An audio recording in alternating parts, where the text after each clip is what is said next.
expression of those B-cell antigens. How many of them actually did better? Do you have any?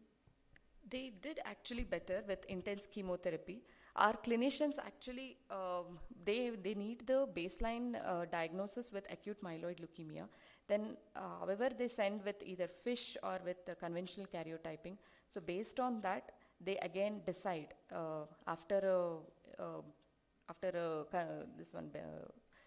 induction chemotherapy, they decide as in how to go about with it.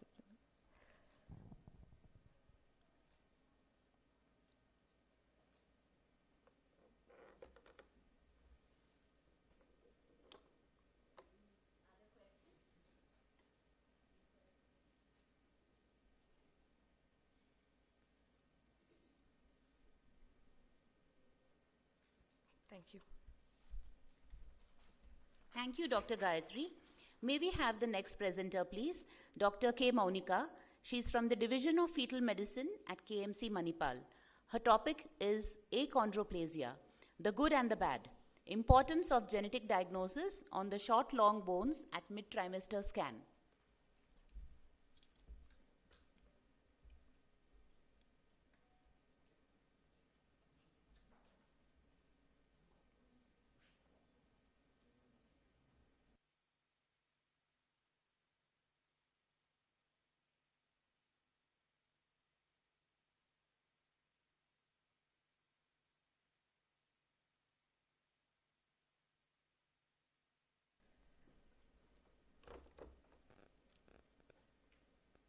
Good morning.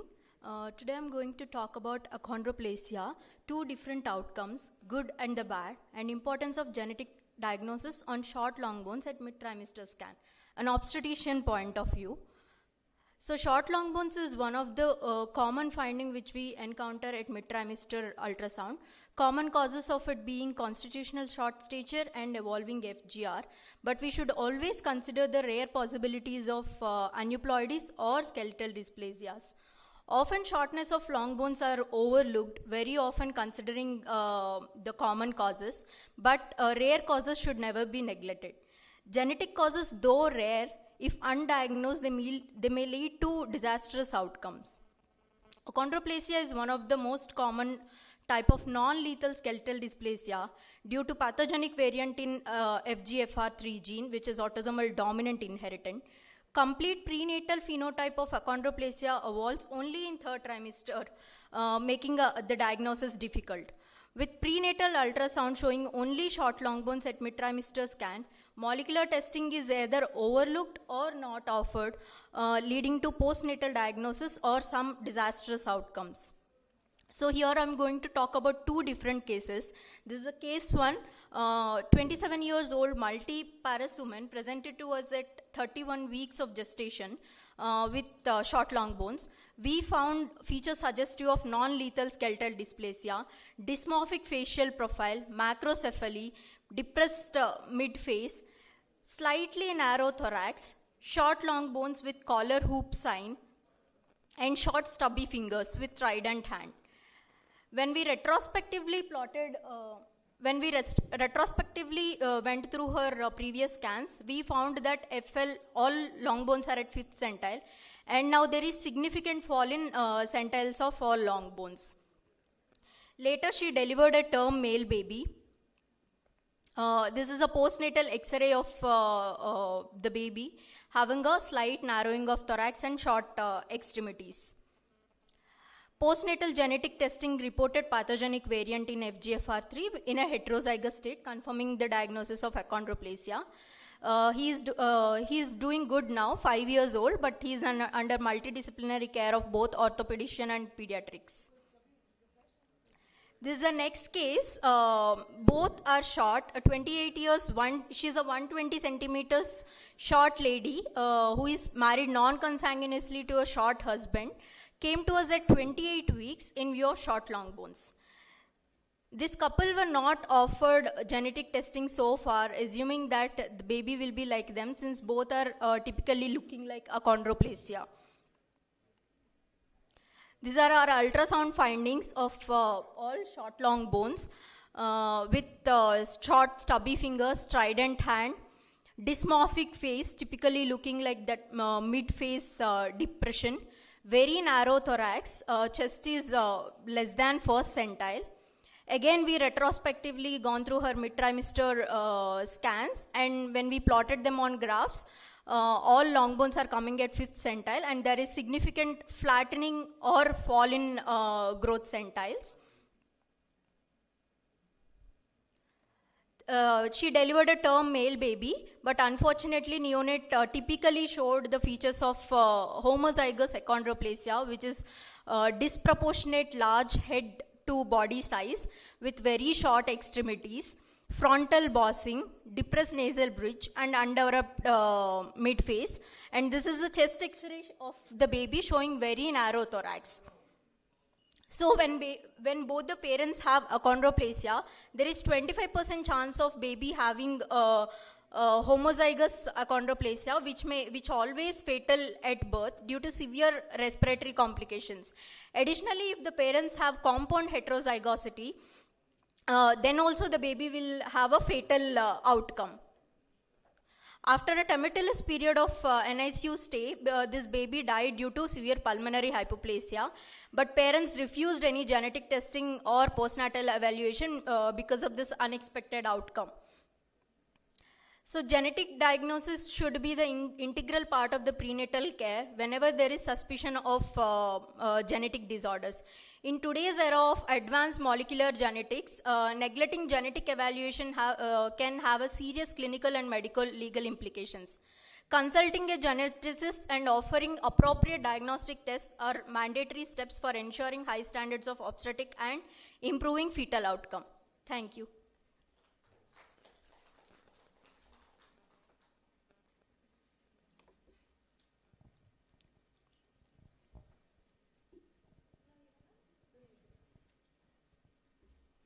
Yeah, so what do you think has happened here?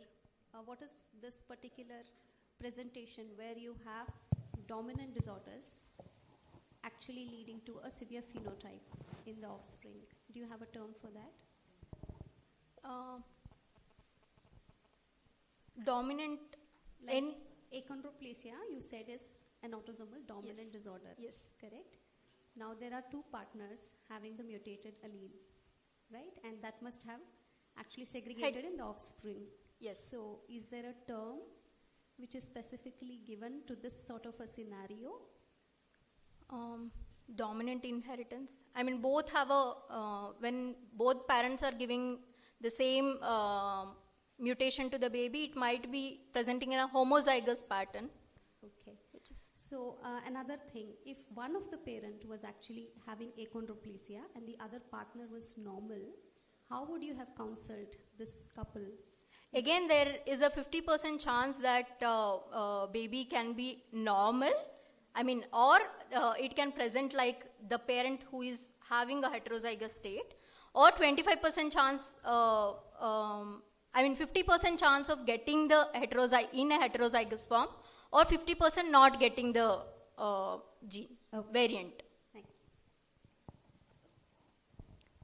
you. In your second case, okay, Yes. both of them you say are affected with achondroplasia. Yes. So finally, what was the type of counseling you gave them? Because, she lost the first baby now.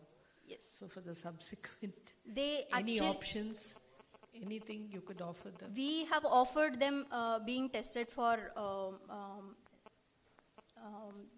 the genetic diagnosis, but they were not willing for any genetic diagnosis. Okay, what about the next pregnancy? They were not under our follow-up. They have only come to us at 31 weeks. Okay. Later, all the information we collected is by telephonic data. They are not our patients from the follow-up. They have been referred to us at 31 weeks in view of short long bones.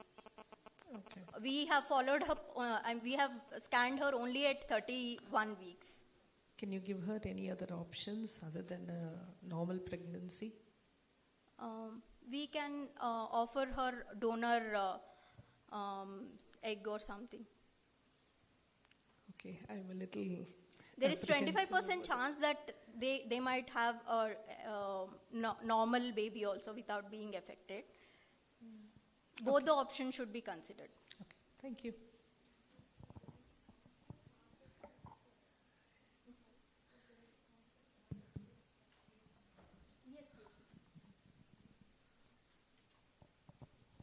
Thank you, Doctor. Thank you, Dr. Monica.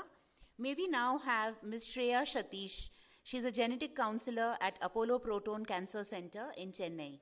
Her topic is assessing patient knowledge and psychosocial attitudes towards genetic counseling for hereditary cancer syndromes, tailoring counseling sessions for better outcomes.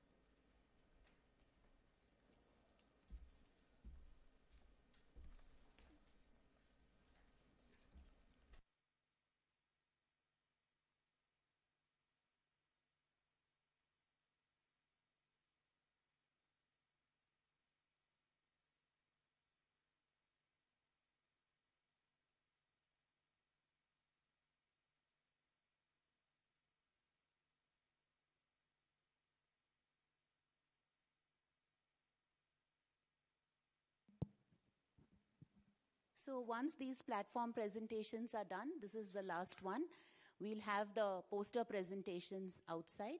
So can we have the persons who have given their posters outside, please, at the end of this presentation?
For today is going to be about assessing patient knowledge and psychosocial attitudes to tailor genetic counseling sessions for hereditary cancer syndromes. I am Shreya Satish. I work as a genetic counselor at Apollo Proton Cancer Center with Dr. Alec, who is the medical geneticist. So a little bit of background as to why we started this study. Upon doing a lot of literature search on, say, an anxiety meter or a questionnaire for assessing anxiety levels in cancer patients, we found that there's very limited data from India tailored to Indian population, tailored to India's cultural differences, tailored to our people. So that is why we started this study, because we feel it's very essential to assess the anxiety level in a patient before you start the pre-test counseling, so you can tailor the session according to the patient, and it can be subjective to each session. And therefore was born the aim to assess the knowledge and psychosocial attitudes with regarding to tailoring the sessions. So we provide questionnaires upon the arrival of the patient to our genetics clinic. The questionnaire will contain mainly questions on the knowledge of genetics, on the patient's anxiety level, and their motivation to undergo genetic testing. Since this is an ongoing study, right now we have 107 patients who have answered this questionnaire, and their responses were analyzed. Question 1 is a question on a scale of 1 to 5. 1 meaning they are very calm, they are not phased about the cancer, they're not worried, and 5 means they're extremely anxious and extremely worried about their diagnosis, and we ask them to rate their concern about developing a second cancer in the future. And the median score we noticed was 3, meaning most of the patients were neither too calm nor too anxious about their diagnosis or about the chance of them getting a second cancer in the future. The second question is a multiple choice question where we ask them about their level of awareness about genetics, as in if they have studied genetics, if they know what is genetics, or if they understand genetics. We present them with 3 options, either no awareness, partial awareness, or a complete good awareness.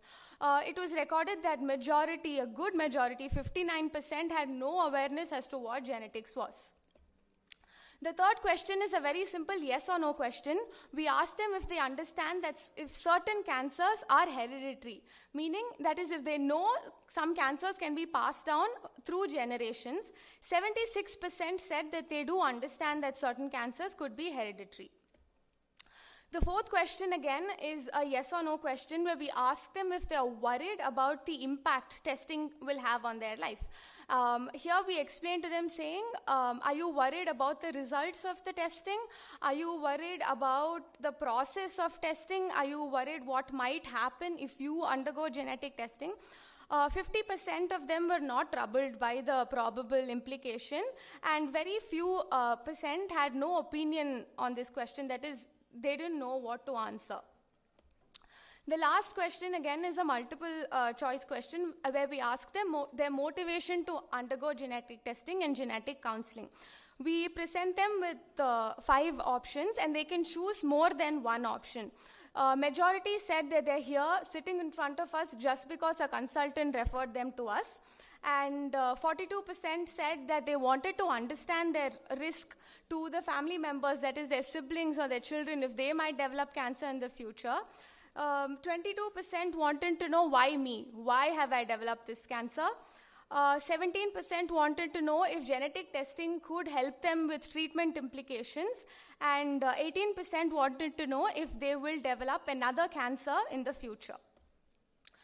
So that is my presentation for today, and with this data, Dr. Alec and I have realized that we're collecting valuable information which we will be using, or which we are using, to help the patient, to help the counseling sessions, to suit the sessions according to their needs, according to what they want, and we are able to answer their questions better. This is an ongoing study, and hopefully we'll meet you again with much more data and better statistics as well. Thank you.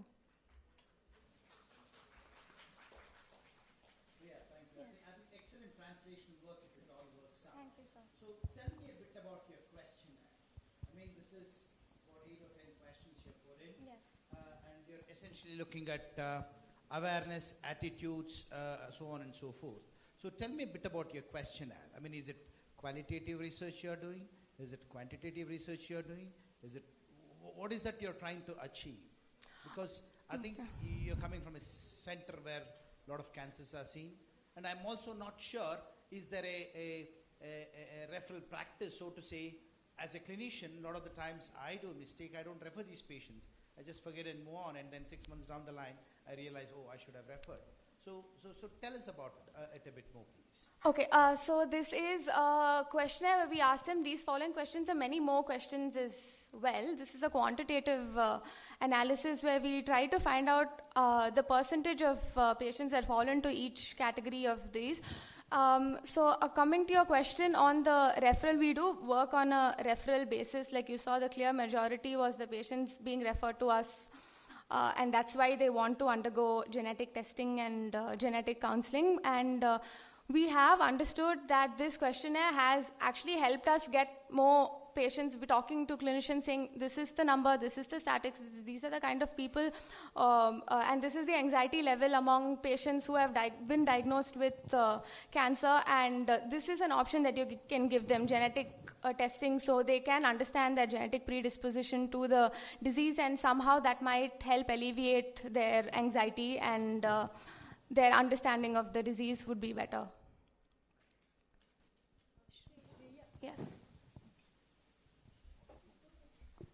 I just wanted to ask each patient who comes with a diagnosis of cancer.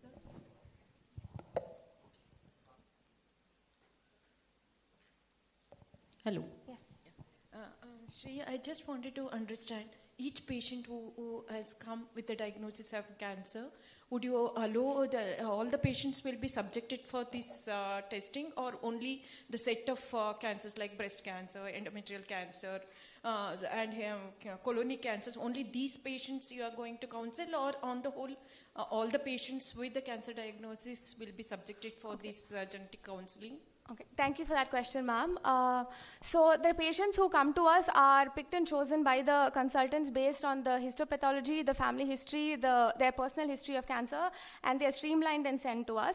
But there are patients who voluntarily come to us and say, I am anxious about developing a cancer in the future. I want to understand my risk of developing cancer in the future, and they come out of their own volition and want to undergo genetic counseling, want to understand their risk.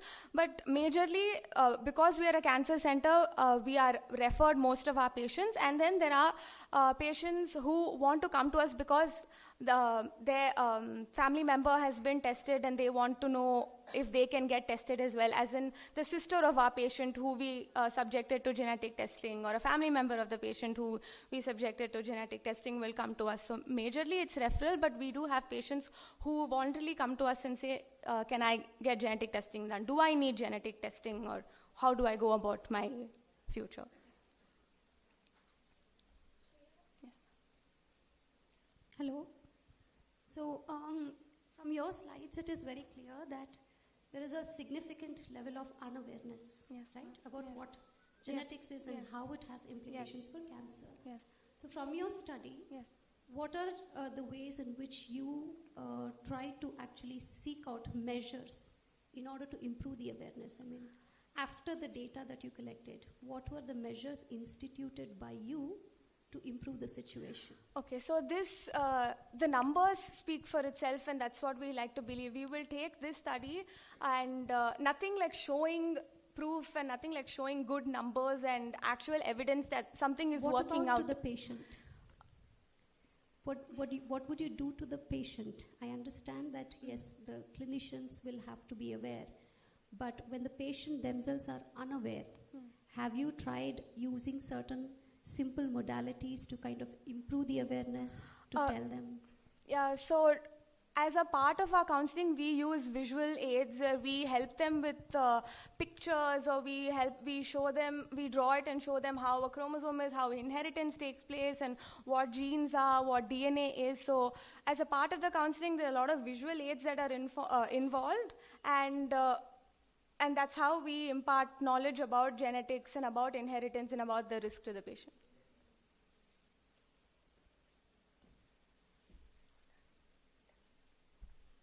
Thank you, Shreya.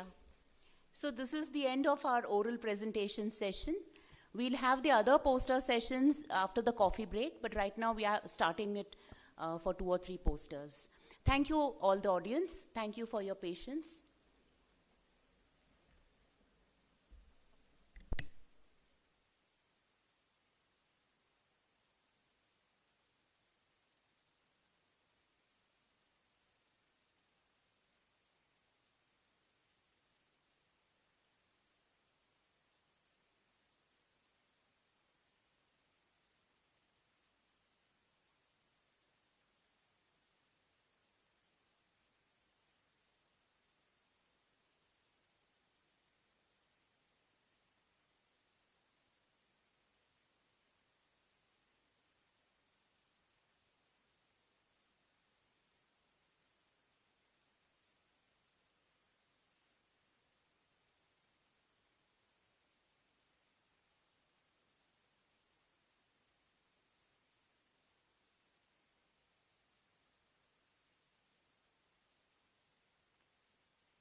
Good morning, everyone.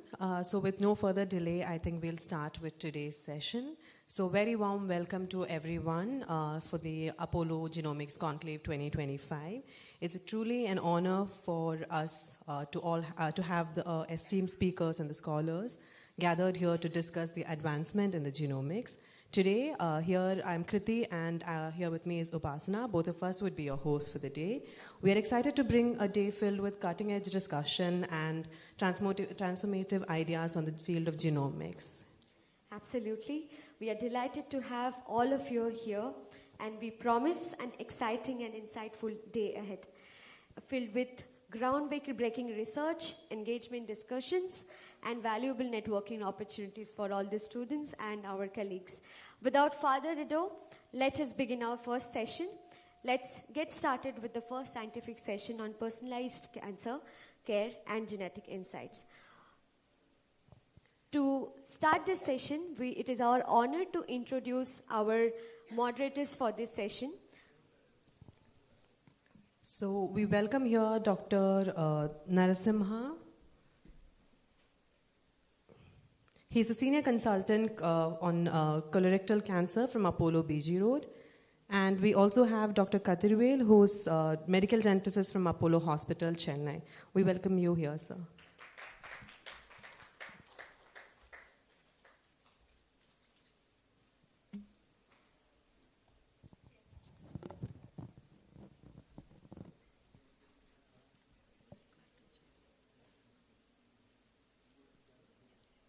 So,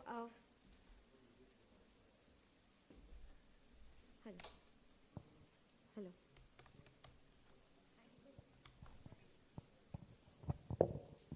Handing over to Dr. Kathirvel to give us an introduction about the session.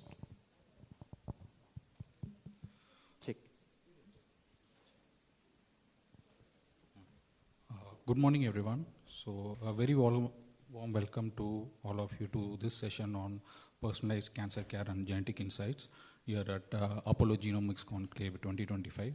So this session brings together the key perspectives from clinical oncology and medical genetics with shared goal of advancing precision cancer care. So we now have moved ahead from conventional treatment protocol to personalized therapies, and genomics is now playing central role from risk stratifications, diagnosis, and to therapeutic decisions.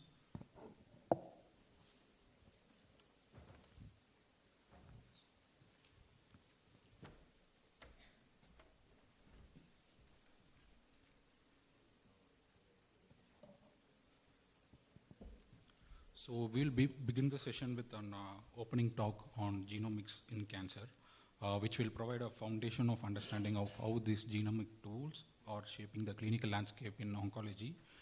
Followed by that, we'll be having a panel discussion focusing on a real-world application of genetics in oncology. Experts from surgical, medical, and pediatric oncology and clinical genetics will come together to share their insights on the same. And the session would conclude with a debate, which is now increasingly relevant in clinical practice, where we will be having a debate on large and medium solid tumor cancer panel for detecting clinically actionable mutations. And this segment would help us to weigh the clinical utility, cost effectiveness, and practical consideration of choosing the panel size in our clinical cancer practice. With that, let's begin with our first talk on genomics in cancer.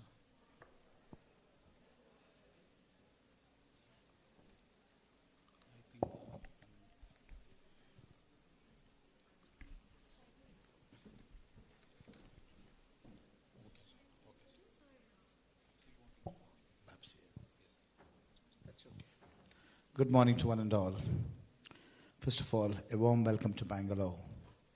How many are from Bangalore? Quite a few? Lovely. For those from Chennai, special welcome to the city of gardens here. Right, without further ado, I have been given the job of introducing Dr. Bapsi. Dr. Bapsi is a stalwart. I think when I walked into the hospital, I said, who's the senior oncologist? They said, Dr. Bapsi. She had just retired, I think. Even till today, I think she runs. She's like the engine of the oncology, I think, despite being retired. From tumor boards to research boards, to ethical clearances, and any trouble, I think she's the go-to person. So she's a senior consultant and advisor to Apollo Hospitals. She was formerly at Kidwai Hospital. I mean, she has to accredit more than about 120, 130 clinical trials, multiple publications, and she has been a mentor for a lot of MD and PhD students. In addition, she does a lot of CSR activity, mainly getting involved with awareness and social programs, so to say. So without further ado, I think I'll get Dr. Babsi Madam to fill her thoughts to us and enlighten us. Let us give her a big round of applause. Thank you, Dr. Babsi.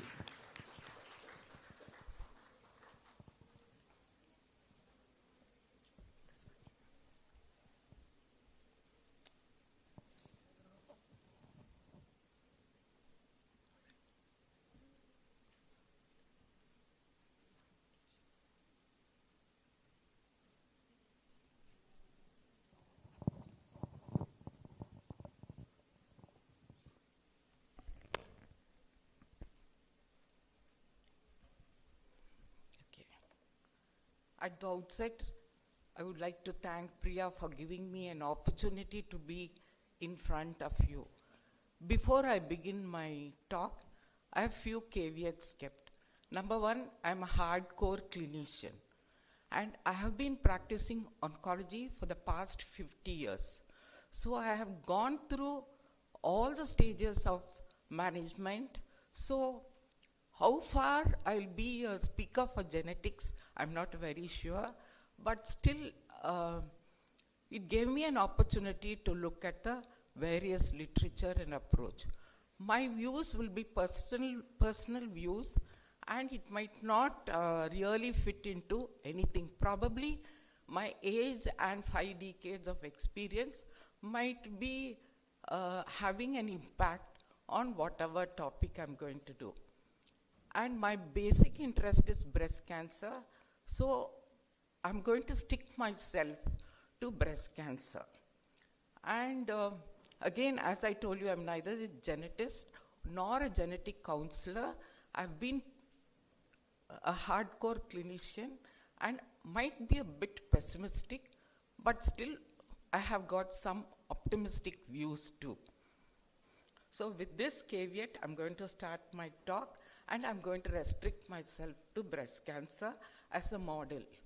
And because it's a mixed audience, I thought I'll use some case presentation to show the impact of genetics in management of breast cancer.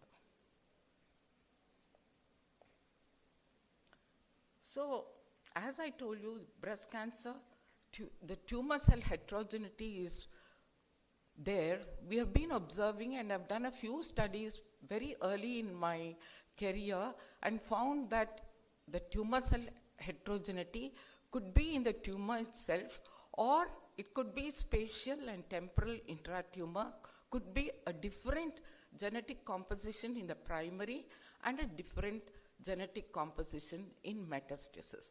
But several studies showed discordant histopathology, but still the clinicians and the clinical trial people went on telling, if HER2 is positive in the primary, even don't test HER2 in the metastasis, but you continue giving trastuzumab. So that was the concept during the 1990s. So first lesson is that breast cancer is heterogeneous and it's going to pose a lot of problems. So if you look at broadly the tumor progression, cancer progression itself, because it can become insensitive to anti-growth signals, it could be tissue invasion and then thereby metastasis, then new blood vessel formation and sustained angiogenesis, and of course evading apoptosis, which is a programmed cell death. So let me look from the angle of breast cancer management, how we are going to use precision oncology in management of breast cancer. So from the diagnosis to prognosis to pharmacogenomics, whether this patient is going to tolerate the drug or not, the treatment, then of course monitoring and also risk assessment. Are we over treating or under treating? So if you look in the past 3 decades, lot of targets have been identified because of various geneticists who have worked very closely with the tumor, and then they have found out various targets for the pharmacologists to develop targeted drugs. So you can see that every day a new target a publication will be coming out from these geneticists. So currently targeted therapy is used to treat breast cancer, lung cancer, GI cancer, head and neck, kidney cancers, leukemia, melanoma and brain cancer. And the best model so far has been breast, and there are impact on these targeted drugs for lung cancer has definitely changed the scenario of management, because lung cancer itself, patients come very advanced state and lot of chemo drugs were not very sensitive. The advantage of breast cancer is that the hormone sensitive group can be treated with hormone therapy. So let me start with the first case. A 60-year-old lady presented with a 4-centimeter breast tumor. The conventional histopathology confirmed as infiltrating duct carcinoma.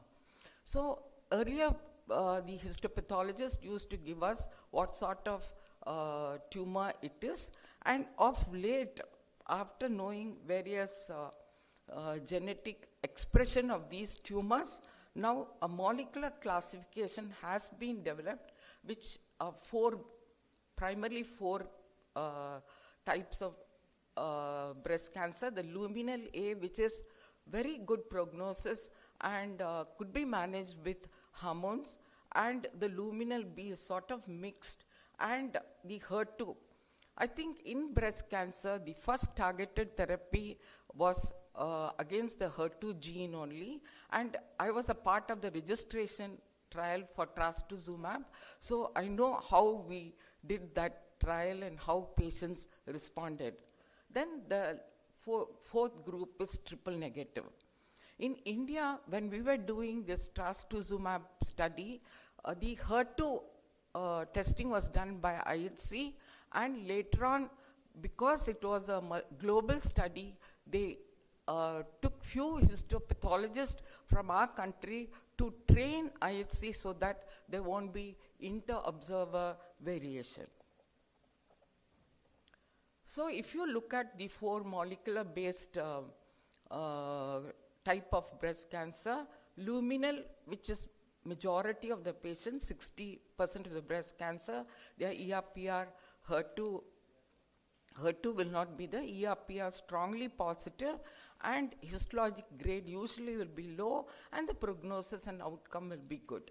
Again, luminal B compared to A is less favorable, but still they are hormone receptor positive patients, but they do also comparatively well, but not as good as luminal A. Then you have the triple negative, which is a basal type, where all the 3 major ERPR and HER2 are negative, and usually grade 3 and very aggressive tumor. And only one thing is that these tumor cells are very sensitive to chemotherapy. Then we have the HER2 gene amplification present in tumors, and these tumors are they have a very high histologic grade, and because of the advent of the targeted therapy, the results seems to be good.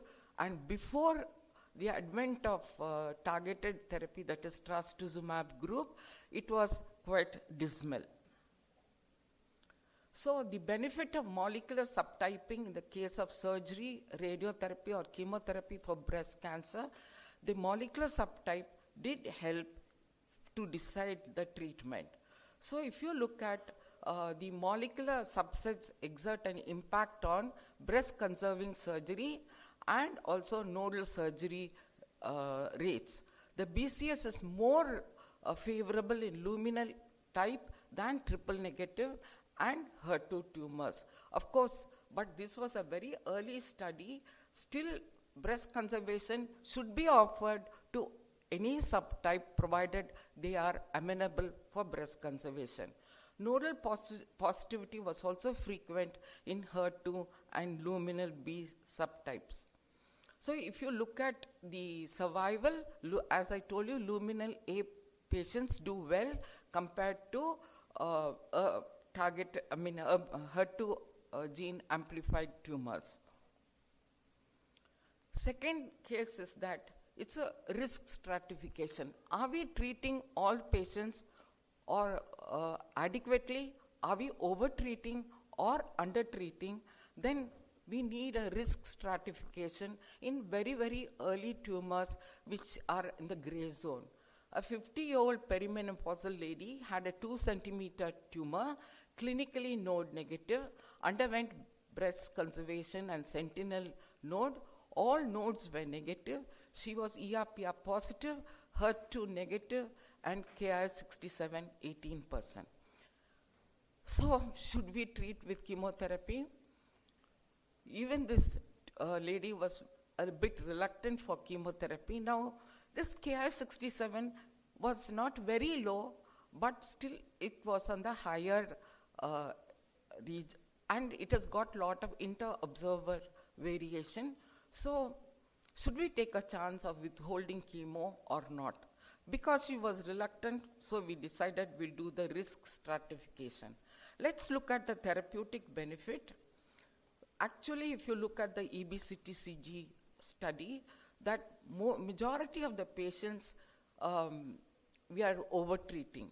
So even with 13.5% die with chemotherapy. Of course, this study was much, much earlier, before anthracycline, before paclitaxel and all. But this gave us an idea that for some people, can we withhold chemotherapy?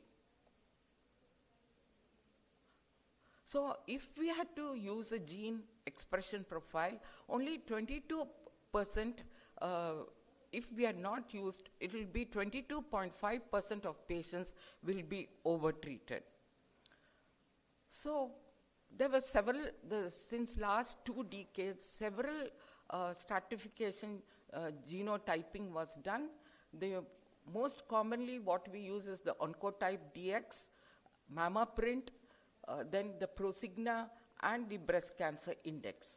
So all these use the genetic material to give us the risk stratification, and which will tell us whether to use chemo, whether to use only hormone, or whether we have to use much more aggressive treatment. So to guide treatment selection, it is very useful. Even in high-risk situation, it remains unclear whether a given patient will benefit or not, and the use of a prognostic not necessarily predictive. This is a caveat. So sometimes we have to face a lot of dilemma whether we can withhold or we have to overtreat. Still, cancer cells are too smart for us. So the best of the treatment, now we have to take a decision and decide on stratification.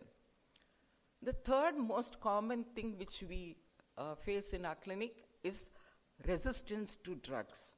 So can we predict resistance? Endocrine therapy resistance, I was a part of a PhD student who was assessing ESR1 gene resistant.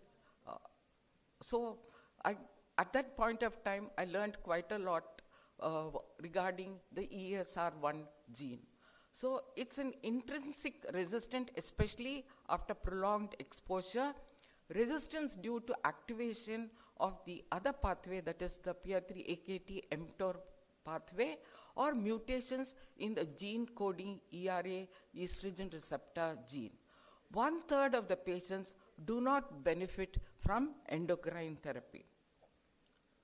So what is the mechanism if you look at the most commonly used targeted drug that is for the HER2 gene.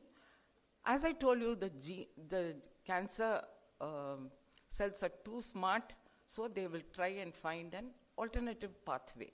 So the potential mechanism of resistance in trastuzumab is the reactivation of HER2 family signaling pathways, the activation of alternative survival pathways, and the proto-oncogene MET. Upregulation of the HER3 activity. So several studies, especially Cleopatra, which most of the medical oncologists are familiar, where they tried combining two targeted drugs, the pertuzumab and the trastuzumab, in addition to chemo, which include the progression-free survival. So the pharmacologist and the treating oncologist trying various mechanisms and schedules, looking at various resistance patterns and trying to combine drugs. So another thing is a series of HER2 somatic mutations, especially the HER2 V777L mutation seems a predictive marker of trastuzumab resistance. So these information will give the clinician what best could be done for the patient. Upregulation of the vascular endothelial growth factor. That's why now bevacizumab, an anti-angiogenesis inhibitor, has been added for some patients when they progress on treatment. The new things which are coming up are the checkpoint inhibitors, that is the cell cycle inhibitors, and the dysregulation of the cell cycle control, another mechanism that may cause resistance to anti-hormonal treatment of breast cancer, involving components of the CDK4 and 6 and cyclin D. So these selective inhibitors of these CDK4 and 6 represent a significant therapeutic advance in hormone receptor positive breast cancer. In a randomized study, especially the Paloma trial, it showed that adding a CDK4/6 inhibitor improved the survival in addition to aromatase inhibitor letrozole. Then this is a very difficult tumor, that is the triple negative tumor. It is very heterogeneous disease, higher risk of disease relapse, and they have now tried to classify even the TNBC, that is the triple negative breast cancer subtypes, into basal-like, immunomodulatory, mesenchymal stem-like, luminal androgen receptor, and very unstable. This gives us information what could be the best drugs which we can use in the time of progression for triple negative breast cancer. Then one thing which has really had an impact are the PARP inhibitor, which is an enzyme involved in DNA repair. So there is definitely a BRCA1/2 mutation, and the PARP inhibitor can really block the and help in the repair mechanism.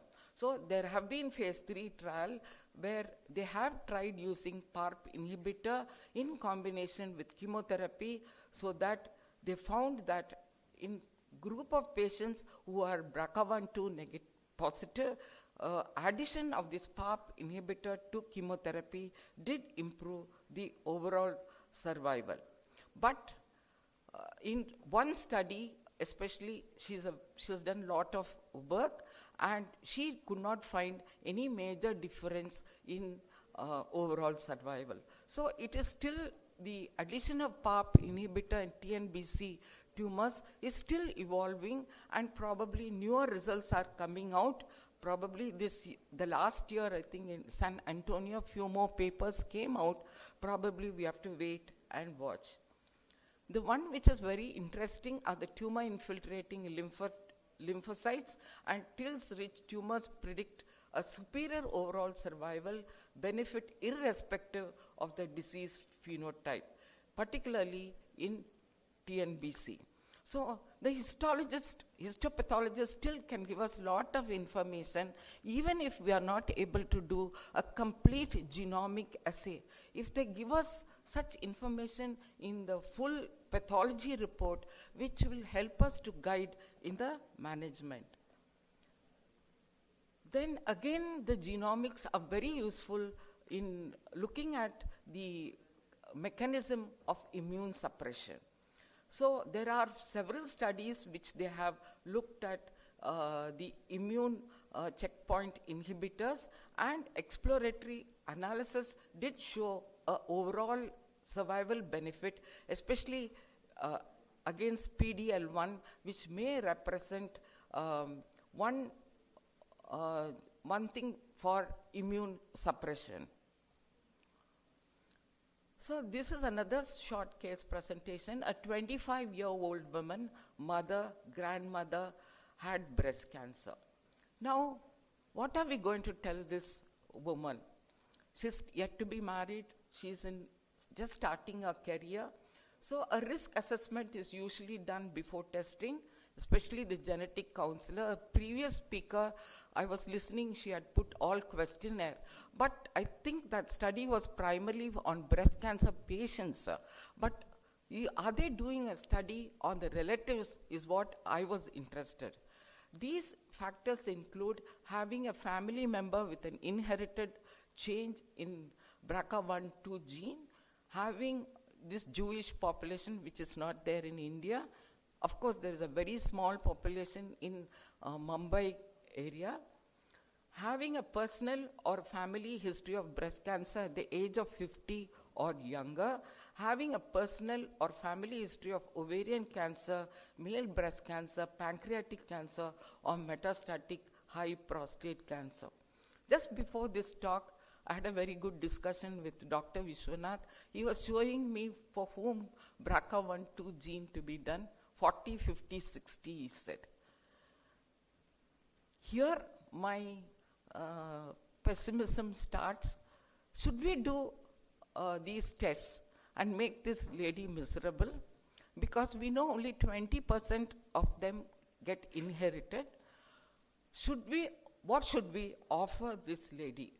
We know this BRCA1/2 gene mutation is there, which is present in every cell in the body, can be passed from one generation to another.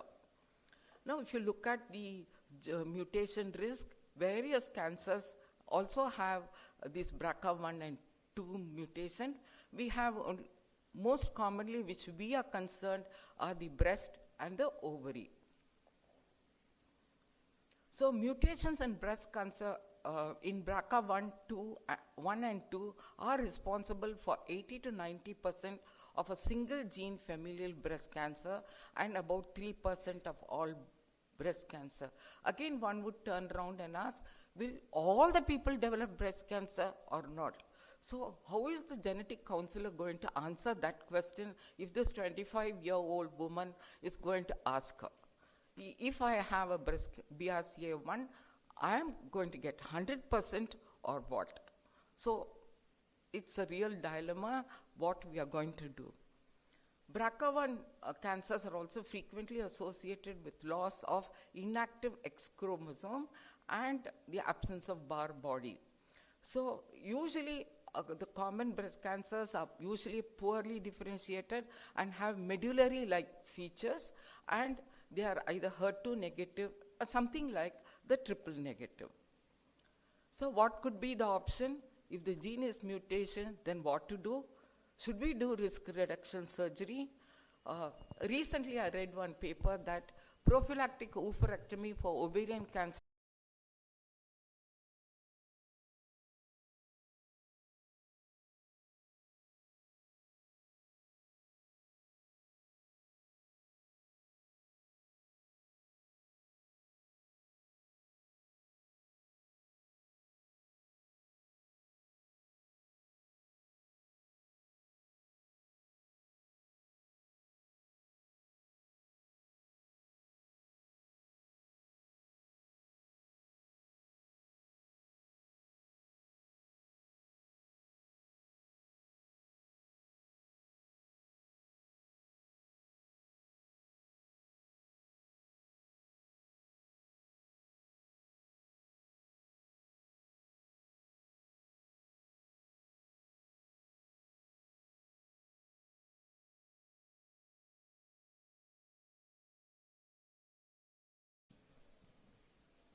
Please come forward, ma'am.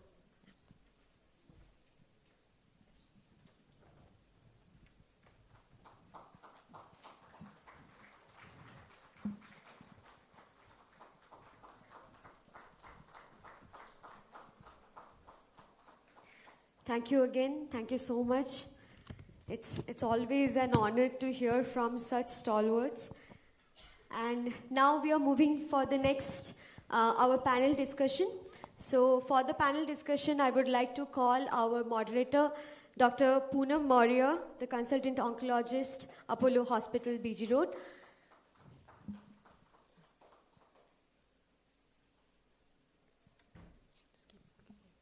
Yes.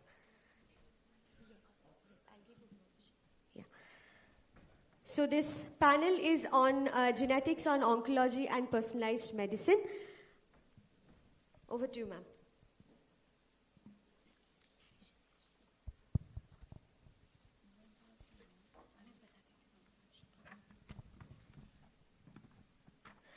Dr. Poonam Maurya is a consultant medical oncologist at Apollo Hospital, BG Road, specializes in solid and hematological malignancies. She has completed her medical education at Grant Medical College, followed by a DNB in general medicine in Narayana Hrudayalaya, and a specialization in medical oncology at Apollo Hospitals and the Empirical Cancer Institute. With her expertise in bone marrow transplant, she has also served at KIMS and Narayana Hrudayalaya. Welcome, ma'am. Over to you for the panel discussion. Thank you so much for that kind introduction. So without taking anybody's extra time, we'll start off. I would like to call upon the expert panel members for the today's case presentation and panel discussion.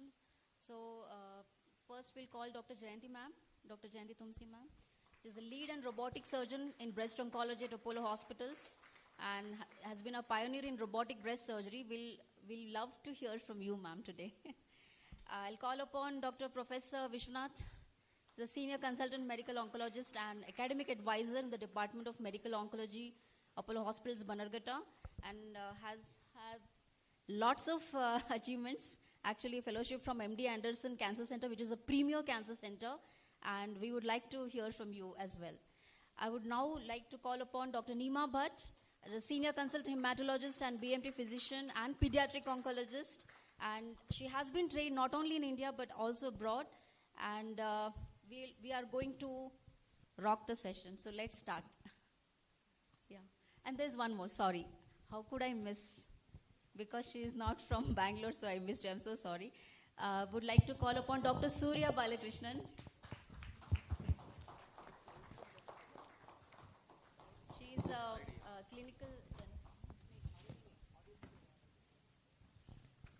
Okay.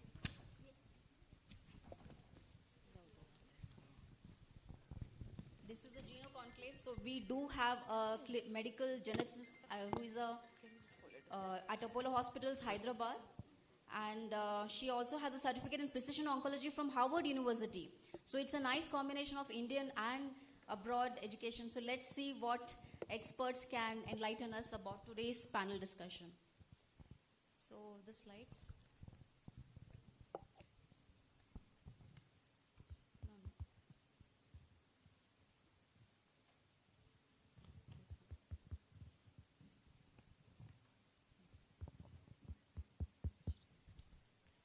Okay. They're requesting me to please finish in 15 minutes. Let me see.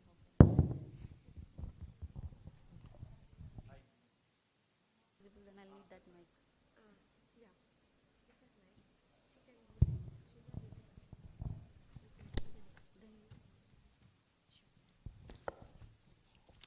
So coming to the first case, it's an interesting case.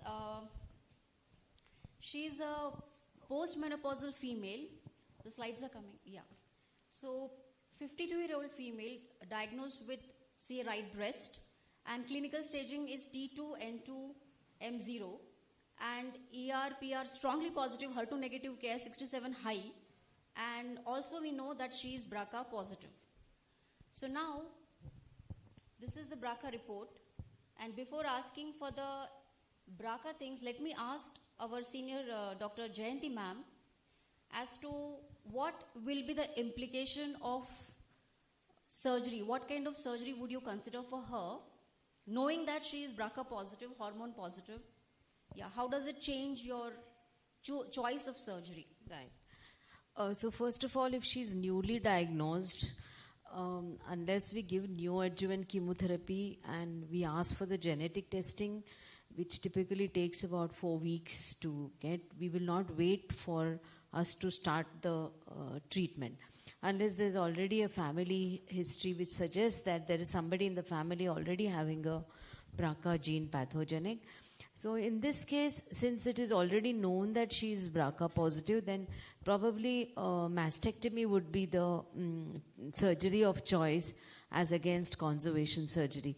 But we see many times where conservation surgery is done, we don't even know that she's BRCA positive, and then the scenario changes. So yes, and since she's 52 years, if we know she's BRCA positive, then probably bilateral mastectomy. And since she's strongly ERPR positive, bilateral salpingo-oophorectomy is what I would advise. Yeah. And would you like to enlighten us about how robot is going to help us? Oh yeah, in these cases, robotic surgery would be the ideal, I think. Since the tumor size is very small and we are also going to operate on the opposite side, which is not diseased, and she's pretty young. So not only clearing cancer and with all the advanced medications like hormone therapy, etc., which are available, we are looking at giving a long disease-free life to these patients, and hence considering that we also need to give a good quality of life, robotic surgery where the incision is extremely small, much away from the breast, recovery is faster, and we give normal looking breast after clearing the cancer. So I think there it will be certainly this ideal case where robotic surgery would be used. Nice. Thank you so much, ma'am. So because she is N2, we can see that it's a locally advanced breast cancer. Definitely she'll go for neoadjuvant because BRCA test report doesn't come so fast. It takes time. And that is not the reason. She is node positive, so definitely she will go for neoadjuvant. But after neoadjuvant, even though there is a good response, this patient will not go for BCS simply because she is BRCA positive.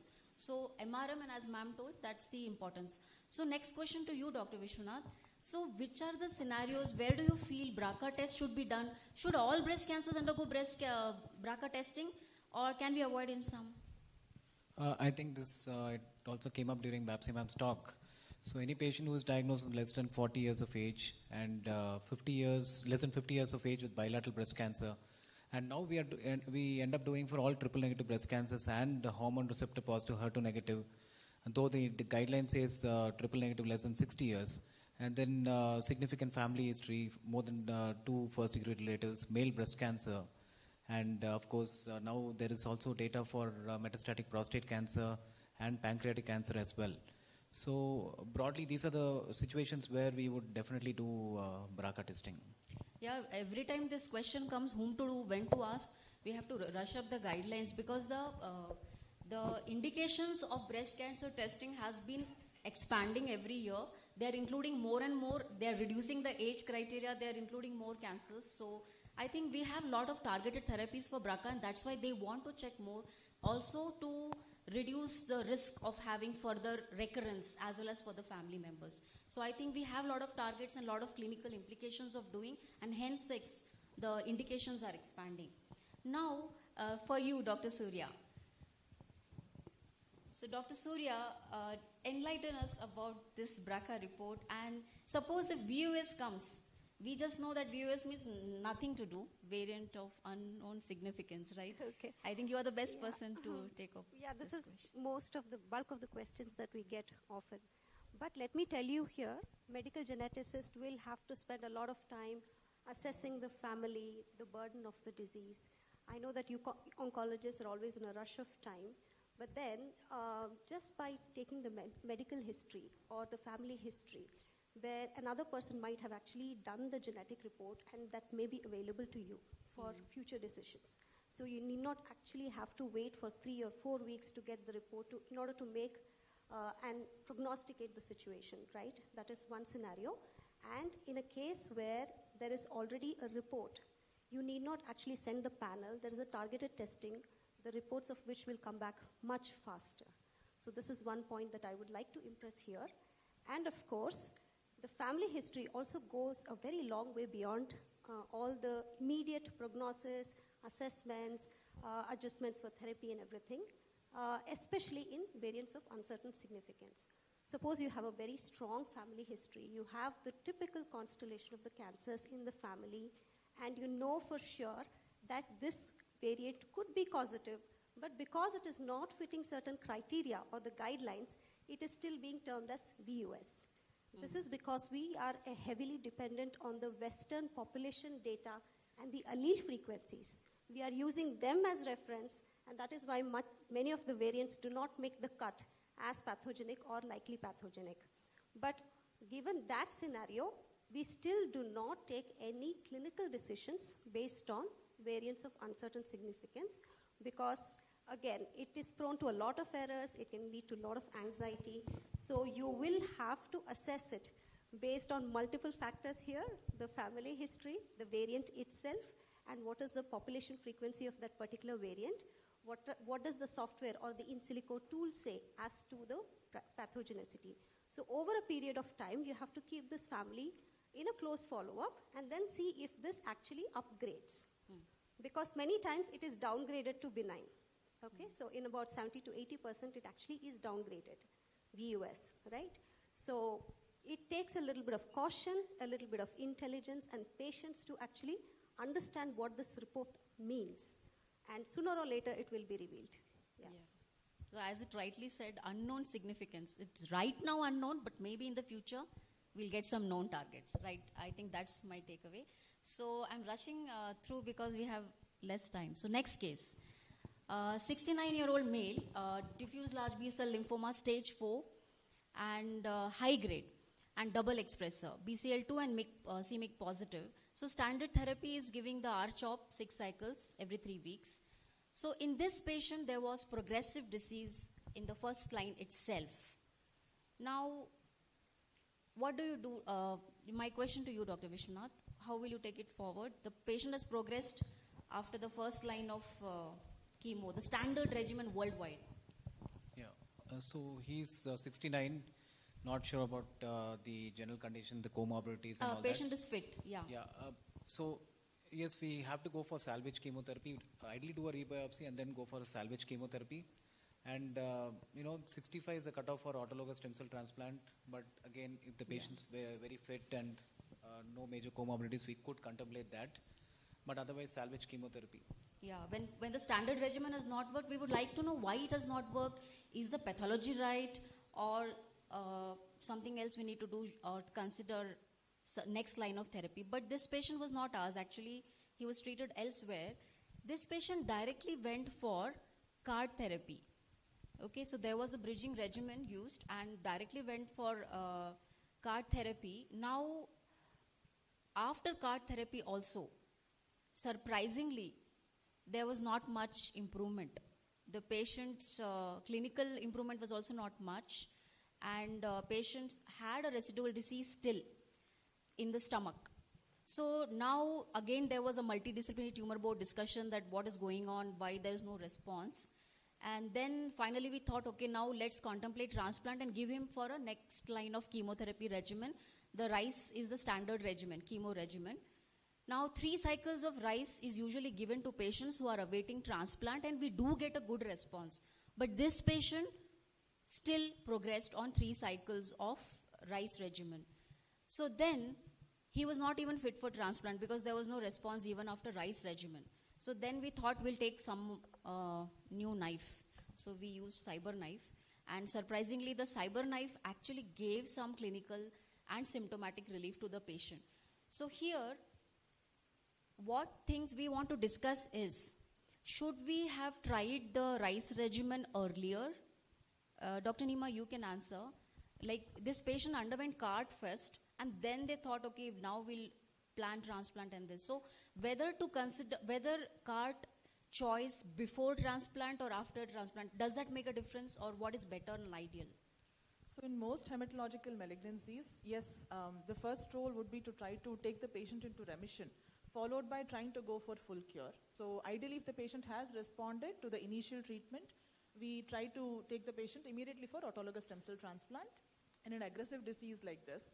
Or after first line, second line also, if there is progression, then we aim for transplant after the salvage chemotherapy. In a patient who's had as aggressive disease as this patient who initially did not start treatment with us, CAR-T was sort of a good choice, but I would have probably done autologous stem cell transplant immediately after CAR-T. So if patient has gone into remission, then take the patient up for autologous stem cell transplant rather than waiting, knowing that the patient has a very aggressive disease.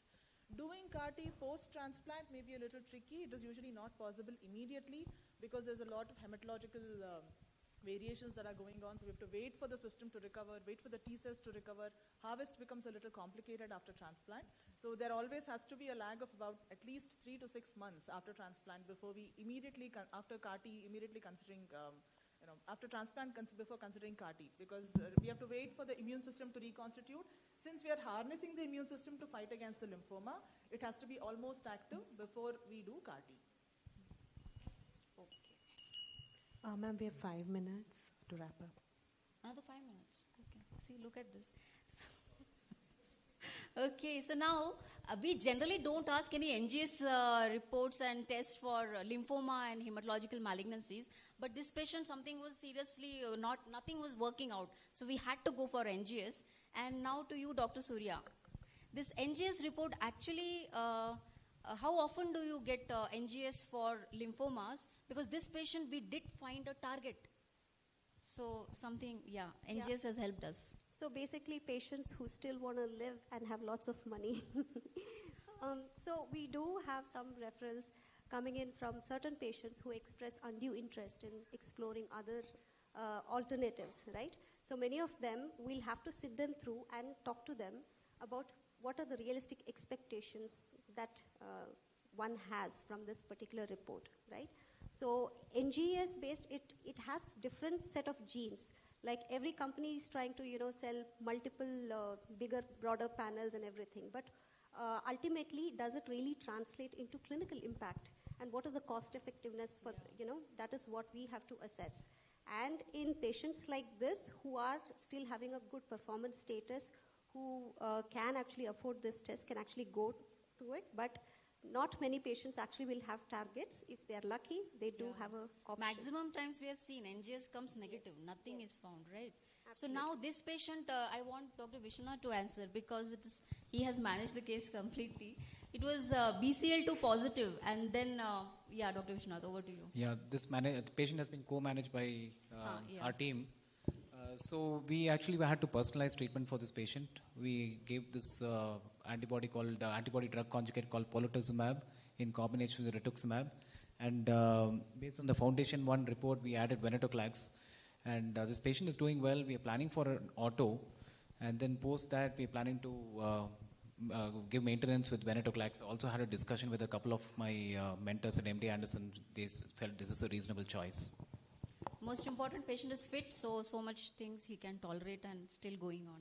Quickly, we'll run through the case 3. 3-year-old girl child, BALL, was high risk because the total count was more than 50,000. Cytogenesis initially was not done because she was also treated elsewhere. She came to Dr. Nima quite late, and the standard high-risk protocol of COG was used, and at the end of 1 month, MRD was negative, complete response. But then, by the time she completed consolidation, the MRD was positive. And then she underwent reinduction. For that, UKLL R3 protocol was used. She went into remission again, consolidation was going on, and then maintenance was going on.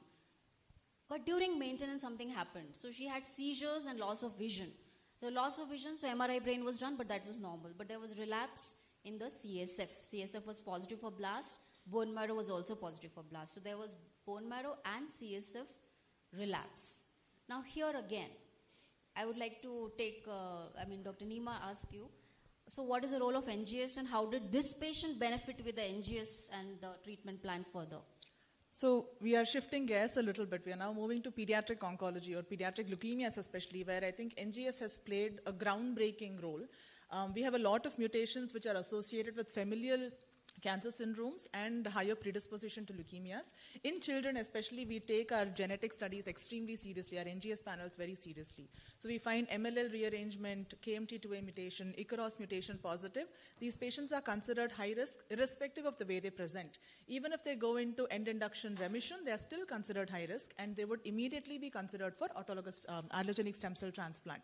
The reason is we know that even though they have attained remission by the end of intense induction, they still have a clone of cells that are probably positive for this genetic mutation. So they are going to come out and relapse at some point or the other.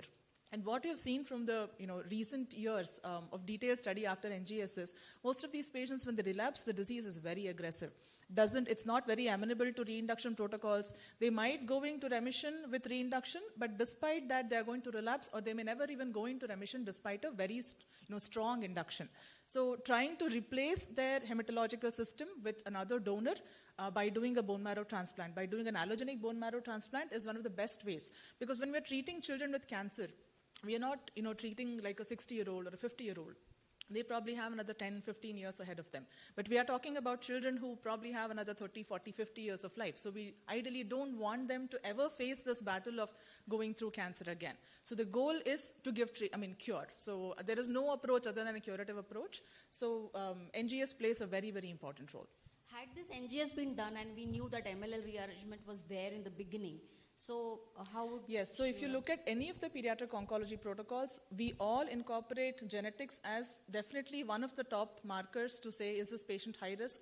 Does this patient qualify for transplant immediately after going to remission or not? So there is almost no pediatric protocol that doesn't take into account the genetic status of the disease.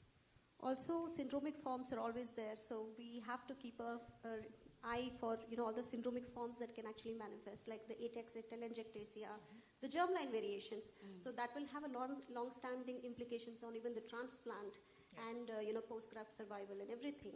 So yeah, even when it comes to selecting the donor for transplant, if the patient harbors, say, a GATA2 mutation or another mutation, we have to make sure that the donor is negative for that, because there is a predisposition for cancer progression in the donor. So then we have to look for an alternative donor. It may be a haplorentical donor or a mud match. So multi-dimensional effects of genomic testing in pediatric in the interest of time, especially. I think we should. I see a very compelling evidence that we have to involve the clinical geneticist in every case. Absolutely. Yes, thank you. So quickly, Dr. Nima, you can sum it up. This is the last slide. That how did she actually become better? Yeah, so this child actually came with complete blindness. We took her up again with the mitoxantrone-based salvage regimen, including giving her intravitreal chemotherapy by one of ophthalmologists. We gave intravitreal methotrexate and hydrocortisone combination. Then we used a BITE, which is blinatumomab, for bridging therapy. Took her into disease-negative state, and then completed an autologous allogenic stem cell transplant with her sibling, who luckily was a full match. By the end of this reinduction and blinatumomab, she had actually recovered complete vision in one eye and partial vision in the other eye, and she had gone into disease-negative status. So it is very fulfilling to see, a child who walks in, 3-year-old who walks in completely blind, to actually regain vision and start walking and doing the normal things that a 3.5-year-old does. So, this was a very fulfilling case. This is amazing. That's why I think we all are here. It is about the patient outcomes, and genomics is excellent, amazing. We have so many players to play with, so many targets and so many drugs. So I think we'll get to know more from the next speakers as well. Thanks a lot. Thanks a lot. Yeah. Thank you, ma'am. I would request all the panelists and the moderator, Dr. Poonam, to be please on this stage, and I would like to call Dr. Chitra P, the senior consultant, obstetric and gynecology and a fetal medicine specialist. I would like to call her to facilitate our panelist and our moderator.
would like to call Dr. Kathibil and Dr. Nasima to come on the stage.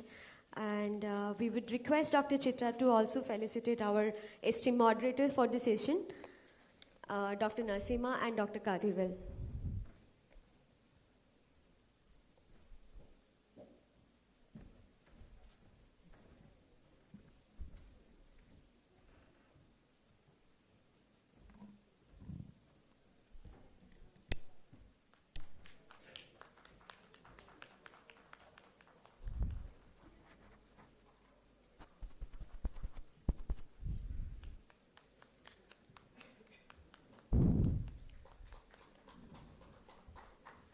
Thank you so much. Thank you, Dr. Chitra. Thanks, Dr. Nasima and Dr. Tatirwal.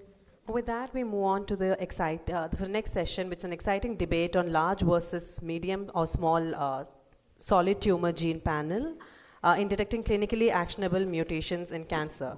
The judge for this session would be Dr. Babsi, and the team members would be Dr. Vijay Agarwal and Dr. Aditya Murli sir. Sir, please come onto the stage. And the session would be moderated, and the small introduction would be given by Dr. Alec from Apollo Proton Institute, who's a medical geneticist. And we request you to please come to the stage, sir. Dr. Alec is a medical geneticist, Apollo Proton Cancer Center, and he would be giving a small introduction on this session. So, over to you.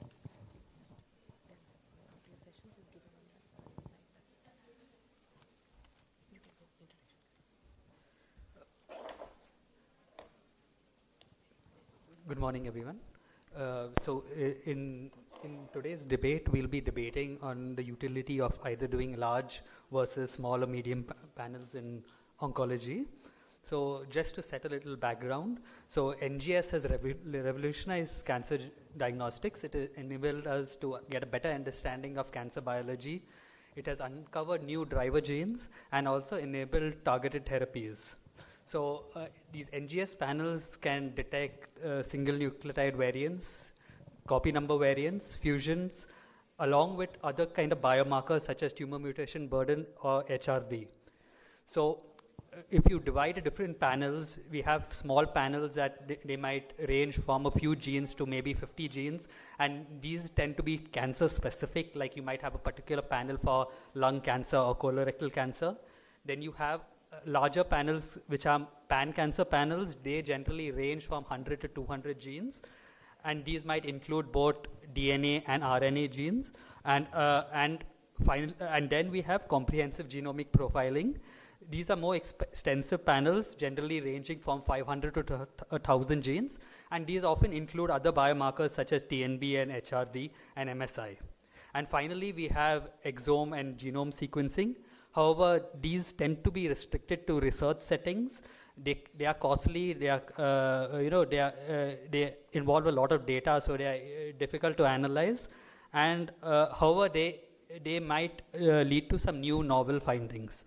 So now let me hand over the mic to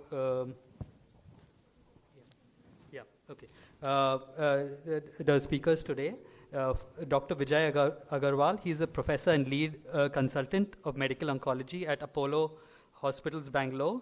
He has served as a senior consultant at Apollo Hospital, Aster, and HCG Hospital in Bangalore, and as a consultant medical oncologist at University Hospitals, Birmingham, UK. He was also a clinical lecturer at Hull York Medical School, UK. He has over 30 publications in international journals. Dr. Agarwal has presented at global medical conferences. His PhD research was on EGFR pathway in malignant pleural mesotheliomas and is recognized in the UK. Under his leadership, the Young Adolescents Unit at Queen Elizabeth Hospital won the Kate Granger NHS Award in 2014. He specializes in treating breast, lung, GI, and gynecological and urological cancers using chemotherapy, immunotherapy, gastrointestinal, and targeted therapies. Through his expertise and research, he continues to advance cancer treatment and patient care. Thank you very much. should be enough.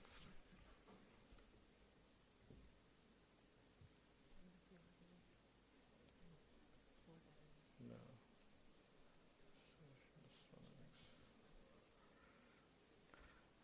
Thank you very much for having me here today. Saturday morning, and I think we're all pretty happy given the IPL match last night with RCB won CSK in the home turf. So that's a good start. Okay, but we're debating not RCB versus CSK, but large versus small panels for basically NGS testing. So when we do genomic testings, the question is not about when to do genomic testing, how to do, when to do, because we all know that genomic testing has now become the forefront of precision medicine that is driving oncology and has been doing so for the past 10 years or so. The question is which is the best modality of treatment? So a lot has happened in our ability to test for molecular alterations in cancer therapy, and I think we've moved a lot from how we've historically looked at histopathological evaluation and immunohistochemistry to identify what type of cancers we have, to identifying molecular targets that we might therapeutically manipulate. So understanding the tumor's genetic landscape has now become the forefront of how we manage virtually most of the cancer patients. When I say current molecular testing, I'm talking about a decade ago, when we used to use IHC, FISH, or PCR as diagnostic modalities to identify pre-specified mutations. Because when you rewind the clock about 10, 15 years ago, there were a few mutations a few drugs that existed in clinical practice, and we knew what mutations we were looking for. But that is no longer true nowadays. We have many more mutations within a particular gene, and many genes that have alterations in the makeup, both in terms of the genetic mutations as well as the chromosomal abnormalities. And hence, we need better technology to identify all of those, if not just a few of them. So what I mean by that is that we have, of course, a normal DNA sequence. So don't worry, I have only 5 minutes, so I'm not going to read the whole thing. But let us presume this is a DNA sequence, and we have a DNA with a mutation, and the mutation comes in here. Sorry, the mutation comes in. This works right. Yeah. So the mutation comes in here, and this changes the meaning of the whole paragraph completely. Okay. So how do we identify these mutations that exist? Okay, we could look at PCR-based tests that are looking for common spelling errors that happen in this text. So we know that these are the common spelling errors, so it goes and looks for those spelling errors and is likely to find the DZA. But what happens if the error is here? Okay, so PCR is not picking up the error here because we don't have a predefined probe to identify it, but it's still looking for the others. Okay. But what NGS will do is identify all the errors, including this, because it reads every word. And we completely missed the whole word that was missing there, which was such that the DNA sequence. So these are point mutations, are genetic alterations, but these are chromosomal alterations, such as gain in function, loss in function, alterations in copy numbers, insertions and deletions as well, that PCR-based techniques or genomic alterations are not able to find, or short panels are not able to find. So when we talk about major genomic changes that can cause cancer, we have genetic alterations such as base substitution and insertions and deletions, but we also have chromosomal abnormalities such as copy number alterations and rearrangements. And it is important that we look for all of these changes. And apart from that, we also have genomic signatures now that help us evaluate whether other treatment measures such as tumor mutational burden or MSI, microsatellite instability, exist or not, so that we can give immunotherapy as options. And of course, I'm not even brought out things like HRD and things like that, whether those from other genomic signatures, and Dr. Baptiste spoke about Oncotype DX and those things. But I'm just talking about the normal individual drug treatment-based options. So we have your genetic mutations, you have your chromosomal abnormalities, and you have your genomic signatures. And when we're talking about drugs to therapeutically manage cancers, we have drugs against virtually all of them. And what does hotspot testing, whether we use IHCs or we use short genomic panels, what they do is they identify only these two. They're only looking for point mutations such as base substitutions or frame shift mutations such as insertions or deletions. They are not looking for anything else. Okay? But what genomic signatures do is that they will look at all of them. Okay? 1 minute left. To give you, this is not fair. Okay, all right. So what I'm trying to say is that let's look at lung cancers, which is the commonest panel that where we use NGS for. If you're doing an IHC test, okay, we're looking for only ALK only in one particular spot. Okay, when we use short panels, we're looking only for a few genes, only a few alterations, such as substitutions and deletions.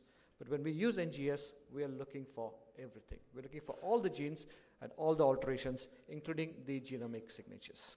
Okay, so I'll just go through a couple of studies. So this is a very nice study published in 2020 in Switzerland that looked at comparing short panels versus a comprehensive genomic panel. And the short panel had up to 50 genes, and the large panels was 315, which was the foundation one. And virtually in all of the tumor types, there was significant increase in actionability. Okay, anything ranging from 30 to 60%. So clearly, the study showed that doing a comprehensive panel is much better. Coming to real world studies, so this was a very nice study presented in ASCO in 2022, which looked at over 7,000 patients. Okay, and you can't argue with data like that. Okay, and in the 7,000 patients, they showed that actionable markers went up from 15% to 34%, so more than doubling of actionable markers, more than tenfold increase in participation in clinical trials, and more than threefold increase in FDA-approved treatment. Okay, and we see this as a common pattern. So the other areas that we use CGPs or genetic sequences, colon cancers, and we can see that hotspot testing identifies only a small number of patients, whereas this is then covered by comprehensive genomic profiling. So I'm going to skip the case for benefit of time, but the guidelines currently show that there's a rapid uptake in genomic testing across various indications. ASCO now recommends genomic sequence. So ASCO started its recommendation in 2017-18 with just lung cancer, and now virtually all cancers have been recommended to undergo comprehensive genomic testing.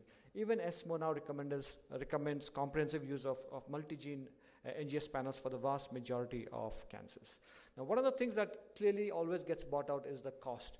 That comprehensive genomic profiling is very expensive. Is it worth it? What is the value of doing it, and things like that. I mean, when we're talking about cost, yes, 20 years ago, it cost us $2.7 billion to sequence one gene. Okay, even up to a decade ago, I think $5,000 was maybe a little bit expensive. But today, it's less than $1,000. It's hardly anything. When we factor in the cost of immunotherapy treatments or target therapy treatments that we give, it is but a fraction of the cost. Okay, so I don't think so cost should even factor in our decision making of whether we should do NGS in today's day and age, because it is literally very cheap now. So what is the right size of the assay? I'm sure Dr. Bapse will tell us that it is the larger panels, the comprehensive gene ones, rather than the short panels, but I'll leave it at that. Thank you.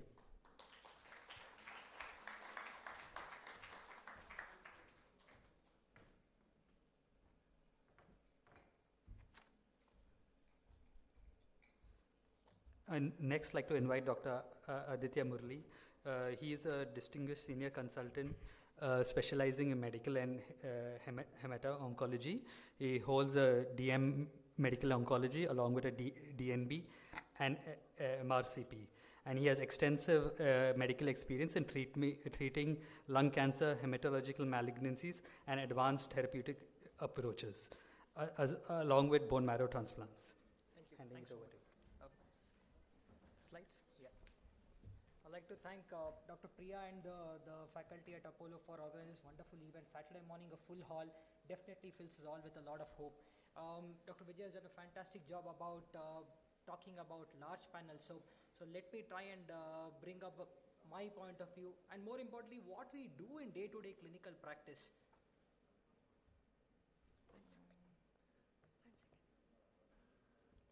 Small panel. Yeah.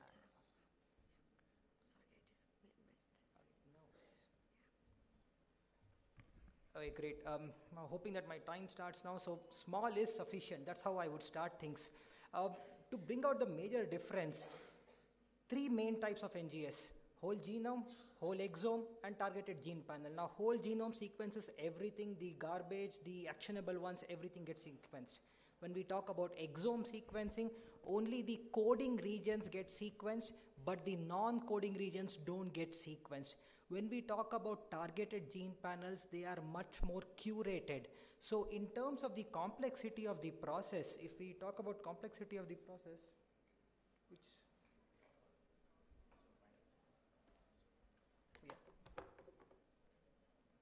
so when we talk about the complexity of the process, if it's an NGS, we need to do something called as a hybridization capture. That includes having a library preparation, having a library application done, which means that it's a complex and a laborious process.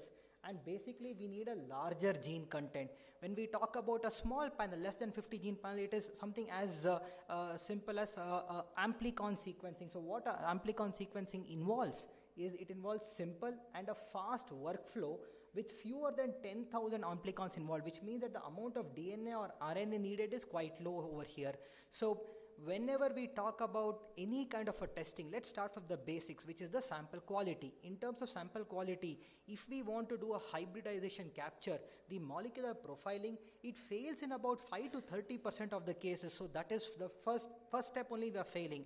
Secondly, we are talking about practice in a tier 1 or a tier 2 city, which is not really a teaching center, but it's a cancer center. In a cancer center, we don't always perform our own biopsies. So the biopsies, the tissue samples, they come from outside. So if there is poor handling done at centers without insufficient experience, again, the DNA quality goes away. So when we are using small to medium-sized targeted panels, a successful profiling is possible with as little as 5 to 10% of neoplastic cell sample, and the content of DNA or RNA is just about 10 nanograms. So once the sample is fixed and the test has been run, let's talk about bioinformatics. And the previous talk did just touch upon bioinformatics, but I think the crux of NGS is in its bioinformatics. So the larger the panel that we have, the larger the amount of raw data which gets generated. Once we have so much of raw data, there's a greater likelihood of encountering rare or novel variants that require complex interpretation. So whenever such a large panel we do, incidental findings also come up. So when we do a whole genome or a whole exome sequencing, the entire workflow from DNA or RNA extraction to bioinformatic analysis, it requires trained personnel, extensive expertise and considerable hands-on laboratory work. Now, how many centers, even in Bangalore, are able to do that? Compare that to smaller panels. Smaller panels, there are several targeted solutions available with automated end-to-end workflows. It's just, sample in, report out. So we just need a trained technician to analyze that. So that way, smaller panel is probably much more implementable in clinical practice. And above all, every advance in science should translate into survival benefit for the patient. Are we really achieving that? From this small study, you can see that, a large panel of 315 genes versus a precision assay of about 50 genes. 88.5% of the actionable mutations were picked up even by the small panel, and there is this data. So my colleague spoke about lung cancer. So there is again a publication in the lung cancer subset only, which talked about, picking up actionable mutations. So the unadjusted mortality at 12 months. So the unadjusted mortality at 12 months was about 49.2% for patients who underwent the broad-based genomic sequencing and 35.9% for patients who underwent routine testing. So in terms of the difference in survival may not be statistically significant. And the second big pressure that we have as clinicians is that if we send for a test, how long do we wait? Turnaround time is a real problem. It is something that we always fight with our pathologists or molecular scientists as to what the turnaround time is. So the larger the panel, larger the turnaround time. And in the community practice, a turnaround time of 3 to 4 weeks is just not sufficient. Shorter panels, especially in lung and colon cancer, we can get it in 10 to 12 days. So this study actually talks about, what we end up doing is that if the turnaround time is longer, we probably start treatment without actually, getting the data on the actionable mutation. So this study actually showed that the outcomes were compromised if we started treatment in a patient with lung cancer with some actionable mutation, but without having the report with us. Again, another study to say the same thing. Now, Dr. Vijay did talk about the cost factor, so let's address this big elephant in the room. Cost should not enter academic debate, but having said that, we live in a real world. No insurance coverage for CGP. So as much as the immunotherapy or the target therapies cost, they are usually covered by insurance, but which insurance covers a comprehensive genomic profile? So I'll finish, yeah. So minimum cost of a CGP is about $1,000. Rupee was 85 yesterday, so $1,000 is 85,000 rupees. When we have shorter panels, There is industry support, there is pharma support. We can do the shorter panels for as less as 15 to 25,000.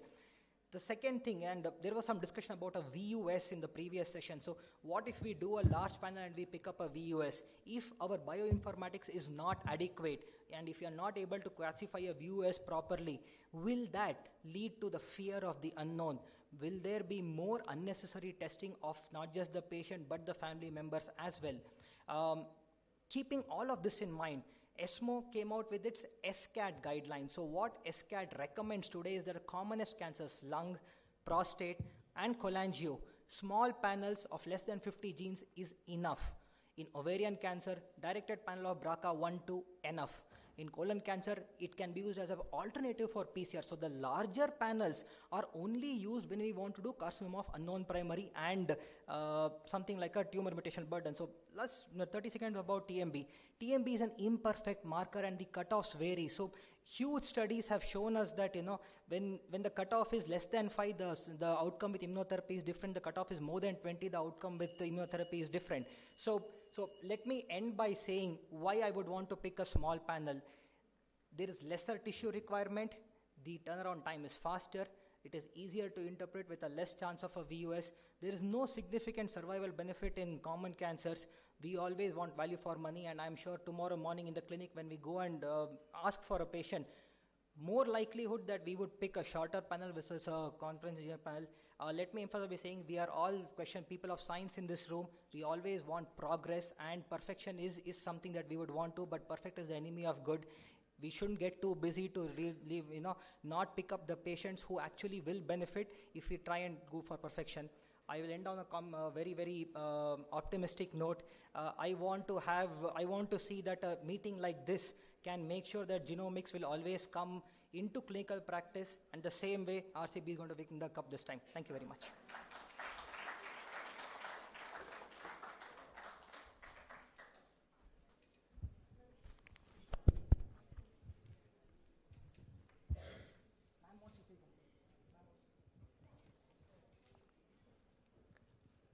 Hello. I think we should give time for rebut. Do you want to give, Vijay?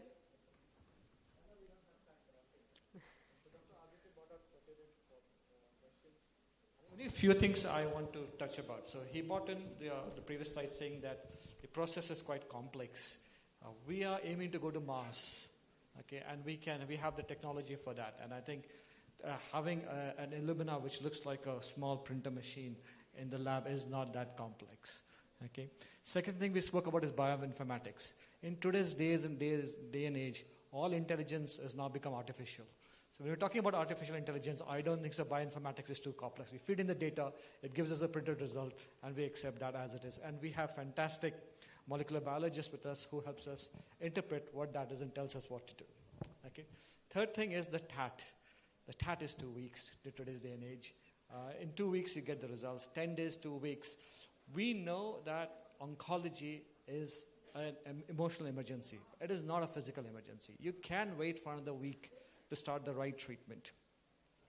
So we just need to counsel the patients better to say that, hang on, let's wait for the NGS report. Let's wait for the detailed assessment and then start the treatment. I'm sure with proper counseling, patients will understand. And I agree with you on one term that I hope RCB wins this time.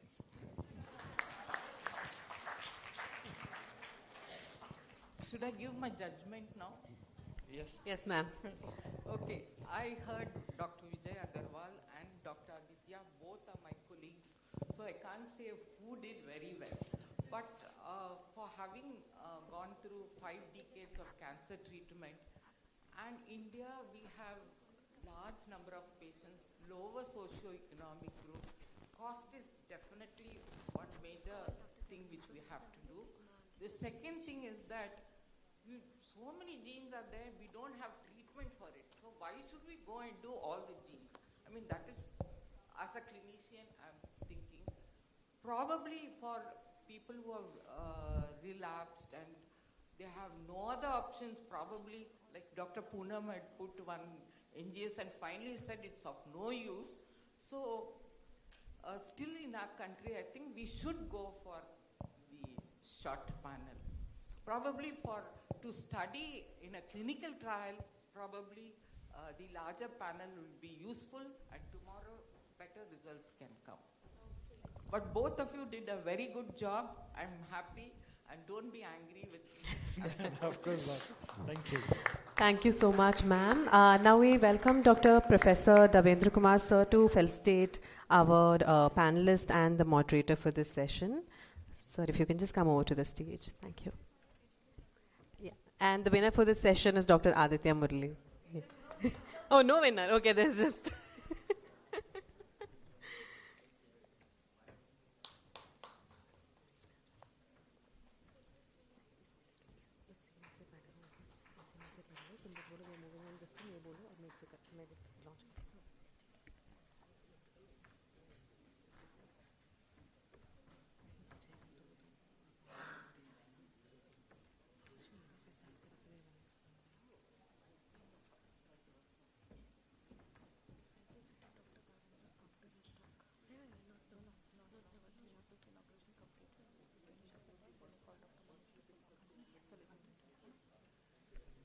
Everyone who's presenting the posters, please, you could go next to your poster and then the judges would come see you soon there. Thank you.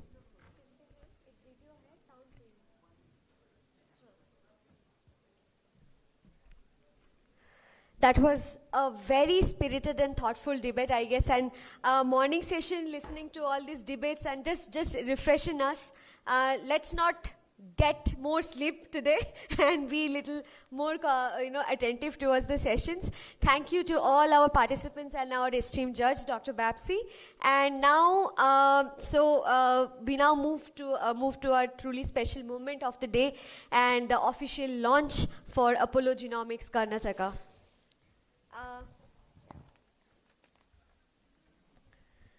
It is with immense pride and joy that Apollo Genomics takes a significant leap forward in transforming the landscape of precision medicine in India. As a leader in the healthcare, Apollo has always been the forefront of innovation, and today we are thrilled to establish a state-of-the-art genomic facility that would redefine patient care, empower clinicians with the cutting-edge genetic insights.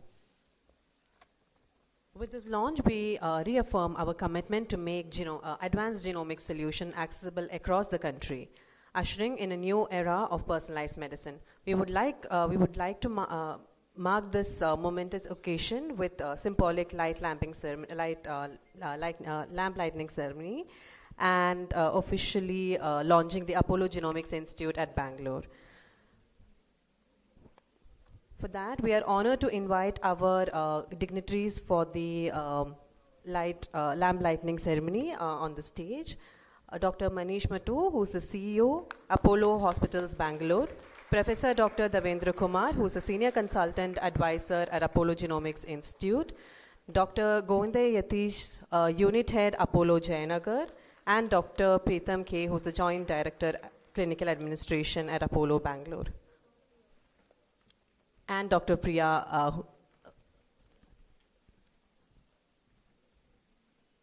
and online we are having Dr. Sipal sir, Dr. Anupam Sipal sir, and Dr. Preetha Reddy also.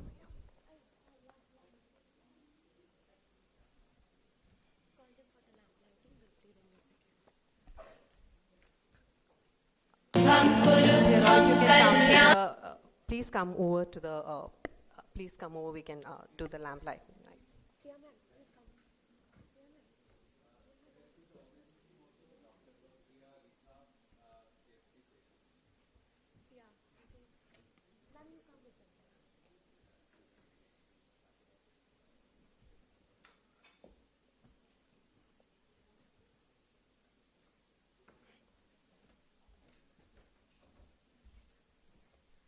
I request Dr. Sundar also to join on the stage. He has come all the way from Lister.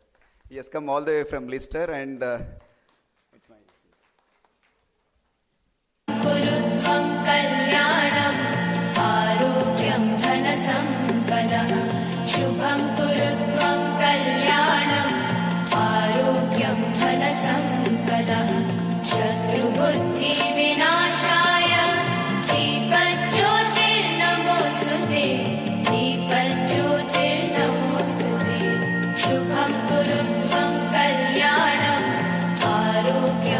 धनसम्पदः शुभं कुरुत्वं कल्याणम् आरोग्यं धनसम्पदः शुभं कुरुत्वं कल्याणम् आरोग्यं धनसम्पदः शुभं कुरुत्वं कल्याणम् आरोग्यं धनसम्पदः शत्रुबुद्धिविनाशाय दीपज्योतिर्नमोऽस्तुते दीपज्योतिर्नमोऽस्तुते शुभं कुरुत्वं कल्याणम् आरोग्यं धनसम्पदः शुभं कुरुत्वं कल्याणम् आरोग्यं धनसम्पदः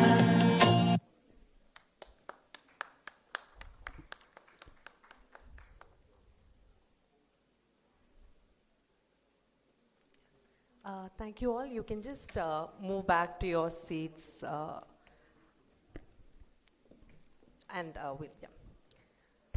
So we thank all our guests, and further to officially commence this session, it is our, we'll be privileged to invite our distinguished leader in the field of healthcare and all the leaders in the field of healthcare. Please join us in warmly welcoming Dr. Manish Matto, who is the CEO of Apollo Hospitals, Bangalore, to deliver the welcome address. Sir, we welcome you for the same.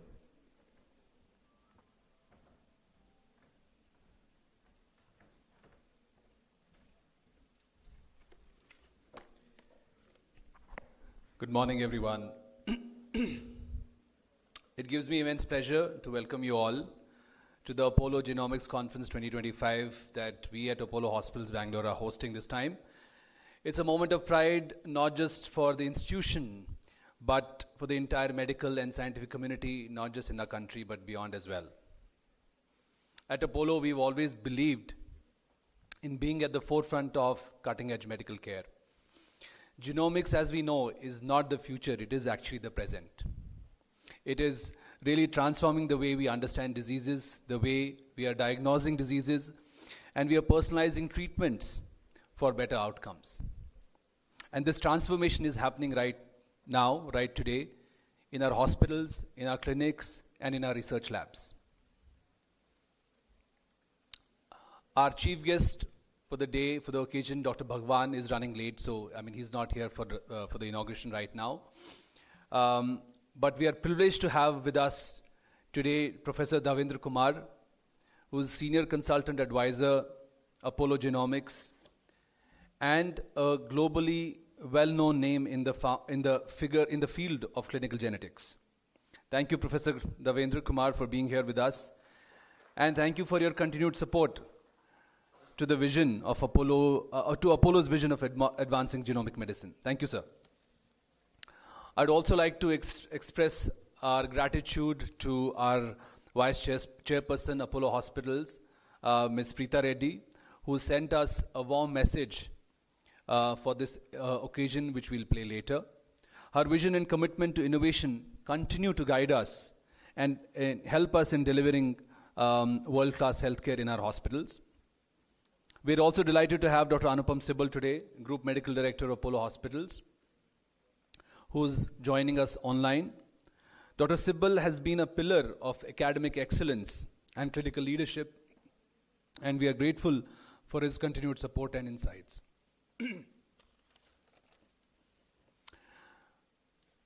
This conference brings together some of the brightest minds in clinical genetics, molecular diagnostics, fetal medicine, and rare disease research from across the country and around the globe.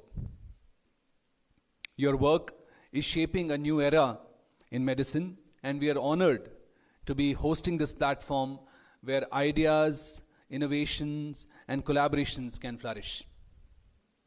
To our international and national faculty, esteemed delegates, and young researchers, thank you for being here and for being part of this journey. I hope our day will be filled with thought-provoking discussions, new learnings, and lasting partnerships. On behalf of Apollo Hospitals Karnataka, I welcome you once again to this landmark event. Let us together pave the way for a future where genomics becomes an integral part of everyday clinical practice. Thank you, and I wish you a successful and engaging conference. Thank you so much.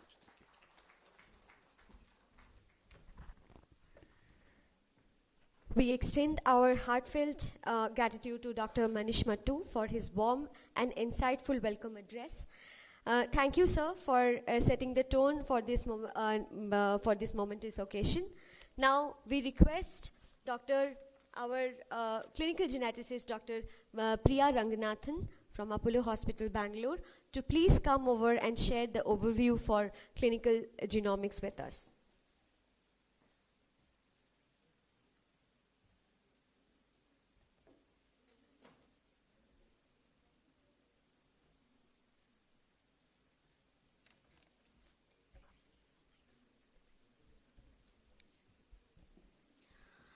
I am truly and duly humbled to see such a beautiful audience on a Saturday morning. It's my absolute pleasure to see so many of you so keen on understanding genomics, and I'm truly grateful to one and all present here for making this occasion the way it is. So starting off the overview of clinical genomics, when we think about genomics, we hardly work alone. It's always in collaborations with the oncologists, the obstetricians, the cardiologists, the nephrologists, the endocrinologists, the neurologists, and the pediatricians who actually come to us with a query of whether this could be genetic. And then we go ahead to answer by taking accurate diagnosis, personalizing their treatment, doing a risk assessment, family planning, genetic counseling, and research and advancement. So this is a very crowded slide, but you can see how genomics has actually changed medicine today. We are present in almost all fields of medicine, and we're making significant contributions to understanding genetic basis in these disorders. So our genomics center, Apollo Genomics Center, is present in almost 6-7 cities, and in Bangalore, we have a huge presence. We are in Apollo Bannerghatta Road, we are in Apollo Jayanagar, we are in Sheshadripuram, we are in Apollo Hospital Mysore, the Apollo Cradles, and also the Apollo Fertility. I have been here since the past 1 year, and slowly in this 1 year period, we have tried to increase the work that we do. So you can see a significant increase in our graph through the years. I just want to share a small snippet in this case. So here we had a patient with ovarian cancer. So she came with a somatic genomic testing, which was positive. Now here you can see that there is a treatment benefit here because she is BRCA1 positive, and she is amenable to treatment with PARP inhibitors. So this was, again, a family testing was also done, and multiple family members could also be counseled for further risk assessment and testing. So this is just what we do. We establish tumor boards for oncology patients. We are venturing into cancer vaccines, immunotherapies, small drugs, antibiotic treatments, gene-based therapies, and cellular therapies. We also have a very strong, so you've heard the oncology session, so I'm focusing on that. The next few sessions will also show our work in reproductive medicine and so on. So we also have started a cancer screening program within the Apollo Diagnostics. So we do a lot of prenatal medicine, we do amniocentesis and genetic testing, and we have a lot of testing with neurology. What's on the horizon? We have a lot of gene therapies coming up. Since the exome and genome costs are falling, we are seeing that a lot of therapeutic trials are being followed up so far, and many of them are also FDA approved for many rare genetic disorders. Our presence is also, we're trying to bring in the understanding of genetics to our webinars, newsletters, teaching programs, and CMEs, and I'm truly humbled for the platform Apollo provides me to make this dream of mine possible. So thank you so much, and this was my overview. Thank you all.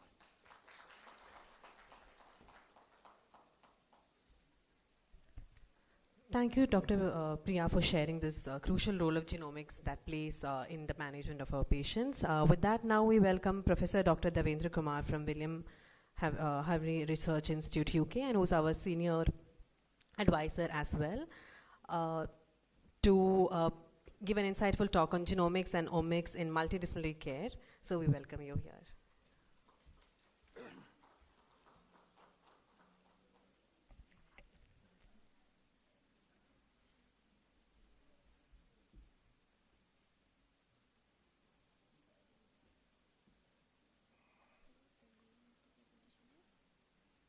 This one. This one here, this one.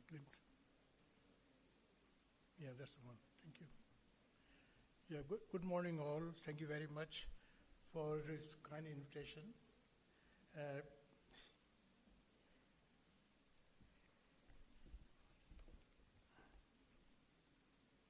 Okay.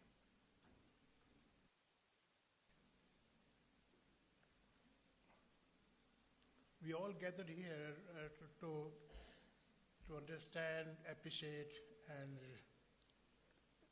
have some idea about what the impact of genomics in the present-day medicine as well as the future medicine. So I would just highlight through this presentation what's actually happening and where are we heading in the future direction. And we have established ourselves in many areas, as Dr. Priya alluded in her presentation. And so as a discipline, we are established. In the UK and in the Western world, clinical genetics is established one of the medical specialties. There are 62 medical specialties listed on the Royal College of Physicians list.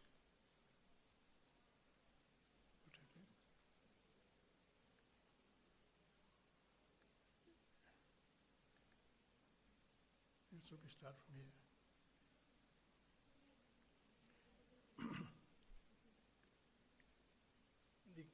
The field of clinical genomics or genomic medicine is relatively new on the horizon. It started when we completed the Human Genome Project.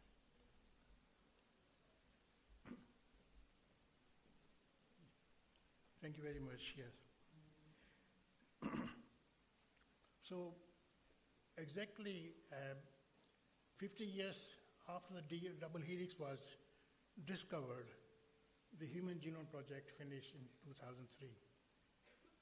50 years it took for us. Before that, we were struggling, looking at chromosome pictures, lots of hopes. What is there in that dark band or G band or light band? A lot of speculation. I started my career with a very poor quality G banding, which I did on myself. And I asked my colleague, show me the Y chromosome so I can show to my wife that I'm really a biological male. This is true, actually. I still consider that picture with me. And the time went on. I have seen every technology come and gone by. About 95% technologies have disappeared in the history books, right? Today, we are fortunate that we are talking about the next generation sequencing, which is a landmark achievement, which actually I'm so pleased it happened in my career, in my lifetime. Now, this slide is, of course, illustrates the leading publications at that time. And, of course, our gratitude goes to all these people who really made it possible, and especially the genetic code discoverer, Hargobind Khurana. So in this conference, you will hear a talk of the second Hargobind Khurana oration, which we started in Apollo Genomics program. So let me just point out what is our aim as a doctor. Any type of healthcare, whether it is Western medicine, Ayurveda, Unani, whatever, the aim is diagnosis, treatment, and prevention. We try to be precise as best as possible. We try to personalize as best possible. That's why we have developed these parameters: personalized, precision, predictive, preventive, preemptive, and participatory. These are the pillars of medicine. And you have to remember, it does not matter whether you are talking about Ayurveda or talking about allopathy or whatever medicine system. But actual aim is this. And we are getting better and better. And genomics has offered many avenues to achieve these objectives. So at present, if you look at the broad spectrum of diseases, it started from congenital malformation, development anomalies, and moving on to adult and inflammation, neoplasia, immunological infection, you name it. The spectrum is getting broader and broader. So the concept of disease has changed. Now, within that concept of disease, we have got a broad concept of what is a gene, what is a cell, what is a molecule. And every a part of gene, cell, and molecule, they are diseases which we can define and eventually make it to organ and system specific. So we now, at present, we know very common diseases to very rare diseases. All are confined to one aspect, that is genetic mutation or what you call genetic abnormality. So this is a famous double helix. I don't have time to go into detail, but everybody knows that. The class 8 student also knows about in the present day biology level. And so what is genome? Genome essentially is knowledge of all aspects of genes, regulatory, non-regulatory, and all those things. They put together genome. Actually, this genome word was coined well before we even thought about the Human Genome Project by a few scientists, really. And then genomics emerged from that, and now the new world is now omics. Omics is basically all kinds of biological life sciences put together, omics. It's an umbrella term, which actually suffix is omics, and before that there is a broad category. For example, if you look at this slide, so there are many omics fields, starting from genomics, then transcriptomics, proteomics, and so and so. In fact, the list is so broad, it could not fit in this slide, about 35 or 36. But there is a central dogma which was put forward by Francis Crick, the co-discoverer of the DNA molecule. He said it is the DNA transcription by RNA in the transcription, then the translation, and that is a protein molecule. That is central dogma. DNA to RNA, RNA to protein. If you don't understand that, I think that you have to stop and think about that before you talk about how the protein or how the peptide chain was made. And this central dogma is surrounded by many other events around in the cell. Also, the whole is called cellomics. So we have the environment, we have the changes in the genome which are outside the gene, called the epigenetic genomics, and then overall put together the metabolic profile of the cell called metabolomics. Now, coming back to present day clinical genetics, we do everything today in our practice. Look at all kinds of major genes, chromosomes, mitochondrial, and all those modified genes in our practice. And modern lab has got all these elements available.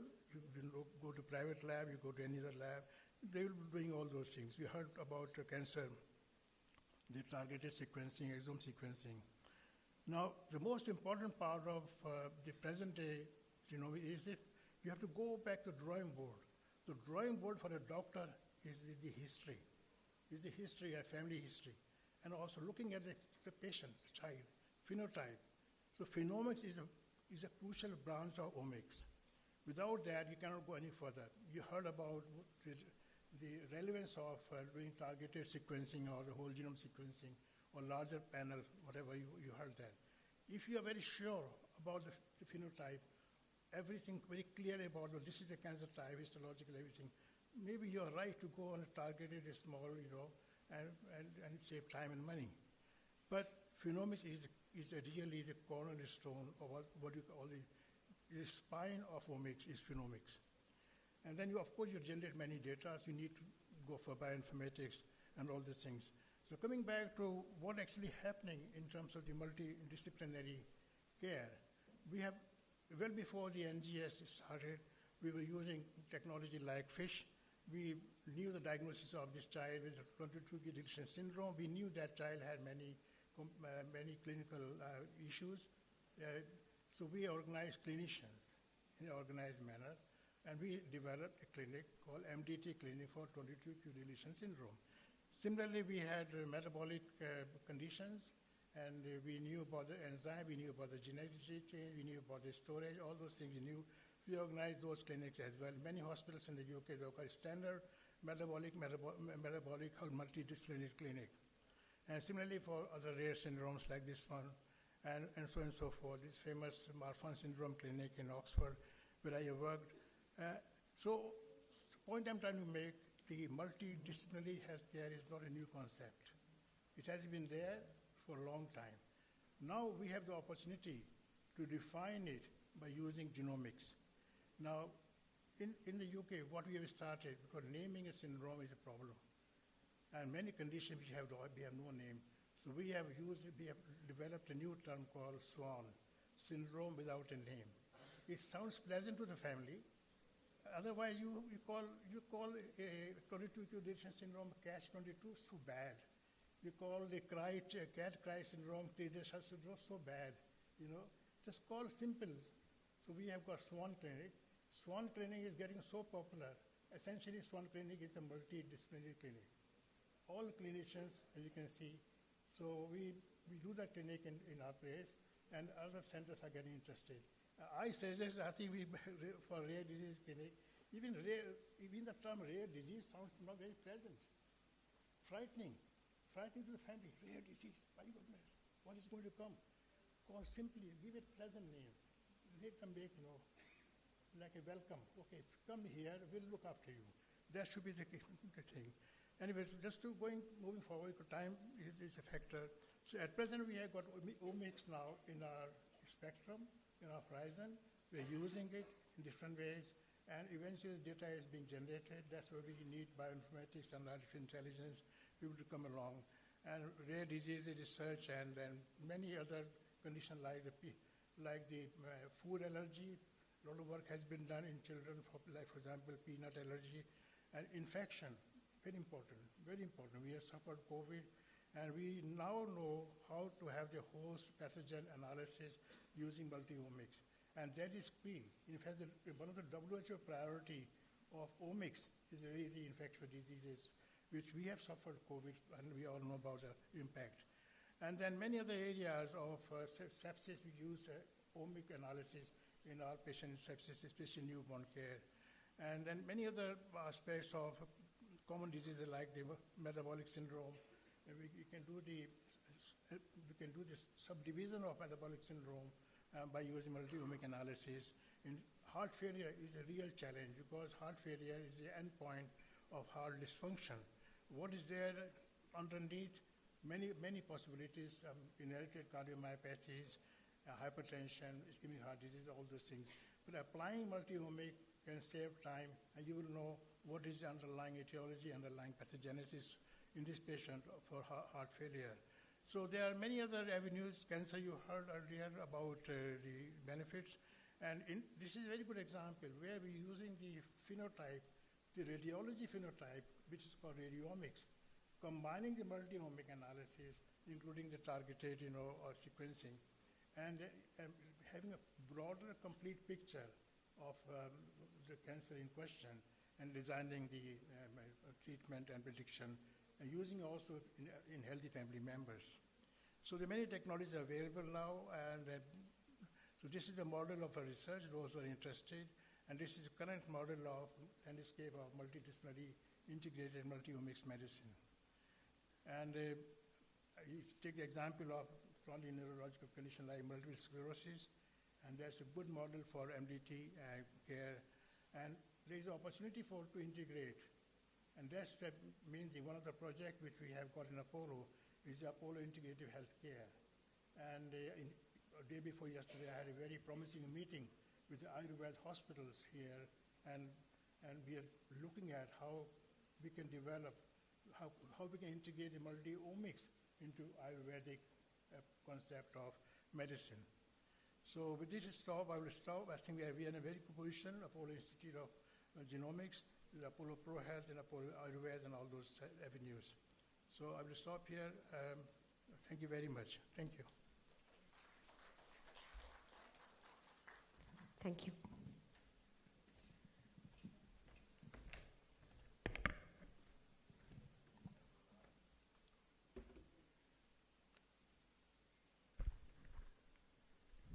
A sincere thank you to Professor Dhavendra for his enlightening session and for sharing his expertise on the multidisciplinary application of genomics. We truly appreciate your valuable insights. Now, We shall hear from our none other than Dr. Anupam Sibbal, the Group Medical Director, Apollo Hospital Group, on genomics and Apollo. Over to you, sir.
Yes, sir.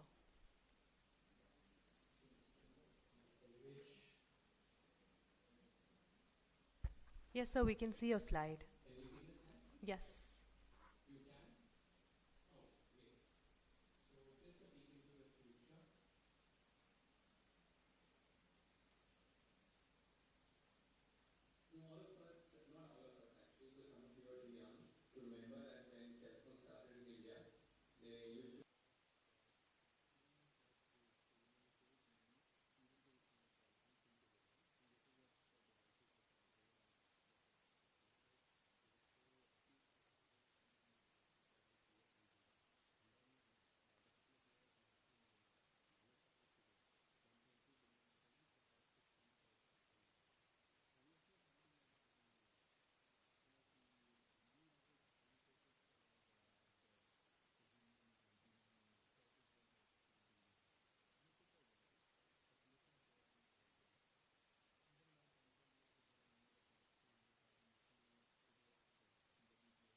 Come down pretty rapidly. And with that, we move into the era of social genomics, where, people are going to easily have access. We look at the history of how genomic medicine has progressed from the initial work done in 1900, going on to dietary management, moving on to newborn screening, enzyme replacement therapy, then going on to gene therapy, mRNA therapy, and of course now gene editing. So very significant progress. Genomics is not the future, it's the present. It's very much a part of NIPT. We are now, through genomics, able to treat several complex conditions, more than 30 types of cancers today. If genomics that guides therapy, and if genomics does not guide therapy, then we are doing a disservice to our patients. There are about 250 drugs plus, where we understand pharmacogenomics, commonly used drugs like statins, azathioprine, something that I personally use perhaps a few times a week. And of course, very importantly, genomics is helping us guide prognosis. I'm just going to walk you through a few cases that we've seen in the last year or so, and this is just one person and our team, and this is just pediatric gastroenterology and hepatology. So you can just imagine the scope of genomics in sort of helping clinicians every day. 9-month-old with fever and diarrhea and vomiting develops acute liver failure. We find that this child has hereditary fructose intolerance. We put the child on diet, the child gets better. 5-year-old girl presents with acute liver failure, differential diagnosis outside Wilson's disease, autoimmune hepatitis. She gets referred to us. Well, what do we find? A rare bile acid synthesis defect. There is no way clinically this diagnosis could have been made. 11-year-old girl with persistently elevated liver enzymes. ANA was positive, thought to have autoimmune hepatitis. Of course, the ANA was positive as low titer. What do we find? Cholesterol esterol disease. 11-month-old baby with neonatal cholestasis, something that we see every week, more than 1 or 2 babies. Normal gamma GT, which is a pointer that we are looking at a rare condition, is not obstructive. We find out that this child has a congenital defect in bile acid synthesis, needs a liver transplant. 10-year-old boy with jaundice, mildly elevated liver enzymes, again a scenario that we see very often. What do we find? Progressive familial intrahepatic cholestasis 7. We put this child on medical management. When we were training, there was just Weiler's disease. When we finished our training, there were 3 types of PFIC, and now there are 13 different types of PFIC. In fact, yesterday we diagnosed a child, 6-year-old, with itching, and he turned out to be the first case in India and only the 9th in the world with PFIC 13. 8-year-old, progressive jaundice since 5 years of age, failure to thrive and itching, high gamma GT cholestasis and coagulopathy. Liver biopsy showed a cirrhotic liver. We found that this child had PFIC type 3, needed a liver transplant. We have now a whole spectrum of these children with PFIC. 2-month-old girl with neonatal cholestasis, normal gamma GT, elevated liver enzymes. We find that she had a congenital disorder of glycosylation type 1. 16-year-old boy, progressive jaundice, itching, hepatosplenomegaly. We find that he has PFIC type 8, requires a liver transplant. 11-month-old moving to GI with recurrent diarrhea with mucus and blood, thought to have cow's milk protein allergy, very common diagnosis these days. We find out that he has a TGFB1 mutation, make the diagnosis of very early onset IBD. 13-month-old boy with blood in stool with diarrhea, thought again to have cow's milk protein allergy. Blood culture shows an infection. We find out that he has CGD, and the only curative treatment here is a bone marrow transplant. So over the years, we've been able to establish a Polo Genomics Institute and give you a peek into the pillars that we stand on: clinical excellence, academic excellence, and research excellence. We now have a presence pan-India, from the north to the west, to the east, to the south, and to the center. We've now done more than 20,000 genetic tests out of our reference lab and our labs in Chennai. We've done more than 9,000 consultations. We have 15 geneticists. When I say 15 geneticists, these are properly qualified, credentialed, and privileged geneticists, not those clinicians who have an interest in genetics. We welcome such clinicians on board as well, but these are properly credentialed geneticists with either a DM or a DNB. 9 genetic counselors, and we are going to be recruiting more. We now have a presence across 13 Apollo hospitals, 10 Apollo cradles. With the leadership exhibited by Professor Davnendra, we do grand rounds every month. We have a lot of specialty focused CMEs. We have a journal club. We have a genomics newsletter which comes out every quarter. We have city level clinical meets, and we are going to be expanding more in this space.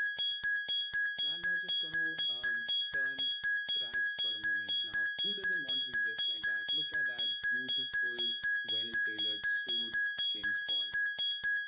But this is tailor-made. And I think that's extremely important in medicine, because when you go off the shelf, sometimes online, this is what you get, right? And this is so true of medicine as well. Look at Tom Cruise.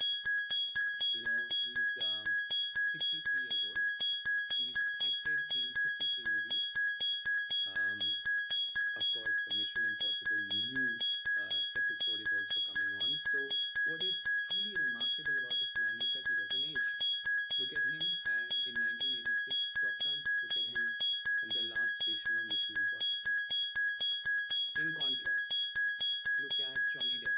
1990, similar age, 62. This is what Johnny Depp looked like in 2022. Now, this is what happens to most of us. Tom Cruise is special. But this is so true about medicine.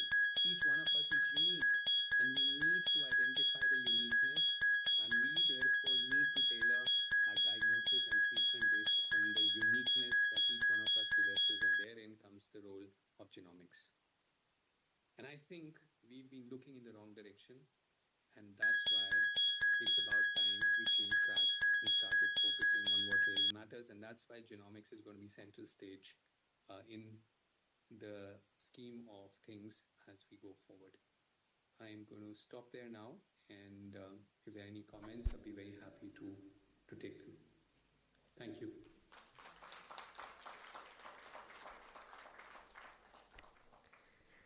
Thank you, sir, for your kind words and always inspiring us. I think we'll be moving forward now. So we are deeply honored to have with us our visionary leader who has dedicated, whose dedication and leadership has ensured the success of Apollo Hospitals. Though she is joining us virtually today, her presence and guidance always inspires us all. It is with great respect that we welcome Dr. Preeta Reddy, who's the Executive Vice Chairperson of Apollo Hospitals Group, to share her thoughts with us.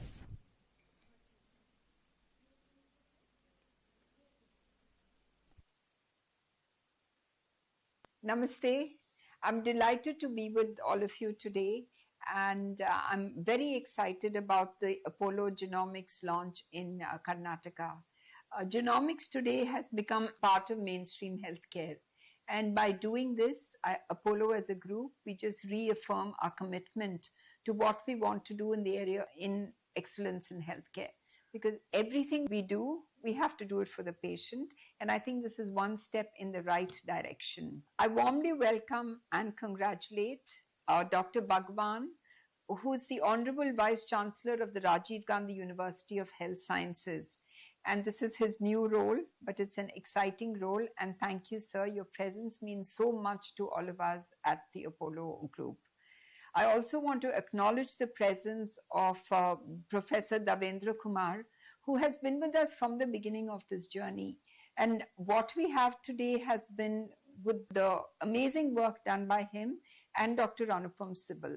I think both these doctors together have really charted a course for Apollo Genomics, and we're grateful and we're delighted that we're trying to do much more in this area. Dr. Manish Mattu and the rest of the team and the doctors and clinicians at Apollo Banarghata and the rest of Bangalore, I think that I'm sure they're truly excited. Because today, genomics is not something which is, parked away in some lab, parked away at a distant horizon. Today, genomics has become mainstream. It is part of what we do and what we do every day, especially in the area of cardiac, cancer, and rare diseases. Genomics has come to stay. We learned during COVID that because of the amount of data and how quickly it can be churned, how quickly it can be adapted from bench to bedside, that this data and this focus has become extremely important. And we saw that happen with the way there was early detection, with the way that the vaccines came into being, and so many things have happened. Same thing in cancer, with immunotherapy, with the way we treat cancer. This data and this information has become vital. In the area of pregnancies, in the area of the newborn and the unborn, decisions are based on what we get from genomic data. Where cardiovascular disease affects over 10% of the population, we know that genomic data is very vital. Same thing in the congenital area. 6 of every 1,000 births come up with some problem or the other. Just imagine if we could know this early. Just imagine if we could intervene early. And I think that is what all this is about. And the focus on genomics is mainstay now. It's almost like we cannot do without it. And that's what excites me, that every clinician, every academician, every scientist works within the system, whether it's the Apollo system or wherever else, to see that, we're able to give them this opportunity, give them this early screening so that we can intervene much better and we can intervene much earlier.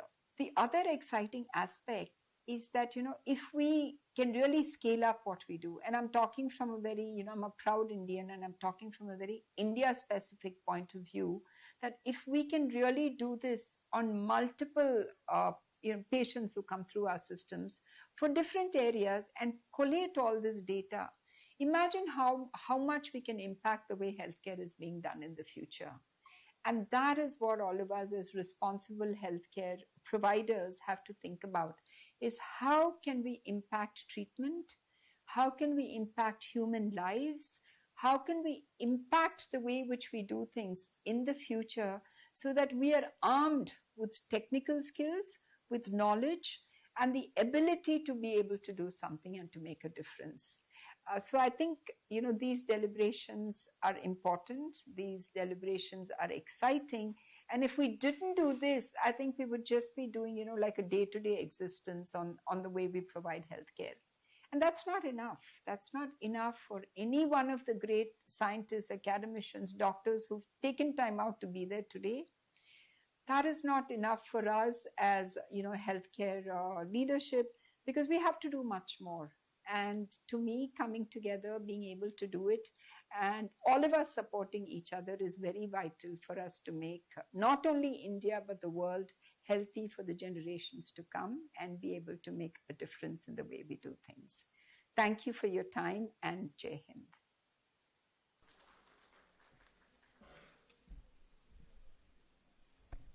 We thank Dr. Preetha, ma'am, for her inspiring words and her wishes.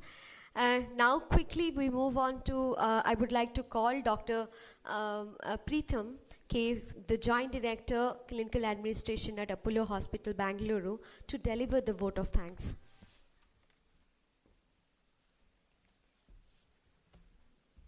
Namaste, good morning. As we draw the curtain on this meaningful inaugural ceremony of Genomic Conclave and the formal launch of Apollo Genomics Karnataka, it's my honor to deliver the vote of thanks. A special note of thanks to our visionary leader, Dr. Pratap C. Reddy, the founding force behind Apollo Hospitals, whose steadfast commitment to pursuing the frontiers of genomics has brought us to this transformative moment. Your foresight continues to inspire and empower all of us.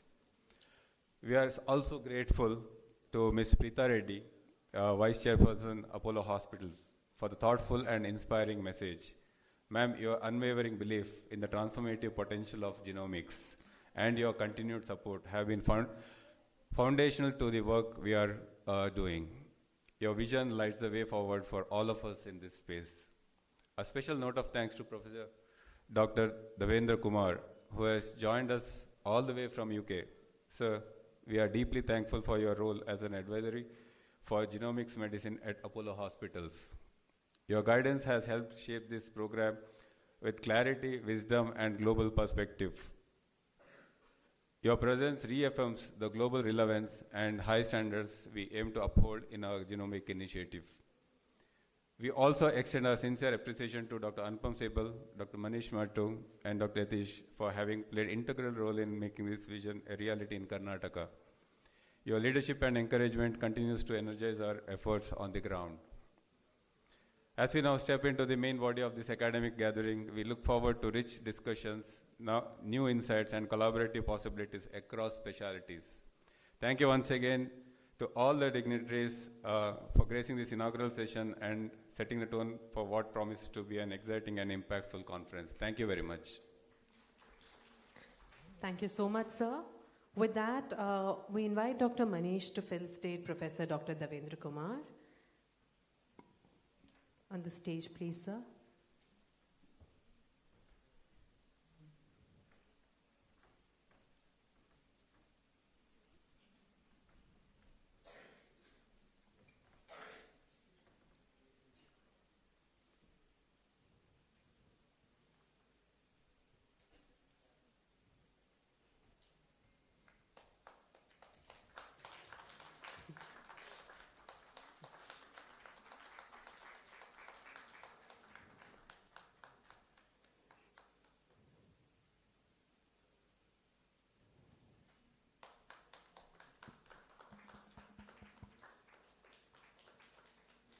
With that, we also request all the other dignitaries to join the stage for a group photo, please.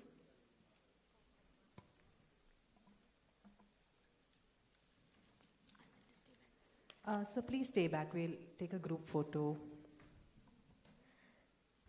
Dr.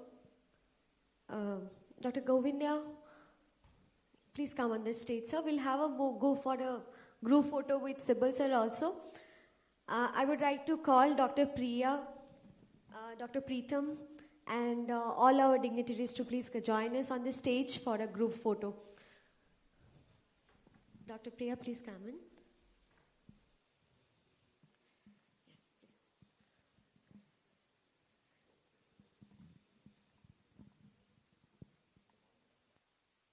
This is a very interesting configuration. I look like a giant there.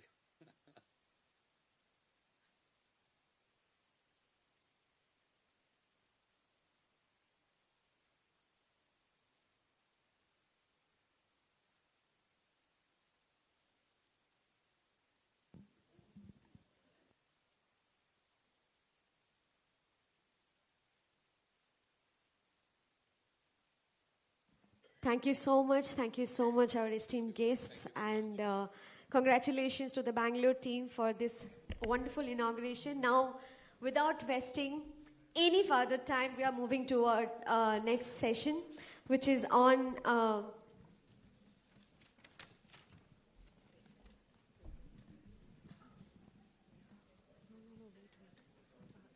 Okay, so we are moving to our next session that is on reproductive, fetal and pediatric genetics. I think most of us,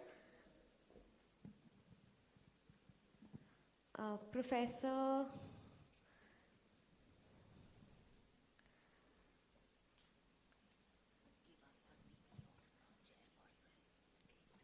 okay, in between I just have a little announcement. The doctors, we are requesting you to please, okay, so wants to say something. I want to present a book to,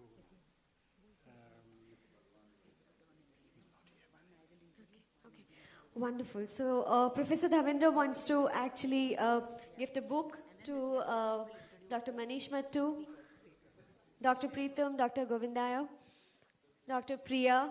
It's written by him, and we would all like to congratulate him here.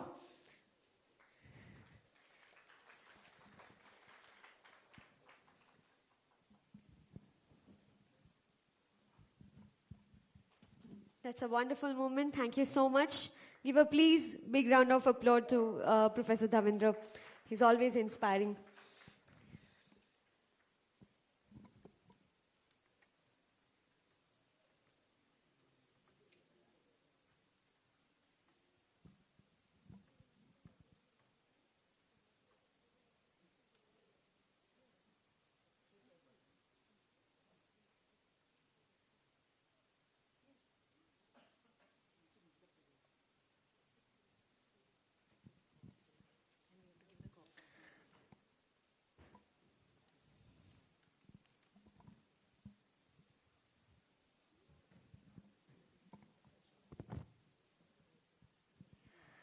Okay, so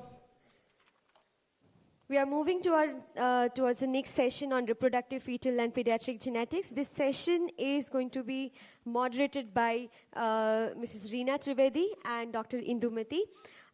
They are very esteemed genetic counselors in the field of genetic counseling in India. I would like to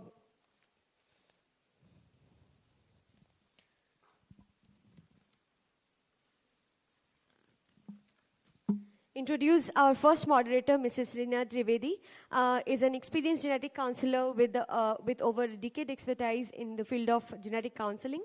Currently serves as a genetic counselor at Apollo Hospital, Gandhinagar. She is also the secretary of the South Asia Genome Ethics Consortium and a former sub-editor for the Apollo Hospital International newsletter. She is a passionate and actively involved in awareness campaigns and conferences on the genetic counseling and rare diseases. Welcome you, ma'am. And our next moderator is Dr. Indumati.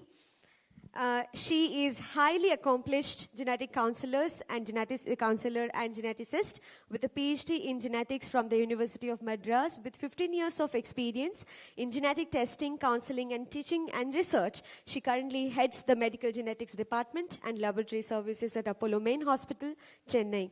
She serves on the editorial board for Springer's Nature's Molecular Cytogenetics Journal. We welcome you, ma'am. Over to you.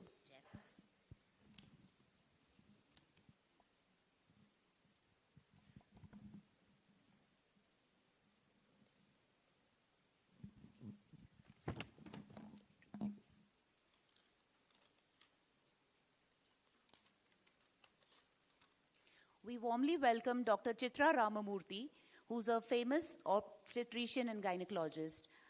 May we have you on the stage, please, ma'am? She's one of our chairpersons for the session. Give her a big round of applause, please. So ma'am is a retired professor. She has worked as a senior consultant at Sagar Apollo Hospitals. She's a senior consultant also at Apollo Cradles. She has had several awards and achievements, out of which she had the gold medalist Young Surgeon Award in 1998 and the Rotary Youngest Surgeon Award in 1992. She has professional memberships and certifications of the member. She's the member of the Indian Medical Association, the Obstetrics and Gynecology Society of India, the Gynec Oncology Society of India, and the Infertility Society of India. Currently, she serves as the senior consultant and head of department of the OBGYN department in Apollo Hospitals, Bannerghatta, and she's the senior infertility specialist there. We are very glad to have you here, ma'am. Welcome. We are also glad to welcome Dr. Garima Jain. Ma'am, can we have you on your stage, please? Thank you. She is highly accomplished obstetrician and gynecologist with extensive experience in high-risk pregnancies and women health. She holds an MBBS from Trivandrum Medical College and DNB from OBG. DNB in OBG from Manipal Hospitals, Bangalore. Currently, she heads the department of OBG at Narayana Multi-Speciality Hospital and serving as a senior consultant in Apollo Cradle, Brookfield. Certified menopause practitioner, genetic counselor, glad to know that as well, and gestational diabetes practitioner. She has contributed a lot by significant projects and book chapters to this field. We are happy to have you, ma'am, for your inputs. So I would like to introduce the chairpersons to introduce the speakers and take it forward.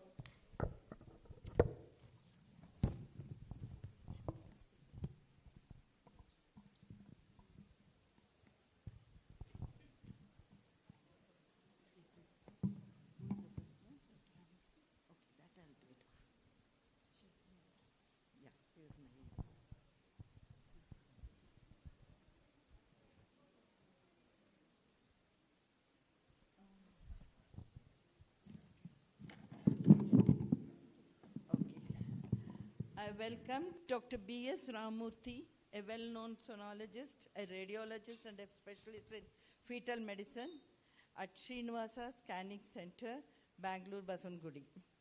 He has a keen focus on fetal medicine. He is a chief of the Medical Ultrasound Society of Karnataka, and he has also contributed to many of the textbooks, one being the fetal brain and spine.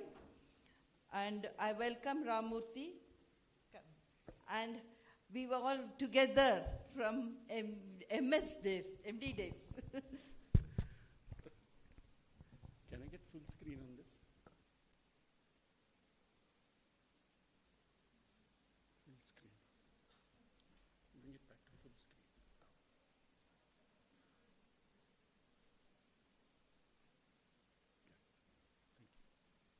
Thank you. A very good morning. At the outset, I must express my thanks and gratitude to Dr. Priya Ranganath for inviting me to be a part of this wonderful gathering. And when I saw the impressive program, I was truly astounded. And it tells us the way genetics has penetrated into every field of medicine.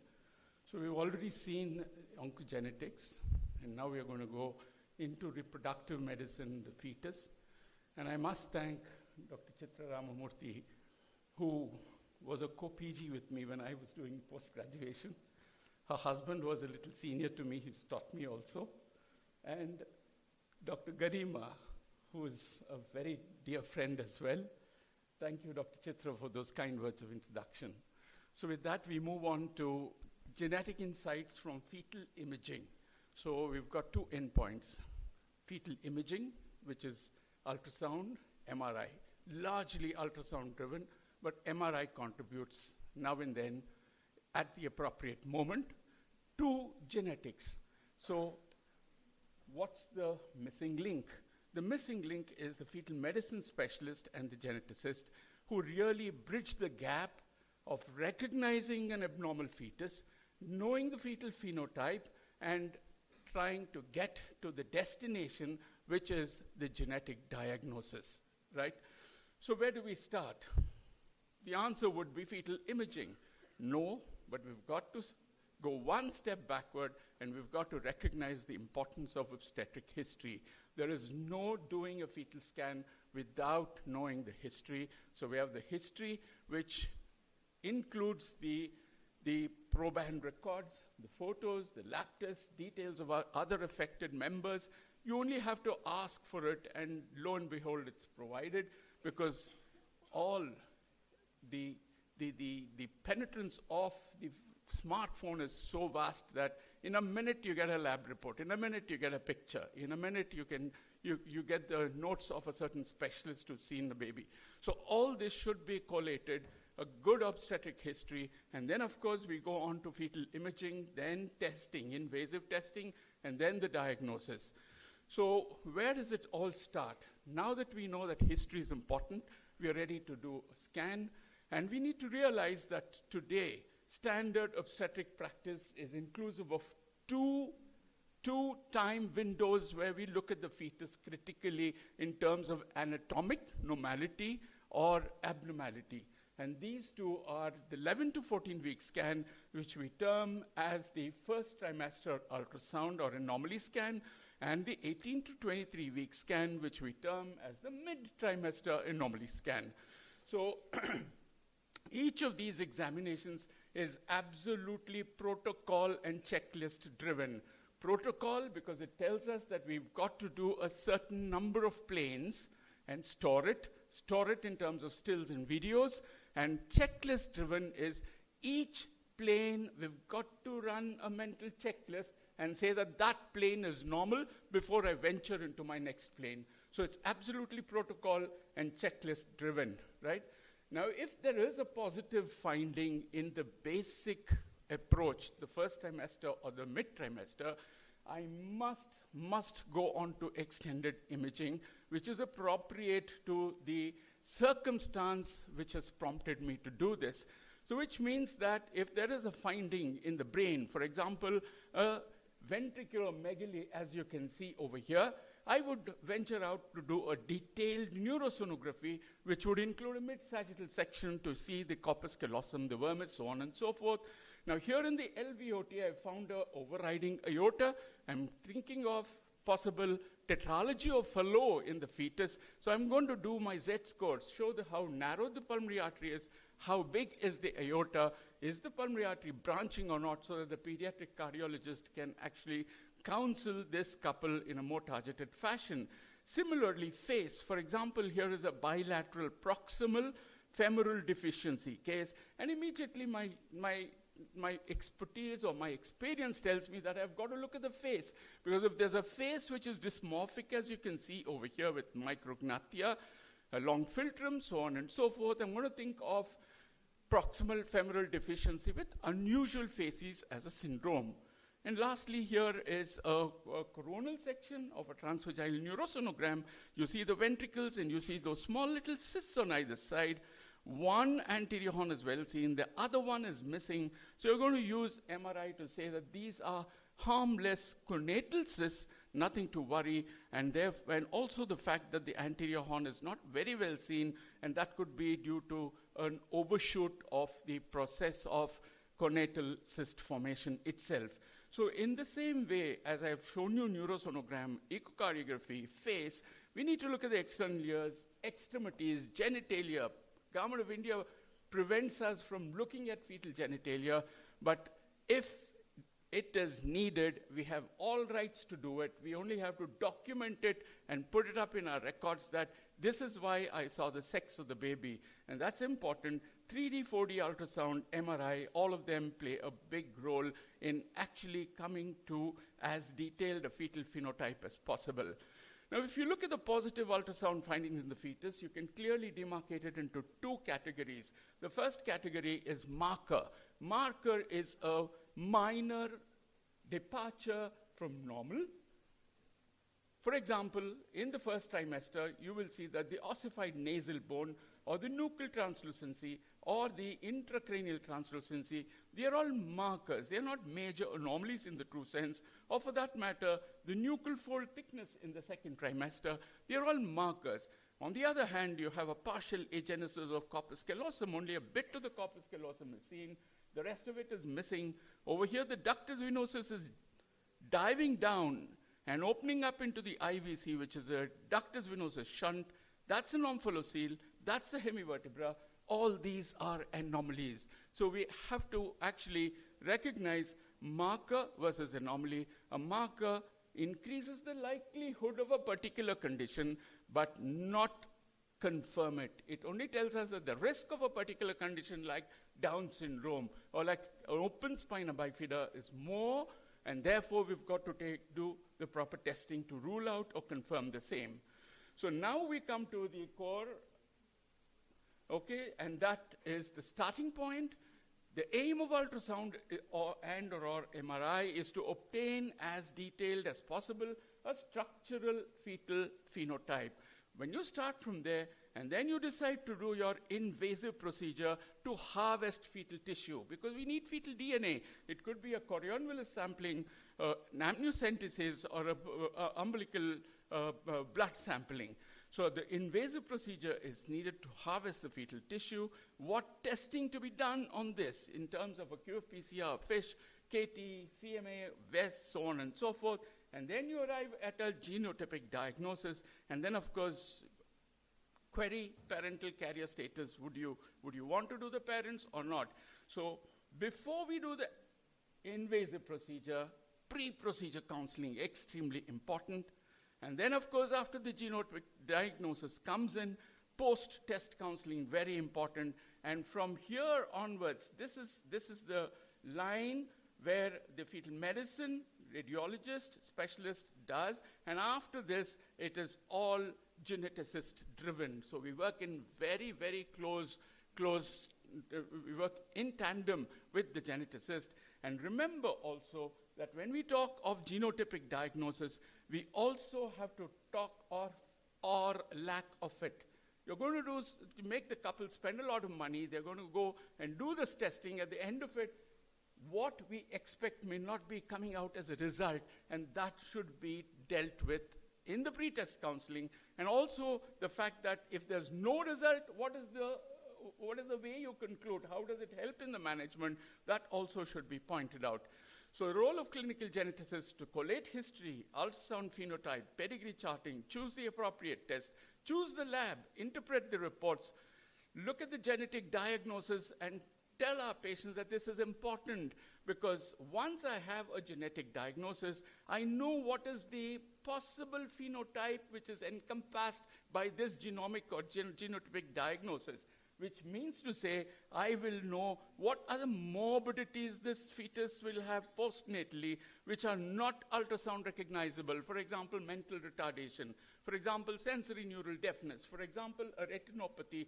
No, ultrasound can't tell us, but because I know that this genotype can cause this, I can always tell the geneticist can always counsel at the entire spectrum of the disease, recognize the inheritance pattern, predict the recurrence risk, and look at potential prenatal genetic testing for future pregnancies. And pre-test, post-test counseling is extremely, extremely important. And from here, I'll take you through a couple of cases dealing with the different testing, and then I'll let you off.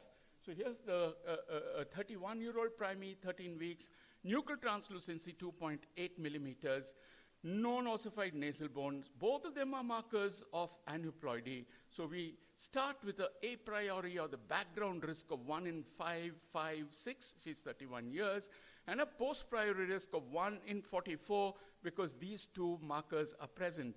The unossified nasal bone and a thick nuchal translucency. So you're going to do an amniocentesis because it's high risk, and on FISH, and you see 3 pink dots, Down syndrome, and on karyotype, you see 21 chromosomes, Down syndrome. So this is expected, not a surprise, because we thought of aneuploidy, the risk is high, and therefore we confirmed Downs over here. But what if this result was normal, karyotype was normal? It that baby would belong to 43. 1 in 44 is high risk. That means 1 of the 44. So we picked out that one. If this test was normal, that baby would have belonged to the group of 1. 44 minus 1 is 43.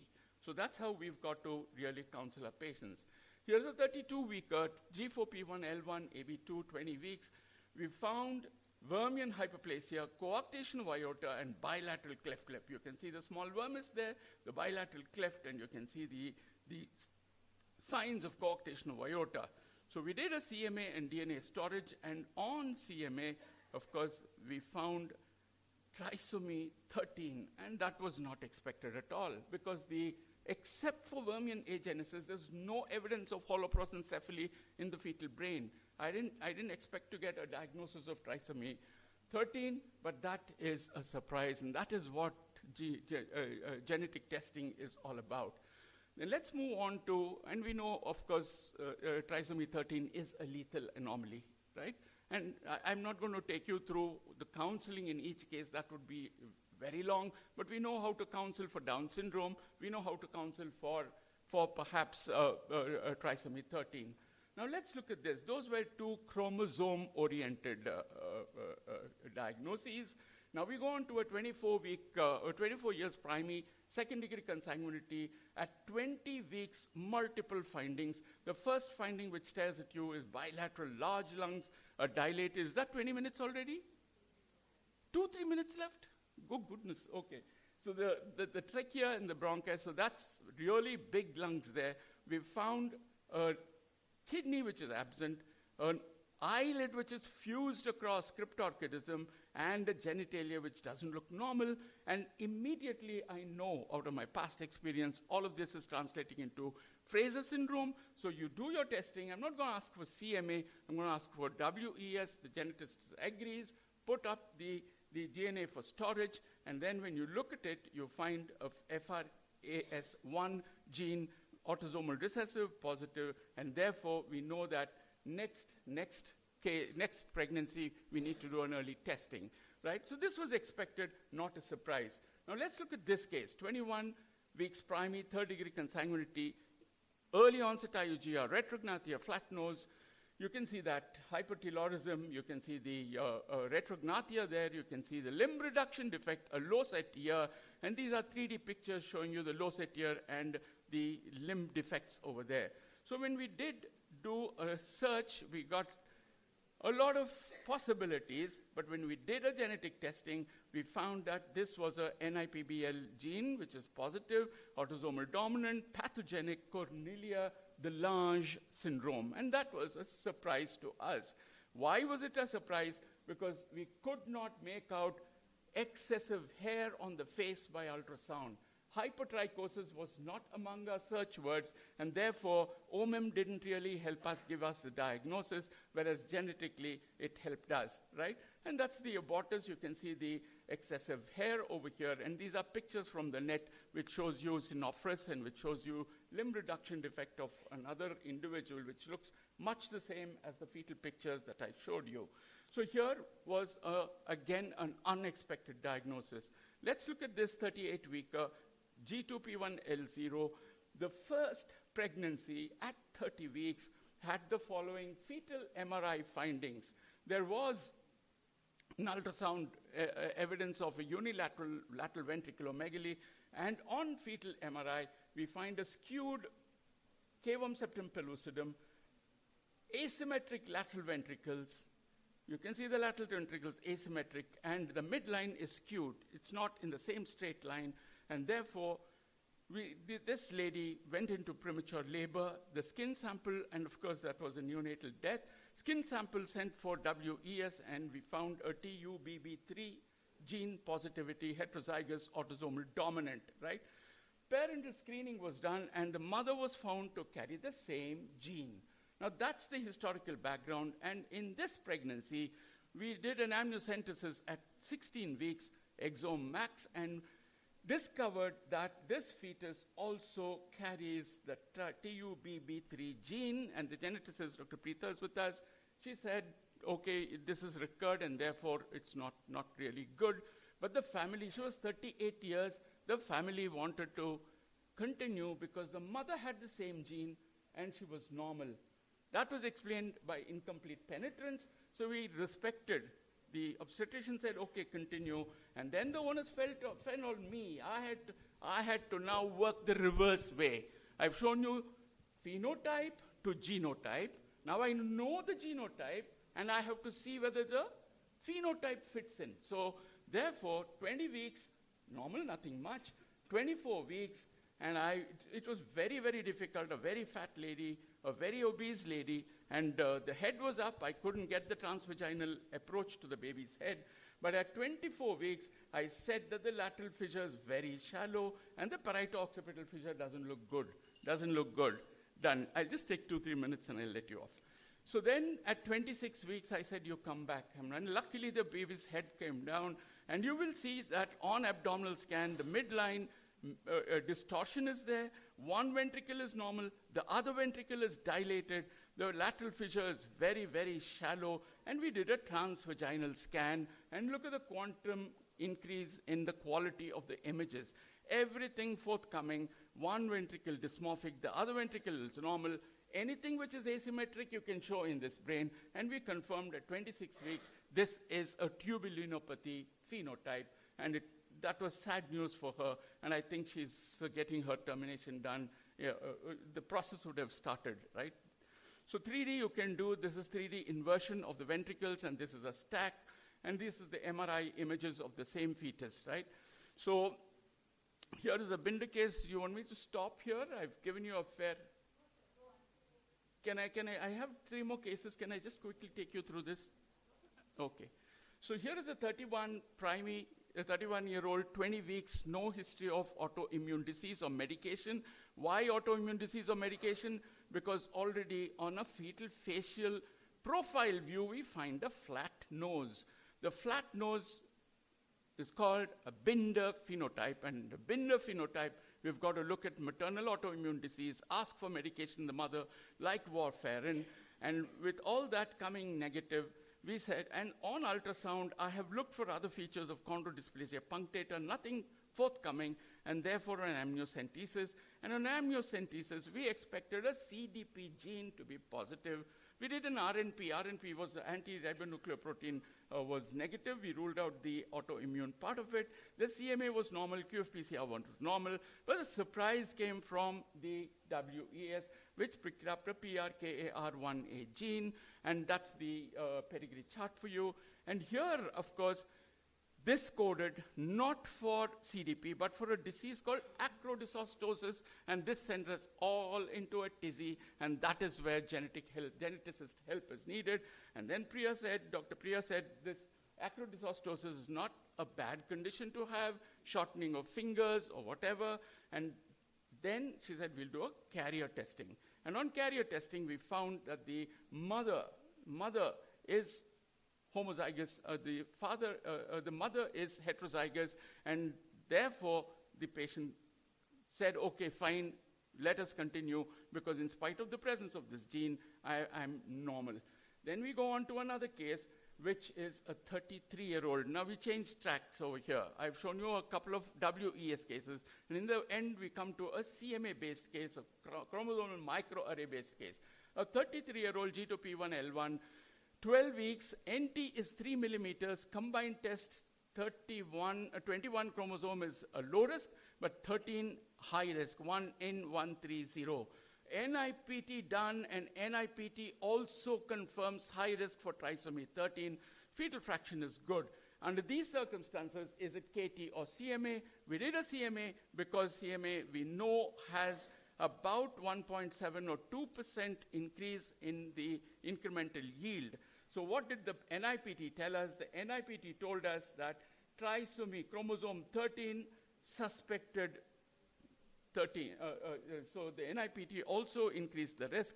So when we did a CMA, the CMA result ruled out trisomy 18. So that's one thing good. We've ruled out trisomy 18, but it gave us a surprise. There's a 2.4 MB loss in chromosome 6, and it's in the Q, the long arm. And if you look at this segment of DNA, we will realize that there are about 10 OMM genes which are sitting over here. So again, CMA told us that trisomy 13 is ruled out. So therefore, with this SYNCRIP gene, with all these 10 genes being deleted, this patient, the lab said, yes, the genetist said, no correlation at the moment, it is of uncertain significance, continue. And in the mid-trimester anomaly scan, we found a wide CSP, did a neurosonogram, and showed that the corpus callosum is just a small bit. The rest of it is absent, and whatever is there is very thin, right? And now we have to revisit. It was unknown significance as far as the 1 in 130 trisomy 13 is concerned, which was ruled out. But now we have to so you have got to visit your databases, and this is all what a geneticist does better than us. And therefore, in the database, you find that there's a SYNCRIP gene, which is one of the 10 genes which has been dropped off in this chromosome. And if you look at the literature, you will find that in 16 patients with the same kind of gene mutation, all of them had corpus callosal abnormalities, developmental delay, seizures, and autism. And this puts puts you in a strong position to counsel and say that, yes, now the genotype has correlated, and therefore this baby is not going to do well at all.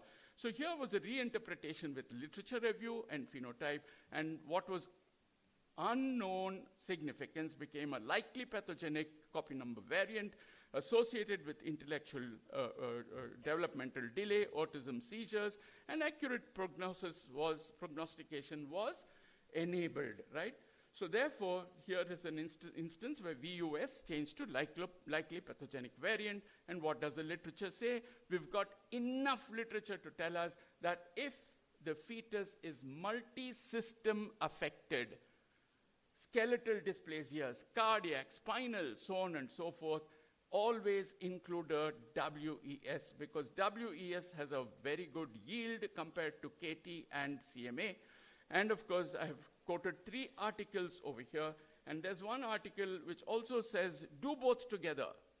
Do both CMA and WES together, your TAT is much, much lesser, and your pickup is that much more, right? And in pregnancy, of course, time is of essence. So finally, what does the clinical geneticist do? Like the conductor of a symphony, and the various players in the symphony would be a fetal medicine expert, the obstetrician, the lab tech personnel, the neonatologist, pediatrician, and the concerned clinical specialist. It could be an orthopedic surgeon, it could be an ophthalmologist, it could be a cardiac surgeon, it could be a neurologist, right? So that's the role of bringing everything together so that we give the best care to this fetus and to this family. Thank you very, very much for a very patient listening. Thank you.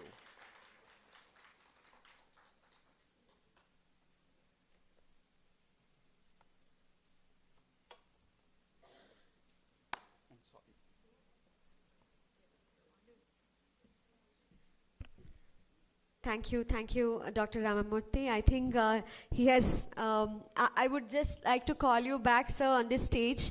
And I would request Dr. Chitra to please felicitate Dr. Ramamurthy before we move on to our next topic.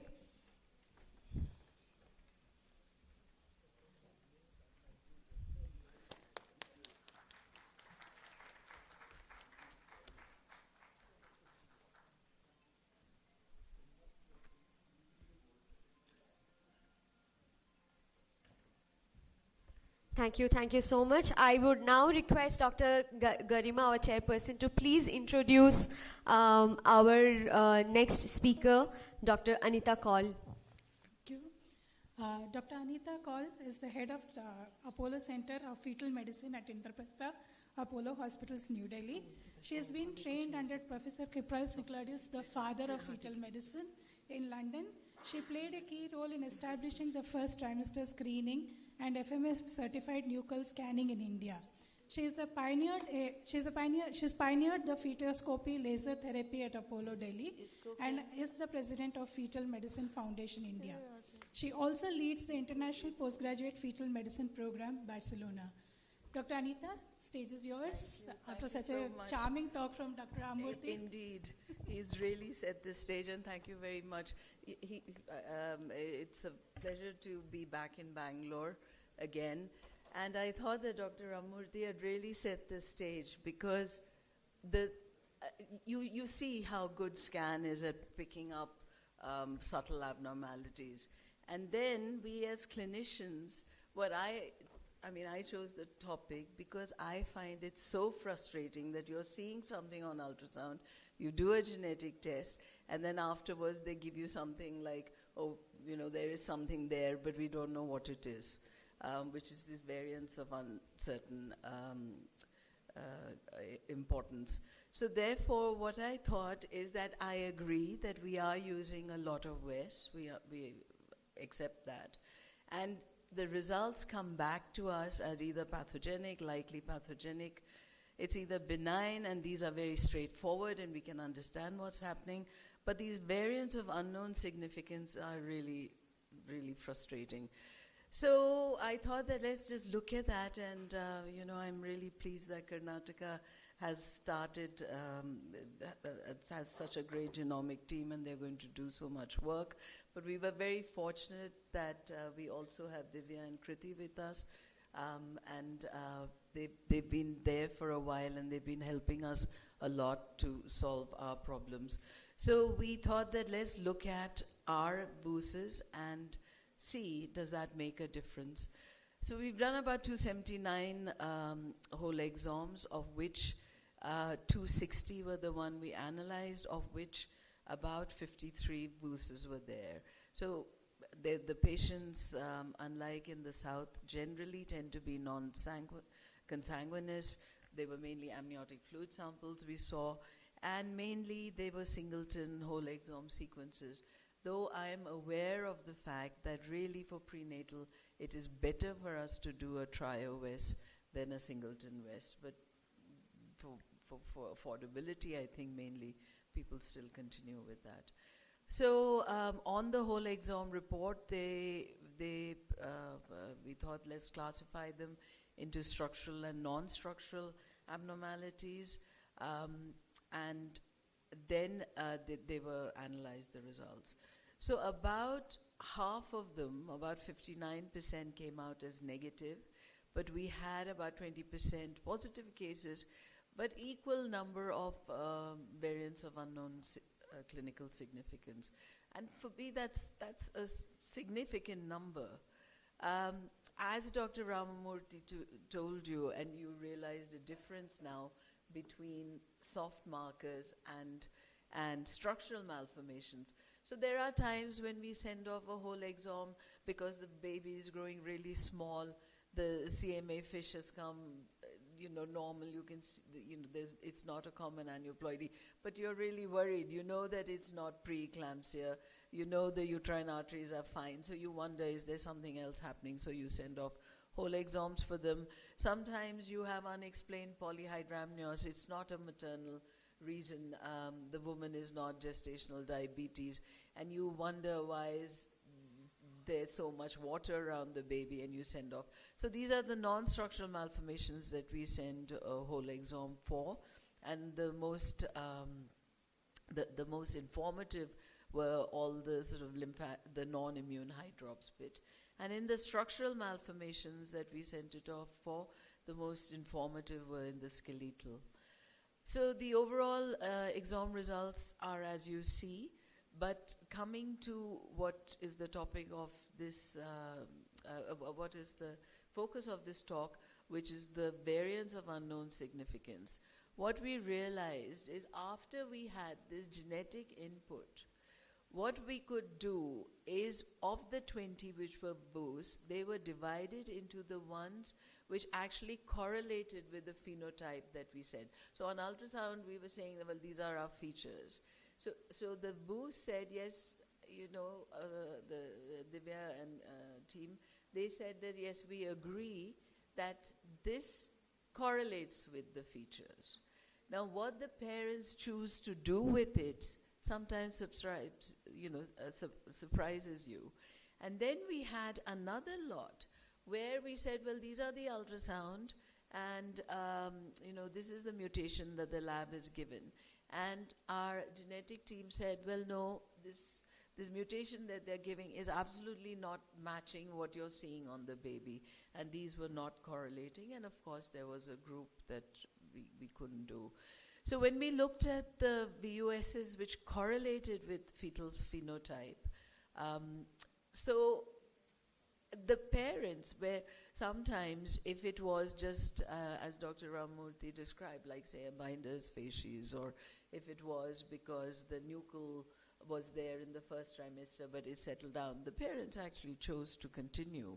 Of course, some of them terminated if there were brain abnormalities, but there were a reasonable number who chose to continue the pregnancy. So just to illustrate those, again, we had a lady coming in 2018 with a trisomy 21 positive, mid-facial hyperplasia. We thought, so binders, we always prefer doing a whole exome. And this came as this particular whole exome sequencing. Because the baby on the whole was looking fine, other than it being smallish, but the parents were quite small. So we said that you need to do parental carrier testing. It turned out to be in the mother, and they continued. So the parents were very clear that even though we were getting really quite nervous about the fact that this baby was growing really small and we have this, but they said, well, if intellectually this baby is fine, we actually don't care about height and general things. And this baby is born. I have the permission of the parents to see this photograph. So that he has got a growth lag, 3rd centile. It turned out finally to be one type of CDP. He's undergone a cervical spine surgery, but is walking. But the parents feel that he's fine for them because he interacts, he's normal, he's intellectually normal, and they're really quite happy about the whole thing. So they came back to us at the 2nd pregnancy, very clear that if they have a baby exactly like their first one, even though they've gone through challenges, they were quite happy to continue. The second time round, the nuchal was a little bit higher, but the risks for aneuploidies was quite low when we calculated it. Because of the fact that whatever history had gone, we did decide that let's do an invasive testing. But this time the mutation was completely different. So they didn't have whatever the mom has and whatever the previous child had, but it came back with this ABL1 gene, which is of unknown, it's a variant of unknown significance. Baby was small, but the point is that because the clinical team thought that this at the most would just be there, would be just some mild neurological abnormalities, intellectually on the whole this baby would be fine. The parents actually said they're okay, and they have continued, and they've got a little girl as well. So I always think that at least now I've learned, actually, after working with clinical genetics, you are so surprised how parents view pregnancies and how parents view their baby. And I've learned, at least, that I shouldn't superimpose my thoughts on what I think children should be and what should be their, how well they should be on parents, because actually they are quite happy with whatever they have. Similarly, another binders which had come, and this time there were some calcifications in the calcaneus. Babies were the baby was otherwise looking okay. It was fine. Again, we got this variant of uncertain significance, which on counseling thought that at the most this baby may have high myopia, it may have cataracts, on the whole, maybe precocious osteoarthritis, and they were counseled for parental carrier testing. But the parents thought that even if this baby has this, we don't care. We are okay with it. We're okay if the baby has cataracts and myopia and osteoarthritis. We just want, we are quite committed. So they refused testing and they've continued. And they delivered a little daughter 2 years back. She does have a little flattish nose, so the binders did continue. Dentition was a bit slow, but she's attentive, she's responding to commands. She's got no problems with vision, at least till now, we called up. And the most important thing is that the parents are very happy with their decision and with their child. So this was correlating, and we could give some more information. There are some groups where it doesn't correlate. Whatever we see on ultrasound and whatever the genetic team tells us, it doesn't correlate. So we had 19 patients which were not correlating.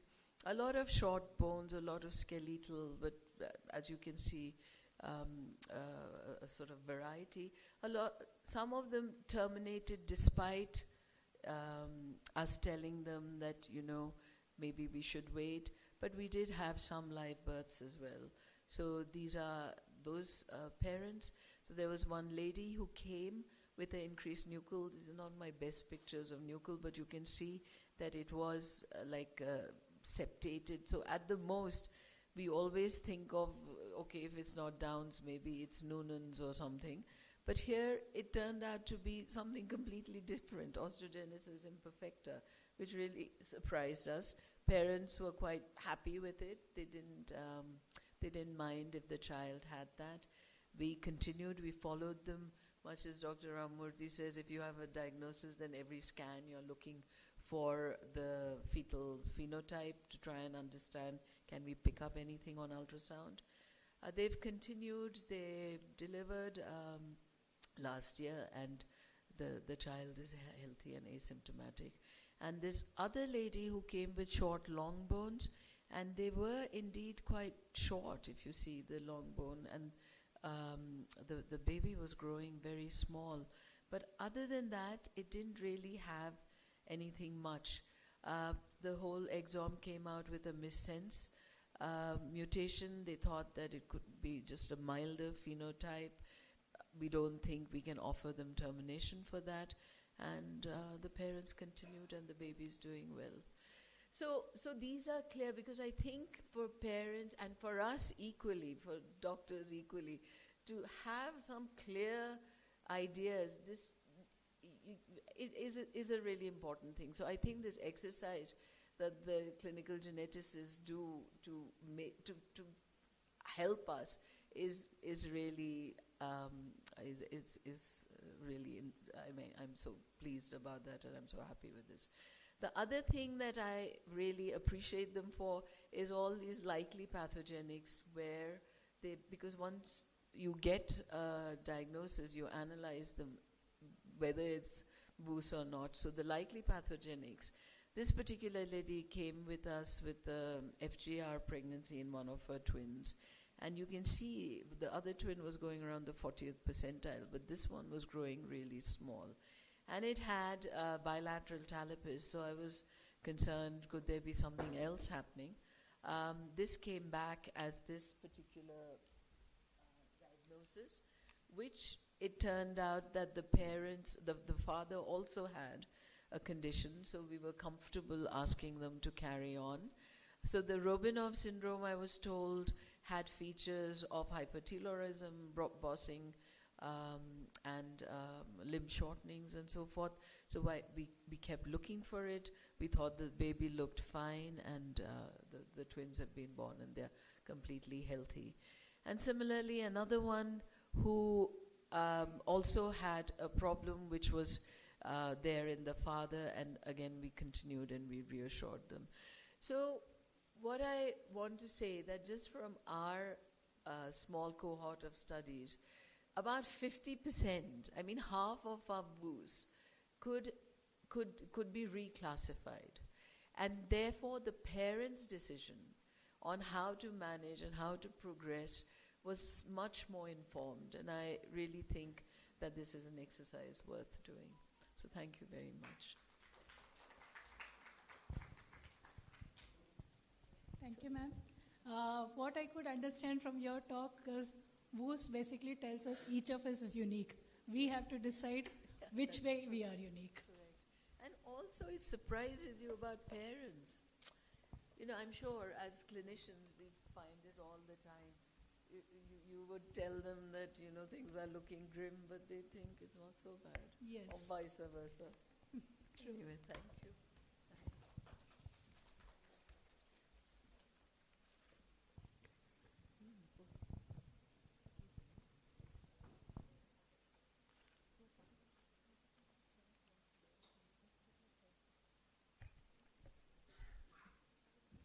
We have to keep moving.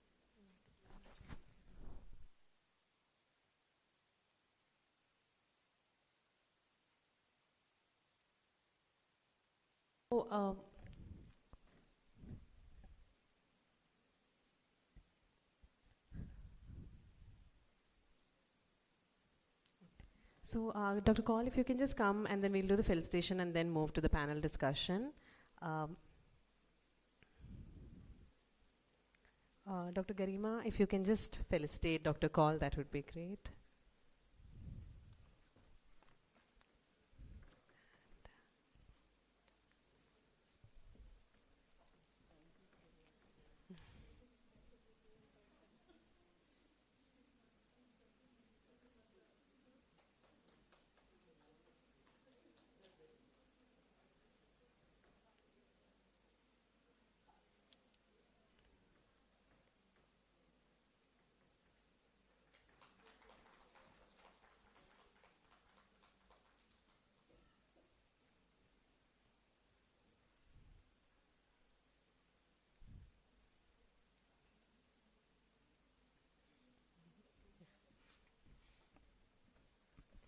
With that, we move on to the next case-based panel discussion, moderated by Dr. Divya Agarwal, who's a medical geneticist from Apollo Hospitals, Delhi.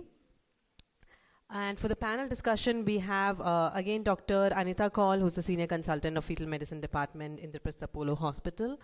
And then we have Dr. Sahana, who's the consultant gynecologist from Apollo Hospitals, BG Road. Dr. Shashwati, senior consultant medical geneticist from Apollo Hospitals, Kolkata. And also Dr. Jyotsna, who's the consultant pediatric neurologist, Apollo Hospitals, Mysore. We request you all to come to the dais, please.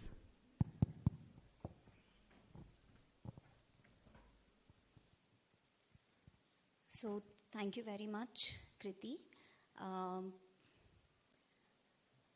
Welcome to all my esteemed panelists. And at the outset, I would just wanting to know that how many of our audience here are from a reproductive medicine background or deal with reproductive genetics. If I can have a raise of hands, just to know that how many of us are actually practicing. Okay, some of us are. Okay.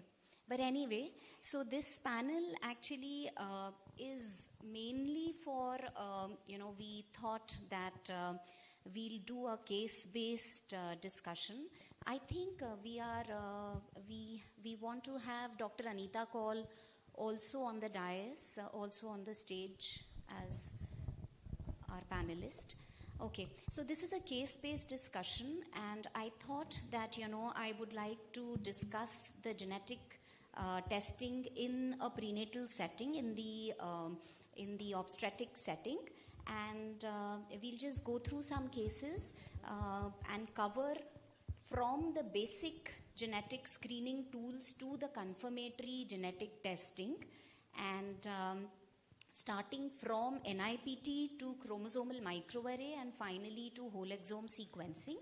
So the initial part might be a little easier from the screening point of view, and then as we move forward with the cases, I also wanted to highlight the technical aspects of the genetic tests, like whole exome sequencing and the trio whole exome sequencing, moving on to the whole genome, just touching on whole genome sequencing as well.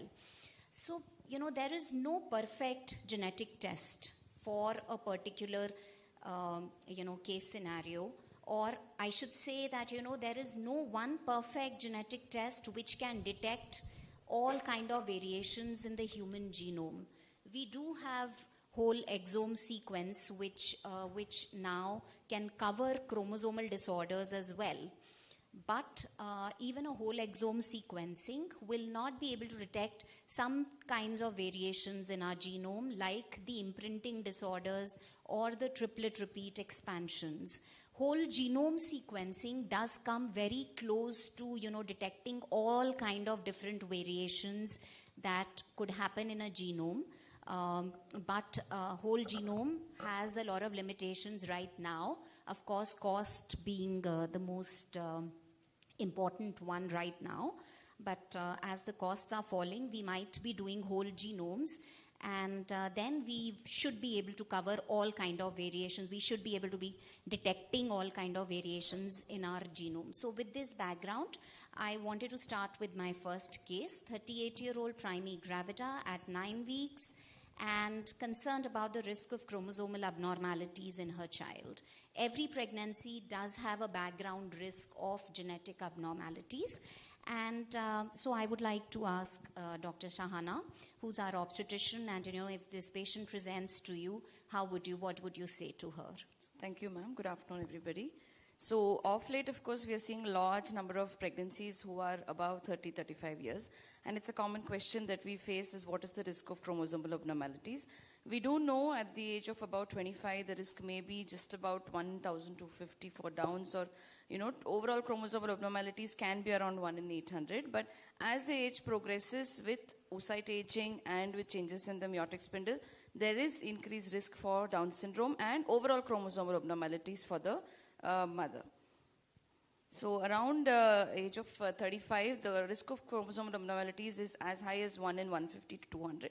And for Downs, it may come down to as high as 1 in 350. Around 38 years of age, it's very high risk of 1 in 160 for Down syndrome. And overall chromosomal aneuploidy risk is also just about 1 in 100. So this has to be explained to the mother so that we can guide them and they can be prepared for what they have to go through in pregnancy. Right. So you tell her that, there is some increased risk of chromosomal abnormalities, most importantly Down syndrome, and there is an array of tests that can detect these chromosomal abnormalities. So here I would like to ask Dr. Kaul that, now this patient has been referred to you, and what would you offer her? Should we offer her the routine biochemical screening tests that we do for every pregnant woman? Or should we offer her a cell-free fetal DNA, which is also now being offered to every patient? So what would you offer her? In India, I always think, Divya, we are stuck because we have got such a heterogeneous population. And the tests you offer, to some extent, are directed by the social class. So at this moment in time, if you think generally, then the gold standard is the combined test, which is the NT with the biochemistry. So I will never ever not do an ultrasound. So I would do that. However, now in our unit, since NIPT has come, and since it is so clear that that's the best biochemistry test for Downs, a maternal blood test for Downs, every patient gets offered an NIPT. Right. So for this patient, also the cell-free fetal DNA was done. But I also wanted to highlight here various guidelines. They now say that, that you can offer a pregnant woman a non-invasive test, which is a cell-free fetal DNA, or even, the Canadian Society goes on to say that, that for every patient, an invasive testing can also be put on the table to be, at least, they should be just informed about the advantages and limitations of an invasive testing, means taking the fetal DNA sample and testing for sure, definitively for the chromosomal abnormalities. So, every woman... But having said that, I Yes, absolutely. Yes, we don't do that, but the point is that, that... At least they should be aware. Yes, some of the countries... But I mean, there are, I know, I was thinking the other way around, that there are rarely women who do come and say that, look, to do a CVS or amnio, I want to know everything.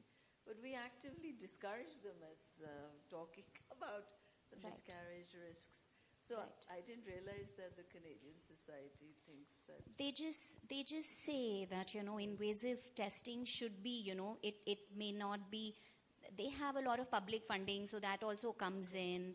So... I was wondering what the other panelists think about the Canadian guidelines. Do you think it'll ever be adopted with us? As you said, ma'am, we have a lot of social and financial constraints. So combined testing, if it is showing a high risk, then we can offer them, if they are very much insisting, then we can offer them the diagnostic. Like direct invasive, I don't think should be offered. Right. So I think that's a consensus. So for this woman also, cell-free fetal DNA is what we offer. It's a test which is done on the maternal blood sample, and the fetal DNA is extracted. And in that, the fetal chromosomal abnormalities are detected. The main chromosomal abnormalities for which the cell-free fetal DNA screens are the main 5 chromosomal abnormalities: chromosome 13, 18, 21, and the sex chromosomes. Now, for this 38-year-old, the NIPT, the cell-free fetal DNA was done, and at 15 weeks, the report was revealed, and this was not something that we were, that we didn't do the test for this, actually. So the test revealed a sex chromosomal aneuploidy, which means that there was a abnormality in the sex chromosomes, and since, by the law of PCP and DT, the gender determination is not done, it is not revealed exactly what is the sex chromosomal abnormality. Plus, in the cell-free fetal DNA, also sometimes, the lab is not able to characterize typically that, what kind of sex chromosomal aneuploidy is there in the fetus. But with the ratios and with the limited knowledge of the limited fetal DNA that they analyze, they are able to say that, there is some suspicion of a sex chromosomal aneuploidy. So with this report now, the patient is going to going back to you, ma'am, and then what are the next steps for you? So whenever they come with a report of the sex chromosomal aneuploidies, I mean, any NIPT report, you have to do an invasive test, because no matter how high the detection rate is, it's not that it's a 100% positive predictive value. So for the sex chromosomal aneuploidies, it is a possibility that the NIPT report is wrong. So I would counsel them for an invasive, and... Right. So this patient also underwent invasive testing, which means that, a fetal DNA sample needs to be taken directly by an amniocentesis. She's already 15 weeks, so, placental biopsy is not preferred. We would take an amniocentesis, fetal DNA, and we will analyze the fetal DNA for the chromosomal to see what kind of a chromosomal abnormality there is. Also here, I wanted to highlight that, as ma'am said, that any positive NIPT result has to be confirmed by an invasive testing, particularly for sex chromosomal aneuploidy, where the PPV, which means the positive predictive value, is about 43%. A positive predictive value of 43% means that, if the test is positive, it is really positive in 43% of the cases. So amniocentesis was done, and a FISH test was put in the fetal DNA, which was extracted from the amniotic fluid. FISH is a rapid test, and it involves the hybridization of the probes, typically targeted to our region of interest. In this case, the sex chromosomes, so the X and the Y chromosomes, and this was what was revealed in the FISH for this particular fetus. It is an XYY signal, and the karyotype also then subsequently revealed the same result, XYY. So now here, this patient was then referred to the geneticist. So how will you interpret and counsel this family with a fetus who's having now XYY, chromosomal constitution? XYY with the additional Y chromosome, it actually falls in the Jacob syndrome classification. So in this Jacob syndrome, actually, it is a minor type of chromosomal aneuploidy, where many people are not even aware that many men that they actually have the Y chromosome. But 85% of cases, it may be completely asymptomatic. We have to counsel the parents that yes, there may be in 15% of patients which might be present in your child, that there will be some amount of intellectual disability, some amount of learning defects, little bit of, no real dysmorphism, but some amount of challenged fertility might be there. But again, please, prenatal testing, they will not be able to predict whether actually this person who grows up in later life will have these problems. So these things have to be discussed with the family, and the decision about whether they will accept these little limitations will be left to them to continue. Right. So, this case just highlights that, even in the presence of a genetic finding, it's not always a pathological finding. It doesn't mean that, that there is something in the chromosomes and hence it will always result in a disease phenotype, or it will always cause symptoms. A lot of genetic findings may not be pathogenic, may not be disease causing, as was in this case. So Jacob syndrome, most of we've had at least 5 to 8 patients who've continued the pregnancy with the chromosomal constitution of XYY, and all of them are doing fine. So, very rarely there will be a problem in these boys, and a lot of normal boys may also have a chromosomal constitution of XYY. We don't go ahead and do chromosomes for every normal person. So this is what it is. Now the second case, I will just cut short. Same family, same 38-year-old primary gravida, concerned about risk of chromosomal abnormalities, but the obstetrician offers her an extended NIPT, which means a cell-free fetal DNA, a blood test which tries to detect the fetal chromosomal abnormalities for all the chromosomes. That's called an extended NIPT. So here, Dr. Shahana, when would you do an extended NIPT, or do you even do extended NIPT for your patients? We do extended NIPTs in majority of cases, ma'am.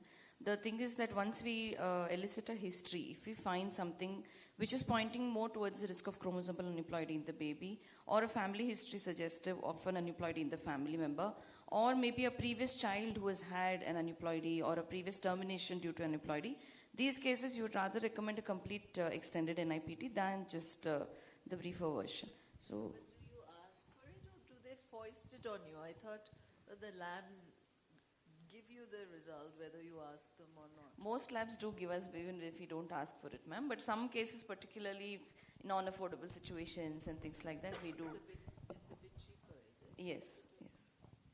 So actually, extended NIPT with a lot of marketing from a lot of companies, they would do an extended NIPT these days, which means that through the blood test, they are screening for all the fetal chromosomal abnormalities. And the extended NIPT, there is a lot of research going on. It's still in the research phase actually, and it is not, none of the international bodies recommend doing an extended NIPT, or if the extended NIPT is done, the limitations of this test for the detection of abnormalities in the chromosomes other than the 5 chromosomes, 13, 18, 21 and sex chromosomes, should be kept in mind. The limitation should be kept in mind because the sensitivity and the specificity of this test for the other chromosomes is not good enough to be offered to the family as of now. But a lot of labs are these days offering the extended NIPT and not offering the NIPT for just the 5 chromosomal abnormalities, which it has been validated for. No, I agree with that, Divya. But I think that we, as clinicians, we just think we're getting more information, so it has to be better. Correct. Yes. So another downside of this is that, that as we know that, the positive predictive values are low, so, we end up doing invasive testing for more women because, we'll get an abnormal result and most of them will be normal actually. We'll have a normal, when you end up doing a confirmatory testing, these cases will be normal. And many patient parties, if they get that sort of a report, they are also confused. So they come and say, what is the meaning of this? So we have to go for invasive testing.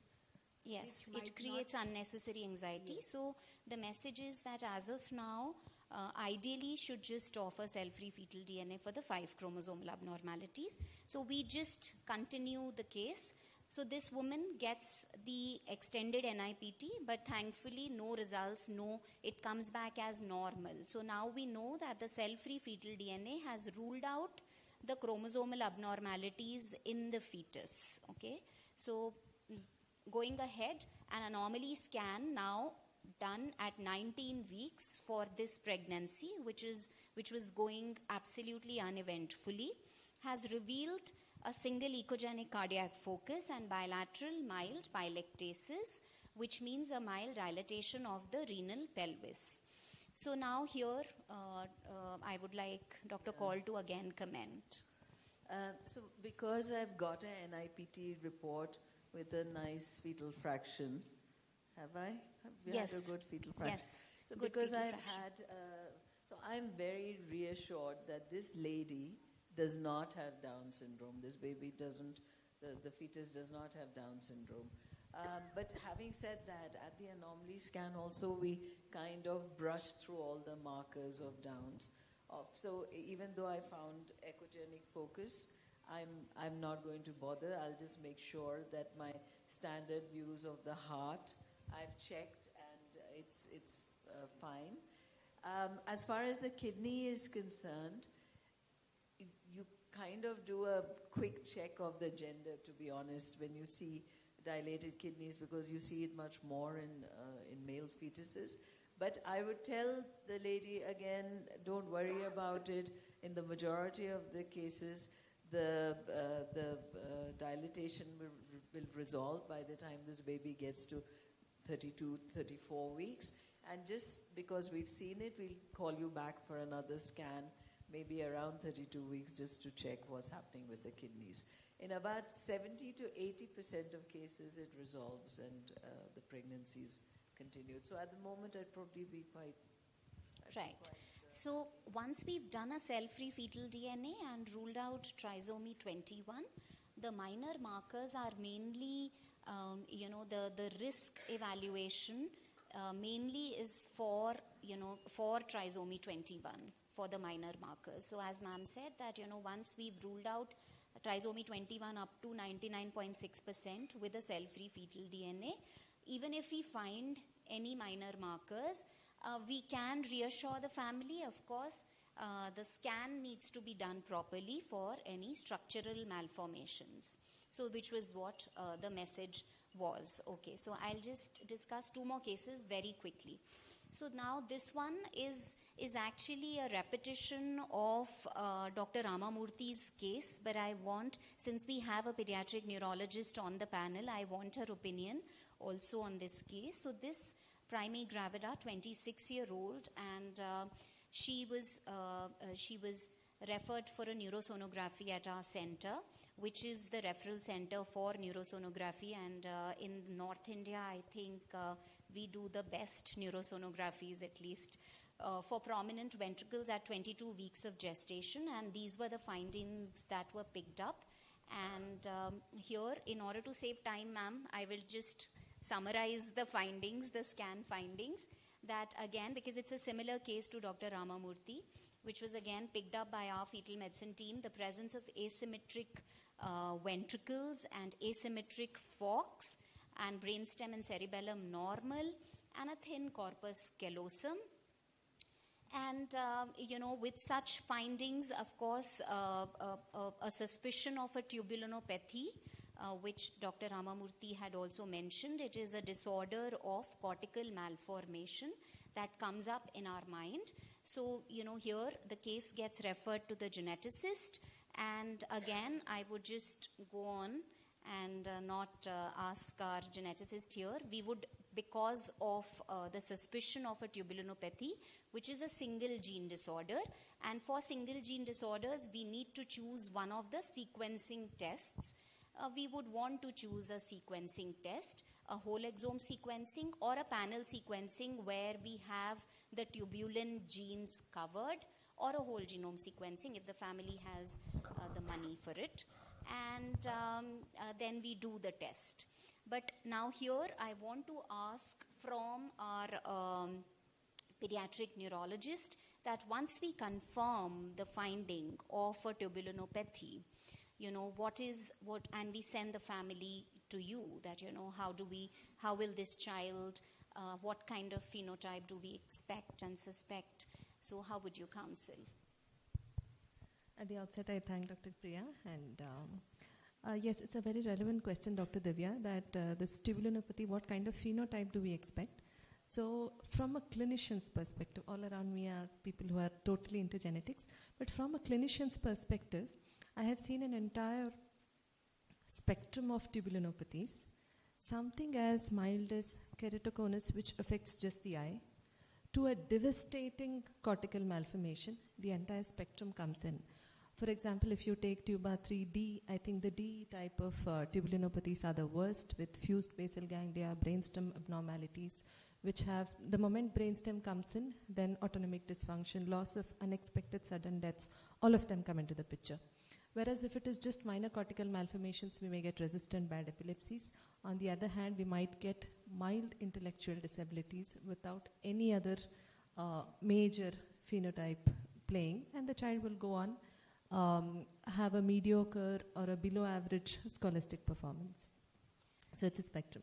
Right. Can I ask here, because this is, I realize the challenges that you all have, because you're comfortable with the pediatric population. So do you find it difficult to counsel a fetal population in saying that this is what is going to be, or can you definitely say that, okay, on this brain finding, 100% there will be a problem, say, with the tube D genes? It's a nightmare. Because that's what I realized. there are some specific things, ma'am, like if I see fused basal ganglia and brainstem abnormalities, basal ganglia, that is a deep gray matter, I go by the substrates. So from a neurologist's perspective, it is where is the abnormality and what substrate is wrong. If it is a white matter, that is, in tubulinopathies, it is the white matter doesn't take a huge hit, but a white matter is a safe game. Whereas if gray matter structures are involved, especially the deep gray matter, then it can be quite bad. The clinical phenotype can be quite bad. Brainstem is hit, then again the phenotype can be bad or very sinister and unexpected phenotypes. So if there is a brainstem and basal ganglia malformation or a deep gray matter structures are involved in the fetal period and it is very clear, then it is relatively easy to prognosticate. Whereas if we have some kind of a tubulinopathy, say proven gene, previous child with tubulinopathy, and the present child is showing some corpus callosal changes, some cerebellar things, then it's very, very difficult to phenotype that actually and say this child will go on to develop, because neuronal migration is still happening. So at 25 weeks, 30 weeks, we are still not sure actually at what level, because FCDs can still develop after 30 weeks. So at that point, it is extremely difficult to phenotype if there is a previously affected bad child, how severely this child will be affected without a complete, even if it's a fetal MRI, it's difficult. So yes, so the role of ultrasound and sequential ultrasound also for looking at the sulci and gyri will be very important. Also, genetically speaking, the presence of an inherited variant, as was there in Dr. Ramamurthy's case, where the mother was a carrier of the same variant, vis-a-vis in our case where we found a de novo mutation, which means that the mutation is happening only in the fetus and is absent in the parents, also gives us a little bit of an idea, because an inherited variant, there is a possibility of this variant not expressing, because it is not expressing in the mother. So usually the inherited variants will be slightly milder, even if they express, not as a thumb rule, but yes, I mean, it does give us some reassurance. However, a de novo variant, which has arisen, a de novo mutation, which is absent in the parents, takes away that reassurance also. So, genetically, I think, and then, of course, if this particular variant has been reported before in any previous studies or in any previous cases, we could go back and look at the phenotype in those children as well, and we could see if in this particular gene there is definite genotype-phenotype correlation. So in those, we could be helped genetically in predicting the phenotype to some extent. Yes, to some extent is something I would agree on. We had a child with a very bad resistant early onset epilepsy, onset within 1 month of life. Child didn't go on to have any milestones, was bedbound, very bad seizures. And if we looked at the database, the only thing in that, I think it was a TUBA3A kind of a mutation. The only data and literature that we could get was keratoconus. So nothing else, actually. So, and then Priya was unfortunately not there in my this thing at that point of time. Now things are much more easy. But it's difficult. From a clinician's perspective, it's extremely difficult when they sit there and they ask, is this child going to be normal? It's very difficult. How normal? What is normal? How normal is normal? And so I just tell them that if you're asking me their marks in 10th standard, I don't know. Right. So it's very difficult. Yes, 100% we cannot say. But then things like, as I said, that, and here comes, I would like to just highlight the importance of a whole exome trio, particularly in the prenatal setting. And Dr. Shashwati, if you would like to just elaborate on the whole exome trio part. Yes, whole exome trio is much better than going for a whole exome solo, because sometimes we are getting VOUS, and afterwards we have to say whether the parents are also getting that mutation is present or not, so we can give them a more informed, more information about what is going to happen. And if we wait for the parental report to come, then we are really losing a lot of time. So better to go for whole exome trio, get everything together. If the mutation is present in one of the parents and that person is asymptomatic, then the counseling will be different than if the fetus is having a mutation and it is not present in any of the parents. Right. So, Dr. Ramamurthy emphasized the importance of getting a microarray and an exome. And now I'm saying that, not even a solo exome, we should get a trio exome. So, of course, costs add up. But now we do have exomes covering up the chromosomal conditions also. So, for a lot of our patients now, we are just offering them whole exomes, trios, and we are foregoing the microarray because a lot of copy number variations get covered. Of course, the lab needs to, it is very lab specific. We need to tell the lab to specifically look at copy number variations in the exome data. So now I had 3 more cases, but I will just take up the last case. Again, Dr. Shahana, this couple have a history of one missed miscarriage at 5 weeks, and now this is their 3rd pregnancy, and they have a previous 4-year-old with global developmental delay, and the couple is concerned about the risk of recurrence. So how would you proceed? So first of all, in this couple, I'd like to elicit the history of the previous pregnancy, to ask them to get their previous antenatal records and whether anything was detected prenatally in that ultrasound or in the serum markers that were done, whether anything was significant in that child. And of course the NT and the anomaly scans, whether anything was significant. And then later on offer them the tests that we have available With, of course, if there is a genetic element in the previous pregnancy, then I take the help of a geneticist and then analyze along with the detailed anomaly scans in the first trimester and their NT and their markers. NIPT, of course, would be a better option in this patient. Of course, considering what was the diagnosis in the previous pregnancy. Right. So the previous records showed that antenatally, during the previous pregnancy, there was an elevated NT, 3.9 millimeters, and because of that, antenatally, during the time of this affected child, a fetal DNA was taken and the fetal chromosomal microarray and a whole exome sequencing had already been done. So genetically, this child had been evaluated properly during the antenatal period only, as a fetus only, and nothing had been revealed. But this was, mind you, this was 4 years back, actually. This was 4 years back. The child is now 4 years old. And it had shown an increased NT along with a Blake pouch cyst at 22 weeks, which had later resolved. And then, there was some history of COVID in the mother, and then everybody said that it is not genetic, it is probably related to COVID in the mother, that the child still manifested with severe global developmental delay. Anyway, so these were the findings, Dr. Jyotsna. So what could be the next steps? And then MRI brain and everything I have mentioned here in detail. So what would be the next steps for you for this baby, for this child, and for this family as a whole? Right. So the MRI is showing 2-3 things. There is a Blake's pouch cyst. So basically, and there is a Rathke's cyst. Okay. And myelination is normal, and then there is a mild subarachnoid widening. All right, so here there are 4 things. In that, 2-3 things are quite the CSF spaces in bilateral frontotemporal area. When infant is lying down, so widened subarachnoid spaces are actually normal. Myelination is okay. The Blake's pouch is something that I would kind of focus on. But again, that can be a spectrum. Now, a Blake's pouch is because the foramen of Megendi has actually not opened up. So there is a communication with the 4th ventricle.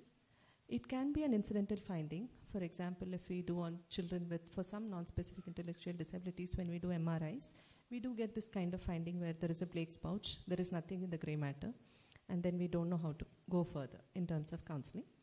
There is a surgical implication to Blake's pouch. Sometimes it can press on the CSF outflow tract and cause hydrocephalus. And there can be incidental detection of hydrocephalus, and retrospectively we find a Blake's pouch. But from here, if we prospectively want to prognosticate how a Blake's pouch will turn out to be, there is a chance that it may be associated with other CNS malformations, which may be in the process of developing. Or it can this be is the MRI brain of the previous affected child. Previously affected child. Yes. Okay. Yes. And this kid, this child? This fetus is, this is an early pregnancy. The couple has presented only with the previous affected child. Okay. And the previous affected child the family has been sent to you for the evaluation of the previous affected child. All right. With now I get the it. development. So that child had any issues? Why? Global developmental delay. Okay, I didn't get that connection. Yeah. Okay. So with this global developmental delay, a Blake's pouch is a non-specific finding. As non-specific as a partial corpus callosal agenesis, arachnoids.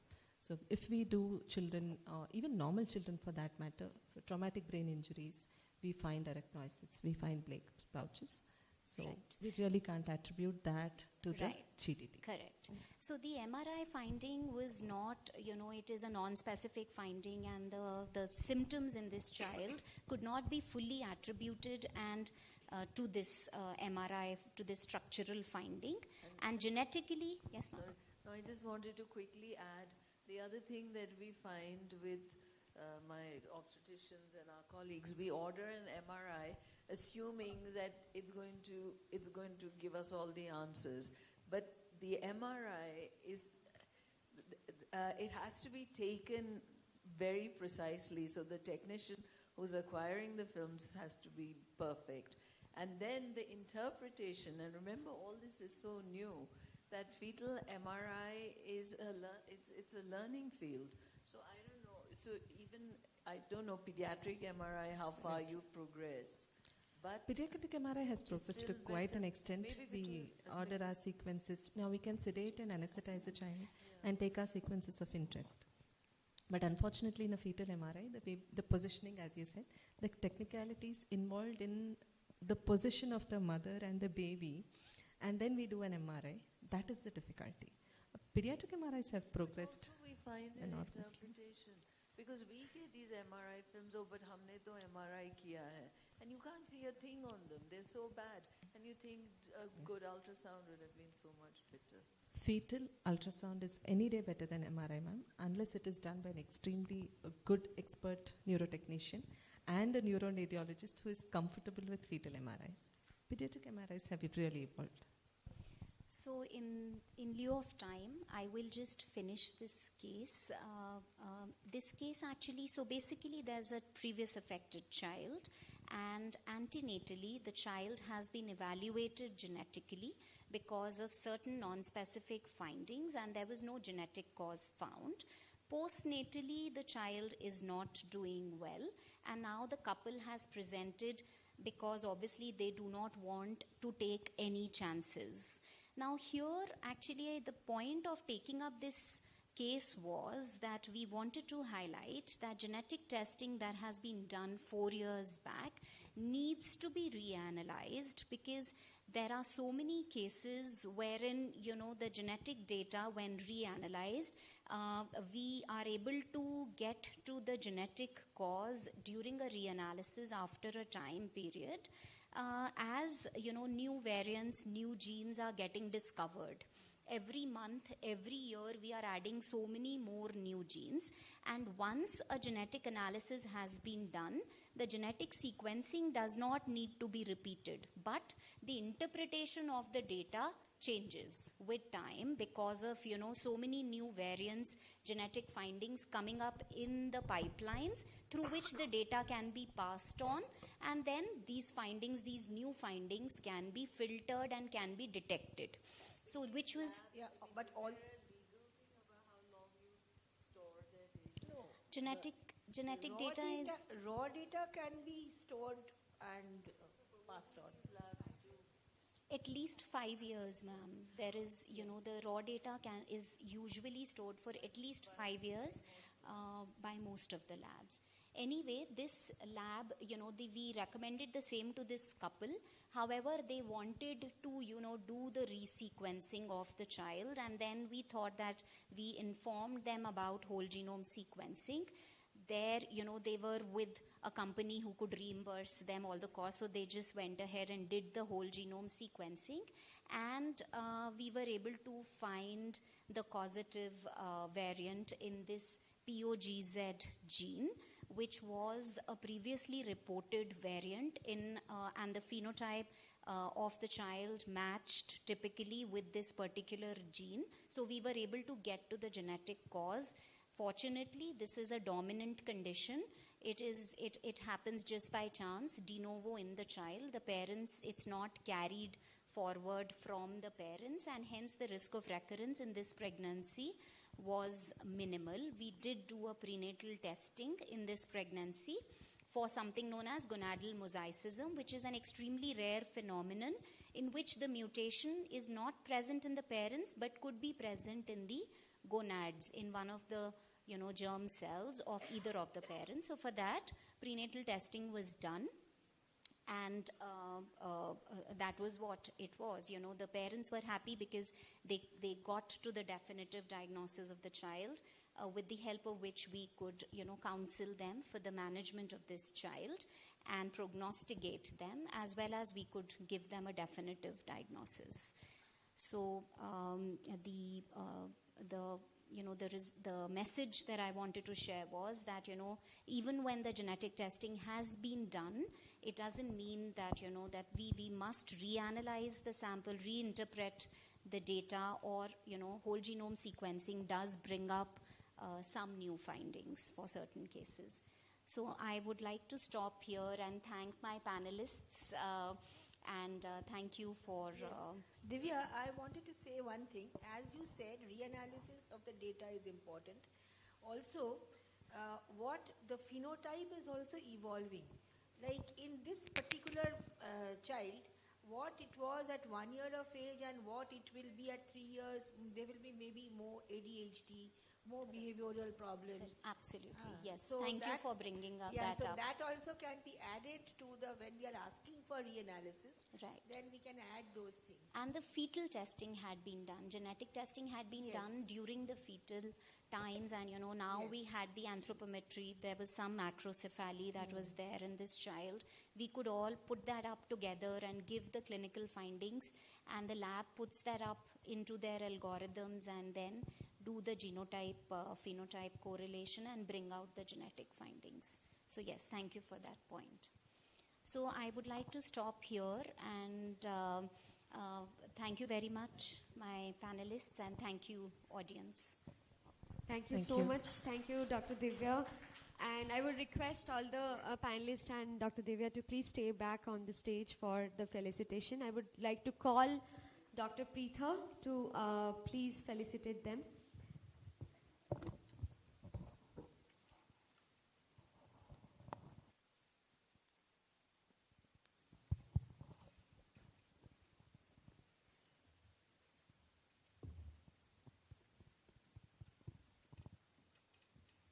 Please applaud. Yes, thank you. I think this session, this panel has already given us a lot of insights about how to, starting from VOUS to how the clinical information is important for analysis to be done for NGS. So wonderful session by all of you. Congratulations, and thank you so much for giving us your valuable insights. Yes.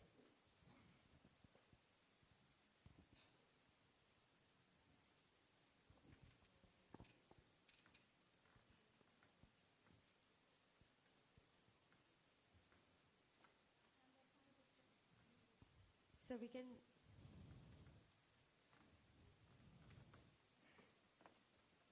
It's just just take a picture.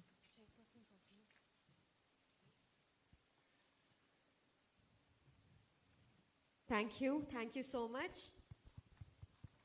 Okay, so thank you, ma'am. Thank you so much. Okay, so we are going to just quickly take your another 10 minutes before we go into our further talks. It's a fun play right now, and we genetic counselors, I think we like to showcase our talents on all the time. So now we are opening a forum for a role play. I would request our, yes, if you could kindly do this. This is 5 minutes. We will showcase what exactly happens in a clinic when a patient comes, what are the concerns we deal with, how the genetic counselors and the geneticists are actually answering the patients. It's just a demonstration of small cases. Thank you.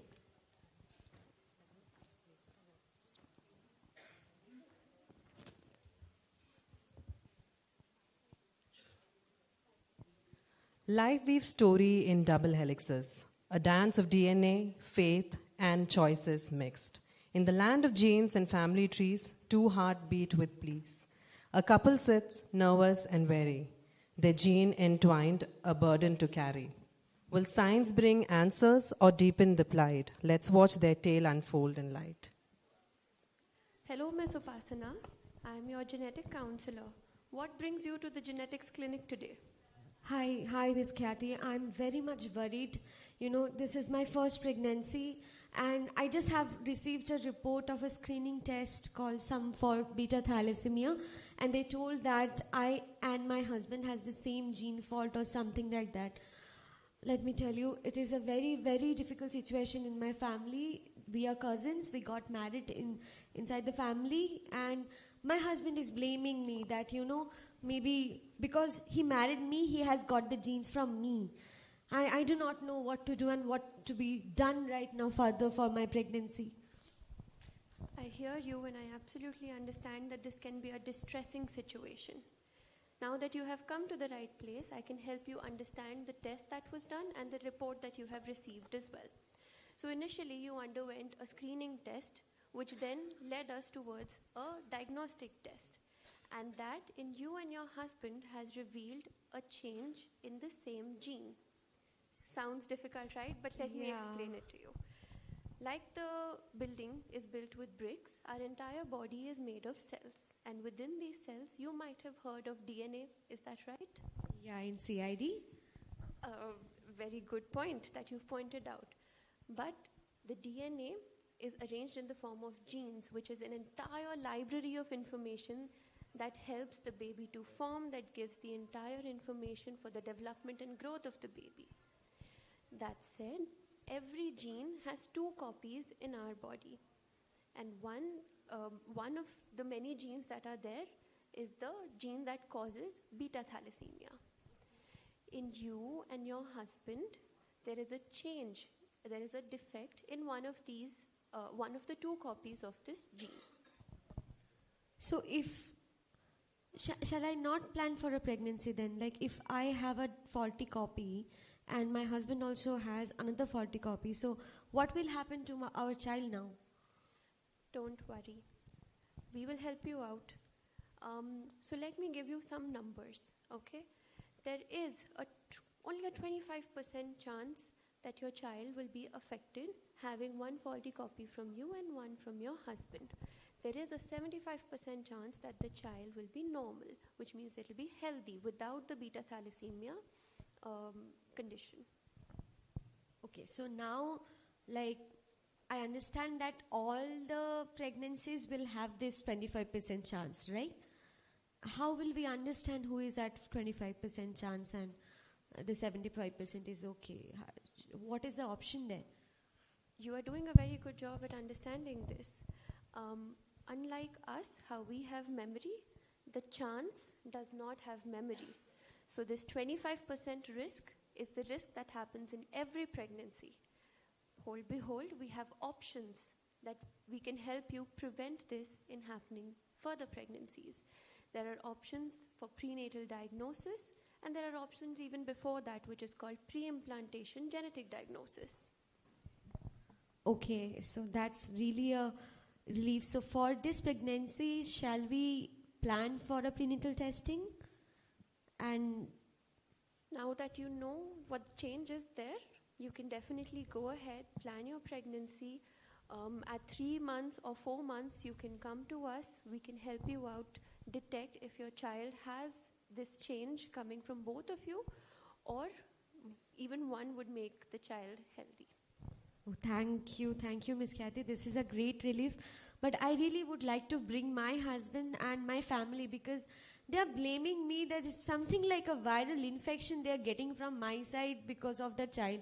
So I would really come to you with my entire family to make them understand these genes, theories, whatever. I would try myself, but could you kindly help me? Very good point that you've brought out.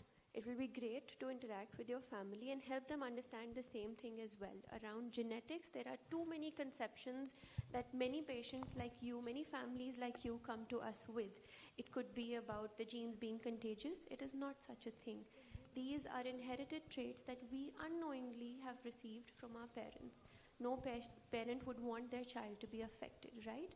But what we can help you with is, number one, understand what this looks like going further in your pregnancy, the options that you have.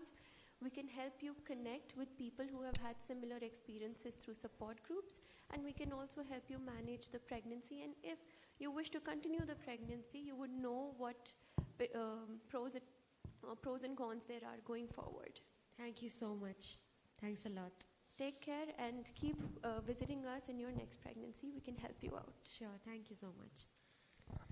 So ends our tale of genes and faith, of fear and love innate. Science lights the path ahead with knowledge and care.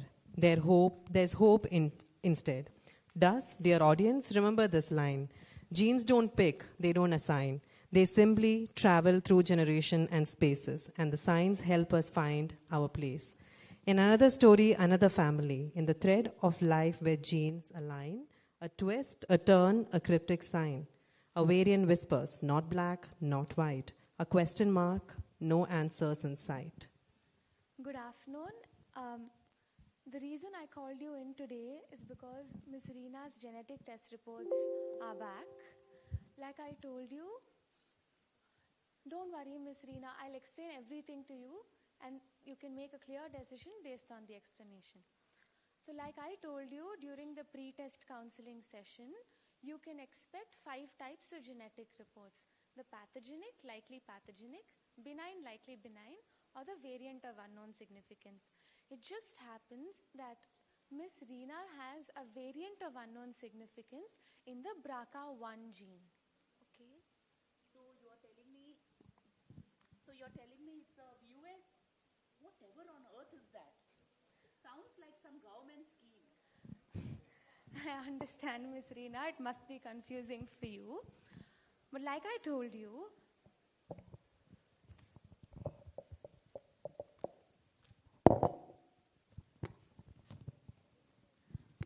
variants in genes are mistakes that happen in the genes, and they can either be harmless or they don't need to be harmless.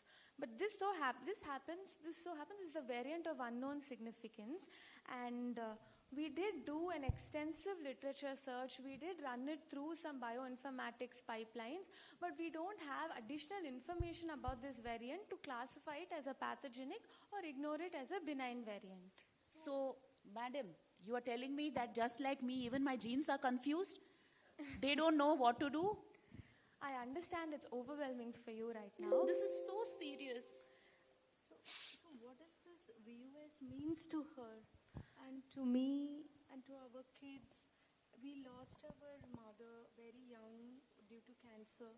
We had no facilities in our village for the management also. So what does this mean to us? I hear you.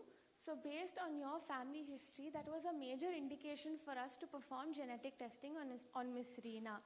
So if we can just do targeted testing for this variant of unknown significance in the additional family members who've had cancer, it would give us a little more information about this variant in the gene that we've identified. Ma'am, this is all very confusing. I'm so ruined. And what if my relatives come to know about it? No one will marry my daughter. My whole family will come to know. We'll be like outcasts. Ma'am, your daughter is just 6 years old right now, and there's still a lot of time left for her marriage. Since cancer is mostly an adult onset disease, and especially BRCA gene is associated with adult onset cancers, please bring your daughter to us once she's 18 years of age. We can explain what genetics is to her. We can explain her risk of hereditary cancer syndromes, and then she can think about getting herself tested, and we can take it forward from there. See, it's easy for you to tell, but I've always had a very good life. I always ate healthy. I used to do yoga. And I have good karma. I go to the temple every day. My life is just ruined. I'm going to die. I'm going to die young. See, actually, she has a very healthy practices. She does yoga. She takes healthy food. She's very religious too. Then why did she get cancer? Why did God do this to me? God, I'm sure she's a religious person. I'm sure yoga is helping you stay physically fit. But we cannot decide the genes that are passed on to us, and we cannot decide the mutations in the genes that are passed on to us. It just so happens that Mother Nature has taken a chance on you, and this mutation has occurred in this gene. But why is this to her? So what? You're telling that this might change, is it? From VUS, it will become a good gene? That's a very good question, Miss Reena. That's what I was going to come to now. So since this is a variant of unknown significance, we'd like to do something called reclassification. So every year you can bring us your genetic reports and we will run it through the same software, and we will see if this variant is either getting upgraded or downgraded to a benign variant. Since genetics is an evolving field, we need to have additional information. A lot of study needs to happen. Ma'am, but what if I die before that? What if it gets serious? I am sure you will not die because of that, Ms. Reena. You've not manifested any cancer as of yet. This is just a finding that we've found in your genetic report. So this is quite relieving. We are better relieved. In fact, we are scattered when we have been diagnosed that she has a cancer. And secondly, we had several sleepless nights realizing that it could be a genetic. Now, if you're saying that it is not significant, it is giving us much relief. I'll to help you more, I can put you on to support groups, I can put you on to other members who are facing the same challenges, and that could help you feel better. You can talk to them, you can understand what they are going through, what they are doing, and you can have a sense of community, and that will help you feel better, Ms. Reena. Yeah, this seems quite hopeful. Thank you so much. Thank you very much. I feel better after talking to you. Thank you so much, and please feel free to come back to us anytime you have any questions. And don't forget to continue to do your yoga for your health, and also to bring your daughter when she is 18 years old. Thank you so much. You.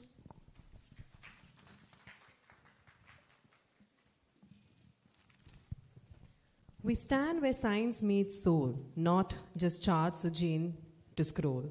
From probing the past 3 generations deep to unravel the secret that DNA keeps.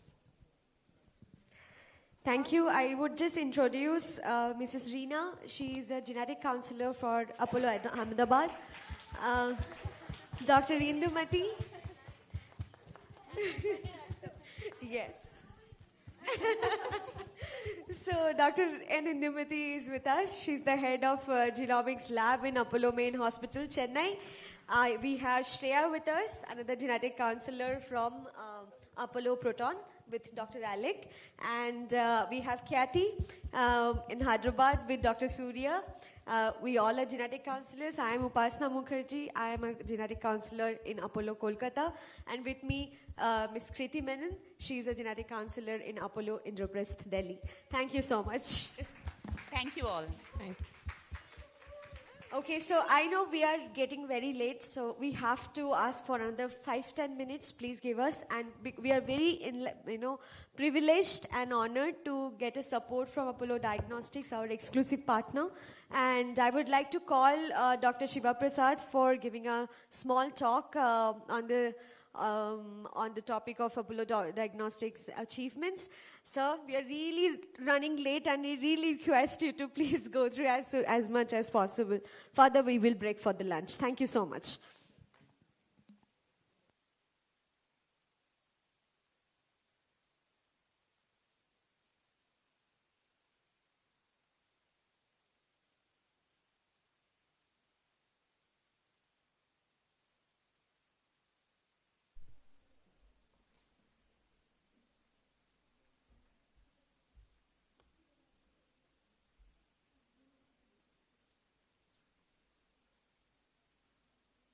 Thank you. Good afternoon. We're really honored to be part of this event, and special thank Dr. Priya and for her invitation and hospitality over here. Then this is Apollo Diagnostics. It's a part of Apollo Hospitals healthcare sector, another vertical of Apollo Diagnostics. And the presenting in front of Professor Dhavendra Kumar, it's my honor to be here. Since morning and back-to-back many MDs, DMs, and everything is genetics and genomics. And shall we get into the laboratories and how laboratories would work? And I would like to summarize Apollo Diagnostics. And namaste, this is a gesture of Apollo and Apollo Healthcare Systems, and respecting top management and paying high respect to the top management. He's Padma Vibhushan, Shri Dr.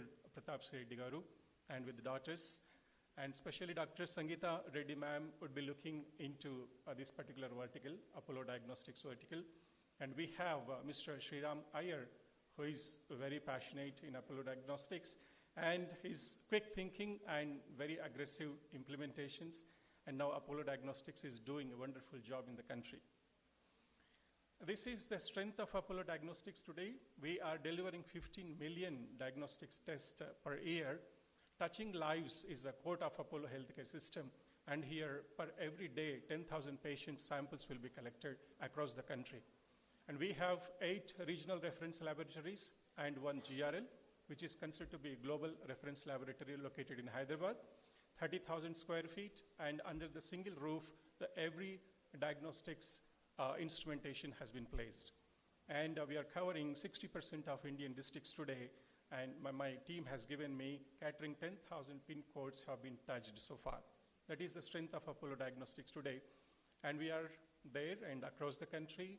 And network is so strong, and it is divided into the FOFOs and POPs, COCOs, and DTCs. It looks complicated for medical, but the terminology is so, and we are thorough with all this, and networking works in that way. And Apollo Diagnostics has been accredited ISO certification for home sample collection as well. This is the first laboratory having ISO certification for home collection samples in the country. It's not me, my quality has to speak. Laboratory is CAP accredited and NABL accredited. And GR, Global Reference Laboratory, is CAP accredited lab. And the NABL accredited, more 16 laboratories are widely spread across the country. In all metropolitan cities, laboratories are available. This is what I was discussing, one sample and comprehensive diagnosis approach that we would like to establish in Apollo Diagnostics. All the departments under one roof, the one sample and laboratory should be diagnostics should be completed. That is how we are working, and which saves our time and treatment initiation. And there's some few slides because always my doctors would like to look into the patients. Here, the endometrial cancer, we will be looking for pole hypermutations, P53 and MMR genes. But in our population, endometrial cancer, we do not see this kind of polymorphisms or this kind of variants from endometrials. But here, we have seen very frequent association with the PIK3CA and P10 and FGFR2 genes. These three genes are more associated. Maybe our Dr. Alec is there, and our MD DMs can look into it. The P53 mutations and pole mutations are quite low. More than 145 samples I have done.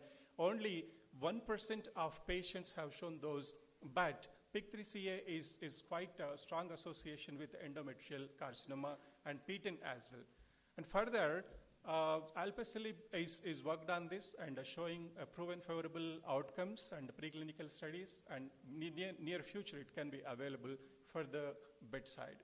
And P10 also, PARP inhibitors have been done. PARP inhibitors are working with the P10, also preclinical and likely to see very soon in the bedside. One more interesting study, the exon 14, MET exon 14 skipping for lung squamous cell carcinomas. This is, I would like to bring it to your attention.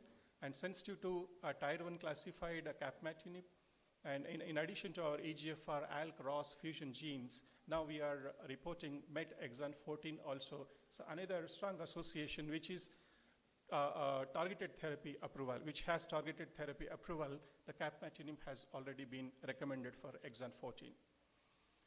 Another study, ovarian cancer. Here, the two successive generations. Mother has been affected with the breast cancer. She succumbed at the age of 50 years. And immediately in the next generation, the 52 years of the patient has been affected with ovarian cancer.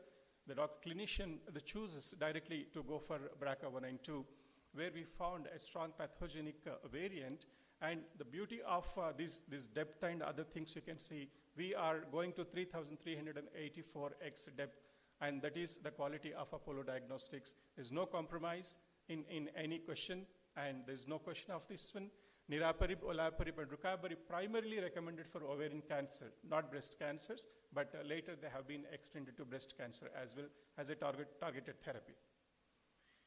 And subsequent rectal cancer and nodal metastasis, there was a patient, and we have found a gain of function. The copy number 197, HER2, ERBB2 expansion, and Tier 1, and this is after a Mountaineer open-label study.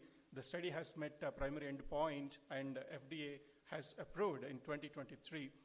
Trastuzumab plus tucatinib, the combination of trastuzumab has been recommended for colorectal cancer, right? And since almost 1 decade, there was only EGFR targeted one as a targeted therapy. And later, because of the RAS family's obstruction, that was KRAS and NRAS, which are sub-membrane molecules, which are positive, and in many of the frequency of RAS family is quite high. The reason why EGFR targeted therapy is really not successful. And later, the HER2 amplification and Mountaineer study has established FDA approval one drug, trastuzumab combination therapy can be taken, and this is a very recent approval from FDA. And one case of myeloproliferative neoplasm, we do maintain data in this way. The all common phenotypes and the primary genes and secondary genes data will be maintained in the laboratory. Whenever we see some variant or abnormality in our sequence, instantly, very quickly, we can report.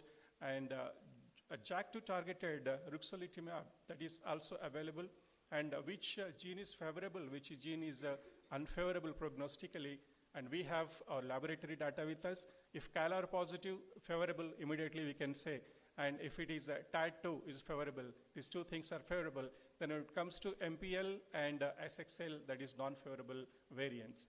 So if we have laboratory data, in-house data, and quickly we can make a decision and we can report it off. This is the file intermediate. And another one, thrombocytosis, 52 years male, and for MPN panel, it's a very a critical situation and a rare situation we come across. The sequence panel showed inconclusive, right? Every time they have tried twice, but the large frame shifts, when it is sequenced, sometimes we may miss in the sequence, and they say simply, no, I cannot conclude, right? I cannot determine the final results, but there is something wrong with the sequence. Then doctor was calling, and then we tried the fragment analysis for this patient. Using fragment analysis panel, a CALR exon 9 has clearly been established, and is strongly suggestive of ET and MF. So this kind of limitations of NGS and Sanger sequences, and the few more things I would like to bring you to your knowledge. When we are prescribing clinical exome sequencing, whether my particular gene is really under exomes or it is in promoter sequences, right? These things we have to remember. And many times I see, right, this Tata box kind of thing, promoter polymorphism, they simply report as negative, right? Your report will be negative after all clinical exome sequencing because it has not been covered, right? So the disease phenotype and reported polymorphisms, we have to have basic understanding. Then we can simply ask for promoter sequences only instead of complete exome sequences. Apollo Diagnostics has got state-of-art technology and very beautiful laboratory. And NIPT is the largest number that we are working with. And here the take-home is sex chromosomal aneuploidies and false negative rate of NIPTs. You see the 10% of false negatives and 2.2% of sex chromosomal aneuploidies can be FNRs, right? Remaining 13, 18, 21 is absolutely okay. The sensitivity is absolutely proven sensitivity. But when it comes to sex chromosome aneuploidies and autosomal aneuploidies, the false negative rates should be concentrated. And if you're suspecting after NIPT, if you're not convinced with the NIPT, then QF-PCR, which is already available in the laboratories, technology is available. The karyotyping, QF-PCR, CMA, another beautiful technology which can give you information, right? This is maybe invasive is required for this if you're not convinced with NIPT. Microarray, if you're failed with karyotyping, you can go for invasives and your DNA from amniotic fluids, and this can be executed successfully by using microarray. Microarray is covering almost 2.5 dots of your genome, right? 2.5 lakhs of dots will be covered in your genome. All reported loss of heterozygosities and large deletions and duplications, and all submicroscopic. Even variants, single nucleotide variants will also be covered in a CMA high resolution investigation. Counseling is compulsory. Apollo Diagnostics is offering free counseling for any patients and anywhere from India. Yeah, in extension of this, we have a large offerings of reproductive medicine, and women and child healthcare is top priority to Apollo Diagnostics because MAM's vision to establish human and healthcare as a priority. Oncogenomics, looking the number, we can just understand every center of Apollo, taking from Chennai to Indraprastha, a huge number of MD-DMs of medical oncologists. The reason why we have developed oncogenomics in Apollo Diagnostics. And for transplant patients, we have the series of diagnosis. Then wellness, another very recent product, because another separate vertical has been developed, wellness, Apollo Diagnostics, and all these things we have, pediatrics. Then Apollo Diagnostics is really passionate and highly respected science and collaborations. We do conference, we participate CMEs very regularly. Thank you for your cooperation. Just before your lunch bite, it's diagnostics bite. Thank you so much.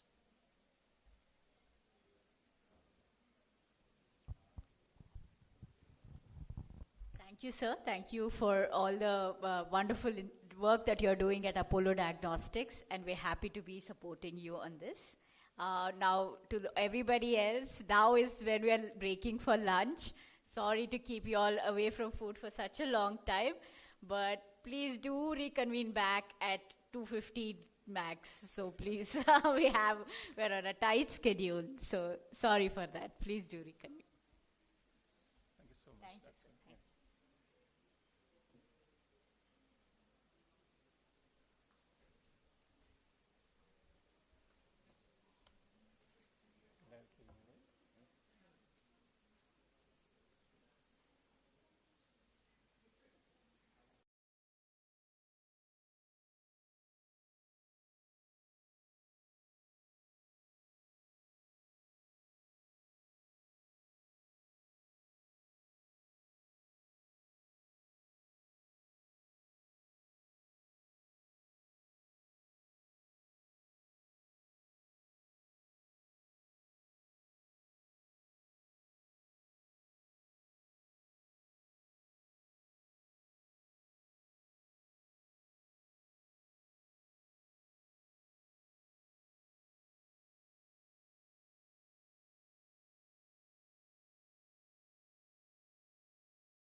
So I hope you had a nice lunch, and then we'll move to the next scientific session now.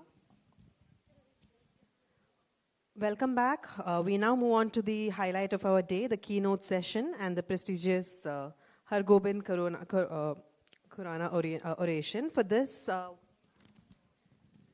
we invite Professor Dr. Devendra Kumar to invite our Professor Dr. Samir. So please come to the stage, and then we will take on from there.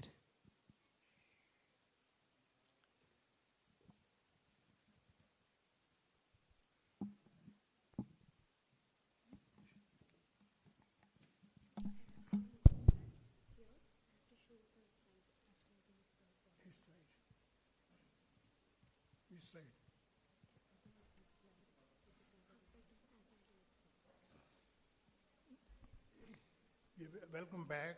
I hope you had a good lunch, all of you. It's been going, it's very hectic, but it's going very well. A lot of excitement, discussion, the last panel discussion. I was amazed to see the number of cases, for fetal medicine, high-risk pregnancy. So when we started Apollo Genomics, genomic medicine services, we didn't have idea about how much, in what form it would come up. Within 2 years of Delhi Center, we changed the name to Genomics Institute. And we are very lucky now, we have got 7 centers operating in the country. So the first conference held in Chennai 2 years ago, so it was a grand occasion. So we came the idea to have a keynote lecture named after the best scientist in the world of Indian origin, Dr. Hargobind Khurana. So Hargobind Khurana, the first was delivered by Professor Sandy Deans from Edinburgh in Scotland. She's a professor of molecular genetics, and she is very much keen of genomics, the quality genomic diagnostics to take over all over the world. So she came along, and today we are fortunate to have Professor Samir Brahmachari to deliver the second oration in the honor of Hargobind Khurana ji. Professor Samir Brahmachari, those who know, he retired as the Director General of Council of Scientific and Industrial Research. But more importantly, he is the founder and director of the Indian Institute of Genomics and Integrated Biology in Delhi, the flagship organization institute. To be honest, I call him the father of Indian genomics, because he started genomics well before we could have the sequencing. The Human Genome Project was just on the horizon, but he did not wait. In fact, he started work, and his work of Indian genome diversity was based on a very controversial subject. Still today, there is an uproar about the languages in India. So he used the word Indo-linguistic classification. He will tell you a little bit more, I think. And that was amazing, because he did not go for any tribal origin. He did not go on the caste origin. He went on the languages origin into five different categories. Today, I'm sitting in the UK, I hear a lot of disquiet certain parts of the country about why there is Hindi dominance. Again, it's not my area. So coming back to what Professor Brahmachari has contributed, and he continued and generated, he fought fiercely for the government of India, and then many projects came along. Many of us, we are here today because of him, and he continues to be a great teacher and really the ambassador of Indian genomics. In recognition of his work, only 2 weeks ago, he was given the highest award by the Human Genome Organization. He is the only Indian scientist who has received the Global Genomics Award, and in fact, outside the Western world, there are only three people have received the award, one in South Korea, one in China, and now India. So I would welcome Professor Samir Brahmachari to deliver the second Hargobind Khurana oration. Thank you.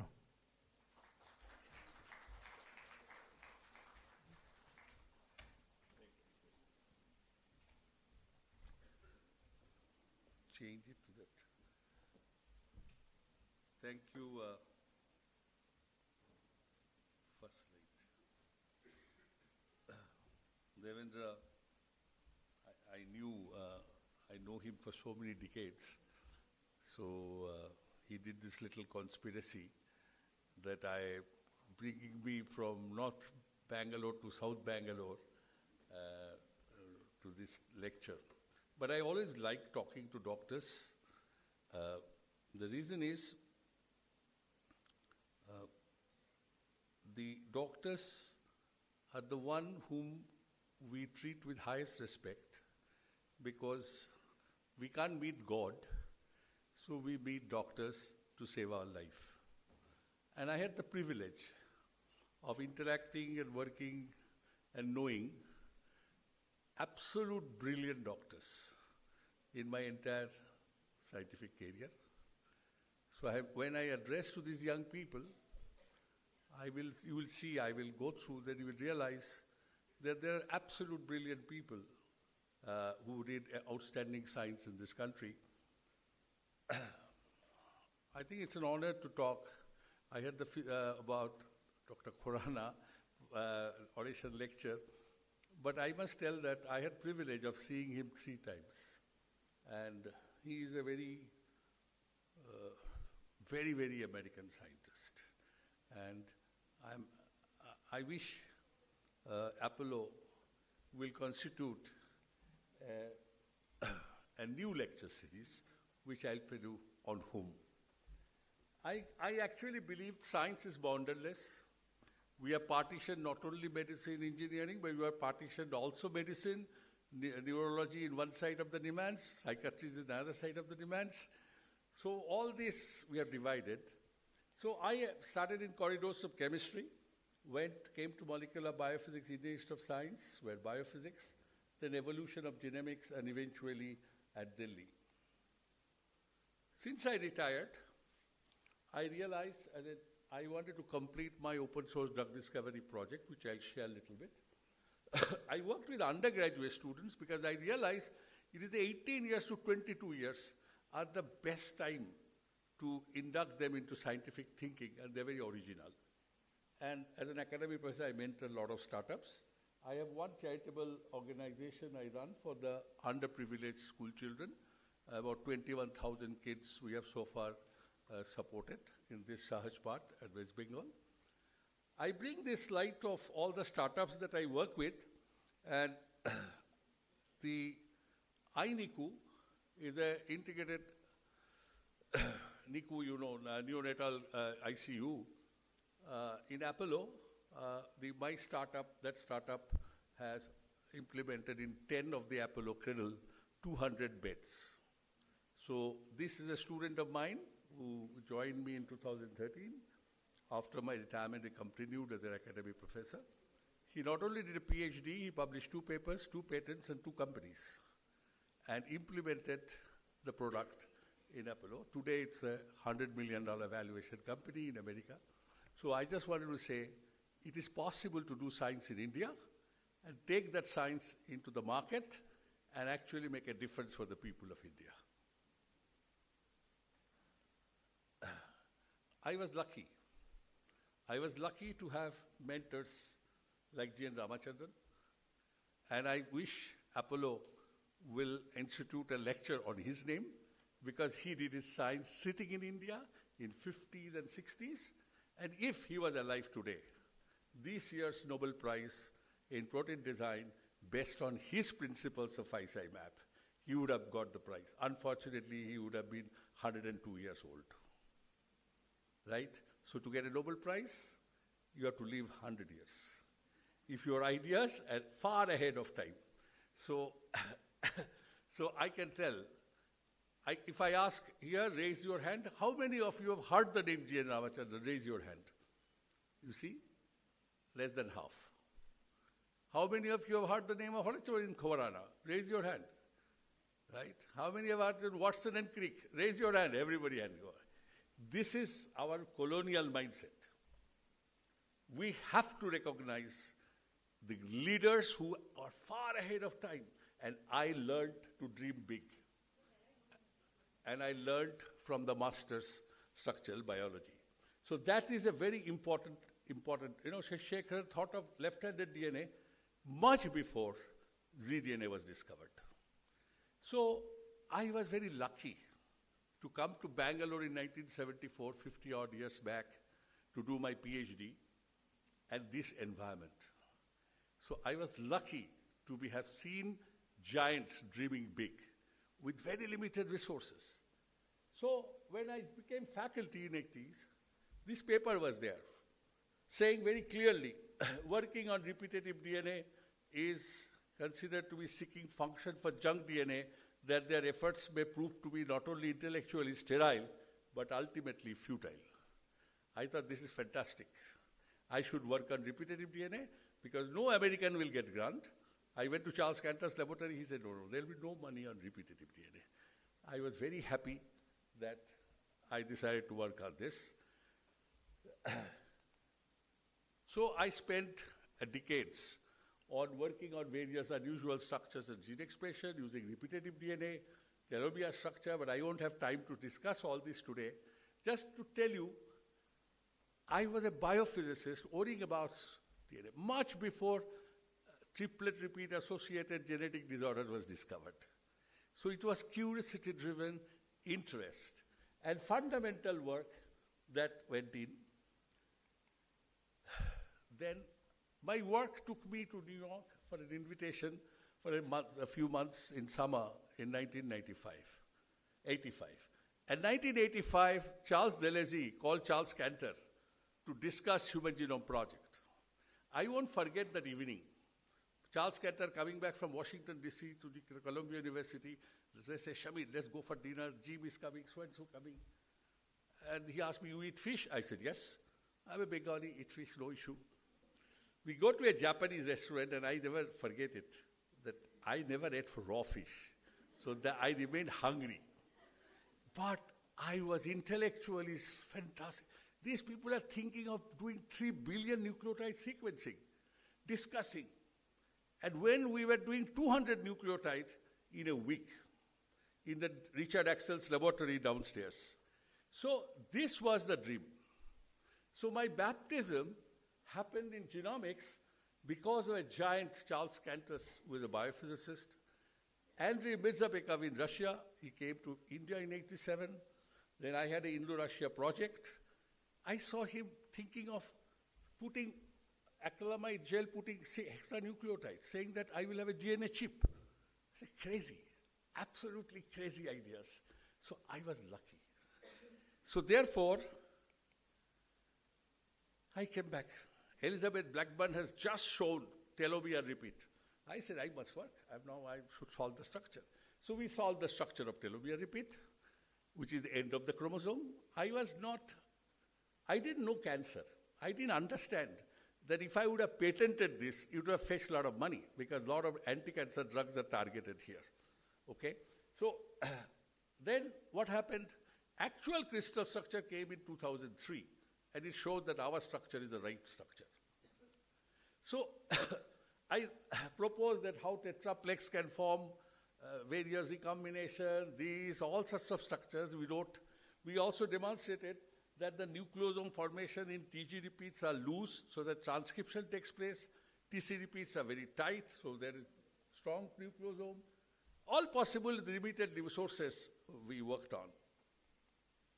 Today, you see the paper. It says that G quadruplex in control transcriptional decide, not only in memory formation, in brain, they're showing it. So you see, in science, what Apollo is thinking today. Why I'm saying this? Present is nothing but imagination of the past. So if 20 years later you want to speak like this, today you have to imagine that doesn't exist.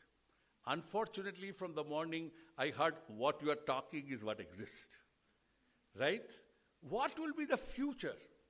You have to think today. Otherwise, Apollo will be one more center. I told him also yesterday, it will be, nobody will notice. So imagination of today, anticipating future, is the way to go. Imagine in 1990, if anyone would have thought that people will drink mineral water bottles like this, you would have invested and made money, no? But we didn't think. Correct? We used to get water bottle from Spencer's if a foreigner is to come to our Indian Institute of Science. So this is, you have to anticipate future.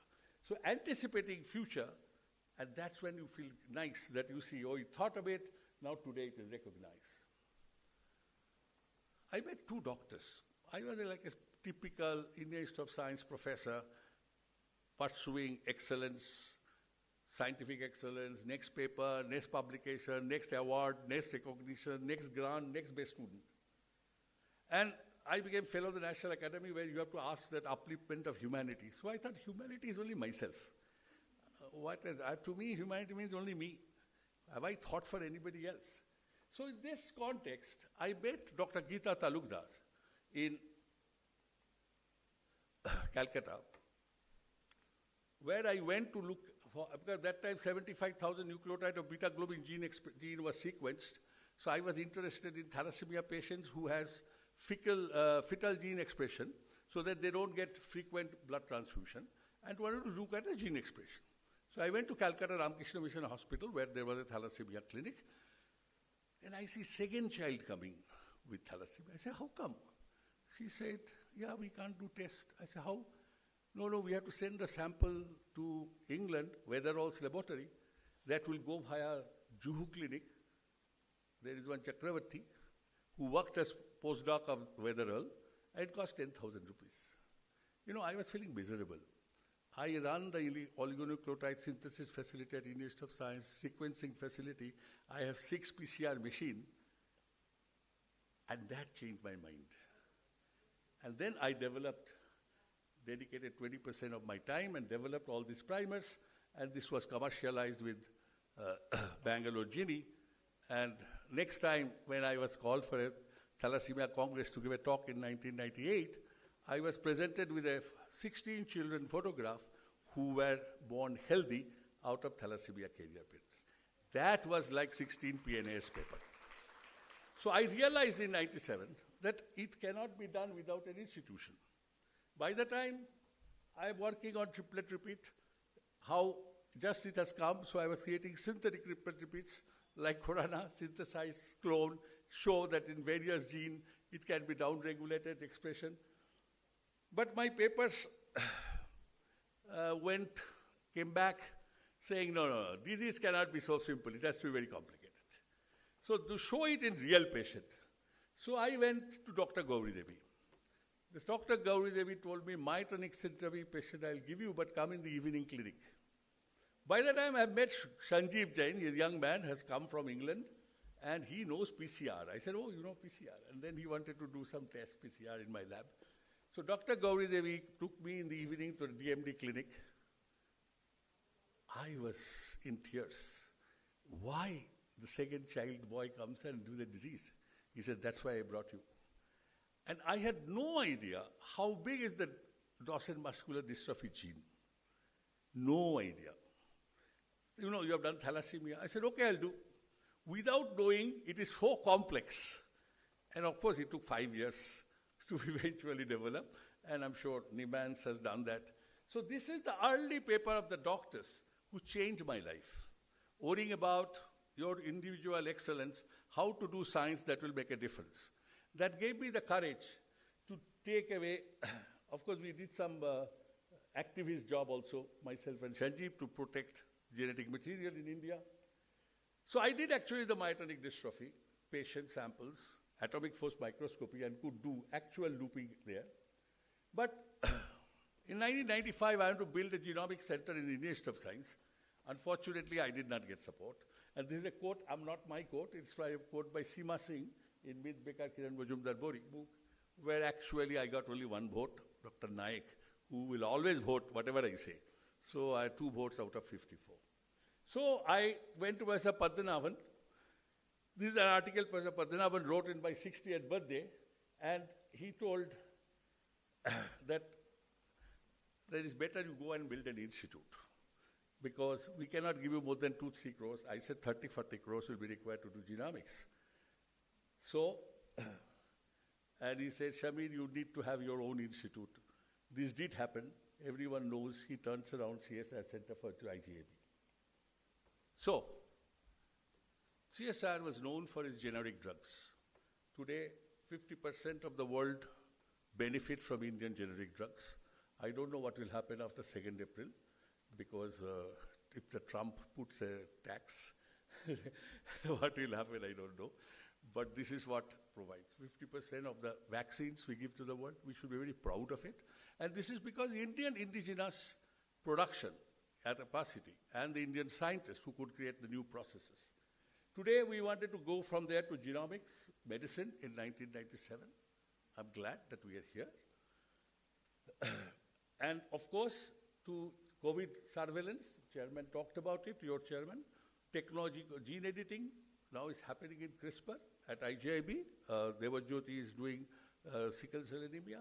And the India's largest project, Phenomendia project, Shantanu Sundayupta is coordinating. So what I meant to say, that if you really want a leadership, you have to have a vision to the future and the courage to pursue your vision. So, you also have to sit down today and ask, in 2025, what is the strategic unfair advantage you have in Apollo, which nobody else in the world has? You can outsmart Eric Green, you can outsmart anybody in the world. And that should be your thought process. So this was our thought process. Natural resource base, no mouse, no Drosophila, human is our subject. And I had no much argument with Anuranjan and my wife. They were all mouse genetics and Drosophila genetics. Medium throughput, knowledge-based, manpower intensive, because we have a lot of people, and cost effective. We created that time an idea, I'm just showing a slide of 1997, that how traditional knowledge and genomics and population with computational skill, we can create functional genomics. So anticipating is very important. Anticipating universal access of human genome sequence. We anticipated that sequence will become available. If it not have become available, if Craig Venter would have finished first, there would have been no IGIB. And there would have been no genomics in India. We would have failed. This is a risk, right? But Hugo was active. I knew about Hugo. So, we started, that time SNP was not word. We used functional polymorphism scanning, genome unfolding, Indian genome variation. But we had a very interesting knowledge tie-up with Nicholas Piramal in 2000. It's a pure knowledge tie-up with multi-million-dollar investment. And similarly, TCGA, the genomic application. Today you have in Bangalore several such facilities, including ICAM, whatever you call them. So we had $2 million. And China had $60 million put onto $3 billion project to do 1% sequencing. So choice was, will you do 0.3% sequence, 0.03% sequencing, or do something different? We decided, no, we will collect samples from the hospital and do informatics. We were under sanction. So we could not buy multiprocessor machine. We had to develop software as only single processor machines. So we did not, everybody said, no, India should not try all this. Even I can tell you, the biggest neuroscientist of the country, he said, Shamir, schizophrenia, it has nothing to do with genetics in the DBT presentation. So don't listen to old people, including me, if I say it will not work. Sidney Brenner told, never listen to old people. If they experience old people, they will say it will not work. Don't listen to them. But if they say it will work, believe in them. You understand? So we took all complex diseases. The idea was, till I am alive, none of them will get solved. First paragraph. It's not solved yet. Diabetes, cardiovascular, asthma, not yet solved. So I don't have to look for new research problem. And Sanjeev Jain was a partner in our crime. He took up the first part. Then Satish Jain came from Nimans, the other part. So we had one by one people who built it up. We had so many hospitals. Today, if I had to put IGIB's hospital, I don't know where the slide will go, because 100 plus. So we had a small institute, but hundreds of doctors working with it. And every topics we had a hospital to tie up with. And I'm sure Sanjeev will talk about ataxia, so I'll not go into detail. But just to tell you that when world was doing Human Genome Project, we started functional genomics. When world was doing HapMap Consortium project, we started Indian Genome Variation Project. And we saw the gap in that point. Can knowledge be created? Yes. So we started Ayush Genomics, thinking in 2001 that this is the gap we can breach as an Indian from India. So one of the pet projects I had was ataxia, because here it is a structure of triplet repeat, forming a hairpin. If an interruption takes place, hydrogen bond will break. This was a physical chemist way of thinking. So this is a disease process where the repeat imparts, and also some interruption of CAA in the CAG repeat goes off, the disease happens. Now, so Mitali actually says that biophysicist takes on genetics. So she gives this caption for me that I moved into genetics to this. You know, my wife is a professional geneticist, I'm not. So I acquired her, and knowledge also I acquired some.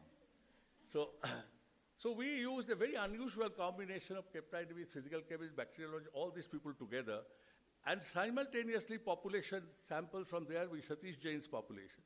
And then we looked at and we identified the actual SCA2 locus, and then we demonstrated that individuals, normal individuals have this interruption, few individuals have CC allele, and those are the risk ones.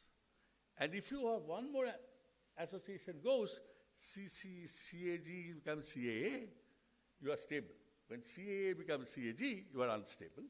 And this was, those days it was a big publication in a journal, and that was our biggest highlight. So what I meant is, you have to be different. Since then, of course, 10 years I worked, then 10 years Mitali and Farooq has worked. So now today we have a whole polymorphism, 3,005 families. We have been able to, Farooq has been able to create SCA12 iPS cell line. Now Wisconsin and come and collaborated with their drug. So it has moved in a different level. I didn't. So today if you look at Ames and Niman's ataxia clinic, pan-India ataxia clinic, over 5,000 here, 5,600 there. It is the largest collection of ataxia samples in any part of the world. And it took 20 years, 3 generations. Eventually technology is now with the Lals Path Lab, where it is, earlier it was only Niman's and Ames, now and IGIB, it is now in Lals Path Lab. So it is commercialized. So this was dream come true. But it takes that many years. Please remember that. Nothing happens fast. Farooq took it further, went to village level, and identified a group of population of 50,000 people who are at very high risk. And this was done. So you can see, it is taking all the way to the community for SCA3. We worked on all the diseases. I just gave you one example. Now it means that there is a need for a baseline data, and that inception of Indian Genome Variation Project, because we have 4,693 community, 325 functional languages, and Indian Genome Variation Project was launched. Today, we had created a genetic map of 55 population. Then we have Indian gene, when I was the CSIR, we had 1,000 genome, and now we have 10,000 genome under DBT Genome India. So we have lots of data. What is the interesting question that you ask using the data? So, first thing we ask, is Indian population has anything to do with the world population? Answer is yes. You have the Chinese, the Japanese, that is the Caucasian, this Yoruba, African. India covers all. So India is the melting point of the global population. How about Southeast Asian? So we connected ourselves with the Southeast Asian, and we could demonstrate that the Indian population covers the entire Southeast. That means this is an ideal place for pharmacogenomics and clinical trial. Drugs that don't work in another location can work here. So we looked at all possible population structure, these, everybody, various, and there was dozens and dozens of publications made India a genomic hub in the world knowledge. We not only developed portals for drug metabolism, drug transport, drug target, and various others, we actually, I give you one example, where actually this science got translated. Here is the vegetarians. If you have TT allele, you have the enzyme activity to make homocysteine actually level goes up. So you have a cardiovascular risk. But you have a CC allele, you are fine. Now, we mapped TT allele across India, and it turns out if you are a vegetarian, you have a high risk if you have this allele, then you need a folate substitute. So here is a clear intervention that you are a vegetarian, you have this allele, take folate, you are better off. Now that's the utility of this data. I give one example, but there are 100 such examples I cannot have time to do. So we not only expanded this population, we expanded number of SNP with the 24 population and this database. What is gratifying is that this map actually is in the National Museum at the Anthropology department. That's very gratifying. And of course, I took my daughter-in-law, and then I saw this. I didn't know that is there. I said, wow, you can show daughter-in-law. The work done by is in the National Museum. So what happened? By 2010, India became a recognized genomics technology. By the time we have done our first sequencing, we have done sequencing for Malaysia, we have done Sri Lanka, IGIB has went on doing sequencing for others. So one of the point was, can we make drugs that are affordable, not working in Japanese population, can that be working in a Dravidian population that will be cheap? So repurposing drug was one of the objective. So this not happen without informatics parallelly. So I created G.N. Ramachandran Knowledge Center of Informatics. We then given Ramachandran because G.N. Ramachandran did not read others' paper to start their science. So the condition is that anybody enters this lab cannot read others' paper and start the project. It has to be Google Scholars 0, your idea. Right? 3 years we didn't publish.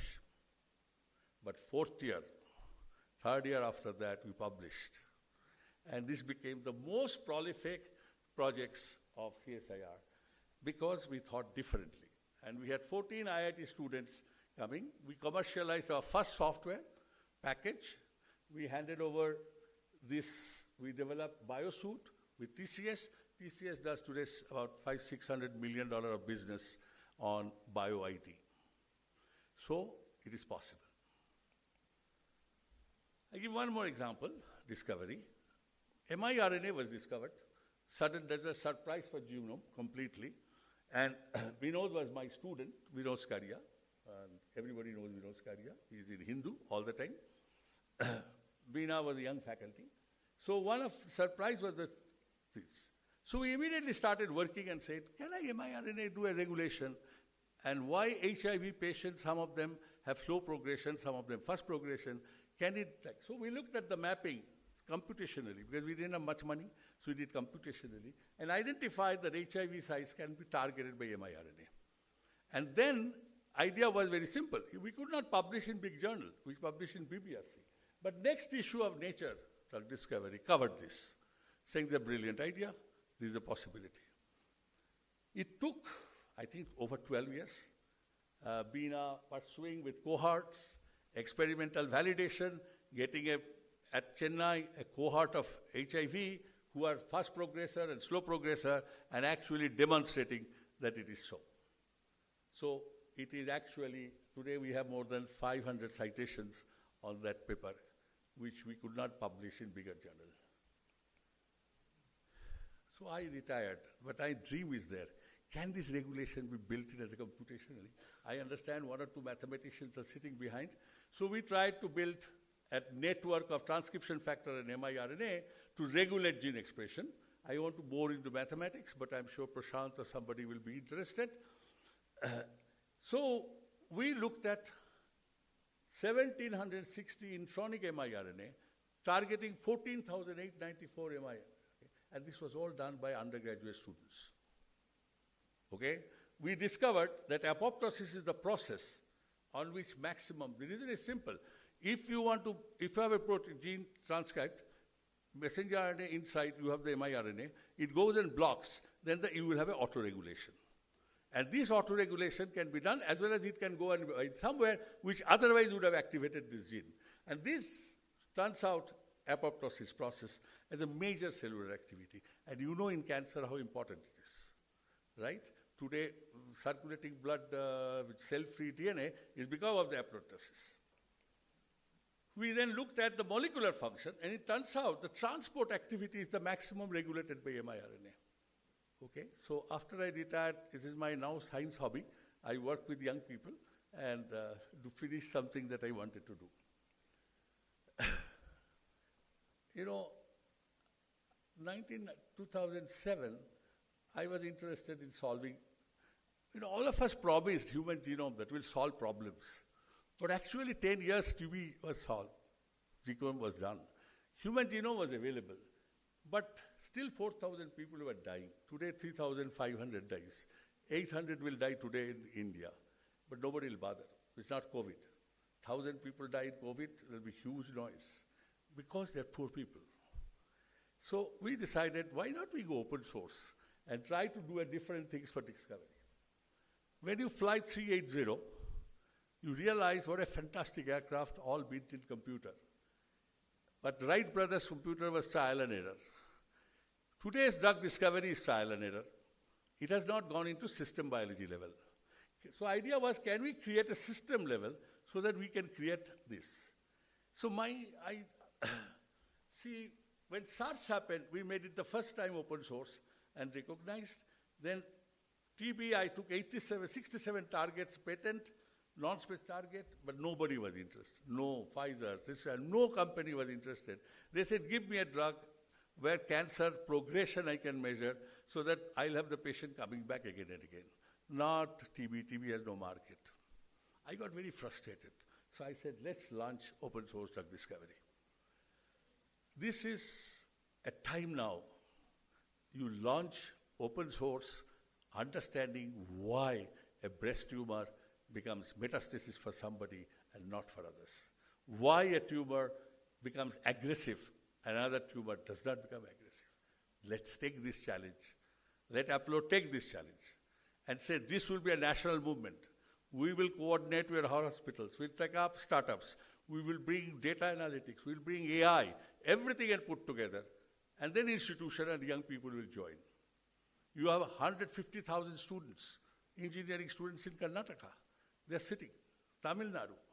They're all looking for hungry to do projects in AI. So this is the future. So I'm telling you, 2007, this is what I dreamt. And 2008, it was launched. By the time I was DG CSIR. So today, 2025, we have to launch. I'll launch such projects. We had to read 45,000 publications. 800 students read it. Today, if I had to read 3 million or 4 million papers, I'll use ChatGPT. I'll use DeepSeek. Plus, I'll use students. 5,000 students. They'll give you every possible data that is available in literature along with these AI tools into your database for all about cancer. Then you start clever question and asking the database. We not only created and published the first annotation for this, because I wanted to create a human in computer, which I could not, so at least bacteria in computer. So we created a laboratory network of laboratories across the world, India, and this is how the virtual institution was built. Apollo can build this similar virtual institution, and with a research problem, one focus problem. I can tell you this database, which is maintained by Raghav, has 4.5 million hits per month. This is the third largest in the world hit. NCBI, EBI, OSDD, CRDD. That's the power. So I retired with all this data available. Then I decided, let me just build in my dream, instead of human, let this mycobacterium in computer. So mycobacterium reactions are 1,152 reactions, 890 genes, 50 pathways, reaction catalyzed by 546 single gene, and exchange reaction where 97 chemicals move across. So we built this map where metabolites, origin of replication genes and reactions, and that's the representation of the map. But it is digital now. Every gene, every metabolite, every reaction is mapped. I create the change in medium to Middlebrook medium. You can see so many reactions are shut off. Especially the oxidative reactions are never there in a normal activity, which are the focused one. Then I can now knock out. So I knock out a gene which is target for isoniazide, TB. And you can see the result, loss of reaction, loss of mass. So, but in the process we see new reactions have come up. So therefore, every gene you knock out, something going down, but something also coming up. That's how the bacteria works. Same thing happens in human. You put a drug to stop this, but something else happens. So we ask very simple. All this knockout, if I do systematically, single knockout, double knockout, which are the genes will be the most effective potential target? And it turns out, these are the genes here where you can have some target. The rest is out of bounds. Because already the existing drugs have become drug resistance. They will show resistance. That time these drugs were all clinical trial. Bedlaquinine, that paper came ATPE target, actually the drug became 2012. Okay? And today drug-resistant TB, bedlaquinine is the junk. So this is the power of... So I asked a simple question. Now if you knock out isoniazide block, myocalic acid, block the TCA cycle, de novo NAD synthesis block, activation of de novo biosynthesis takes place, and there is an NADH happens. That can be blocked by metformin. So if you put metformin, a diabetic map, along with bedlaquinine, then you will avoid latency. Right? Today it is in clinical trial. So this was published. We looked at 1,849 sequence drug-resistant TB, and you can see all whites are the mutations. So there is no chance. These are no targets. Only the small ones are targets. Then we mapped all the targets and their mutation frequency. You can see bedlaquinine, metformin, lansoprazole, ethinomide, and only one isoniazide target is working, other is not working. So this is what open source allows to do. So today we have several targets on clinical trial. There are 33 metabolic targets identified. We have the OSDD, CRDD has 4.5 million hit. We have 14 in silico leads. OSDD movement went global, international, and especially COVID time. Under sustainable development, 3.3, this is the target. And of course, our government overpromised 2025, it will not happen. 2030, if we can reduce by 80%, it will be great. So, and of course, now it is a TB consortium taken over by ICMR.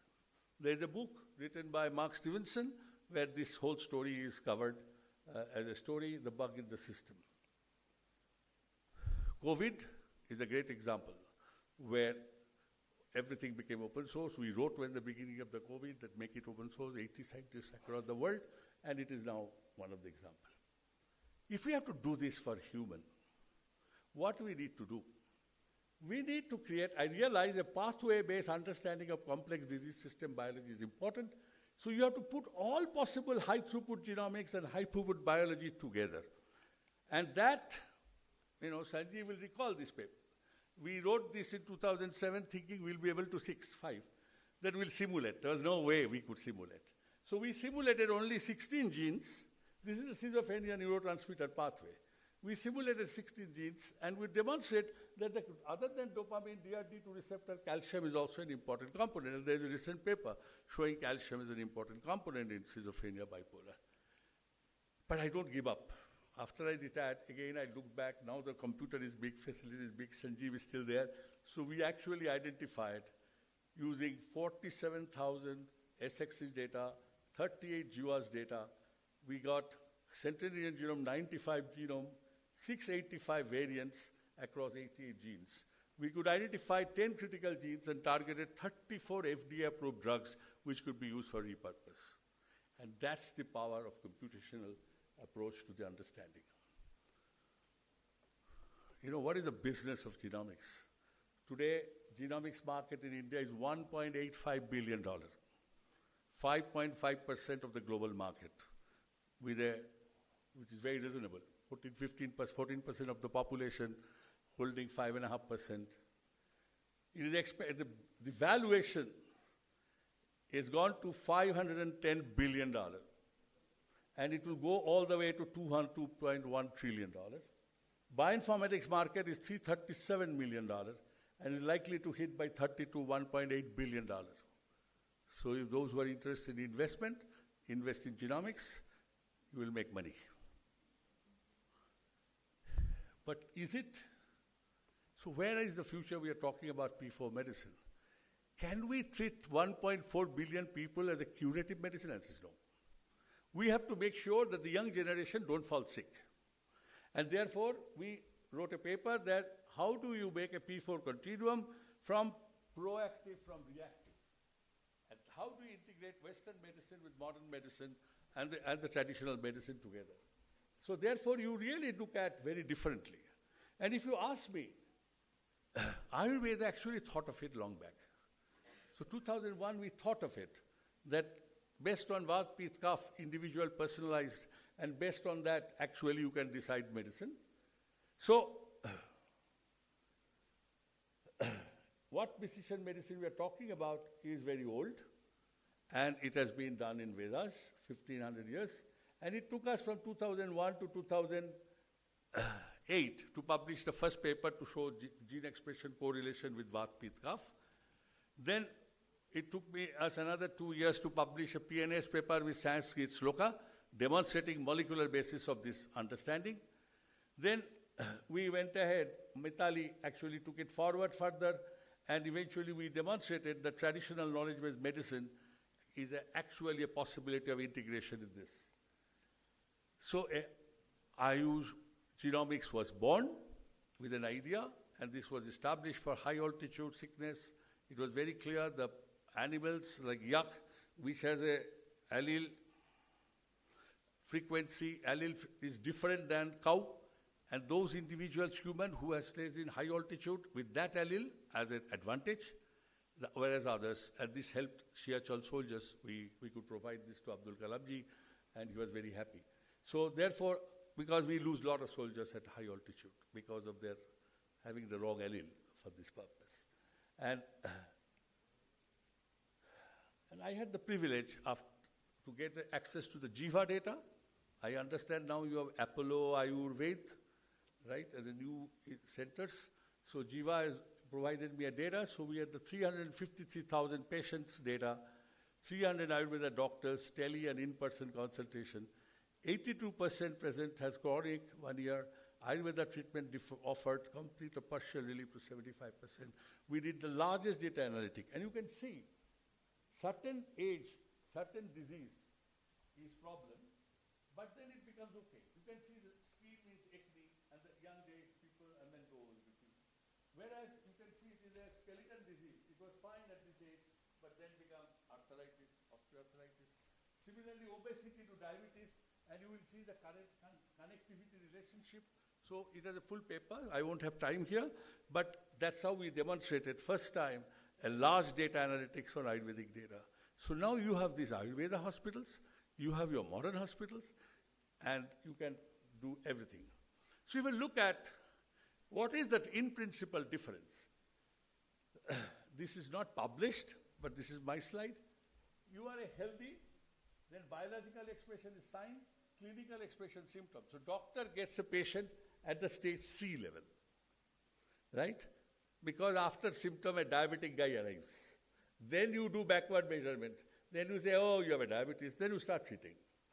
So disease means somebody who is actually fallen, and then he arrived. That person is diseased. Then he says, I'm completely fallen, and my blood sugar is. Whereas in Ayurveda, Sankhya and Prokapa. So normal, Prokapa is where it has started inside, but no expression of the genes. Then comes Prashara, it has spread into the other tissues. So biological expression, blood measurement, you may not get. So this is the difference first. Second difference, clinical symptom is same. Sahana, Samaya is the same symptom. But disease, it divides into two categories. One is Vakti, another is Veda. This is reversible. D1 is reversible, D2 is not reversible. So your kidney has failed. Nothing much can be done. But here, you can still reverse the diabetes. And that is how it has been done. Realizing this, I mentored one startup, Ayurveda, where we are trying to connect. He's a brilliant boy from Chennai, So we are connecting all this personalized data, biochemical data,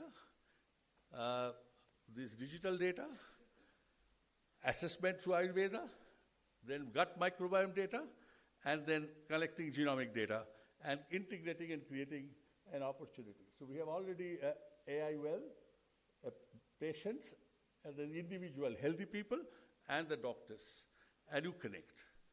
So idea is that what will be the treatment? To remain, we will handle food. How do you make functional food as tomorrow's medicine so that it is done? So basically, you will see this is the future. How do you make probiotic? Pre-disease can be brought back by probiotic. Onset of disease can be probiotic and functional food. And when you have no choice, infectious disease, you have to go antibiotic or something. But if we take 25, how many of you are below 40 here? Raise your hand. You see? How many of you have take any medicine? Raise your hand. Okay, see, only 2-5% take any medicine. But all of you, if I tell now all these people above 50, raise your hand. And how many of you take medicine?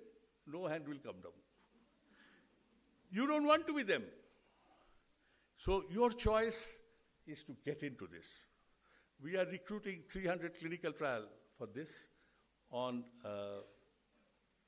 there are IBS, people listen, so that 25 to 45 and demonstrate that they can be maintained through good food and nutrition without getting into medical situation. And this is the future. So I'm sure Apollo, with its all large resources, should be able to do this. My grateful thanks to all my students, research associates, colleagues, clinical collaborators, patients, and industrial partners who have been part of this exciting journey, and also to thank them for this global recognition.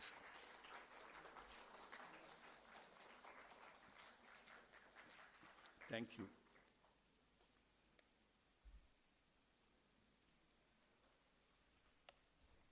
Some formalities.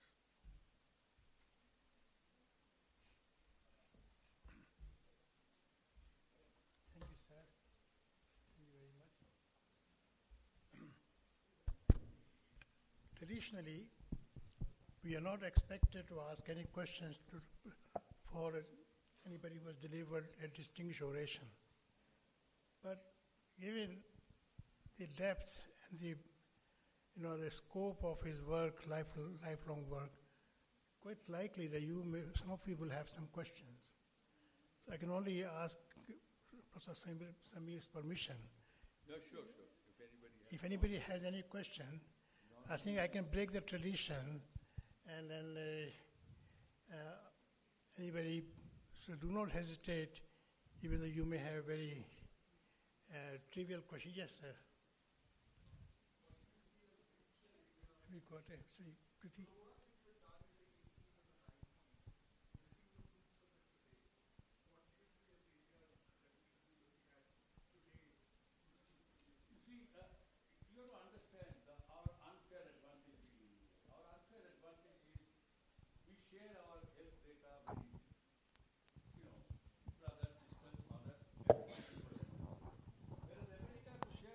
A lawyer first. So we don't need that. So therefore we should be able to use this opportunity. This is our unfair advantage. That data sharing, so can we create a portal where 100,000 people will put up their data? And we are hoping so, that IT professionals will be happy to put up their data.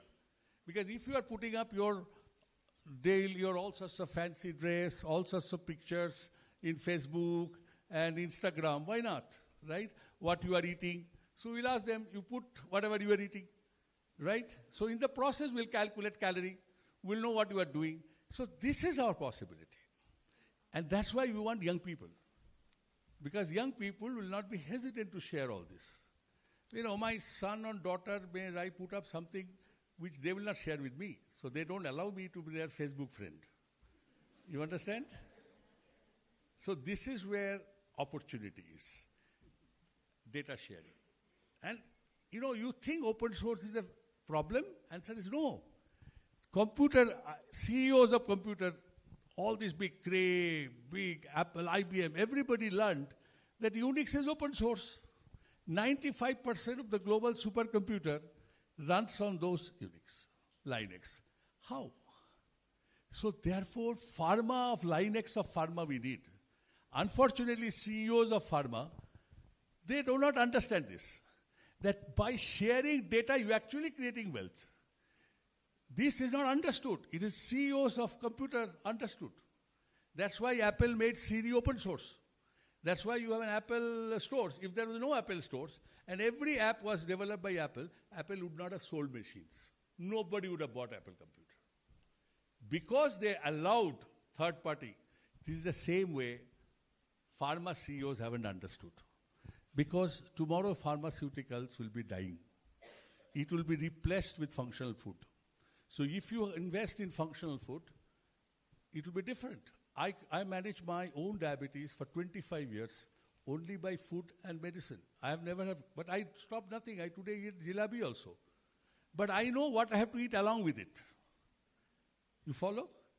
This is the combination planning that actually AI can do for you individually, based on your genotype, your assessment of tridosha, your food habit, and your gut bacteria analysis, and all this put together is only AI can do it. And who can do AI?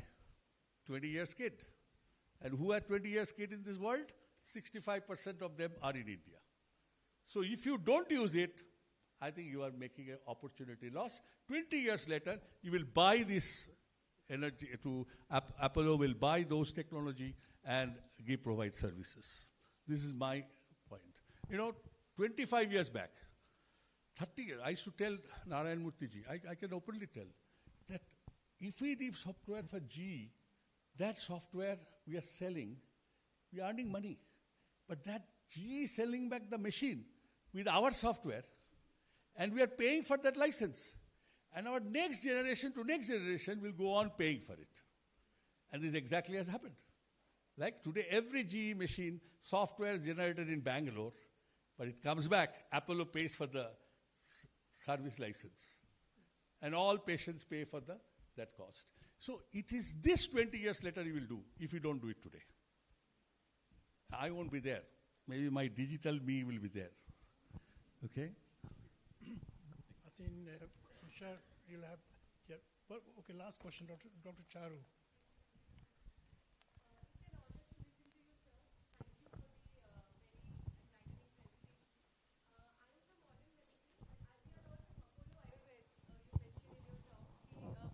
I work in integrative medicine. My question is, you showed a very good slide about the one that you also presented to President Kalam, I guess, about how prone an individual is to oxidative stress at high altitudes based on their prakriti and vikruti. I was also very impressed when I read about this for the first time, especially coming from modern medicine, and these concepts are very new to me.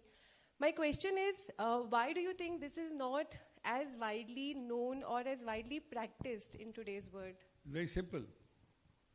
Why Haragovind Khurana oration I am giving? Why not G.N. Ramachandran oration? Sitting in Bangalore. I understand C.V. Raman oration, very nice. It's the same mindset. It's simple. I'm sorry.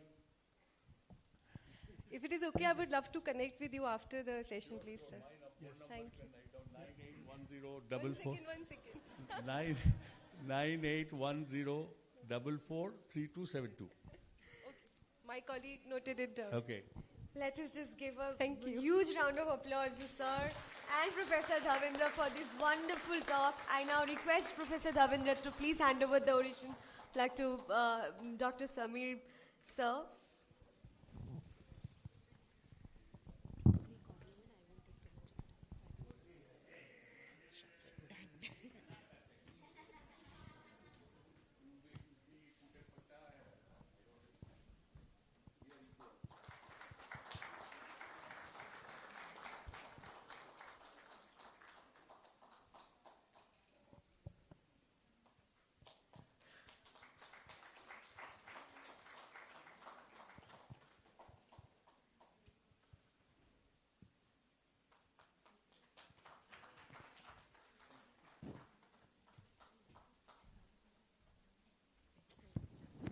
Thank you. Thank you so much.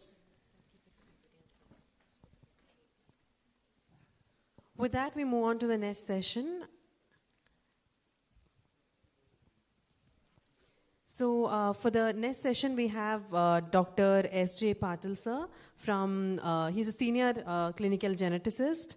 He will be presenting on the topic, Navigating VUS in Clinical Practices. So please join us.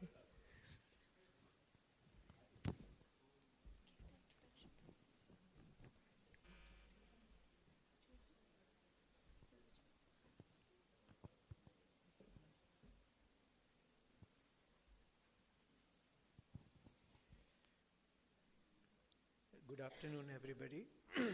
Thank you for that kind introduction. And at the outset, I would like to thank Dr. Priya and congratulations for her new venture, Apollo Genomics. Quickly going through this topic as we are running behind schedule, that is, how do you deal with the variant of unknown significance in the clinical practice? Now, NGS is commonly used genomic technology in the clinical practice in various subspecialties. So when discussing these genetic variations, clear and precise terminology along with interpretation is very, very important. Earlier used terminologies like mutation, polymorphism have been replaced by the word variant to avoid confusions. And the guidelines are given by American College of Medical Genetics and Genomics way back in 2015. And some of these guidelines have been tweaked to upgrade or downgrade these variants in the year 2024 by ClinGen.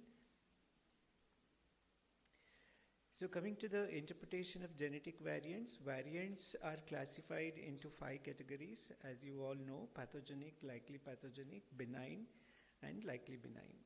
So standard terminologies, nomenclature is very, very, very important to understand these variations to begin with, including genomic coordinates, what reference transcripts you are referring for, along with the use of literature databases, disease databases, as well as computational predictive programs, clinical correlations, as well as functional studies.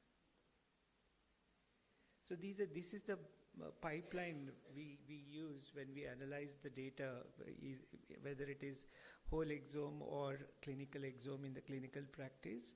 One is the identification and annotation of the variants, followed by filtering, and then you prioritize and do the clinical interpretation. So prioritization means genotype driven, clinical interpretation means phenotype driven. So with the genotype-phenotype correlation, we assess the variant, whether it is pathogenic or non-pathogenic.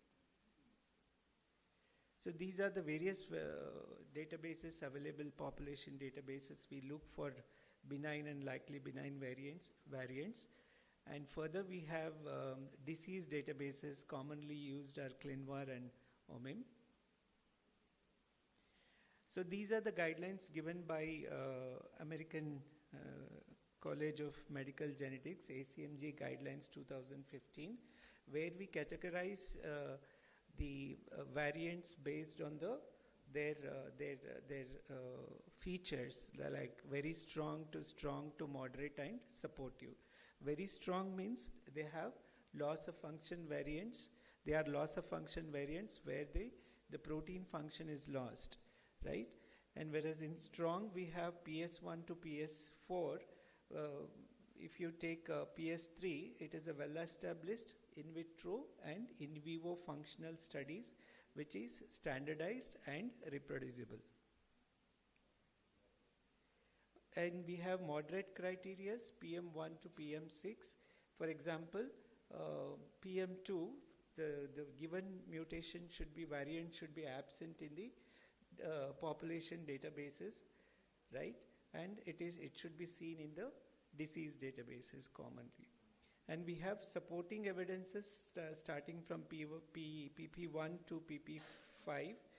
PP1 is co-segregation with the multiple affected members and not seen in the unaffected individuals in a given family.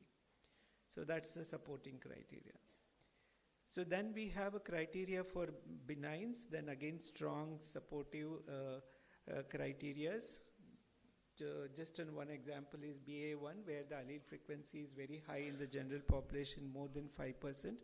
It has to be a benign variant. So based on the above criteria, we label pathogenic if it is one very strong criteria is met. Along with that, we should have one strong or two moderate, or one moderate to one supporting. And next we have, if there are two strong criteria, then we take it as pathogenic. If we have one strong criteria, along with that the three moderate criteria are met, then we take it as pathogenic, and so on and so forth. Similarly, in likely pathogenic, one strong and one moderate, we take it as likely pathogenic. Or three moderates are there, then we take it as likely pathogenic. Further, benign, standalone criteria BA1, then we take it as benign. So uncertain significance variants are those which doesn't fulfill these criteria, then we label them as variant of unknown significance. So variant of unknown significance don't meet those criteria, that is insufficient or conflicting evidence to classify variant as pathogenic or benign. However, variants can be reclassified, which is very important for clinical decision making and management, and these variant classification can change over time. To complicate the issues, if it is a new gene or an atypical phenotype, the literature available is less, difficult functional validation with overlapping clinical phenotypes, clinical variability, penetrance, phenocopies complicates the interpretation of the variant of unknown significance. So one has to keep these in mind whenever you try to upgrade or downgrade the VUS. So now I'll take you through few examples. This is a firstborn child to consanguineous parent, a year-old child, female child, who presented to us with a history of cough and cold from her first birthday, and then followed by she had a respiratory distress. On admission, she showed respiratory distress along with hypotonia and elicitable deep tendon reflexes. Investigations baseline ABG showed high lactate, that is metabolic acidosis, high lactate with high NN gap, suggestive of lactic acidosis. Acyl carnitine profiles showed elevation of C4DC and C5OH, suggestive of again various inborn errors of metabolism. Simultaneous MRI showed white matter changes, both cerebrum and cerebellum. So these are the white matter changes.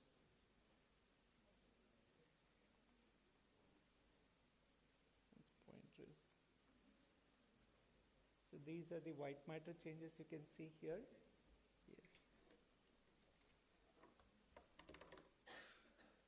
So these are the white matter changes you can see both in the cerebrum, cerebellum, and the spinal cord as well. So whole exome sequencing came as there is a non-canonical splice site variant which could be an US. This was the only variant reported. You can see the canonical splice site, and there is -3 non-canonical splice site homozygous variant, which was homozygous in the proband and heterozygous in the parents. So according to the splice prediction AI tools, which showed that it might chance that the acceptor site is gained or chance of acceptor site is lost, hence predictive of loss of function, and also splicing defects in the consensus sequence surrounding the canonical splice site reduces the strength of natural splice sites, indicating weakened splice sites in which combination of normal mRNA and altered mRNA can be reproduced. So finally, with that background, we did a biotidenase enzyme assay which showed low, hence confirming the diagnosis of late onset profound biotidenase deficiency and we changed this VUS into pathogenic variant with the functional evidence. So we started the child immediately on biotin, which showed improvement. I think, as you can see here, before starting the therapy, child is very drowsy, unable to have a neck control. Mother is taking the child on the lap, right? So immediately when we started biotin, within a week's time, child started regaining all the lost milestones, suggesting the importance of rapid diagnosis with the help of whole exome sequencing and clear-cut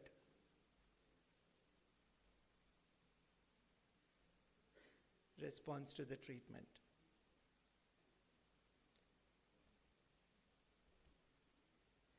So this is the next child, next family with autosomal dominant inheritance. The child had tetralogy of Fallot with craniosynostosis along with facial dysmorphism, as you can see, and also hypoplastic nails. Affected father was short and had congenital heart disease, was operated when he was 5-year-old.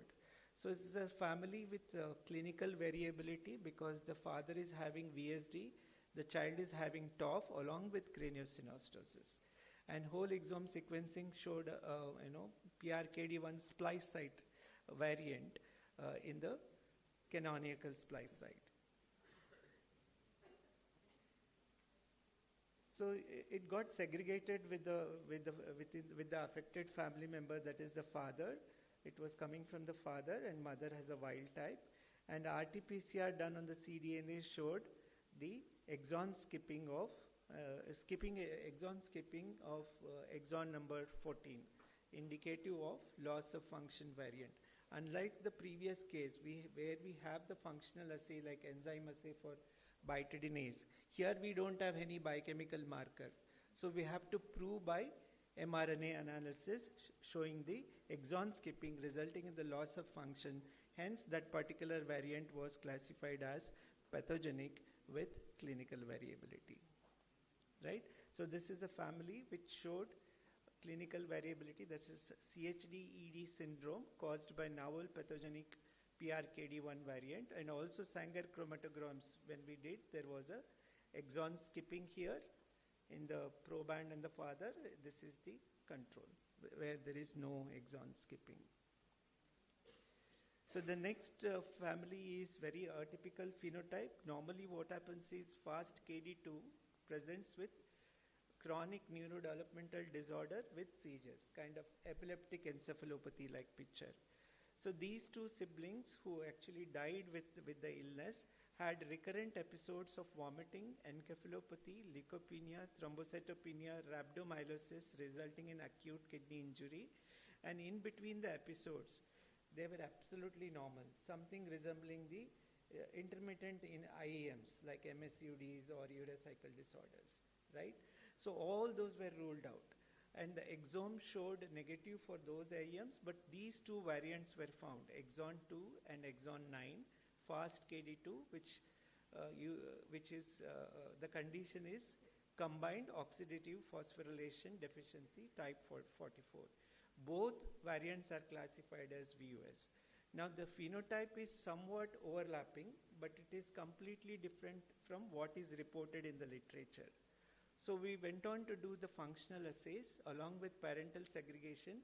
Parental segregation showed both parents were carrier for 1-each variant, so the face was corresponding to compound heterozygosity in the probands. And the muscle biopsy showed complex 4 deficiency. As you can see here, complex 4 deficiency compared to the control. In the skin, there was ATP reduction. So hence, confirming the pathogenicity of these two variants, and we described this and published this as a novel phenotype of fast KD2 variant along with a atypical phenotype, that is recurrent episodic metabolic crisis. This is another child with a distal arthrogryposis. As you can see, the joint contractures, she has hyperextended knee and this furrowing of the tongue with facial dysmorphism. Whole exome sequencing showed novel homozygous variant in the exon 15, and both parents were heterozygous. Now it is known pathogenic variant. When we described way back in 2017, it was a novel ones, which was conserved across the species. That is one of the criteria we use it for classifying VUS as likely pathogenic or pathogenic. And also with the various computer tools, it showed as pathogenic. And also we created a model structure of ECEL1 gene, where substitution of non-polar A to the polar T is likely to introduce new H bond interactions with H612 and E672. And this new interactions in turn can potentially disrupting the binding of the zinc by these residues. Hence, we classified this VUS as a lyclopathogenic variant based on the computational tools and the clinical phenotype.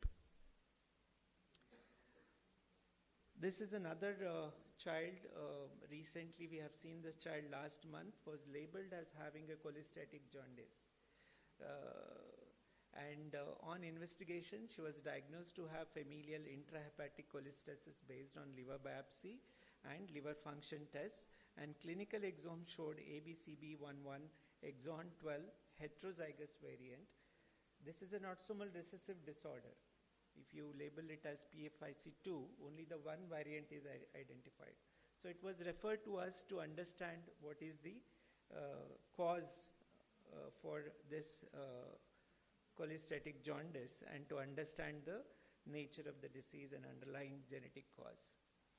So on re-evaluating the phenotype, she has facial dysmorphism and submucosal cleft palate was missed. So that was diagnosed along with increased lumbar lordosis and marked generalized hypotonia. With this background, we did the microarray, which was normal, and then we reanalyzed the data which showed this particular variant related to Marden-Walker syndrome, PIE Z02. Now the loss of function variants biallelic will cause arthrogryposis syndrome, whereas gain of functions heterozygous variants in the same gene cause Gordon syndrome or Marden-Walker syndrome. So same genes, different phenotypes. So the two views are there. Now how to go about it, right? So ABCB1, either you should look for one more variant which could be deletions, duplications or deep intronic, or whether this particular PIE Z02 gene is liver pathology or rare manifestations. So all these things keeping in mind. Also PIE Z02 has a pseudogene. So we don't know whether it is coming from the functional gene or a pseudogene. So further functional validation, functional studies are required. Either we are dealing with one disorder or with two disorder in the same child. So such type of challenging clinical scenarios we come across where we require further functional validation. So this is another child, uncle-niece marriage where the parents were screened for thalassemia. They were both carriers. They got the prenatal diagnosis. It came negative and the child was born healthy and later on manifested with atopic dermatitis. So this was diagnosed with severe primary atopic dermatitis and whole exome sequencing done was negative. So then this is the skin histopathology showing spongiotic epidermis with neutrophilic crusting in the epidermis, whereas lymphocytic infiltrates in the upper dermis.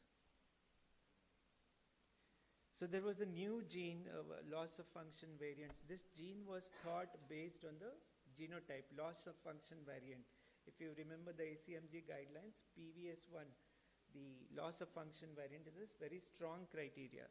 So based on that, since the autosomal dominant disorder causes primary localized cutaneous amyloidosis, based on that skin relation, we thought of this gene might be responsible for severe early onset primary atopic dermatitis, and child was homozygous for the variants and parents were carriers, heterozygous. So it was almost fitting. It is entirely a genotype-driven case scenario, and we collaborated with different collaborators to the gene matcher, and the 5 cases with the same phenotype, which is under publications. So the message from this case is sometimes it could be a new gene which you have to look for, and also consanguineous parents can be carrier for more than one genes. This is another family who came with previous child with neurodevelopmental disorder. Somebody did parental exome directly, and they reported this pathogenic variant. Both parents, husband and wife, were carrier for this gene. Now, when we check the proband, there is no clinical match, and it is not segregating with the affected child. Affected child was carrying the wild type of allele, and the parents were carrier. So we did the whole exome sequencing for the proband, affected child, and we found one variant, KDM5C gene, an X-linked hemizygous, which was VUS, and we upgraded based on the criteria to likely pathogenic, and mother was a carrier. Whereas this variant, which was reported in DCPS gene variant in the parents, was downgraded to likely benign because it is reported in homozygous state in many of the healthy individuals. And it has been reported as likely pathogenic in trans with other type of variants in the ClinVar databases. That's how the lab has reported as pathogenic, right? So one has to just don't go by the report. Do your own homework, look for the databases, then reanalyze the data, then come to a conclusion based on the clinical phenotype as well. So those are the few examples. So variant of unknown significance exists along the spectrum according to how much evidence is available. And these are the few hot VUSs which can be easily classified into likely pathogenic, based on parental segregation when we have especially the biochemical marker like enzyme assays for LSDs.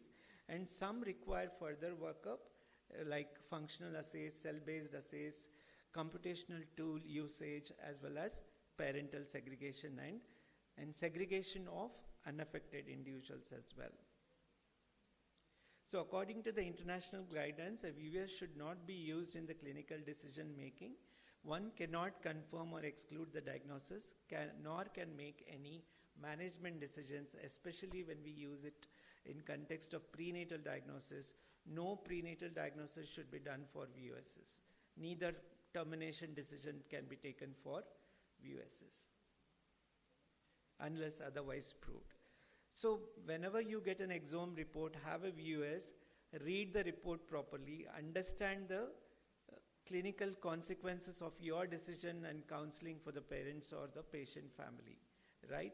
Once you read it, if it is a VUS, true VUS, then collect the additional evidence by looking at the population databases, computational tools, functional assays, parental segregation, as well as case control studies, or if it is a de novo occurrence, try to look for the more cases with a similar phenotype than come to a conclusions. So these are the two cases. One is congenital heart disease with facial dysmorphism, and this is a child with microcephaly as well as blepharophimosis, long smooth philtrum with congenital heart disease. So what is your diagnosis? Any clue here? Anybody?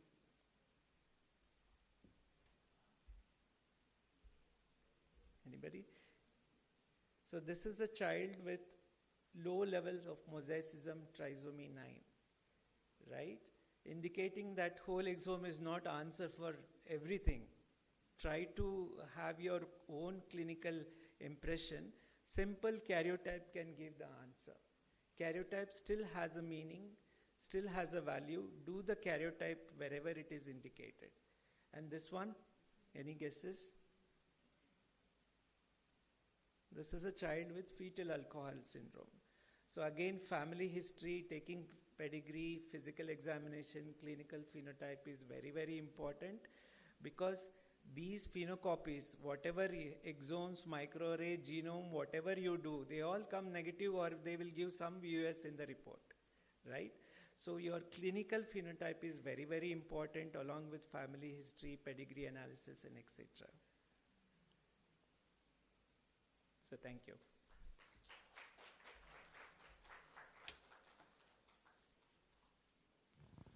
Thank you so much, sir.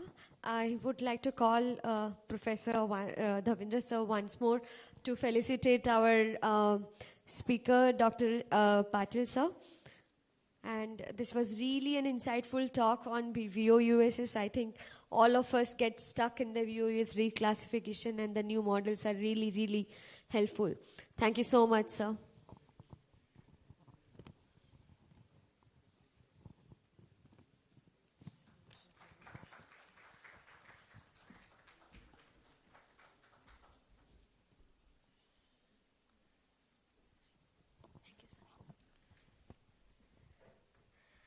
Okay, so I think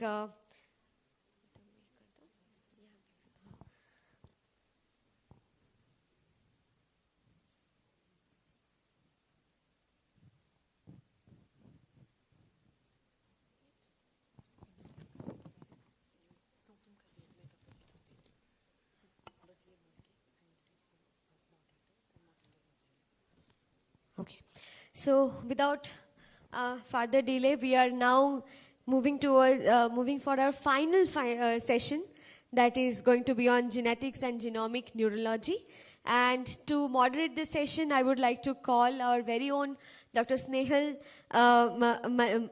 Malakami and Dr. Surya Narayan Sharma. And this session would be chaired by Professor Dr. Satish Chandra and Dr. Jagdish B. Agadi. I would request Dr. Snehal to kindly introduce our chairpersons and call them on the stage.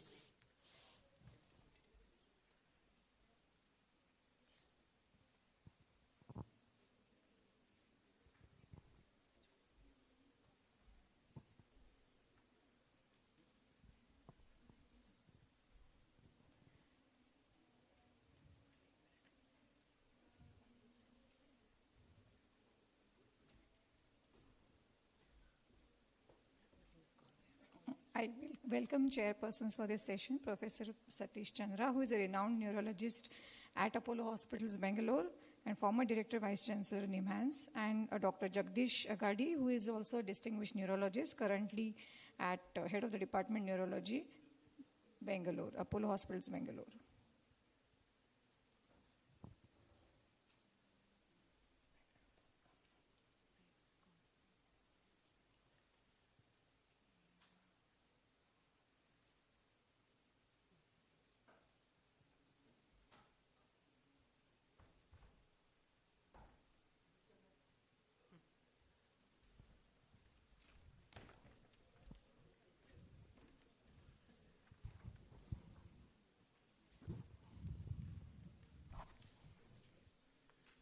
We request Dr. Satish Chandra and Jagdish sir to please come on the stage.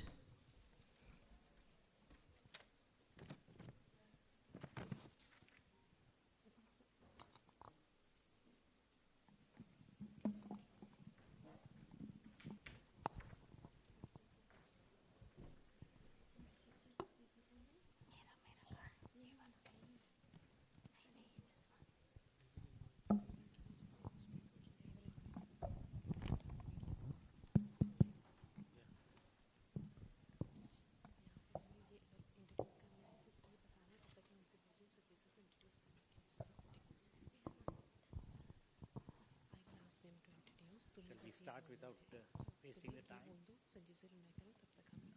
Priya, shall we start? So,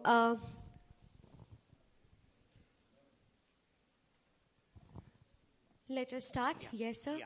So, I would request you to kindly introduce our first speaker.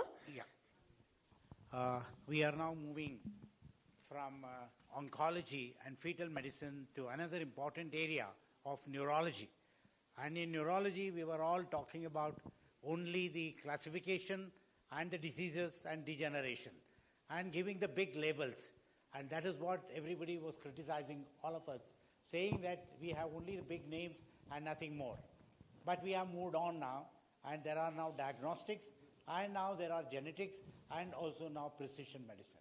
And that is the importance of knowing today about the neurology and neurological genetics. And we have with us today for 2 lectures, which are very important topics. And I would be requesting the first person is Professor Sanjeev Jain. I am sure many of you are aware of Professor Jain, and Samir Brahmachari was talking very high about Dr. Sanjeev Jain.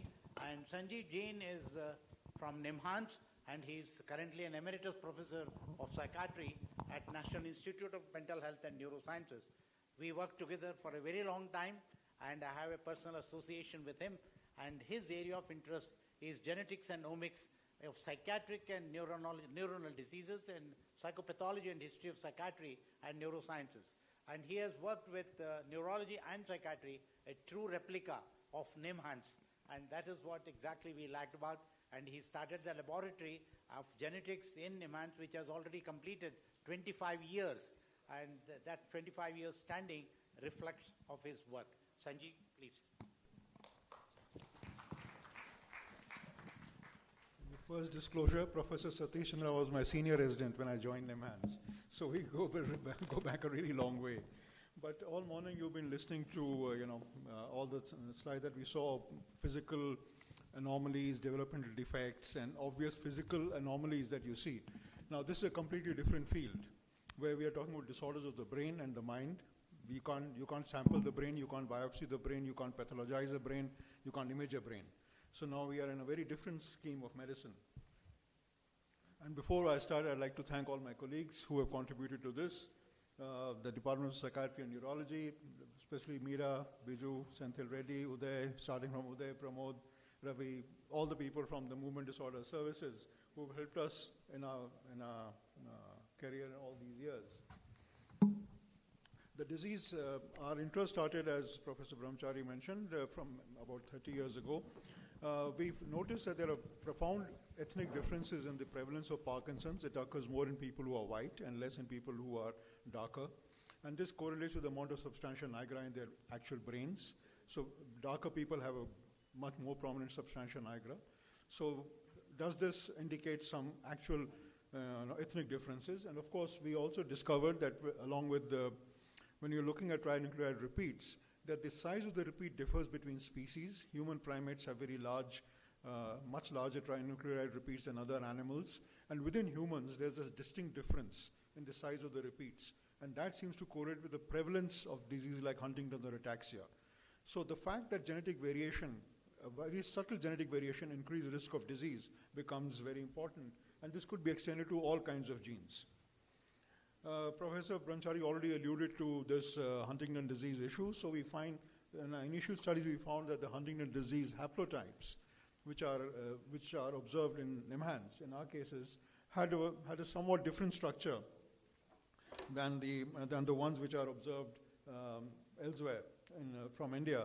And this was mainly because of the prolonged presence of British troops in Mysore, because deep southern India had not had any European admixture till the British came 200 years ago. And because they stayed here for so long, a British haplotype, which was common from those parts of England which you can see marked from eastern Scotland and eastern Anglia, which has the world's highest rates of HD. The soldiers were drawn from here, and that's what introduced the HD haplotypes into southern India. India, as you know, is contiguous with Europe, so the ones in northern India are much more like those in the Middle East and Europe. So this is the prevalence map of Europe of HD. As you can see, the highest prevalence of HD occurs in Western Europe and all populations of the world that are derived from Europe: North America, Canada, Australia, and Tasmania. And of course, South Africa, India, and the rest of the Northern Hemisphere.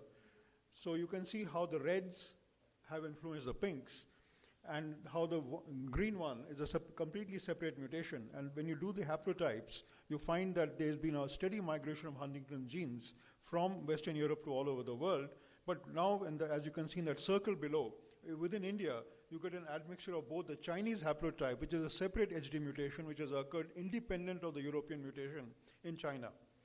And that mutation is also present in people in southern India, mainly in the eastern coast of southern India and in eastern India. So there's as was pointed out, India is the melting pot of all civilizations. So you get a mixture of both European and Chinese haplotype and certain unique haplotypes in India, suggesting that the haplotypes of HD are actually quite old in India. Now this becomes very important because when you actually look at the cases of Huntington disease, you find, we obviously have detected hundreds of people with Huntington disease, but you find lots of people with intermediate alleles or reduced penetrance alleles which will not get a diagnosis, much like the VUS you were hearing about earlier, and very large expansions which are obviously in juvenile individuals. Now, many of these with reduced penetrance alleles had only psychiatric symptoms, so they would not have got a neurological diagnosis in the first place. So if you don't expand your phenotype and you insist on a chorea or a movement disorder to diagnose Huntington's chorea, then you may miss certain diagnosis. With mild or no motor symptoms, 3 of them carried biallelic expansion, only 1 of them was consanguineous. So there is a large pool of Indians who have large HD expansions, so much so that a biallelic expansion occurs quite common, even though the parents are not related to each other. Consanguinity and endogamy are 2 different things. You don't need to be consanguineous to get a recessive disease or to get biallelic expansions, as was seen in one of the cases earlier. About a third of the patients, about 10% of the patients had no family history at all. So again, the old tries that it's autosomal dominant disease, that it's always with a positive family history, is also not borne out, because very often the mutation occurs spontaneously. But many of them had late onset behavioral disorders or late onset dementia. So the entire spectrum of Huntington disease needs to be reformulated. Repeat size obviously expanded with paternal transmissions. The repeat size were often close between siblings, but were often very, very different, suggesting that there is an inherent instability of the gene post-fertilization, post-zygotic, so that there is inherent instability of the gene. For ataxias, again, we have got several hundred samples by now. And you can see the SCA 1, 2, and 3 and undetermined SCAs at that point of time. In our center, SCA 1 is the commonest. In northern India, SCA 2 and SCA 12 are the commonest. But that is only a matter of geography and because of various other reasons. Again, for SCA 2, the Indian, Cuban, and British patients share a similar haplotype. And why this has happened, that places so far apart have almost identical genetic structure, is something that we need to understand. Within India, this is the spectrum of patients that we get. We get SCA1 and SCA2 around Bangalore and all the surrounding regions. But around Goa, you get a large amount of SCA3. SCA3, as the name suggests, is Machado-Joseph disease, which is first diagnosed in the Azores in the Atlantic Ocean. And wherever the Portuguese Navy went, Machado-Joseph disease followed. So it's common in all the parts of the world. Highest prevalence in South America and Cuba. So wherever the Portuguese language and culture established itself, you got high levels of Machado-Joseph disease. Now, as you all know, who do you think spreads disease, fathers or mothers? Equally, isn't it? So a gene can't travel without both. Okay, it's not a single born vector. It's not a single vector. Okay, so lots of the alleles in South America are actually of Indian origin because all the Portuguese sailors who went are actually children born in Goa of Indian mothers. So about half of the genes that you get in South America are actually of Indian origin. This has occurred, as Professor Brahmachari showed, because of a slippage event by which the high normal allele, which is prevalent in the Indian population, gets converted to a high sized allele. And that haplotype becomes, the ACA haplotype becomes by far the most common all over the world. This occurs because, as you can see, this is the island of Goa and this is the island of Madeira. And the census of 1815 in Goa, one of the first censuses in India, found several families of known mixed descent in Goa and several thousand individuals. And it was these individuals of Goa who were preferentially taken into the Portuguese Navy to go eastwards into Japan, Indonesia, and South America because they were familiar, fisher folk. They knew how to handle ships. And the soldiers, sailors, and slaves of all regions would have passed through these islands. And the churches in Azores have Good Shepherd, which more looks like Buddha and Krishna. So the Portuguese church itself was being modified by images of Krishna and Buddha. So obviously there was a lot of cultural change going on, exchange, and not just, as was mentioned, genes and culture go together. So this ACA haplotype was introduced into Portugal through southern India and then spread all over the world. So this is a classical example of that. This is a single large family with spinocerebellar ataxia type 3.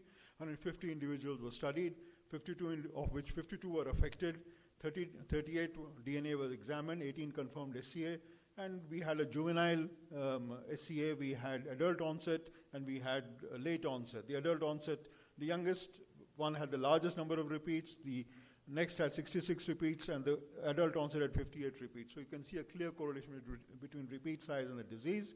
Father-son transmissions had instability, maternal transmissions did not have. Siblings had a lot of variation, and there were significant clinical variations between the kinds of symptoms. So there is the clinical guidance, the clinical guidelines for making ataxia on all symptoms need not occur in everyone. And it's a very complex issue. The haplotype that arises from India is very old. It's about 7,000 years old, as we could calculate. And so it's a very old mutation in the Indian context and has spread around. What you find even now, for example, now this gives rise to the peculiar problem that how many of us are either carrying the risk for Huntington disease or will 5 generations down also transmit Huntington disease, because a large number of individuals seem to have intermediate alleles which are inherently unstable and will expand on every meiosis. So about 5% of the population seems to have unstable repeats of either the Huntington's or the ataxin-1 variant. And these are normal people. These are the patients with movement disorder. On the other allele, they have larger repeats, but this is normal people. Of more than 700 people we have tested, so the large number of people have higher repeats than expected, and their children or grandchildren can be expected to have Huntington disease. So there is no point doing genetics only once. It's only if you run Apollo Genomics for 200 years can you understand this. So approximately you have to have a business plan for 200 years, basically. So these kinds of why people do not develop disease, or why they develop disease, or why expansions occur, we'll still need to understand. We have at the moment just understood that they occur. Now the problem is that when we tested all these people, we also found that the same person can have repeats of more than one disease. So SCA intermediate alleles were found with pathogenic expansion SCA1, SCA2, 2 SCA3, and 8 Friedreich's ataxia. So getting one gene for one diagnosis is gone. You have to test them for multiple genes and multiple variants. Because just because you get the low-hanging fruit doesn't mean that's the only fruit on the tree. So that's a big issue now. Till now we were happy that we found a gene for a disease. There is no one disease, there is no one gene. So that is something that we begin to understand. 16 of the SCA people had intermediate repeats, did not show an expansion at any of the loci tested, but had intermediate alleles at SCA3, etc., etc. In Friedreich's ataxia, now we talked about this so-called north-south issue earlier. It turns out that most Indians fall in this tight cluster, which lies between Africans and Europeans. But the amount of homozygosity in general in the population is maximum in our South Indian samples. The first two lines on that square in the center is data from our lab on about 10,000 people. So in general, people in southern India have more. That's the one, huh? Yeah, that's what I was doing.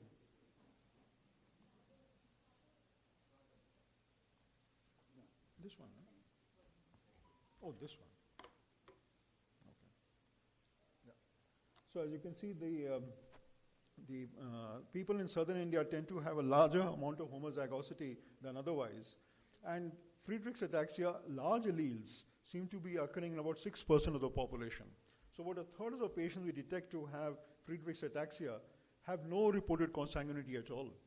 So although it's a recessive disorder, the presence of consanguinity is not necessary to produce the disease, because Indians have a high proportion of expanded allele carriers. So that the disease manifests itself even in so-called random mating. And just because you don't get clinical evidence of clinical hints for recessiveness because consanguinity does not mean that they cannot have a recessive disorder. So this is very, very important, and therefore these rates are very, very interesting to understand. More importantly, the amount of variation that you get within India is no greater than the amount you get within Europe. Because this has always been a recurrent point that our genetic structure is somehow different from that of Europe, blah, blah, blah, or North is different from South. There is no difference actually. There is hardly any difference between North and South India, which is not the same as between Scandinavia and Spain. So we are as homogeneous as Europe. Sorry. What happened? I think I've pressed the wrong button.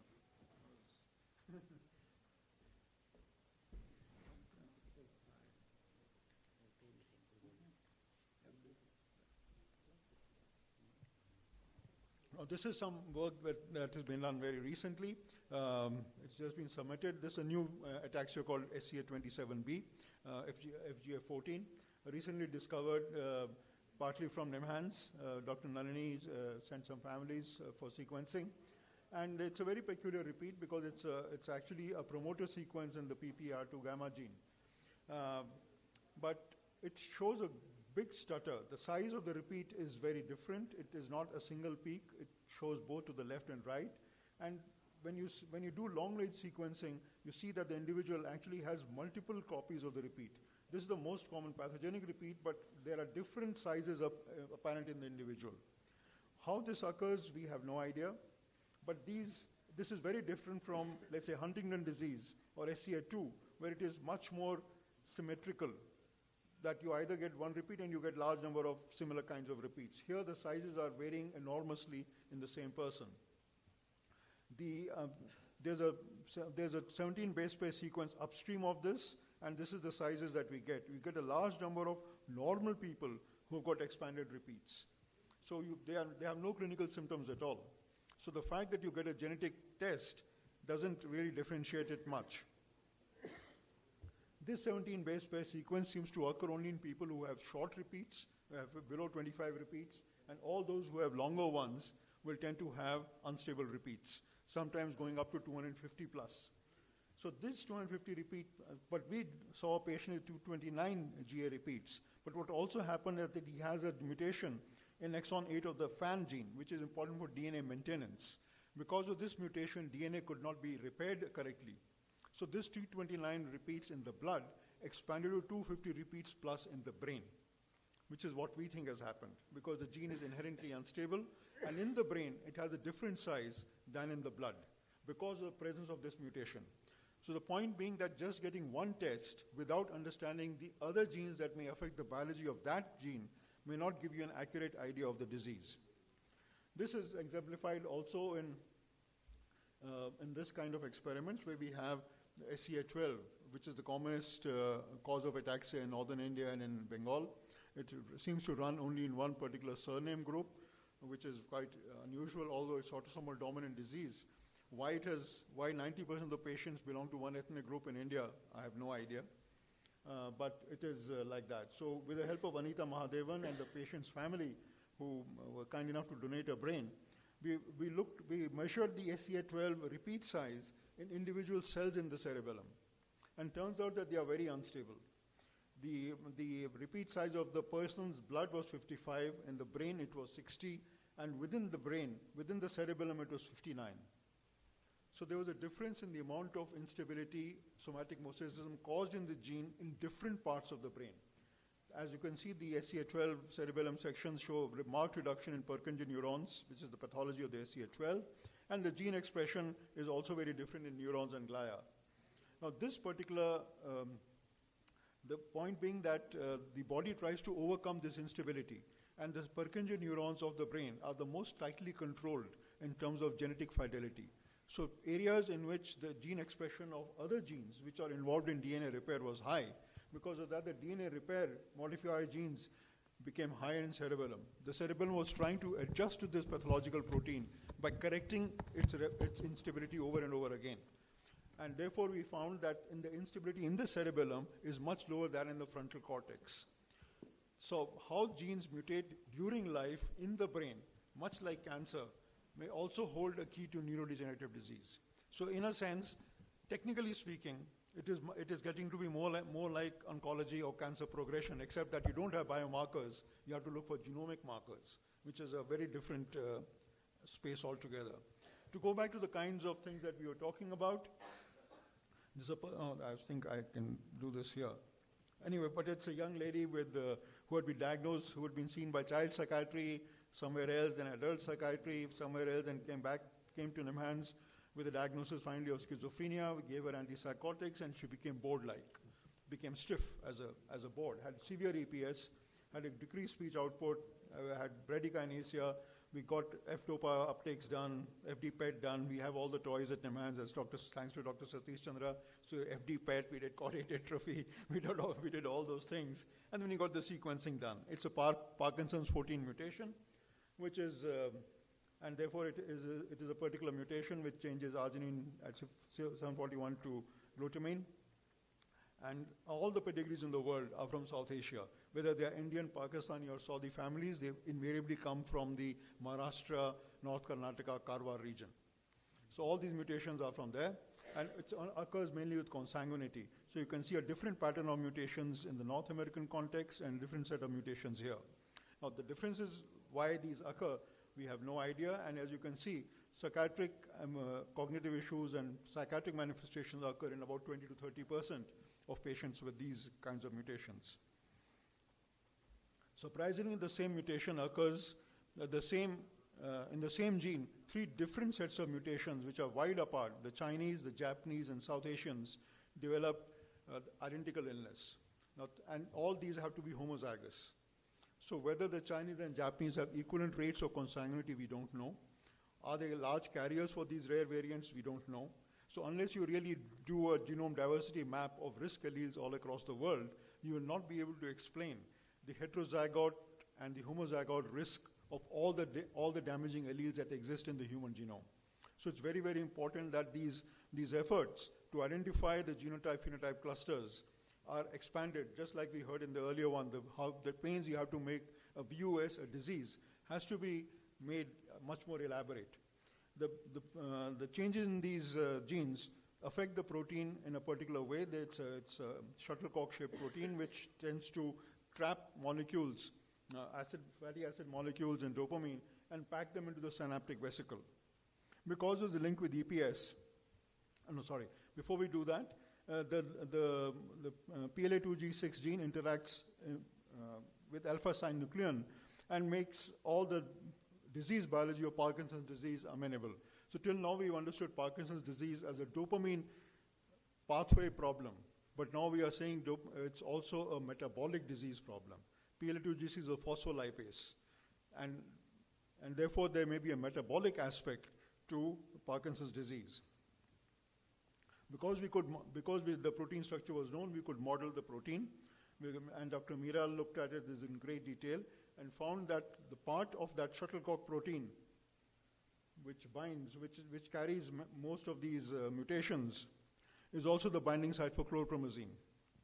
And which is why when patients were given chlorpromazine, this is equally true of, these are the binding affinities for dopamine and various other drugs, and these are the binding pockets. So no matter whether you give a person chlorpromazine or risperidone, they would go into severe Parkinsonism. And when we looked at these variants in our general population of psychiatry patients, we identified 12 more patients who had rare variants of PLA2G6, and all of them had experienced severe EPS when we went back to the case notes. So now you're moving from a disease definition to a trait definition to a drug-induced side effect definition based upon genomics. So it just tells you how genomics, as you drill down, gives you better and better understanding of even complex diseases of the brain. Now, we then, since I am one who believes that almost brain diseases are the same, it doesn't really matter whether you have, it just depends on which, when you enter NIMHANS, where the Darban sends you to, you end up in psychiatry or neurology. But other than that, there is no real difference between the two disciplines in that sense. So we looked at accumulation of the GWAS findings of Parkinson's and schizophrenia genes. We know that schizophrenia typically has been, before the invention of drugs, was noted to have lots of motor disturbances like catatonia, abnormalities of movement, jerky movements, etc., etc. And over time, they became manneristic and reduced motor output. And we know that patients with Parkinson's a large number of them get hallucinations and paranoid symptoms and OCD. So there's a big symptom overlap at different points in time. It's a temporal differentiation rather than a cross-sectional differentiation. So there's an overlap across time. So we looked at the overlaps between Parkinson's and schizophrenia genes in the brain, in the Allen Brain Atlas. We picked the top 100, 200 genes from known genetic causes of Parkinson's and schizophrenia on the GWAS spectrums. And we found that a large number of them were shared between Parkinson's disease and schizophrenia in prenatal expression. Group 3, which was chained between PD and schizophrenia and the adult expression, and there were only a few which were unique to PD and a few which were unique to schizophrenia, which reflected the age. This is prenatal and this is adult life. So as you see during a person's lifetime, different genes become expressed in different parts of the brain. And most of the genes which are predisposing to risk of PD and schizophrenia are in the prenatal expression. These are, so these kinds of networks are now becoming amenable to research. And when we look at this, at the spatial and functional profiles of these, so this is a much more complicated experiment where we looked at drugs that induce Parkinsonism, like most first-generation drugs given in psychiatry, induce Parkinsonism. And then we have second-generation drugs which do not seem to induce so much Parkinsonism. And we have drugs we use for Parkinson which definitely cause hallucinations like levodopa, and some which do not seem to cause so many hallucinations.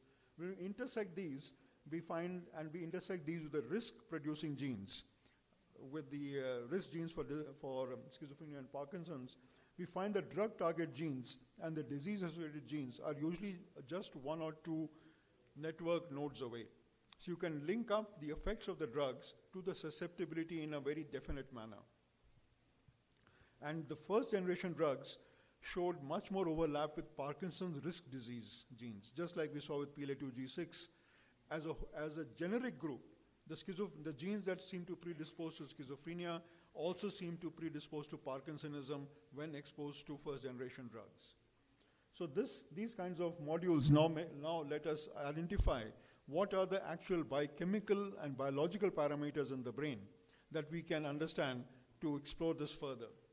Interesting, the second-generation drugs also showed overlaps with other neuroimmune pathways and specific dopaminergic pathways, so that we can now understand why second-generation drugs or the next generation of drugs may be slightly more useful in the control of schizophrenic symptoms, especially in Parkinson's disease.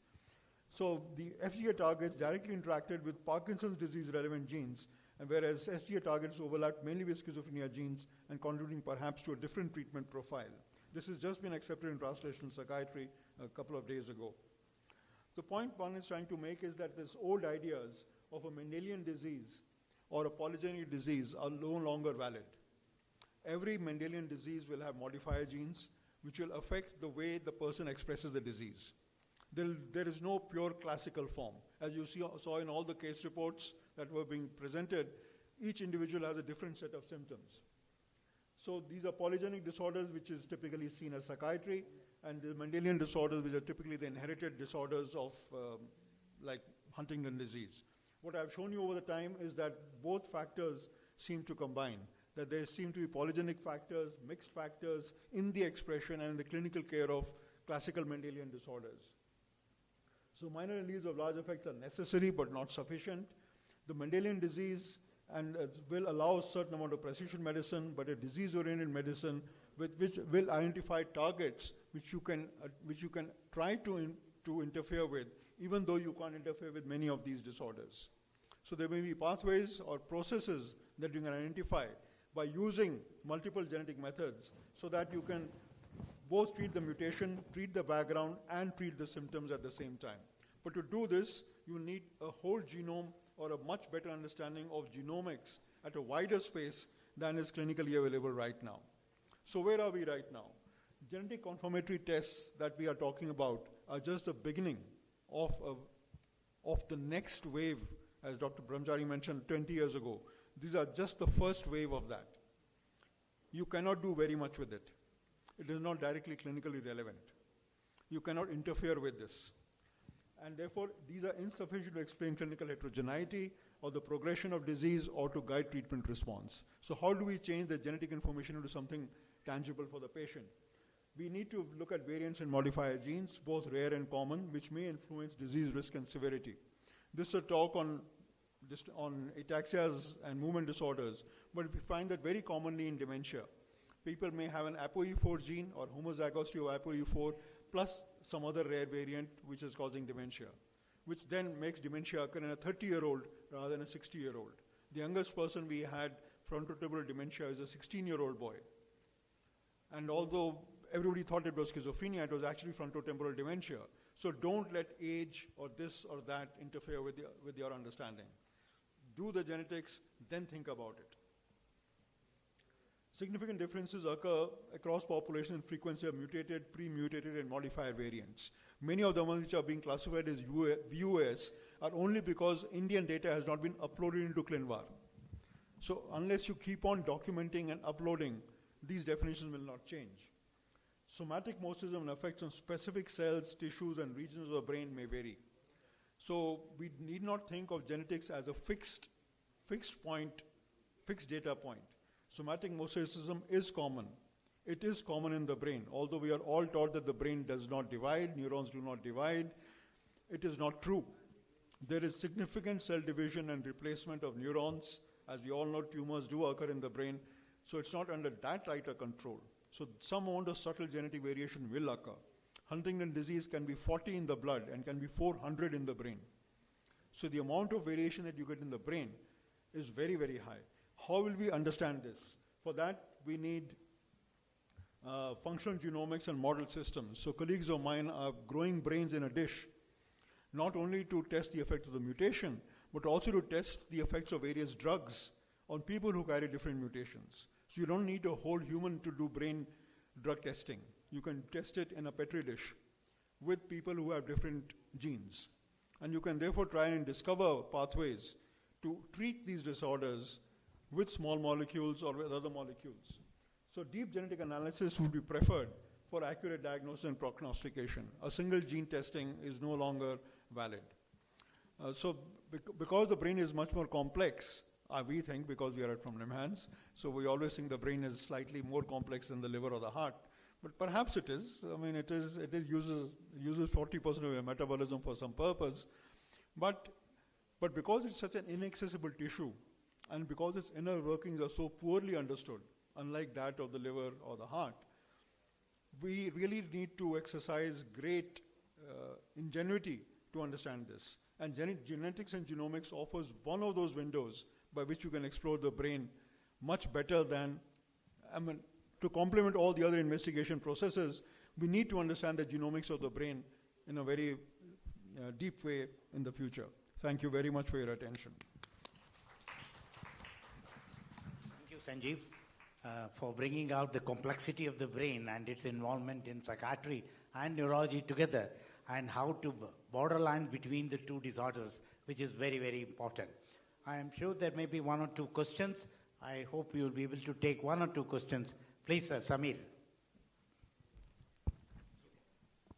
Sanjeev, how do you handle this variability in frontal lobe, different parts of the brain?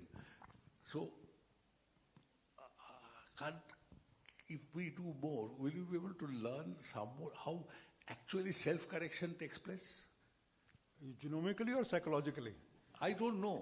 I don't know. Is a molecular, is a way of brain actually thinking, or whatever it is, some induction, epigenetic effect, which actually reversing the instability? Is it possible? Because you have the instability variation. Yes. Question is, how the instability variation in different part of the brain different? No, that is a tractable issue. That is a slightly tractable issue because we see that for different genes and for different pathways, the instability is different. Now, either we go back to the loop of your PhD training into biophysics to see which part of the genome is more unstable than the others and why. And can we correct that instability using physical methods, by which one would mean the intracellular environment. of the individual, which would then mean diet, blah, blah, blah, etc. Or is it information flow dependent? Do parts which are firing together more commonly, do they tend to become more unstable? Which part of the network does this gene and protein, which part of the information flow does it occur more often? What is the link between metabolism and information processing? Did you see the gene expression effect in different two locations in Yes. specific that gene? Yes, very much. Yeah. Very much. So with all that will require single cell RNA analysis, which we are trying to develop. So that will be even more complex. Yes, please. Thank you so much, sir. It was extremely insightful. I'm a clinical geneticist from Thank you. Delhi, and we work closely with our neurologists I at see. Apollo Delhi. And we get a lot of patient referrals for movement disorders Yeah. as well as for ataxia. My question is that we get stuck a lot of times when there is clear-cut ataxia, there is an autosomal dominant history, and we do not get any of those triplet repeat, we do not get anything in exome. Do you suggest that, how do you go about, because there are now so many new genes, do you Yes. suggest that in clinical practice, particularly in neurology and in adult neurology particularly, we do a whole genome, at least try and move Yeah. our practice towards whole genome in order to pick up those modifier genes, in order to pick up the triplet repeats or the other repeats in all those rare genes? Should we sort of start? I personally think we should, because the date of panels is gone, because the cost of whole genome sequencing is manageable. The issue is the bioinformatics and the curation, because you will get a spectrum of damaging variants, possibly damaging variants, or benign variants, or population variants. Now, to develop a database of that, and therefore make a informed judgment as to how much of the full syndrome is being caused by what. There can be one major gene, like Huntington's gene. But we have seen Huntington disease patients surviving till 88 years, and some who have died within 6 months of onset. So what accounts for the difference, we have no idea. We just had a patient in our last OPD with clear-cut typical ataxia with a Huntington repeat. There. So So it makes a lot of sense to develop this kind of very complex, not complex, but cumulative databases.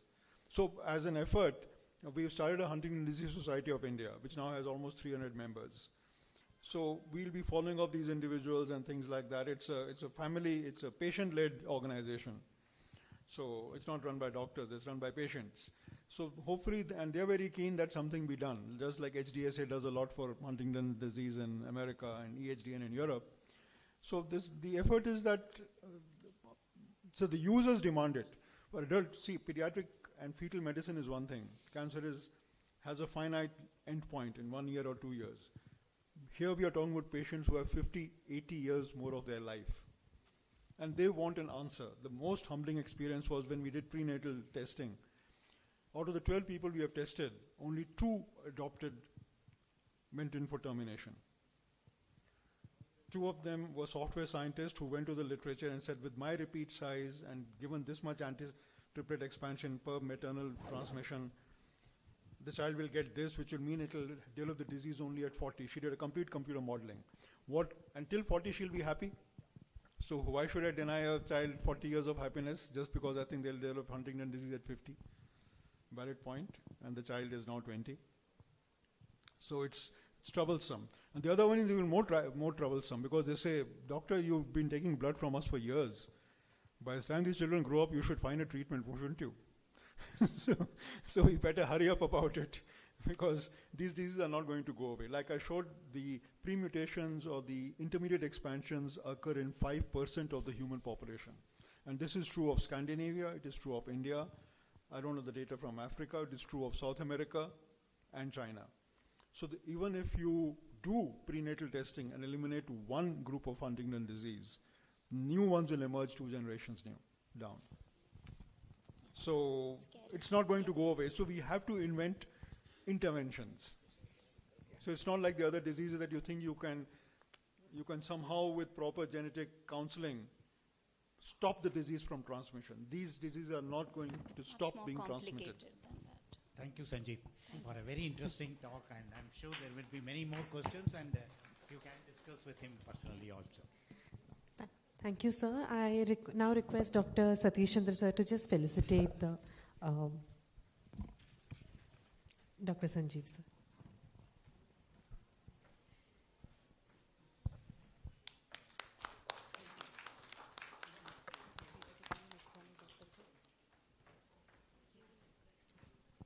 Good afternoon, everybody.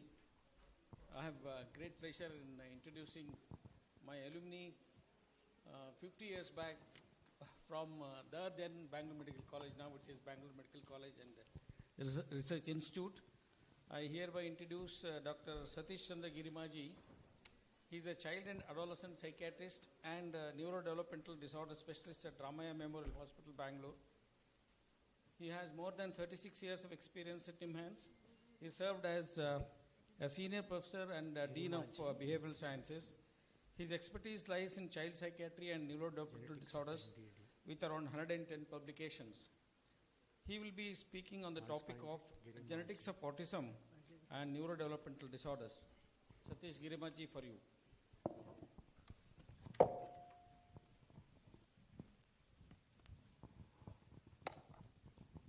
Thank you, Dr. Ragdi, and thank to Dr. Priya and her team for having asked me to come here. I think I have learned more than what I can give.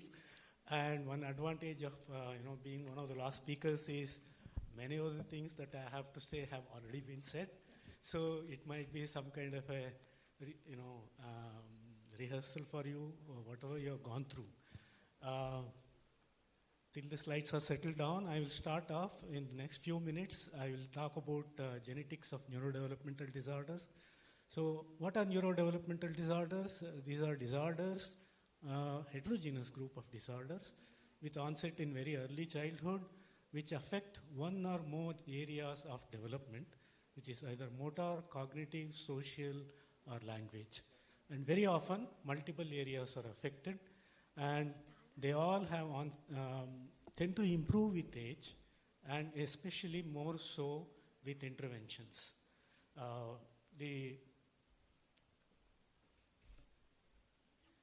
Okay.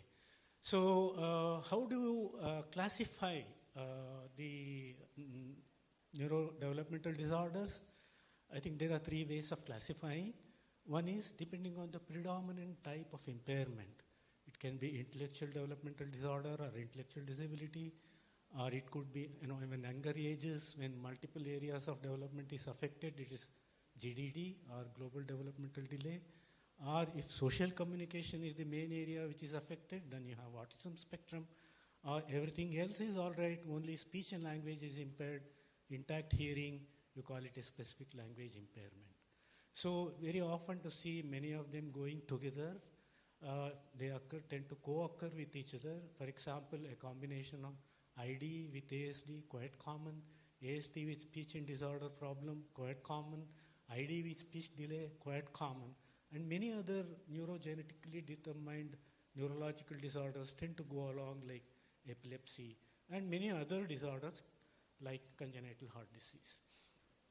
Okay, so now what causes neurodevelopmental disorders?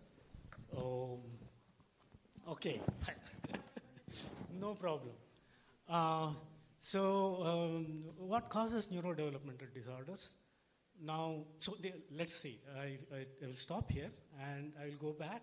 I said many types, many ways of classifying neurodevelopmental disorders. One is based on predominant type of impairment, but there are two other ways of classifying which should be attended to while doing clinical evaluation. One is severity. You take intellectual developmental disorder, it could be just borderline, very subtle impairment to very severe NDD, very severe IDD. The same thing with autism spectrum disorder. It may be very, very mild to very severe. So that's why you have spectrum of impairments from very mild to very severe. The third way of classifying is obviously based on etiology. What has caused? Okay. All right, I think I have covered, the last point, due to atypical growth and maturation of the brain, which could be neurogenesis, neuronal differentiation, synaptic development, and so on and so forth. So all these are very tightly genetically, under very tight genetic control. So no wonder that genetics plays a major role in the etiology of these disorders. So I think I made these points. This also I covered. So it's caused, you're all aware of this, either it is genetic or environmental. Environmental, it could be pre, peri, postnatal. Never forget about environmental factors. Dr. Patil brought it about when he showed the picture of a fetal alcohol syndrome, easily confused with a genetic disorder. And gene-environment interactions is another emerging area where synergistically or additively genes and environments act together to produce either health or illness. So what kind of genetic factors? I think you all are quite aware of this. We have large effect loci, which could be either copy number variations and even chromosomal disorders, aneuploids, everything is now included under CNVs. Or you have single nucleotide variants or single gene disorders. And small effect, polygenic kind of inheritance. See, NDDs are the area where this is gaining more and more prominence, because a large amount of unexplained variance resides there. So the same thing is explained here. So how does the critical risk for, let's say, autism spectrum disorder come about? It could be because of, there is a pictorial representation of the same.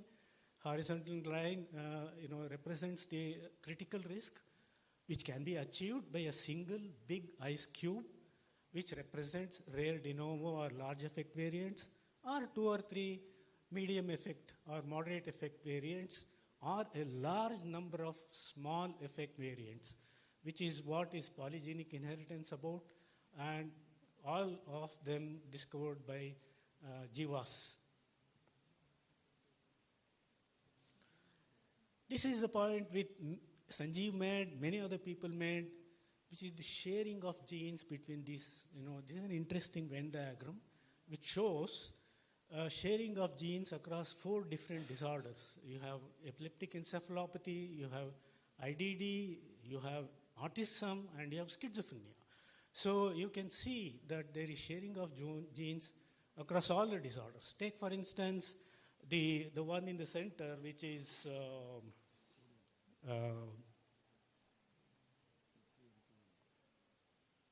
okay.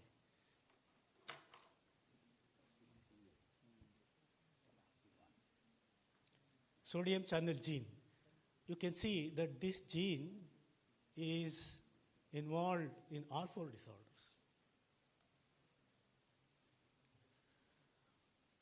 Okay, now the technology of genetic discovery has progressed very, very, very fast in very astonishingly, and we have more than 180 known genetic causes for autism spectrum disorder now.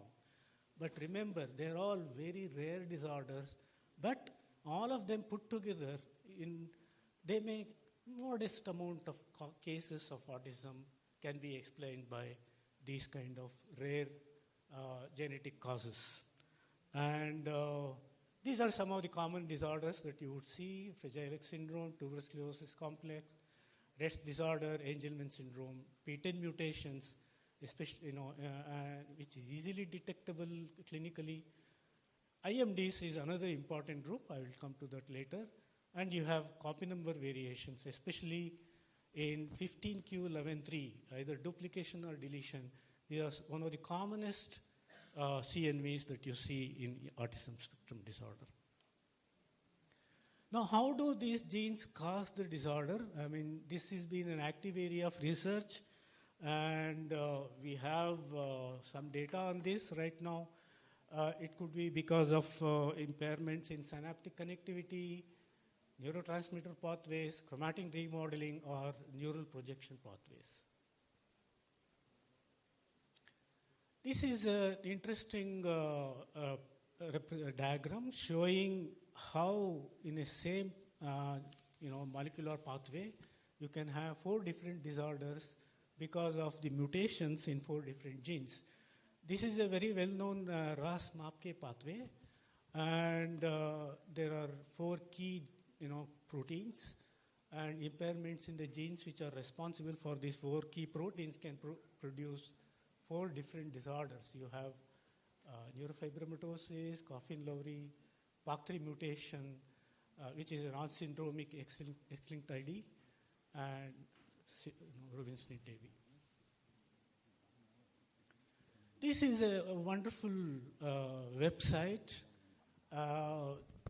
IMDs are very important these days because more and more IMDs have been found to be treatable. You can treat them with either diet, nutrition, supplementation, medication, enzyme replacement therapy, gene therapy, and so on and so forth. And this is a great website which gives you, and it lists more than 180 treatable causes of inherited metabolic disorders which produce intellectual impairment or developmental delay. So the numbers are so large nowadays that no point in going about what are the treatable IMDs now. So how do we, some few issues about clinical evaluation.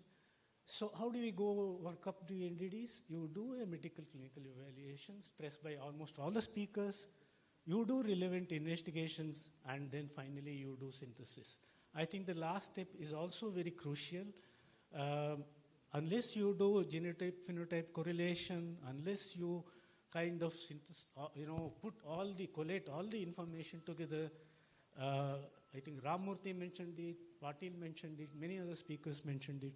So you would not be able to get a comprehensive diagnosis. So these are some of the key elements in the clinical evaluation. 3-generation genetic diagram, pedigree charting, essential. Developmental history and developmental trajectory. The course of development over a period of time gives lots of clues about what could be the nature of, what could be the lots of pointers to etiology. Head-to-toe examination for major and minor congenital anomalies, dysmorphic features, facial phenotype, facial gestalt. The one becomes one.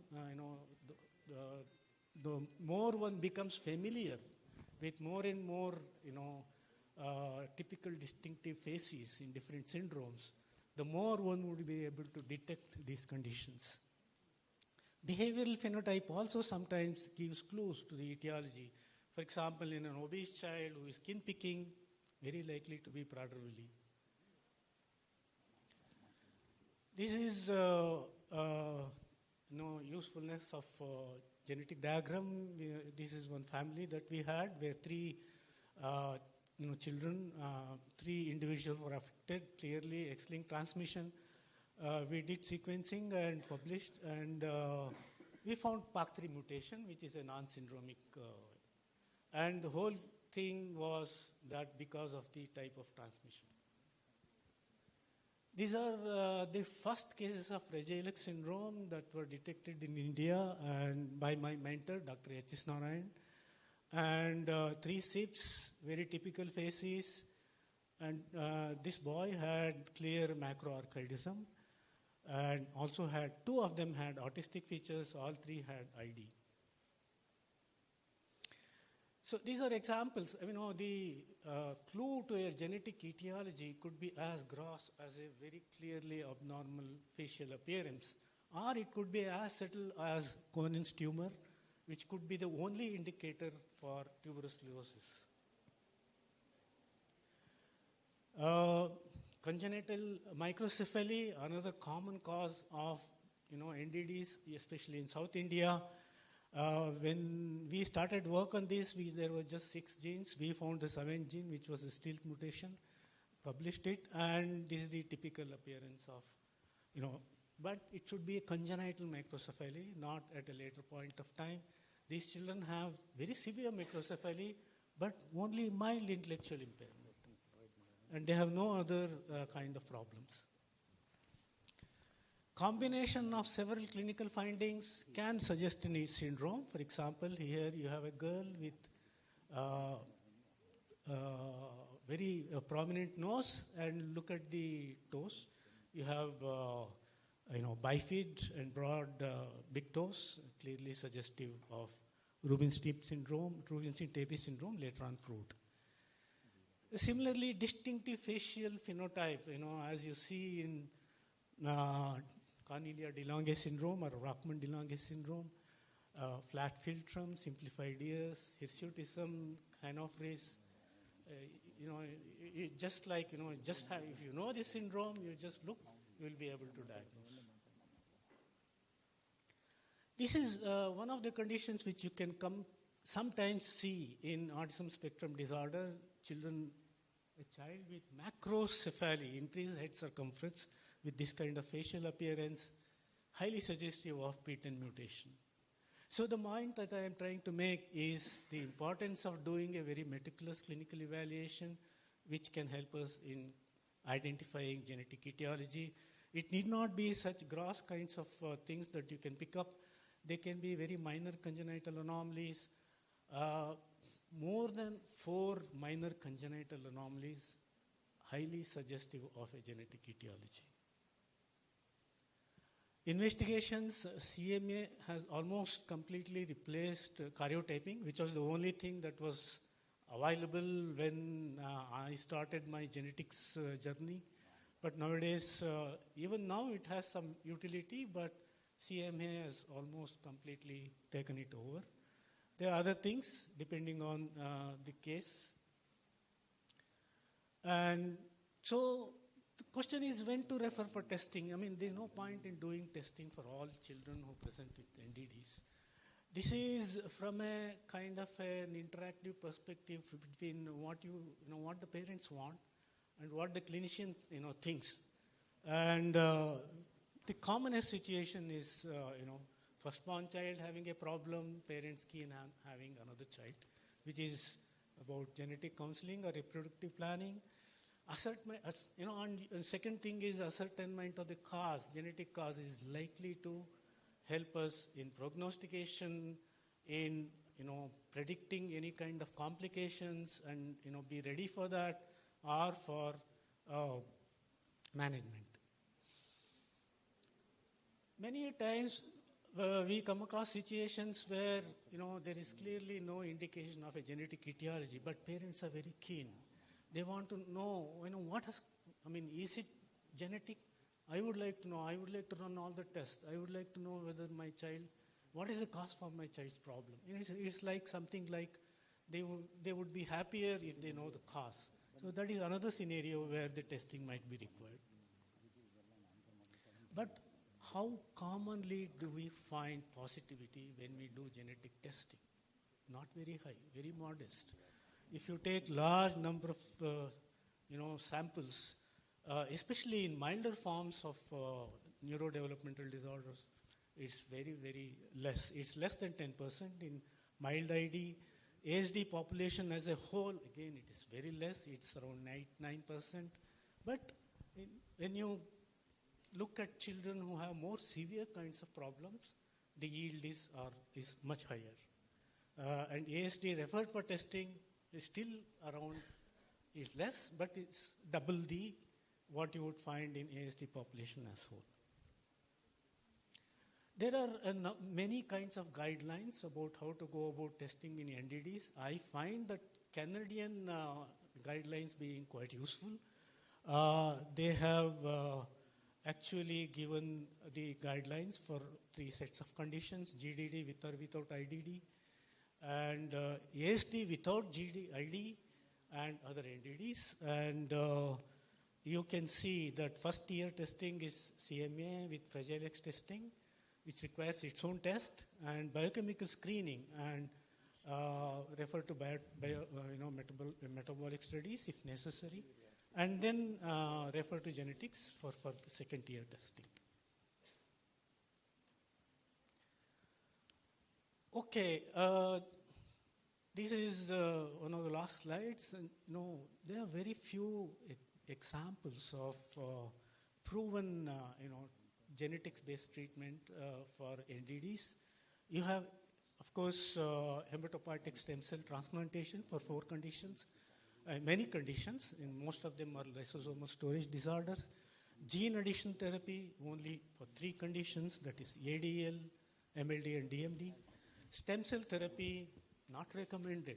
By you take any international recommendation, they say don't do it. So there's a bit of a warning for all of us. Sorry. I think. It's here.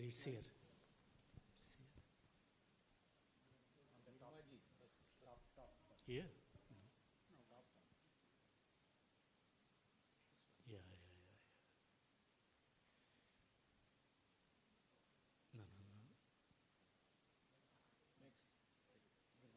Yeah, right. Okay, I have to go to the last one. Yeah. So, genetics does play a major role in the causation of ID, but there is a lot of still undiscovered kinds of part of the heritability.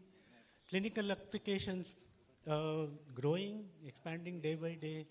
And it's the research, cutting-edge research, which is exciting about the genetics of these disorders. Few references, and thank you. Thank you, Dr. Satish, for an excellent lecture. I think we can skip the question and answer session because Satish is going to be on the panel discussion that's coming up soon. I request the organizers to put some chairs on the dais. So I request you to kindly facilitate Dr. Satish before we move on to our panel.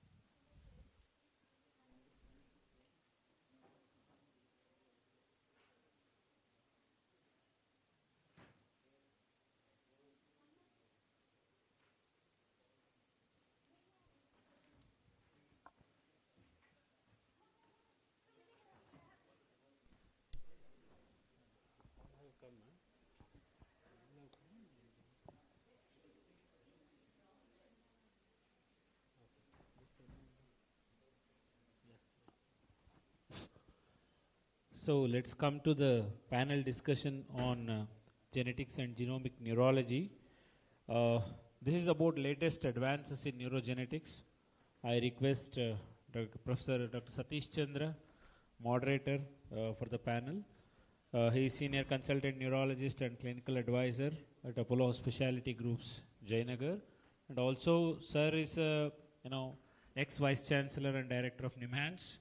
So, as panelists, I invite Professor Anuranjan Anand from Indian Institute of Science, Dr. Satish Chandra Girimaji, child and adolescent psychiatrist and neurodevelopmental disorder specialist, Ramaya Memorial Hospital, Dr. Pramod Paul, professor and program director, movement disorders, NIMHANS, Dr. Shruti S. Nair, associate professor, Department of Neurology, Sri Chitra Tirunal Institute of Medical Science, Kerala, and Dr. Priya Ranganath, the host and the organizing secretary for this conference.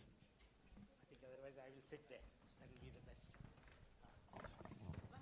Shruti. No, Shruti, you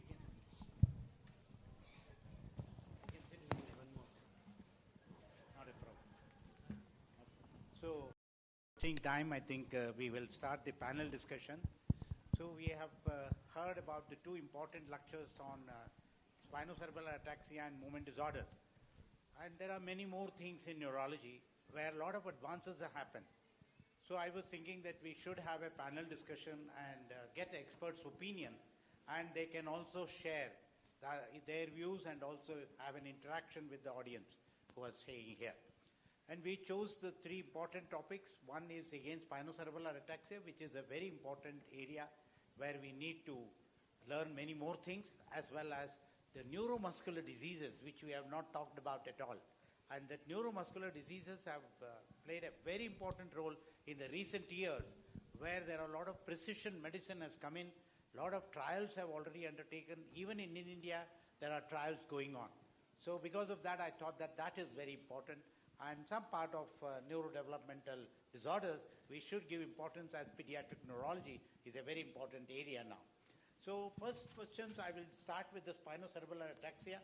And we have Pramod Paul, who is there with me, and worked extensively for the last more than 3 decades on the spinocerebellar ataxia, along with the genetic department.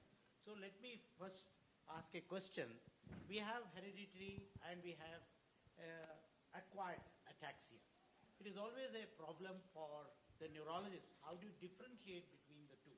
Are there any clues which can help us in differentiating which one is genetic and which one is acquired?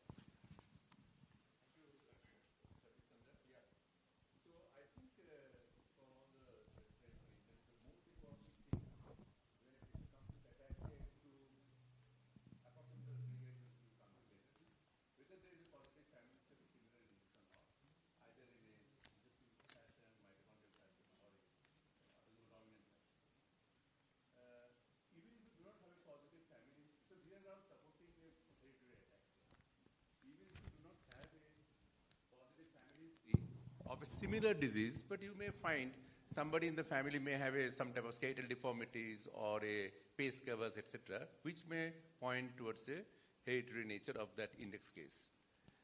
And also it is very important to know that in our country, a lot of patients may not be able to recall, or they will not give a positive family history even if there is a positive family history.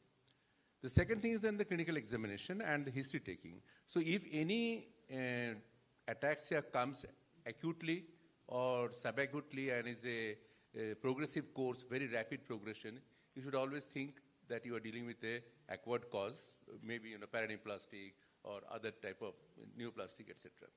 So hereditary ataxias by and large is a chronic disorder, gradually progressive, and sometimes there could be a episodic nature like in episodic ataxias. So when you come to the clinical features, certain things are very important to favor a hereditary ataxia. One is a symmetric illness, not an asymmetric, which can suggest an acquired one.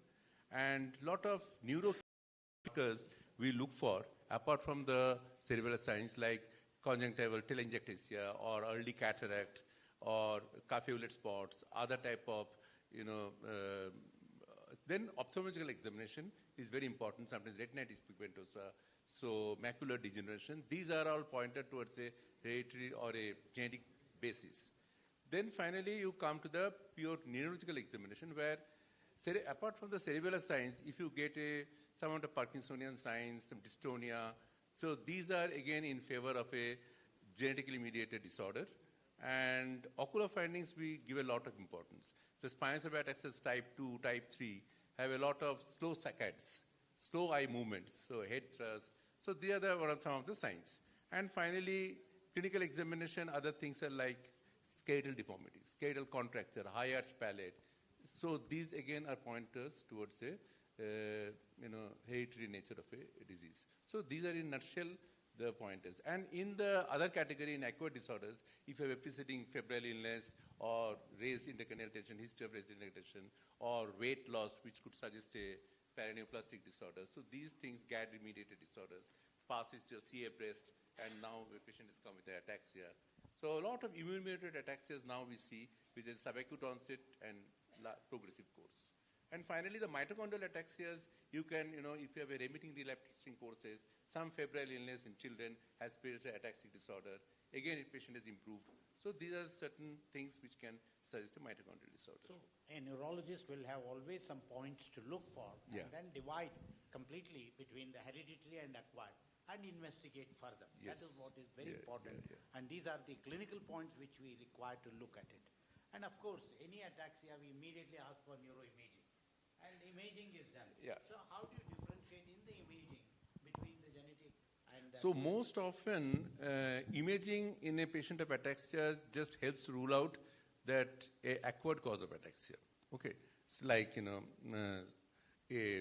a child, often with ataxic gait, you may find a cerebral neuroblastoma. Okay. So to imaging to rule out the structural causes as well as paraneoplasm or metastatic, etc. But there are certain types of genetically mediated ataxias or hereditary ataxias which the imaging can definitely give a clue, like certain types of, metabolic disorders, mitochondrial disorders, which you have signal changes in the thalamus or caudate, and then you can have glutaric acidurias. Then other things are about the spinous ataxias. Earlier we used to depend on a sign of pontine atrophy, molar tooth appearance. Then in Fragile X syndrome, you can have middle cerebral pedagogical hyperintensity. Then you can have, obviously, in other causes, like common causes like multiple system atrophy, which is not a genetically mediated ataxia. You can have hot cross bun signs in some of the cases. Most of the cases you will get it around putapinar atrophy and hot cross bun signs. But apart from these, there are a lot of other specific MRI markers are there for different disorders, which will be too difficult to discuss now. Like in a case of ataxia, cerebrotendinous xanthomatosis, you can get in the cerebellum, you will get hyperintense signals in the dentate nucleus. Yeah. So there are certain types of ataxias are there, specifically those which are early onset genetically mediated, which you can get signs in the MRI also and clinical diagnosis. In our population, you have so many ataxias you listed out already. Yeah. So which are the common ones which you see in Indian setting? So you see, there are, Sanjeev also knows there is a problem with the epidemiological studies, but to vouch for what type of disorders probably a neurologist will see in a lifetime, which is a commoner, in the autosomal dominant category, it will be SCA2 followed by SCA1 and SCA3. And in ethnic groups like North India, if you ask them now, now this generation will say it is SCA12. Even they propagate that SCA12 is the commonest one, but it is not actually. It is SCA2, SCA1. But SCA12 in any ethnic group which has Agarwal link, etc., with coming with a hand tremor, late onset, looks like essential tremor, SCA12 is one of the most important. In the autosomal recessive category, still I think is Friedreich's ataxia will be the common one, followed by ataxia telangiectasia and RSAX. So the other things, and then some mitochondrial disorders, Golgi mutation, etc., we come across which will have ataxia. These are the pure ones I'm telling. There are a lot of combinations of lysosomal disorders and CTX, Niemann-Pick disease. We see as a referral center, we see a lot of patients of Niemann-Pick disease, CTX, etc., but these are not so common in the general population. Most often SCA1 and SCA2. And these are the genetically mediated. And the non-genetically mediated, yes, we have to think of multiple system atrophy and some of the, CV junction anomalies, etc., those things will come. And other things about ataxia in acquired causes, chronic alcoholism, nutritional deficiency, then you can have hypothyroidism, and drug-induced, recreational drug-induced or excessive dose of phenytoin. Earlier we used to see those things, but we do not see nowadays very much. But this we should keep in mind. And finally, the common paraneoplastic ataxias, quite common nowadays when we, at least in a referral center, we see anti-GAD mediated ataxias, etc. Yeah. I'm happy that you brought it out, that MSA, because one of the things is always it is mistaken. Yeah. And most often the people are asking for genetic testing for all these MSA. And one need to look at the other signs, whether there is Parkinsonian signs or autonomic nervous system, and then go for MSA as a diagnosis, which is an acquired rather than a genetic disorder. Thank you, Paul, about this information. Then we move on to genetic part of it. Anuranjan, you are also worked on the genetics of the SEAs. As the availability, some of the general questions which are asked are usually this WES, the whole exome sequencing and whole genome sequencing. That has changed completely the ataxia. But there are a lot of limitations also. What are the limitations and how do you approach this problem when you are asking for whole exome sequencing or whole genome sequencing? Thanks a lot for giving me this role. I followed some literature of ataxia's genetics. I've not done it on my own, but with that disclaimer, the way I'm reading from the discussion which is happening is that there are n number of genes so far known. And you can correct me, but I'll put the number at about 38. Let's say. Yeah, ataxias. Move to more than 50 now. Yeah. Okay, so 50 is still manageable numbers. That is the dominant one, so it is not dominant. Yeah, so we are talking about a fixed number of genes, whether it's 38 or 53 is really not the main point. These are, let's say, 55 of 35,000 genes known to be present in us, the coding part of the genome. So if there are good panels available in the reliable hands, you are able to get very high depth coverage and more reliable results. But it will be limited only to these genes. And if it's a testing setting and you think that nothing else is necessary, then that's fine. But having said that, as one of the speakers earlier brought in, the method actually to get in for genetic testing, given affordability to a level, is the whole exome sequencing. Whole exome sequencing in our testing setup at this time point, to the extent I know, and if somebody knows better should correct me, happens, and there's a bit of technicality here, at about 30x coverage, because that's taken as gold standard. In research settings, we go up to 100x, but the purpose is there different, because we don't want to miss out anything which may be important, and look at both high depth and shallow signals and things like that. 30x coverage is good. You can find beyond those 53 genes, if the family structure is right, you have right kind of sampling done, information about the potential pathogenic or culprit mutations a little more confidently in whole exomes. So the choice depends on one or two other factors which may or may not be linked with the disorder per se. It's a matter of affordability. It's a matter of availability of the technology, which in a city or many other cities is easily available. So I would say that one should adapt for that because there's more value to it.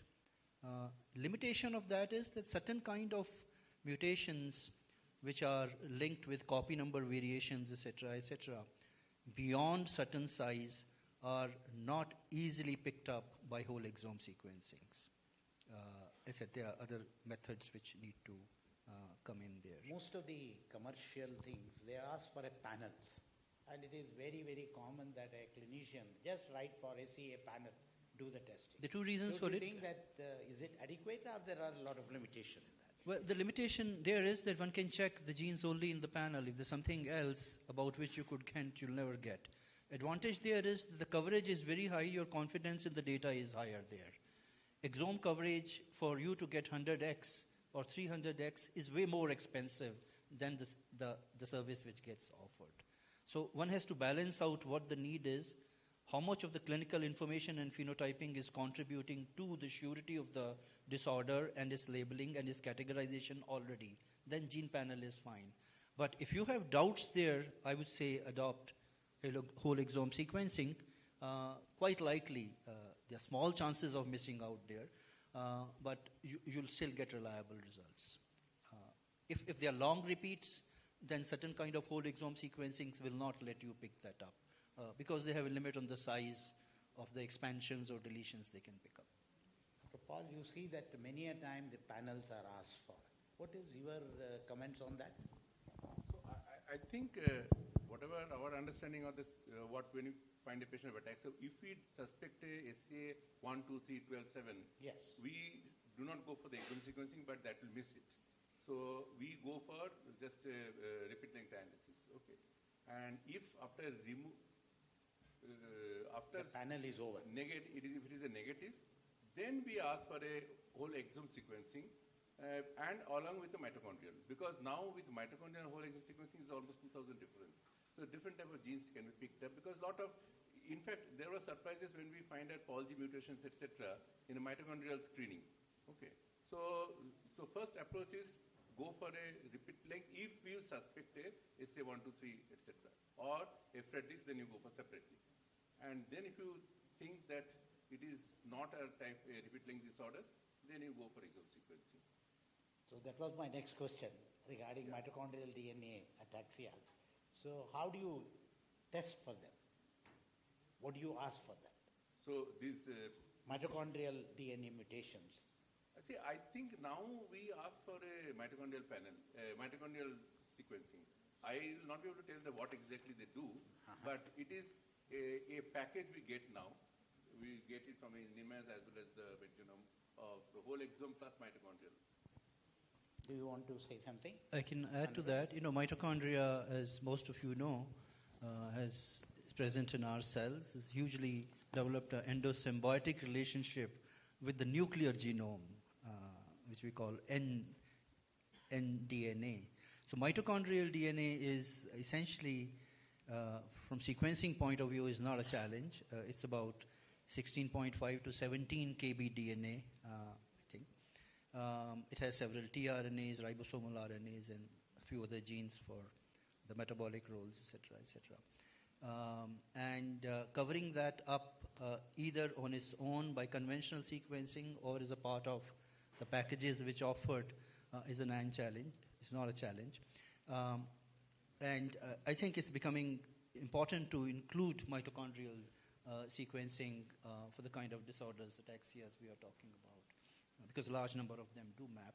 And as Sanjeev pointed out, the energy requirements of the brain, given mitochondria intimately links with it, or for that matter, any other tissue which requires a lot of energy, mitochondrial defects are being seen more often than not than they were earlier. The issues, ticklish issues there are, as again some of you may know, is it's just the way nucleus is one, but mitochondria are multiple in number. So homoplasmy and heteroplasmy is one of the issues to be looked at. And the way genetic mutations light up in either of these situations and how they impact the phenotype is a somewhat lengthy discussion on its own.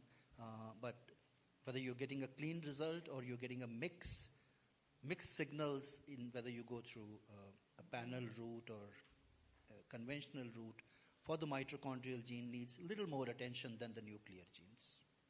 They're not just diploid, they can be pentaploid too.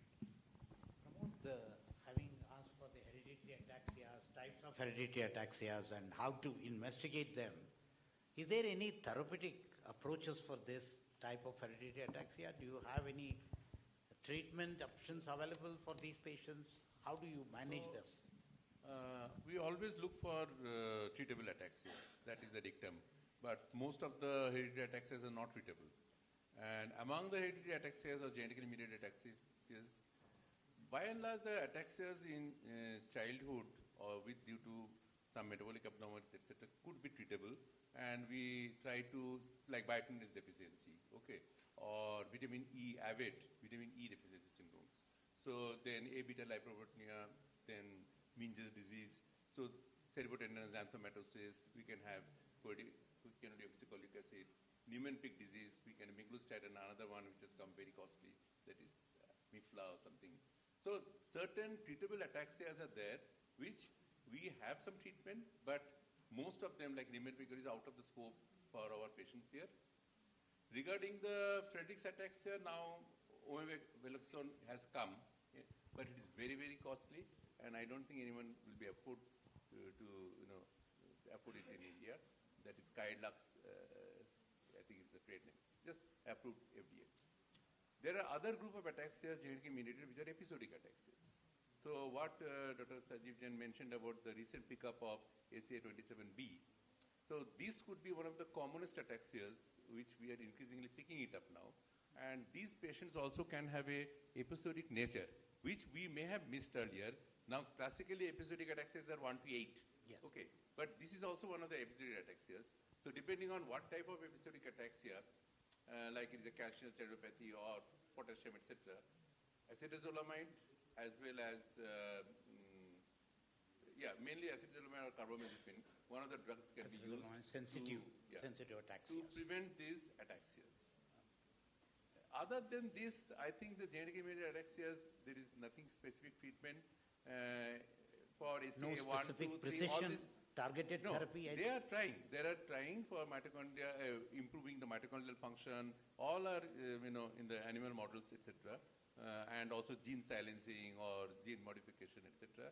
But nothing has come to the level of clinical trial. Or in Huntington disease, it had come, but it failed.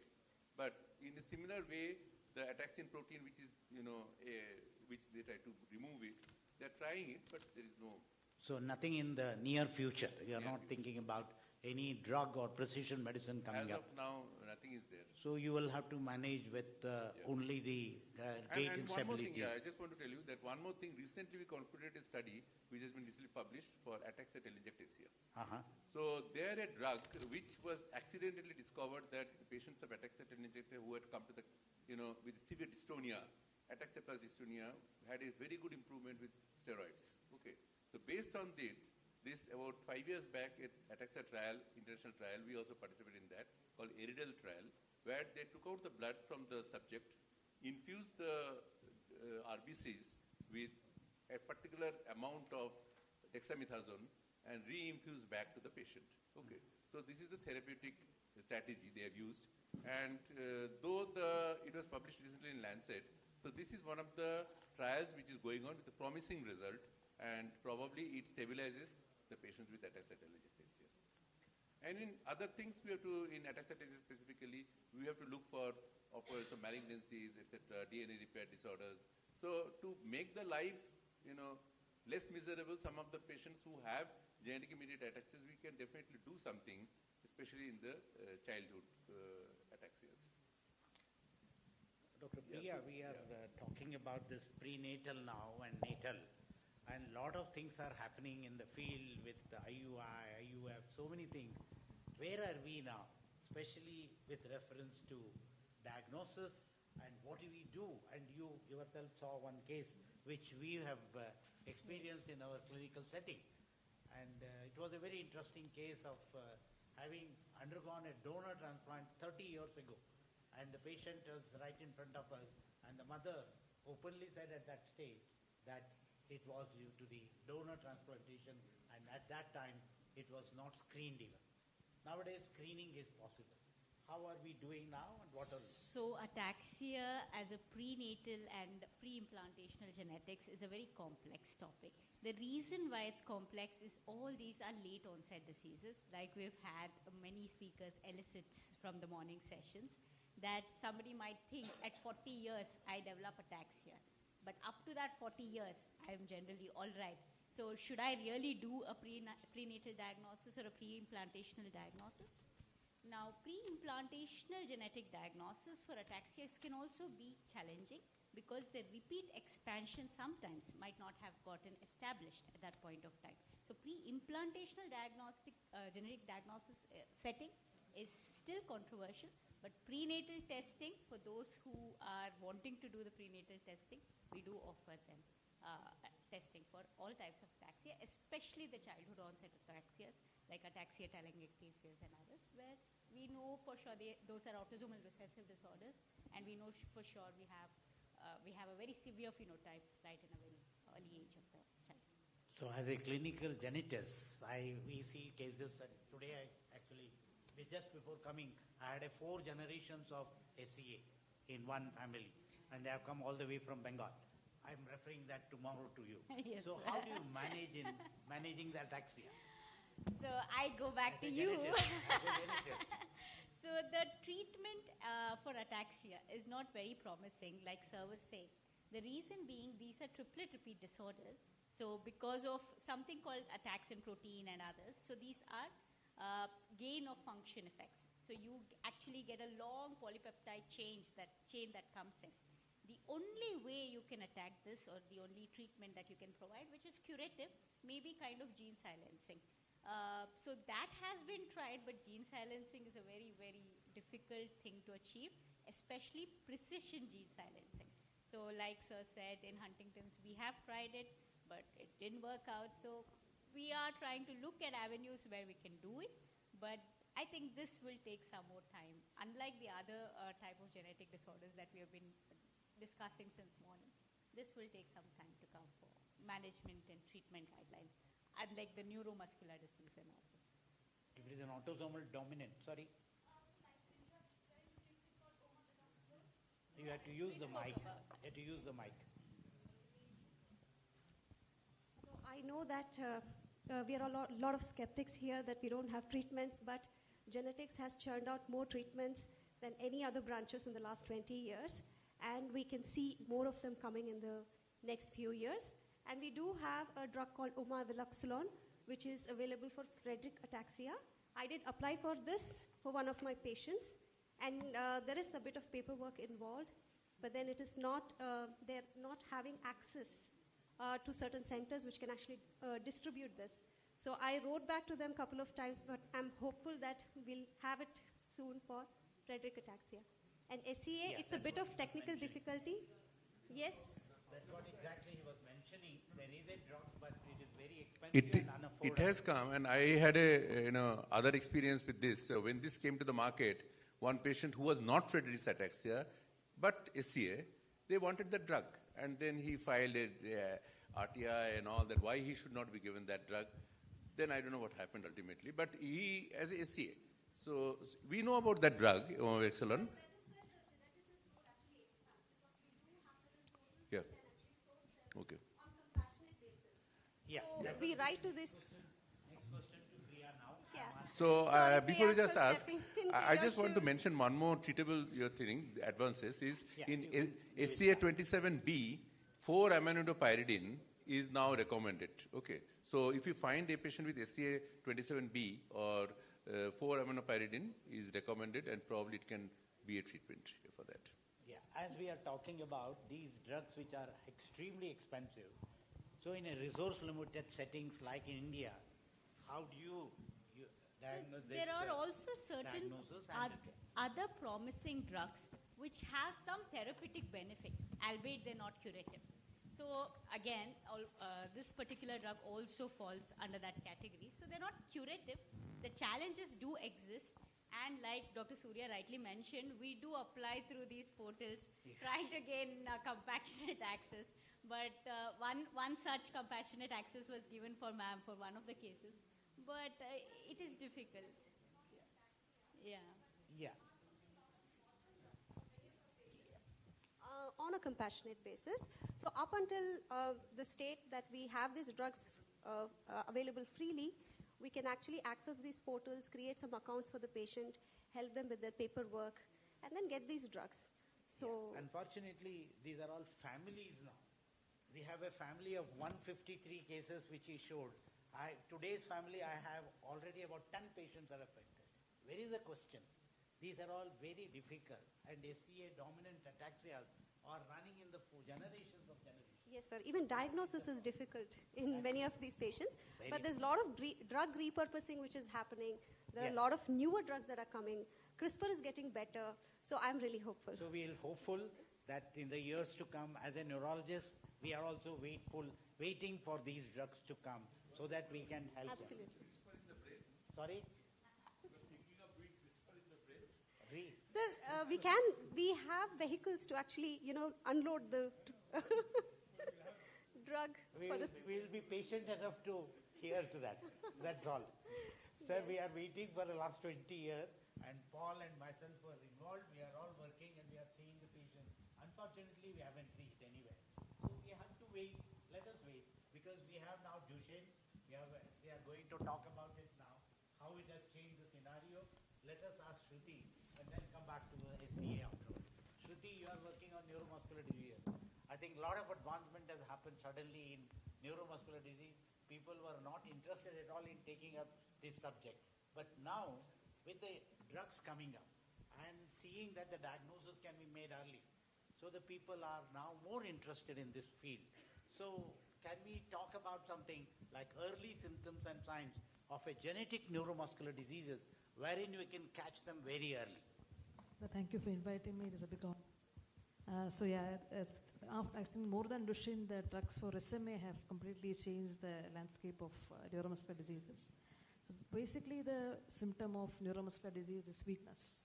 But that weakness can originate from any of the four sites. It could be the anterior horn cells in the spinal cord. It could be the peripheral nerves. It could be the neuromuscular junction or the muscle, and each of them have their own peculiar characteristics. What is more interesting is possibly that at different ages, it has kind of different kind of presentations. So in an infant or a newborn baby, what you would be classically seeing as a floppy infant or a hypotonic child. The main challenge here is to differentiate from a central cause, which is much more common than a peripheral cause. So the child is alert and, opening her eyes, responding, and looks kind of focused. That is much more likely to be a neuromuscular problem than a central problem. You could also just get a few clues from mother's history as well. So the prenatally, the child had reduced, and the mother had reduced pedal movements, or the polyhydramnios was indicating that there was swallowing difficulty. Those would be clues. And then sucking difficulty, swallowing difficulty, early respiratory problems. You could see the rapid breathing in a child. And even cardiomyopathy in a child should point towards the possibility of a neuromuscular disease. In children, again, the phenotype is a little bit different. Once they start walking, you could see developmental problems. But if motor is lagging behind language and social, that is an indicator that it is neuromuscular. And then you don't get weakness sometimes. They just come with repeated falls. They may come with abnormal walking patterns, like toe walking or, hyperextension or hyperflexion of your spine. You may also have, some peculiar postures with the child adopt when they try to do certain things. So they may turn to multiple, turn over in bed rather than getting straight up from bed. They may hold on to different objects to get up. So all these are clues that it may be a neuromuscular problem. And something you may need to elicit is that the child may perform poorly than other children in sports. In adults, of course, it is not that difficult because they come with the classical history that they have, either difficulty getting up from sitting position or squatting or climbing upstairs, downstairs. Or for distal weakness, they may have foot rope, the gait difficulty. So adults, it is not so difficult, but again, look for things like cramps, myalgia, things which myoglobinuria, which may specifically indicate it is a genetic cause, not an acquired cause. A careful, watchful clinical examination gives a lot of clues in making the diagnosis. So that's what you are emphasizing. As a clinicians, we always ask for EMG, nerve conduction studies, electrophysiology. So do you think that it has still a role, or we'll just jump to a genetics? I personally think it is crucial to have a diagnosis, if a genetic diagnosis clinically, before we move on to the proper genetic diagnosis. So for that, we need a proper clinical examination, identify the pattern, get the CPK, see whether it correlates, get the EMG and nerve conduction study to roll out the mimics or to confirm. Say, for example, myotonia, you want to see, or you can do it a pseudomyotonia in a Pompe from Paras panels, or you want to see that whether it is neurogenic or myopathic when you have some problem between SMA or a myopathic process. And I think nerve conduction is also crucial to differentiate between demyelinating neuropathies and whether to see if sensory is abnormal or not. So in an SMA-like child, if you have sensory abnormality, you may be looking at a treatable disease, like a riboflavinopathy. And you also want to do RNS. Even could be a limb-girdle presentation, but unless you do the repetitive nerve stimulation, you may miss out at least a controllable disease like a congenital myasthenic syndrome.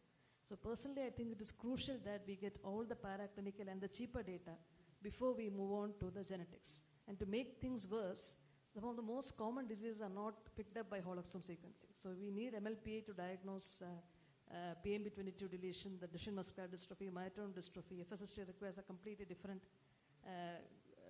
genetic test. So we need sufficient information to be sure that we are sending the right genetic test for the right person. It is good, Shruti, you have brought out this. I hope there are some clinicians here who are working on these neuromuscular diseases, because the problems are they have forgotten now EMG, nerve conductions, straight away asking for genetic tests. We have gone to the other end.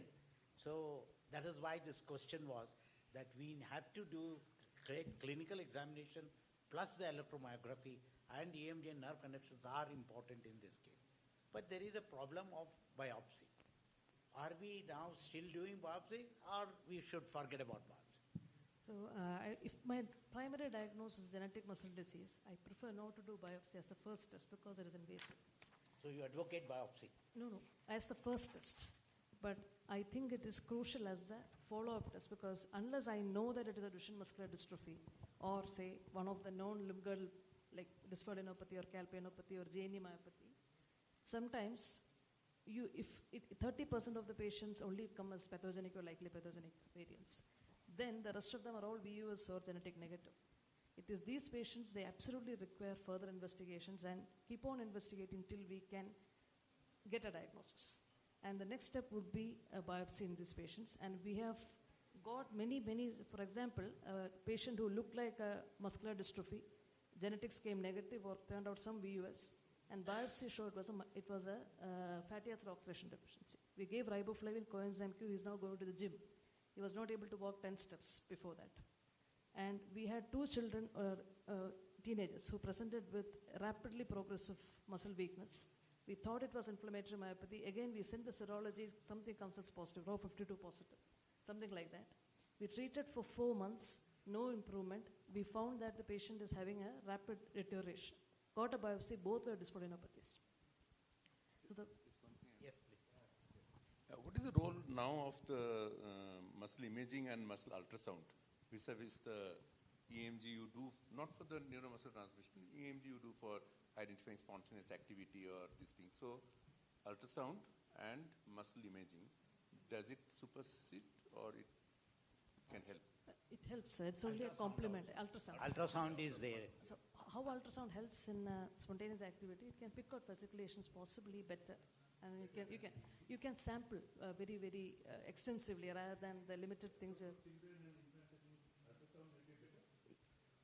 So the thing is that the EMG is with us. We are doing the EMG. So if we are good at doing ultrasound, that is equally good as looking at EMG. As a clinician, you should also have sonology. Yes. And if you are doing yourself sonology, then it may be add to the diagnosis. But if it is sent to a person who has very less interest in this thing, it is better that we do the EMG ourselves. That's what Shruti is telling. That's a very important point. And MRI adds on to whatever. Suppose you have a VUS, yes sir, VUS, then we know that it is looking like an R by R1 pattern, or it is looking more like a collagenopathy pattern. So that helps you get the diagnosis. Very good. So imaging and biopsy, when to do biopsy, still the biopsy has got a role, but when to choose and what to do is the question. And as discussed, mitochondrial, actually you may need tissue diagnosis, tissue genetics to get that would be more helpful. Yes, sir. So yes, Priya, that now we are talking about next generation sequencing in genetic neuromuscular disease, how it has changed the scenario. I know I'm here representing genetics, but I completely agree with Dr. Shruti that even to decide which test to do, we need a thorough clinical workup. For example, a myotonia would require a different test versus an SMA versus a DMD. And like you rightly said, sometimes we do have the requirement of a biopsy despite NGS because you get a VUS and then you want to confirm it by doing a muscle biopsy. But despite all these limitations, NGS has definitely transformed neuromuscular diseases because previously we just had a suspicion that this is the disease. Today we're able to confirm the disease, tell at which point it is, give a genotype-phenotype correlation in the sense that how progressive it's going to be, how less progressive it's going to be, who it's going to affect, and provide a prenatal diagnosis. So all this has been the charm of NGS-based sequencing. So advantages of whole exome sequencing and whole genome sequencing in neuromuscular disease. Okay, so advantages of whole exome sequencing and genome sequencing is many times we have a suspicion of a disease, but to confirm a diagnosis and determine the phenotype, whole exome sequencing or genome sequencing, very efficient. The limitations, as I mentioned, unless you know what you're looking for, the mechanism of disease, what you want to really query, it's not going to be helpful. For example, some deletions are not going to be picked up. Repeat disorders are not going to be picked up. We have so many LGMD cases which are missed because LGMD can have a large deletion in sarcoglycanopathies which cannot be picked up in NGS-based tests. So there are limitations, but it has been the most wonderful test which has accelerated the way we look at neuromuscular disorders today. MPLA has any role? Yes. So MLPA is multiplex ligation dependent probe amplification.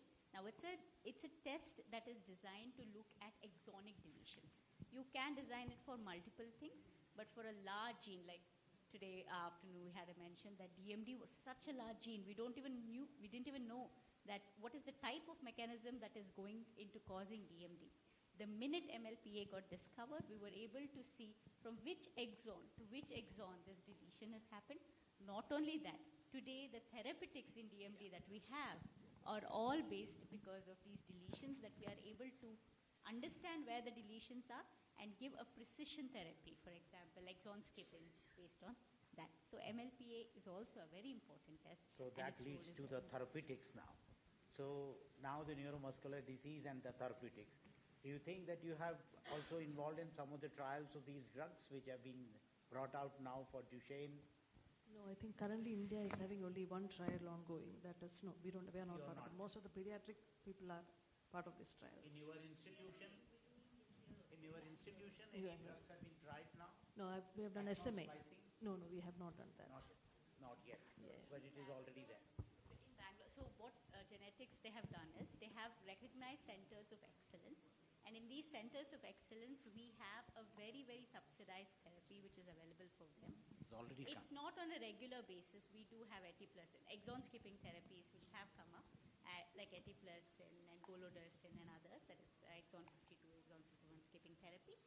But again, vitolursin and others. But again, these are not constantly. So exon skipping, by definition, it is something that has to be done every time. It's not one-time cure like a gene therapy.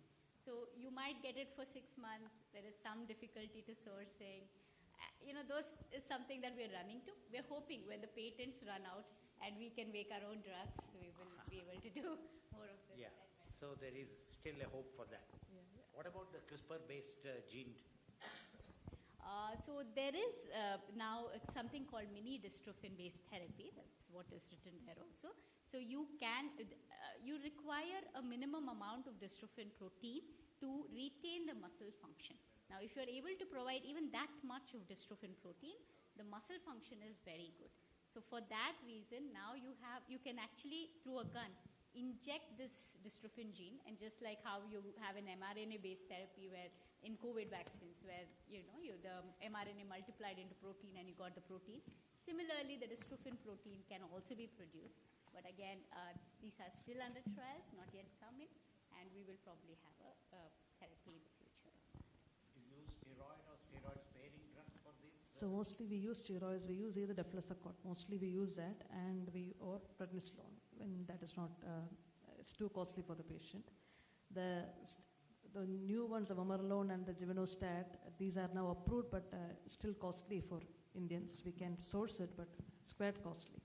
Of course, the long-term problems are there with the steroids, but I think if you manage preemptively, you modify the diet of the child, take out the sugars from the diet, and you keep on watching the DEXA and monitoring the growth, we may be able to manage the side effects to a great extent. So I think we are now coming to a point where we have actually 3 genetic modalities. Exon skipping is there, we have the gene therapy, and we already had atelurin, which is for the nonsense mutations. But they are not as brightly efficient as for SMA therapy. So we are waiting for a better one. SMA is more. Yes. You are talking about that will be more useful. So what SMA drugs? Because I thought that you have brought it out. You can mention that which drug could be used and what are the advances in SMA. So we have 3 drugs which are available in India. We have risdiplam, which is an oral agent. We have the nusinersen, which is given intrathecally, and the one-time gene therapy, the onasemnogene. So all 3 are available in India and given to,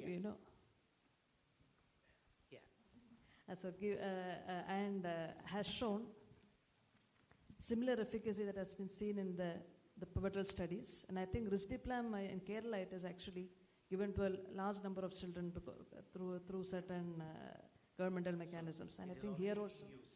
It is already being used in the method what you are suggesting on the other day.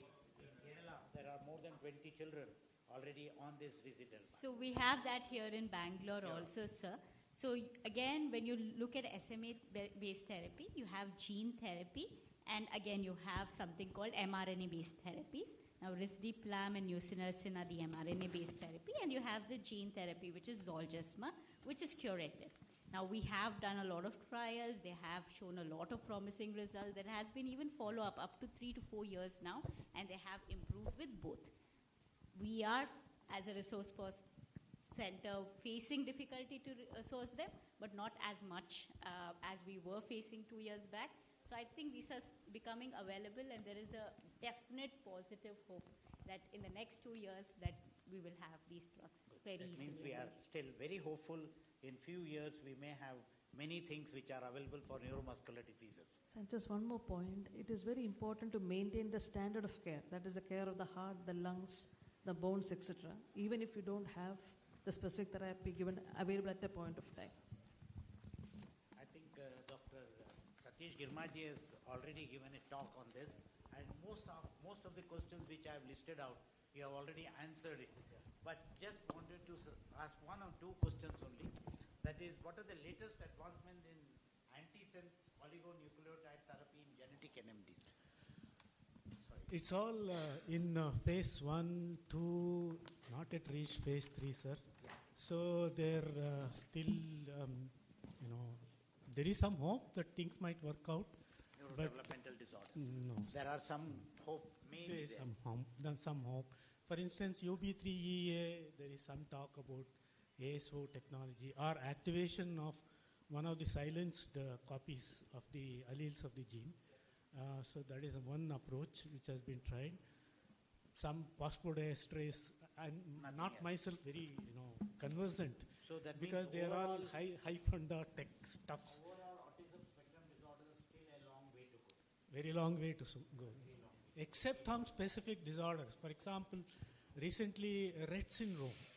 Now there is a tripeptide which has now been approved, and it is supposed to have a disease-modifying effect. I don't know whether it's available in India. I don't think so. Yeah, when before 2 years, it actually reduces the severity of illness, prevents complications, and retards the progression of the illness. Similarly, everolimus, I think you must be aware of it, in tuberous sclerosis. Yeah, it has a disease-modifying effect. Like that, far and few. But treatable IMDs is one place where a lot of changes have occurred. They altogether constitute very small proportion of cases of ASD or developmental disorders of any kind. But that is where a lot of progress is occurring. I think one of the questions was about the VUS. And VUS, how to interpret it. I think we had a big lecture on that already. Do you want to add anything, Anuranjan Anand? It's a tall order. Let me switch gears a little bit away from the clinical side of it. What is the full thing of that? Variants of unknown significance, VUS. Okay. This is a collision between technology and science. Technology is able to generate a river of variants along with every genome and exome that you do. But giving meaning to those requires a lot of functional work, either at a cell biological, tissue, or at organismal level.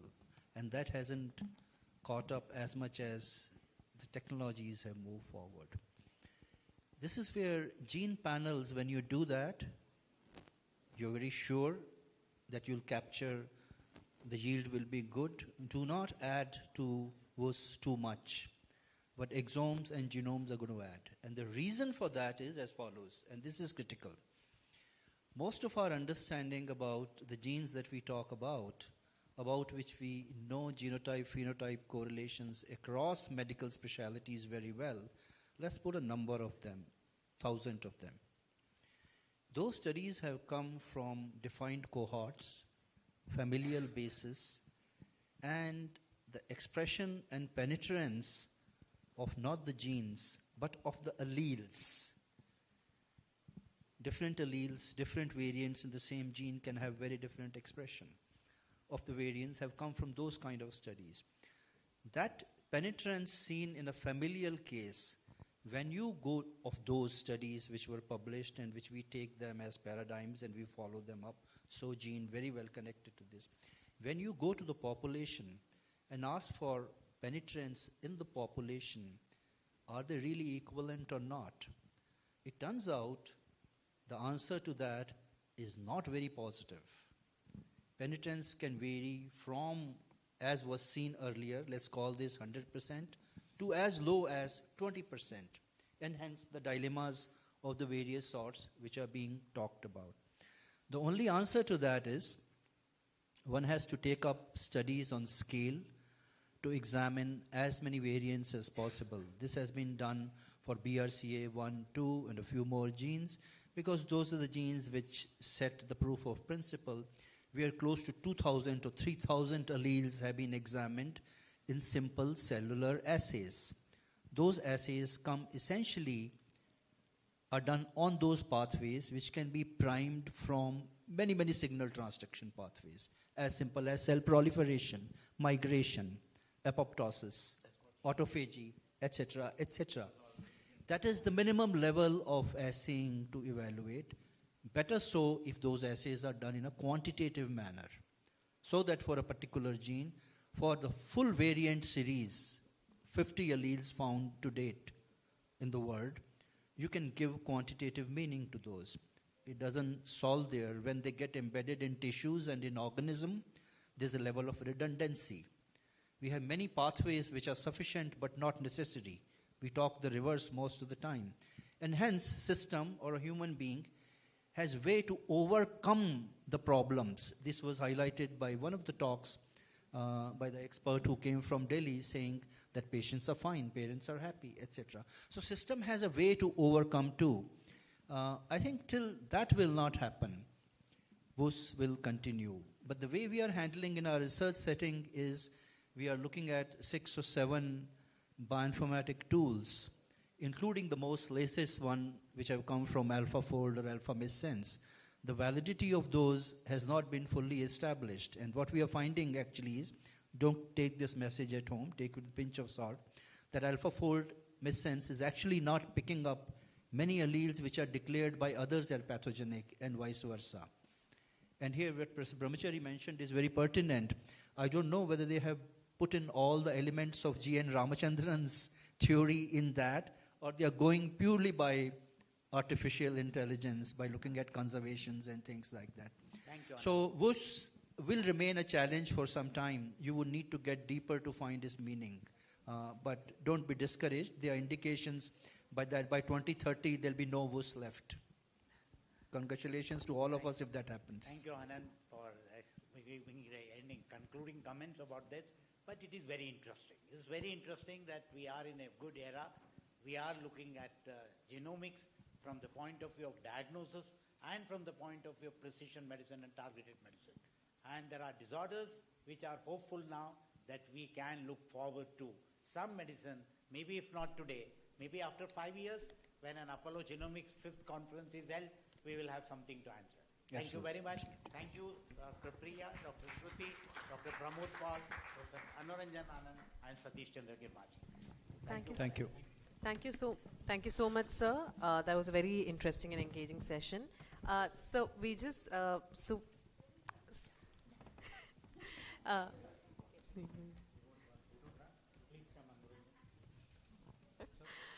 we request Dr. Sanjeev sir to felicitate our panelist for this session and the chairperson.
With that, we move to the next sponsor talk by Dr. Prashant Bagali, Head of Scientific Medical Affairs, Senior Consultant Genetics from MedGenome Labs.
Good evening, everyone.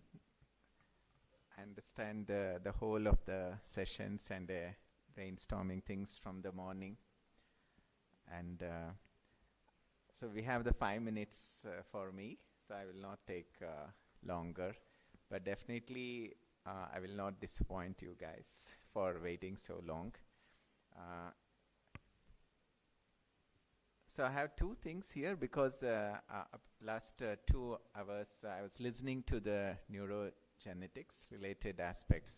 So MedGenome being the largest genomics company in India, we have the whole set of products in neuromuscular diseases, ataxia, and not only in the different diseases of the skeletal disorders and the muscular dystrophies, we also have the whole set of the clinical exomes, Exome Max, including the mitochondria and all aspects of it, being the pioneer in the cutting edge technologies and all. So we do have, so please visit our website, and after the session, our team is also there in the ballroom. So we have a booth, so we are one of the sponsors for this session. So please pick up those brochures. Depending on your interest, we have more than 1,500 products. And for more information, definitely contact us. So we love to answer any queries or a case-based studies. So today in this session, I'm just going to share one of the important discussion. So this is just a disclaimer because morning I was having a conversation with the oncologists from the Apollo group. And this is just for an education purpose. We have used the data. And these are the projects and the products what we do in the oncology, because oncology being the one of the favorite topics for me, being my studies in genetics and all in the US and in Asia Pacific. So we have many things as the technology based in histopathology, cytogenetics, flow cytometry and RT-PCR, and the NGS based ones. So here we have both the germline, solid tumors and liquid tumors. So depending on the interest, because most of the oncologists who came in the morning, we had the great interactions, and they have been the great supporters of these oncology projects. But the case study which is specific to this session is the 61-year-old male, colorectal neoplasms with metastasis in liver. So the clinical summary for this is the metastatic colon carcinoma with liver metastasis, underwent colonoscopy with diagnosis of colorectal adenocarcinoma. Chest and abdominal CT confirmed that, and also metastasis in the liver. So pathological impression was very poorly differentiated adenocarcinoma. But however, when they gave to the molecular characterization, we got both histopathological report, primary tumor tissues from the colon and the secondary tumor tissues of the metastasis liver. So please see here on the right hand side, we did almost the 8 samples for this particular case. So the first sample 1 and 2 were from the biopsy samples, FFPE blocks we received, one from the primary tumor, second one is for the metastatic tumor, and also the compared one. On the same day of surgery, we draw the blood and in the stick tubes transported to us. So this we call as the baseline, and follow-up were the 5 samples. So this is how the whole structure was there. The baseline tumor and the baseline liquid biopsies were analyzed for the 2 important large panels, the chromosome ones, so which includes everything, the fusions. Since morning you would have all heard about these SNVs, copy number variations, indels, and also we saw all these 3 samples were drawn at the day of surgery. So the remaining 5 points, different 5 points, we did the liquid biopsy because morning, if you would all have seen or read about the different cases in oncology and also in the prenatal, it's whenever there is a resectable tumor, it's very difficult to take, we always go for the liquid biopsy. So here the 5 different points, the blood was collected, and these were the 5 different points, like at the almost roughly 1.5 to 2.5 months gap. And we used the OncoTrack Ultima for this, and which includes all the SNV, single nucleotide variants, and indels for this. So this is the different 3 different test codes we have. The 2 of them, which like you saw baseline, both of them were comprehensive genomic profilings. And in the liquid biopsy, because we wanted to just do the liquid biopsy for the monitoring purposes, because monitoring is one aspect of it, and also we can do later on, I will discuss how the resistance mechanism and all can be tracked. So this is the result of the baseline samples. So in the baseline samples, as you see, TMB, tumor mutation burden, CNV, MSI, and fusion were almost negative. So, however, in the single nucleotide variations, being a colorectal typical of a advanced stage, BRAF was positive at a variant allele frequency. So percentages for all VAFs, basically the variant allele frequencies. These are the number of variations which are found for 100 of the tumor cells. So this is, if you see, there was a excellent diagnostic accuracy achieved at the baseline, both in the primary and the secondary tumor, and also in the baseline liquid biopsy. So we identified the BRAF, APC, TP53, and also the APC mutation of another variant was also identified, and the SMAD4. So some of these, as you go back, you can see they are very strong in cell proliferation. They play a very important role in terms of metabolism, disrupting the metabolism, or they are all oncoproto-oncogene genes. So what is exactly when we were looking for is how the alterations, because whether the liquid biopsy can also be used as a diagnostic tool in some cases, because tumors in the somatic conditions, especially the tumor heterogeneity, is a very big challenge for all of us. So when we go for the liquid biopsy, we can avoid those tumor heterogeneity also. So here, if you see, go back and see here, the type of the mutations or variants we identified is almost same, which will help us in the treatment decisions. Either it can be an anti-EGFR therapy or any other therapies. So, and how does the NGS result compared? So you saw there, it was completely same, and any alterations also identified. So here, please know that TMB, MSI, negative, these negative for the fusions. Also, one of the indications that liquid biopsies might not be, or fusions might not be creeping up in the early stages of the patient's treatment.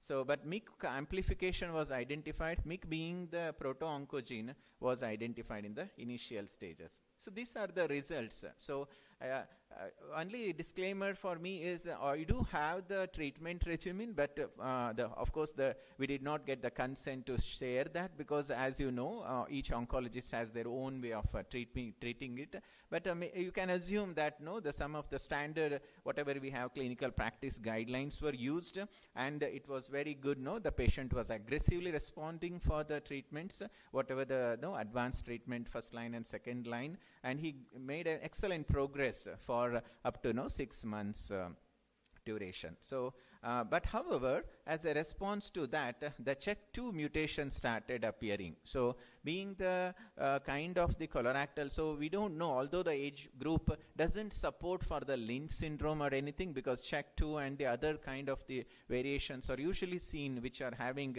pleiotropic kind of an effect. But however, on the 7.5 months after the surgery, or once the treatment is started, you can see that BRAF slowly started picking up, and it extended up to the 10th month, or at least the months or duration of time intervals what we have evaluated. So, and later on at the 10th month, all the which were all identified earlier started showing the response.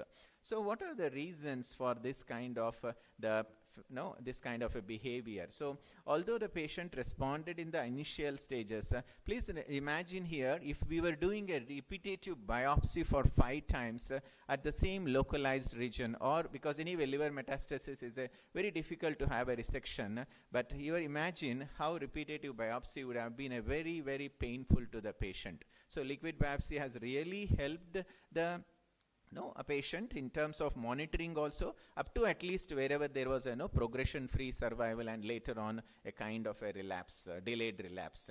So, however, new variants of this CHEK2 was also detected in this our minimal residual MRD testing, and however, some of these mutations started appearing after the 9th month. So, some of these can be because of development of a resistance mechanisms, because some of the after the initial few months when the response was good, but later on maybe the resistant mechanism. So, what we want to share with everybody here is MRD levels change can really be what we have done, the 5 points. You can extend little bit, say 3 months duration, but until the complete progressive, so maybe you can extend for every like 1 year or 2 year kind of a duration. So, and to understand the pace, whether it is how the patient is progressing and the response to the treatment. And liquid biopsies are really useful. So we have the liquid biopsy. You can visit our website. We have for the AML, we have for the lung, and we have for the colorectal, and we have for the multiple, both the solid tumors and for the non-solid tumors, hematological malignancies. So you will have the great opportunity to monitor the patients for that. And whenever you are doing even the genetic counseling also, you will have the great opportunity to counsel them with regard to the predisposition factors which are there in the patient. And also the threshold MRD positivity, although we have a possibility, because in the liquid biopsy we have a 20,000 X we run. So morning also I was listening to that and all. So maybe in the research setting it is all okay, like 20X and 30X, but in clinical settings we really go in depth. So we have a separate test score for say 250X and the 100X. So in the liquid biopsy we do 20,000X. So and then the curated data what we use for our analysis will be almost 2,000X. So there is no chance that we miss out any kind of the variations which is all floating in the ctDNA. So, and does the NGS finding indicate any marker of resistance? Yes. So this was a clear case where you saw some kind of a resistance mechanisms which were all appearing, and how frequently to do. So I leave that to the debate for all of you. So because what is the time interval here? The patient or the case which is also he was also a medical practitioner, so he knew what exactly he is asking for, and any additional tests need to be done. So I think this is the one which I wanted to share today evening. So these were the technical aspects what we have, and which has the information like how many genes we are covering in the on comprehensive tumor panel, and also our OncoTrack liquid biopsy. Yeah, so thank you very much for this. If any questions, I can answer. Or if you're all tired, so you can write an email to me. So, and I'm happy to answer. Yeah. Thank you.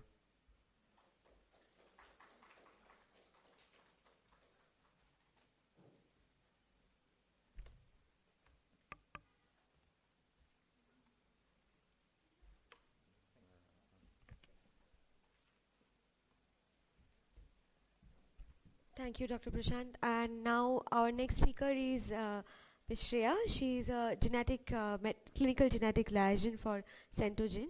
Welcome, ma'am.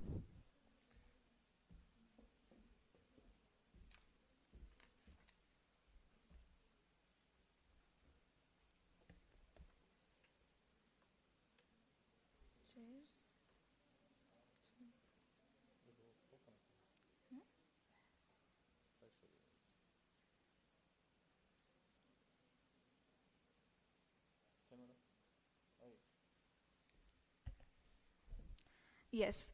So good evening, everyone. Today I will be discussing on the topic and importance of systemic gene-disease relationship curation and variant reclassification to improve the diagnostic yield in genetic testing. So we all know that genetic diagnosis and genetic testing is evolving rapidly, but we face some challenges yet. And two of the major challenges are the genes of uncertain significance and the variants of uncertain significance. So what is a gene of uncertain significance? A gene that has been identified through genetic testing, but whose connection to a human disease has not been established. So ClinGen has a clinical utility framework for gene-disease relationship.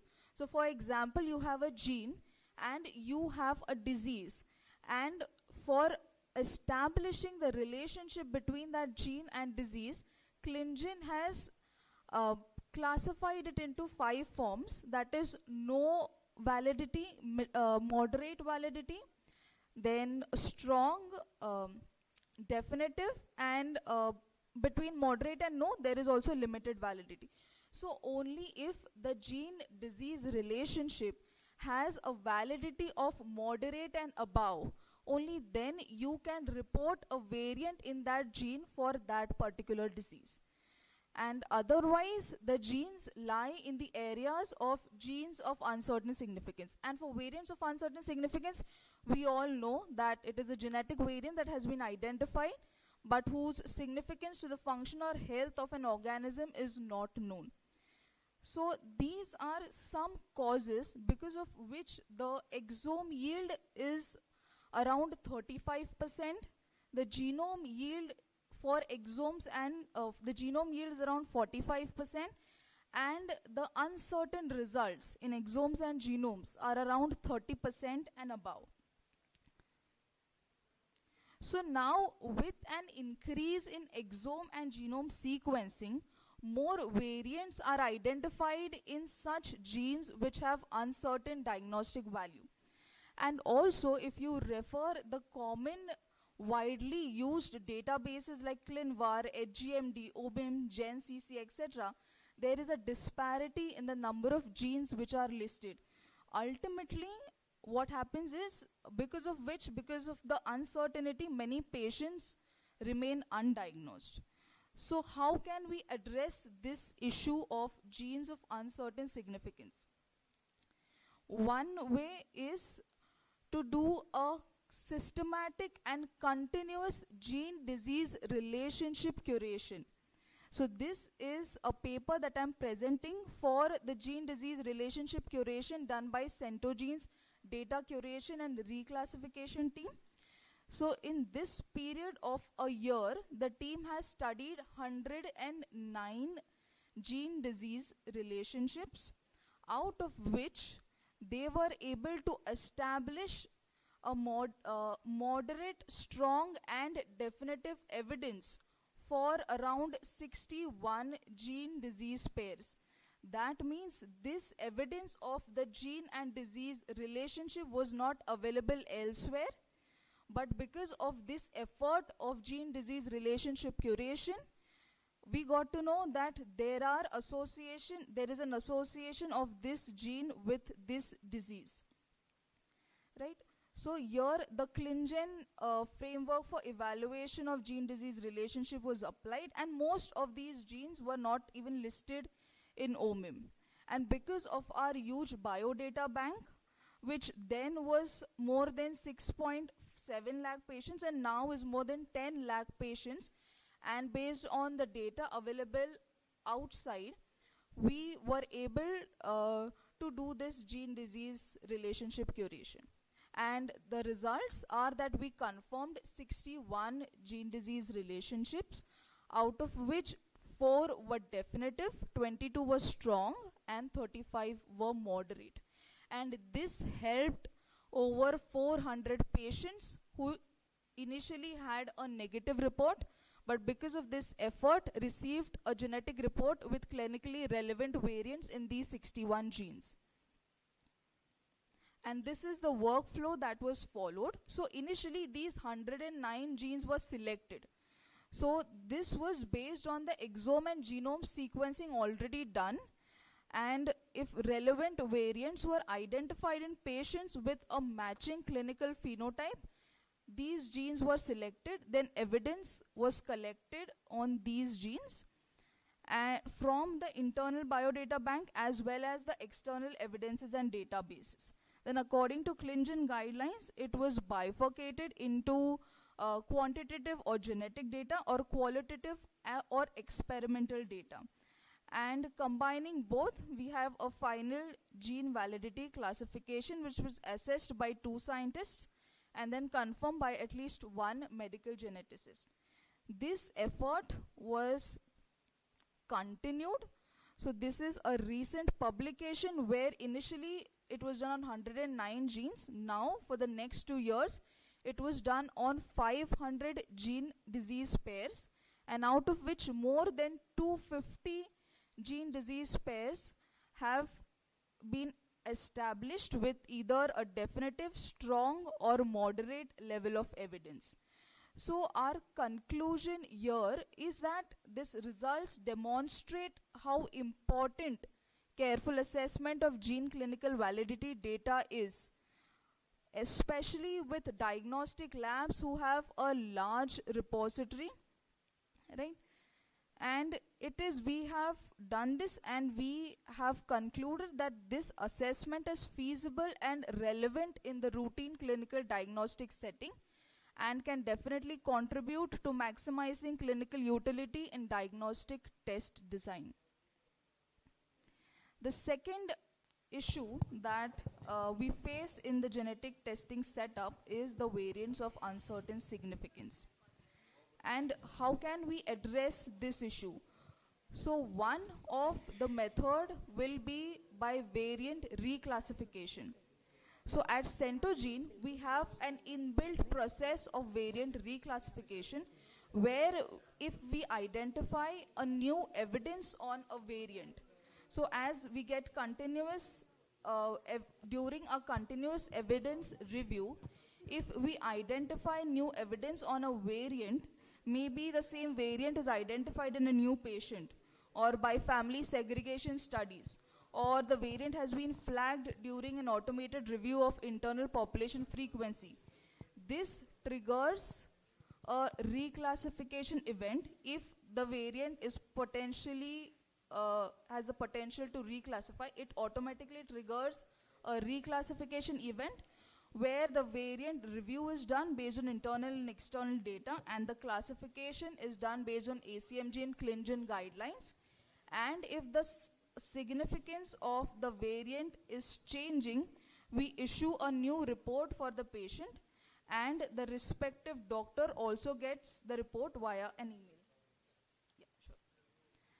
And this is the statistics of our variant reclassification efforts at Centogene. So from a period of 2018 to 2024, we were able to reclassify a total of 5,639 variants, which has positively affected more than 20,912 patients. So in conclusion, these curation efforts, be it on a gene disease pair or be it on a variant reclassification, if it is taken up by diagnostic labs, especially who have a larger database, it can really increase the number of the diagnostic genes and automatically then also increase the positivity results of an exome and genome. Thank you for your attention.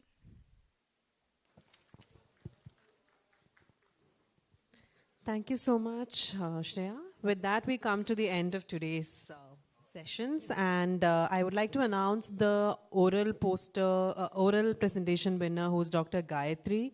And for poster presentation, we have winners, Dr. Indumati and Dr. Reena.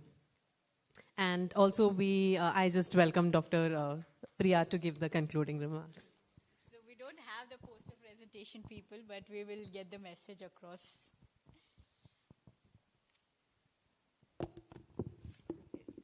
I have to call in Rekha. Rekha, are you here? Tabitha, Rekha. Okay. I want to call the entire team. Just give me a sec.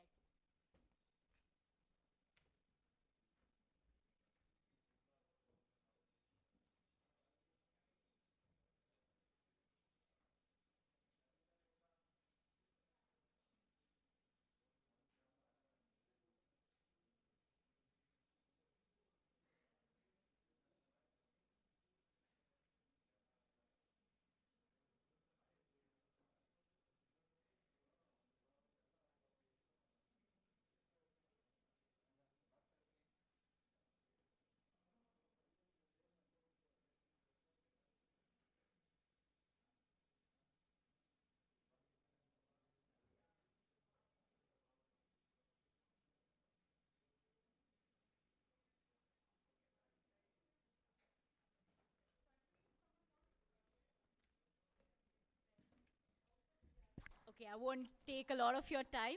Namaste and good evening. As we come to a close of this Genomics in Multispeciality Healthcare, the formal launch of Apollo Genomics in Karnataka, it's my great privilege to deliver the vote of thanks today. First and foremost, I would like to thank our visionary leader, Dr. Pratap C. Reddy. He's the founding force behind Apollo Hospitals, and Mrs. Preeta Reddy for her steadfast commitment to the frontiers of genomics that she has brought in this transformative juncture. Your foresight continues to empower all of us. I'm very, very deeply thankful to Davendra sir, whose guidance as an advisor for genomic medicine in Apollo has helped shape the program with clarity, wisdom, and a global perspective. So your continued involvement is a source of strength for all of us on this journey. We continue to learn, imbibe from you in a big way. You have come from all the way across from UK for us. So thank you so much. I'm truly, truly grateful and humbled by that. Thank you, Priya, for kind words.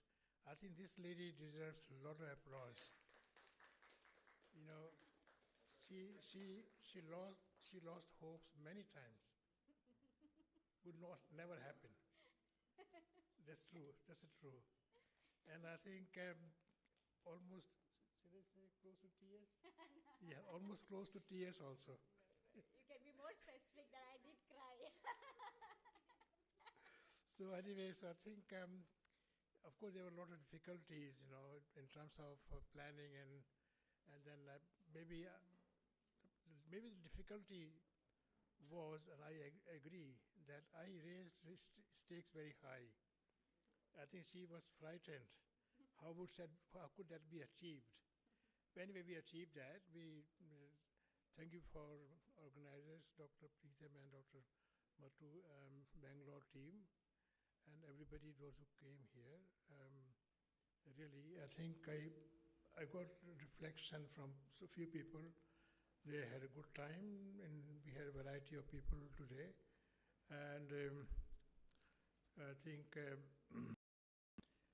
wide spectrum of discussion, ground level panel discussion, and of course, very high level. We have also heard Professor Brahmachari's lifelong, passion, quest, and what the man like him did achieve.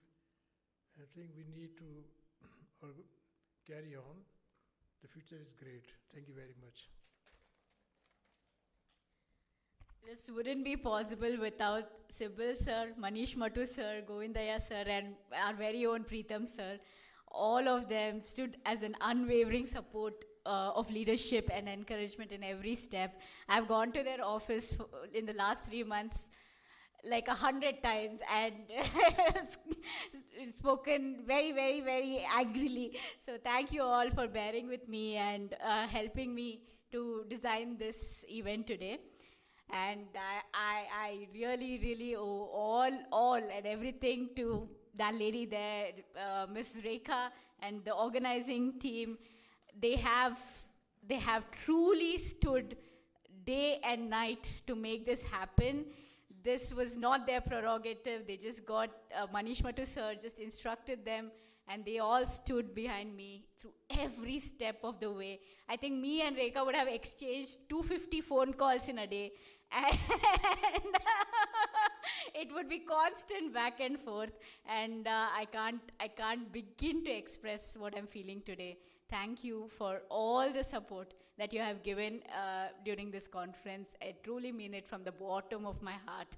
And I also want to thank all our sponsors, Apollo Diagnostics, Centogene, Strand, MedGenome, for their generous commitment and support. And to all the delegates who were there for a very long time from the beginning. Our program extended quite a bit. So thank you all for being here. Thank you.